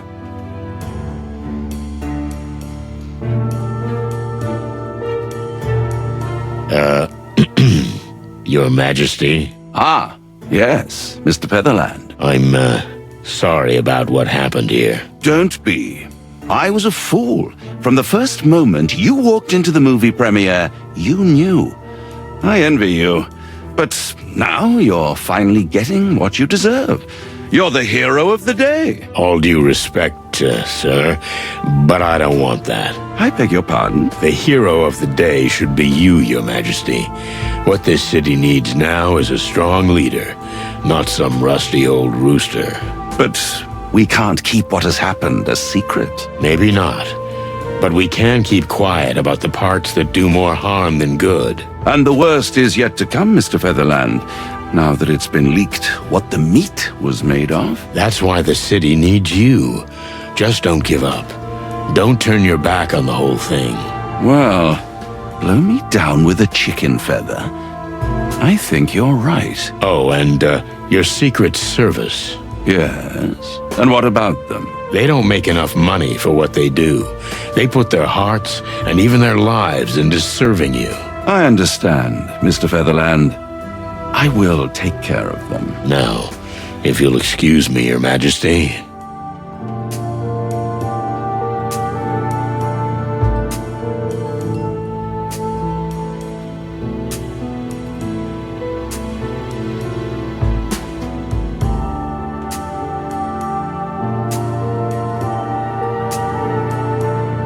Now, if you'll excuse me, Your Majesty.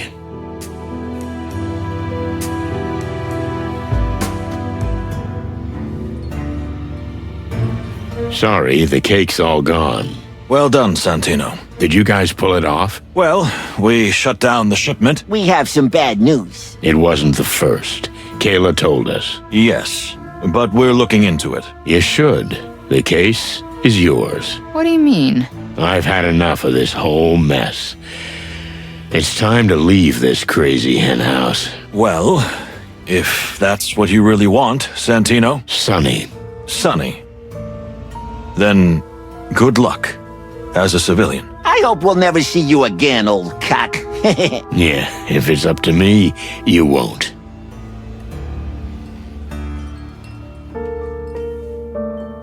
Lewis, Philmar. What's up, old bone? I just wanted to thank you. It makes my stomach ache, of course, but I'll say it. I couldn't have done it without you. Oh, look at you. You're getting sentimental. Maybe because I'm leaving. You know what, buddy? You should do just that. I can recommend you some really good places. Places where you lost an eye? No thanks. I'm fine. Bye-bye, Nighthawk. Hey, Boss Bird. That was really nice, what you said to the king. You know, it's not nice to eavesdrop. So, what's next? I quit. Wow. Just like that? You coming with me? To quit with you? Yes or no? Yes, without hesitation. Santino! Oh, sir. What timing. Look, I'm sorry about the commotion, but... Don't be. You know, as much as it pains me to say it, you did what you do best, and what's best for the city. At least, at this moment. Thank you, sir. But right now, I think you'd better get to the hospital. Martin is undergoing life-saving surgery. I beg your pardon, sir? 2 of my officers will escort you. Step on the gas and don't think about it. I will, sir. Mon? Coming, Sonny.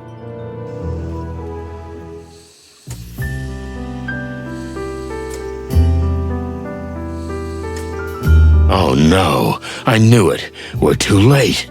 He's not here. Hey, don't bury me just yet, boss.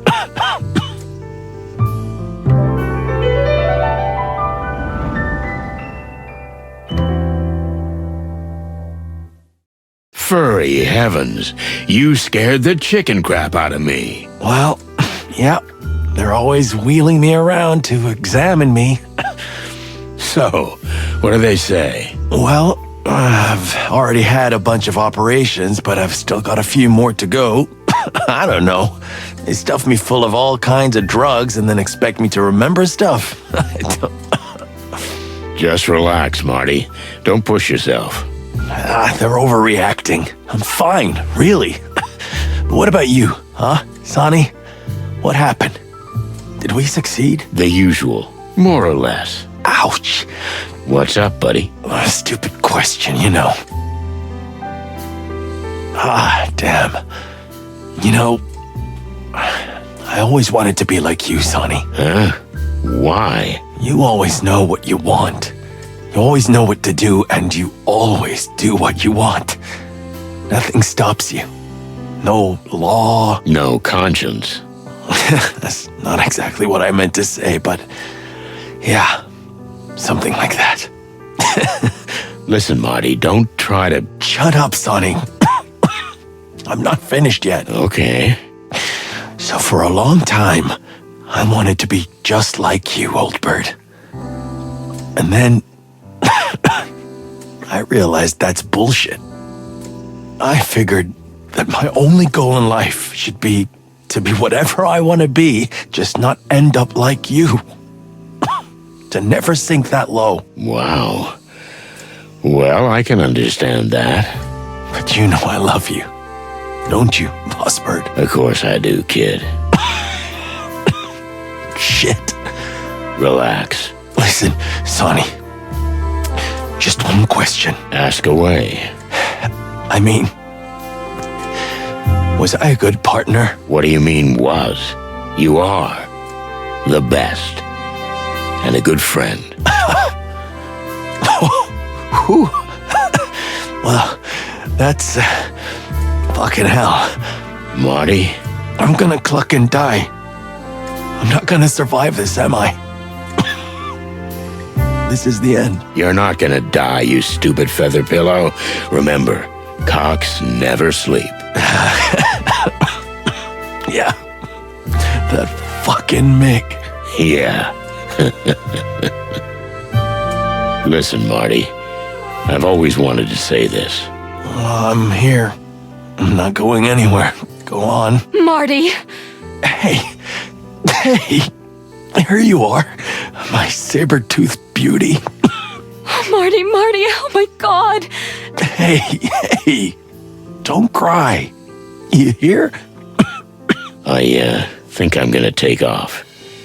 Talk to you later, buddy. Marty, I'm so sorry. I'm so sorry. It's okay, sweetheart. It's okay. Why is everyone so down, huh? I'm fine. Here's looking at you, kid. Hey. See you tomorrow, boss. I'm here now. You'll be fine. Yeah. Thanks, honey. I think I should get some rest. Just a minute. Marty's funeral was exactly like his life. Crazy stories, laughter, tears, and loud bangs. It wasn't raining like in the movies. The sun was shining. We all cried like babies. Monica, Louis, even Blood Boil. I never cried like that before. If that big feather pillow had seen me, he'd have laughed. Well, that's it for the Chicken Police. We had a great ride. Adieu, Marty McChicken. So long, young fella. Something wrong in the air tonight. You can't hide. Hey, Sonny. How'd it go? Oh, I've got him. Our travel permits are ready. That's good. Take a rest. I'll finish up here and we'll go. Okay, sweetheart.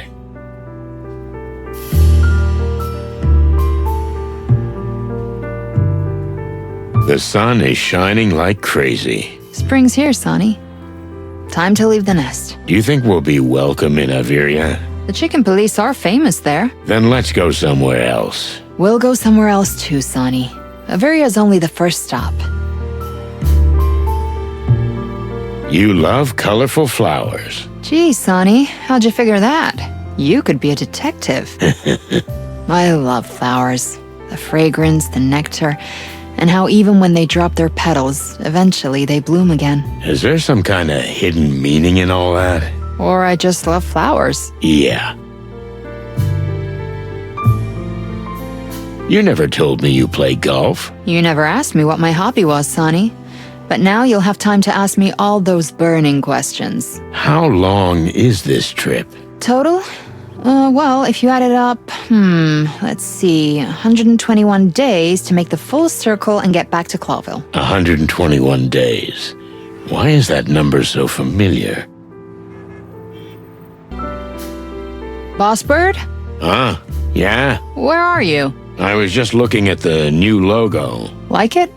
Yeah, it's, nice. It's a little, painful, though. I know, Sonny, I know. Are you ready? Good to go? Yeah, I'm ready. Let's get the cluck out of here. That's the spirit.